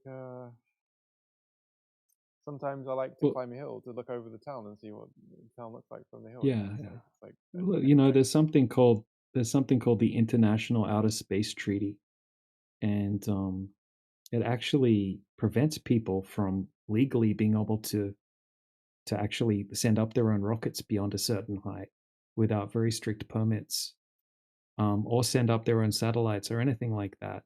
You know, you're not even allowed to film above a certain height because they say it's a national security list. And this International Outer Space Treaty was designed back in the 60s, I think it was. We can only get up to a certain height as civilians. I mean, we can send up weather balloons to about 120,000 feet, and then a few people have allegedly gone up to 300,000 feet with the Virgin Galactic Richard Branson thing, and then we've got 350,000 feet with the Blue Origin. You know, on top of that, we're just relying on the word of these space agencies. And the only people that have gone above low Earth orbit have been 28 people, and they've all belonged to NASA. And most of them are dead. And most of it was 50 years ago until this recent Artemis thing, where 2 of them were actors. Not that that matters, right? I'm just saying that this is the claim. 28 people have ever been above low Earth orbit. But as civilians, I mean, even Neil deGrasse Tyson, he said that, so when they did the Virgin Galactic, he did numerous interviews, and he said, look, that it's marketing, and it's basically it's bullshit, right? What they're doing is they're going up really high. They're using fisheye lenses. They're telling people that they're going to space. He says it's not space. He says, I've done the calculations, and from that height, you would not see the curvature of the Earth. It would look flat from that height. And then we've got people on board the Blue Origin, like William Shatner. He said that he didn't see any sign that the Earth's a globe from that height or of curvature. We had Wally Funk, trained astronaut of 50 years. She did an interview with Fox saying that she thought that she was going to get to see the Earth, you know, and she said that they didn't go high enough. She thought she was going to get to see the curvature of the Earth, and, you know, she said that in a Fox interview. So as high as we can get, right, we can't see any curvature. We don't detect curvature. And so we're left just trusting footage and pictures that we can't ever verify. But this is the thing. When we actually put this to the test in the real world, there's no curvature over these long distances where there would have to be curvature. And it's consistently that way. So we're just encouraging people to have a look into it. And you can actually go and test these things yourself. You don't have to trust what we've done. You know, it's not faith-based like the NASA imagery.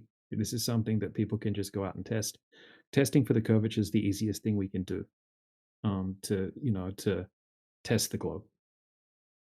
Yeah, I mean, I live on a coastal. I live in a coastal town, and I grew up.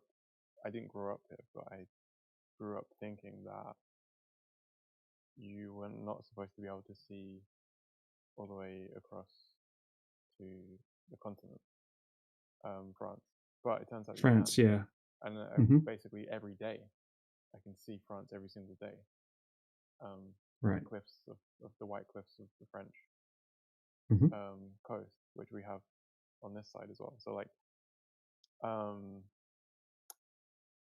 it is an interesting topic, like the curvature thing, and like being able to see it when it supposedly is too far away to see. But that raises so many other questions that are just for someone who's for someone who hasn't, like, excuse my impolite framing here, but for someone who hasn't drunk the Kool-Aid like most of you have. I know what you mean. It's like it's a lot to kind of like. Yeah, it was the same for me. I thought it was the dumbest thing when I first heard about it. I heard about it. Eddie Bravo on Joe Rogan's podcast before it was popular back in 2017. I heard Eddie Bravo start talking about flat Earth. I was like, what the hell? I was like, Eddie Bravo's lost his freaking mind. This is crazy. But I was actually a fan of Eddie Bravo. I was right into Brazilian Jiu-Jitsu at the time, and I'd read a bunch of his books, and I knew he was a pretty smart guy. So I thought, all right, I'm just going to check out the video that he recommended. And then in the video, the guy made a whole bunch of really good points. I thought, okay, that's crazy. This is crazy. I'm going to try to debunk it. And the more I looked into it, right, I had all these same questions as you. It's like each, right? So you look at the observations, and then that leads like, well, what about gravity? What about the so-called boats going over the horizon?